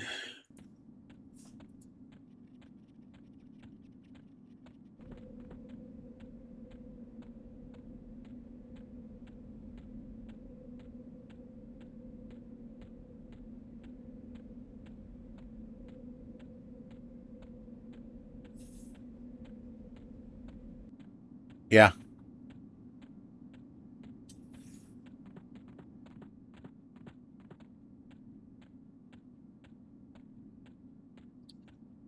I don't know if I want to do Druid and Wizard at 25.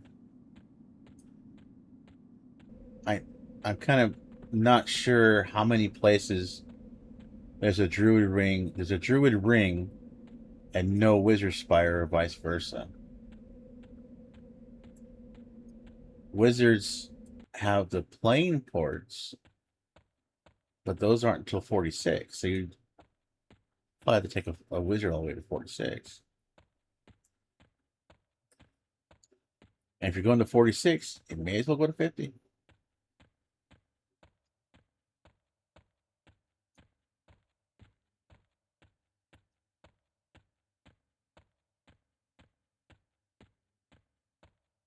Yep.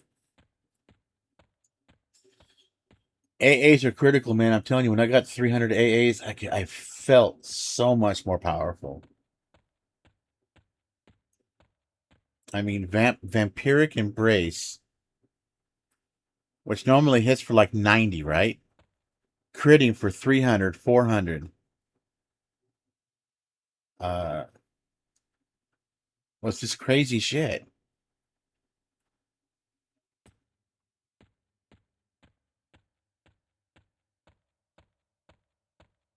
Wait, am I going the right way? Yes, this is the way. Then the West Commons, and then... Right? Am I going backwards?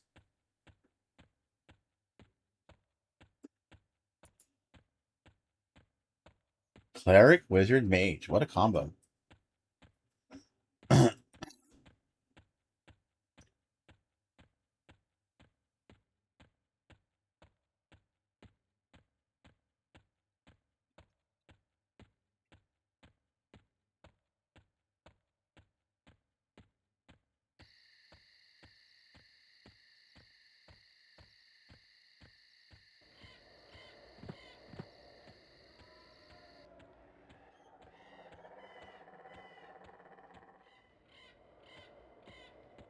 Look at how fast she's running. But she does not have Sal. This is the naked running speed of a level 50 with max athleticism. It's 40. Whatever that is. 40.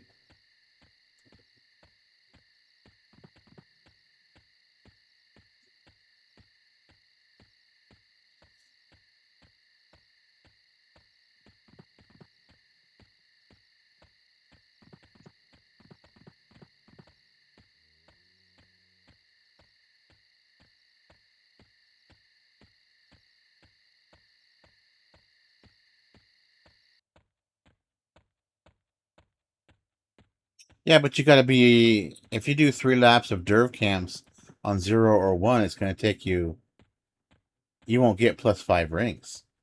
That's why I went to +2.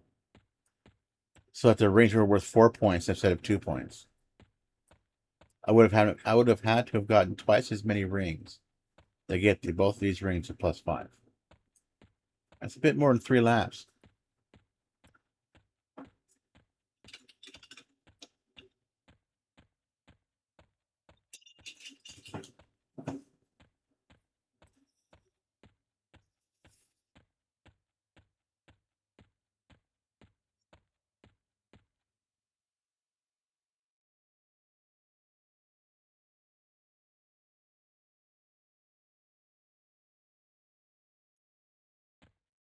I should be in bed now, but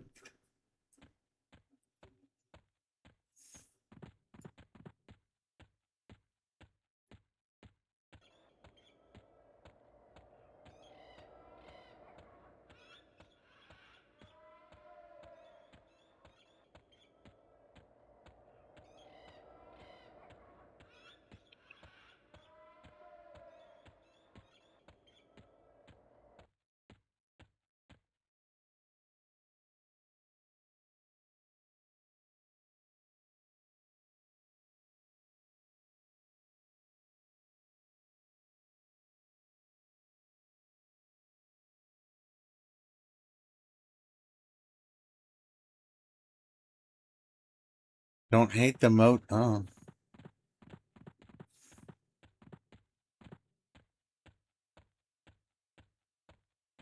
So someone suggested, because caster damage is falling behind at endgame, someone suggested using moats to upgrade the power of spells, and it seems like that idea went over well. So it could be, wait a minute, am I too high? Where am I?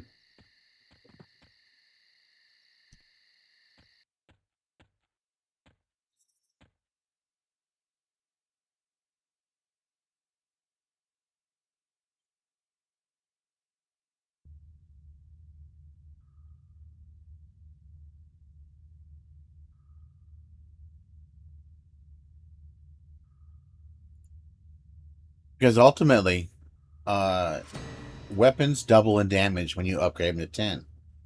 But spells don't. There's no way to increase the damage of spells.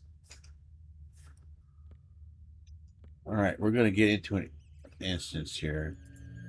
We're going to be on 1. Because I want to level this shaman quick and not care about gear.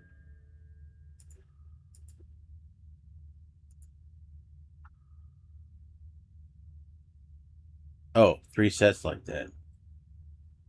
Yeah, so if on your second set, I assume you'd be on +4. You set North Road at +4 and go through with buffed out gear and buff those rings again.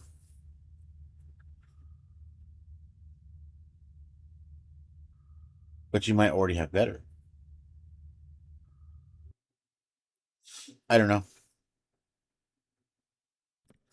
The platinum ring out of here is actually pretty damn powerful.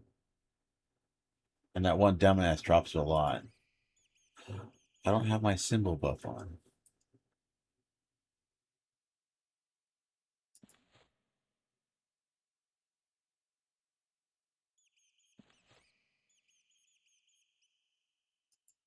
What else did I get at 11?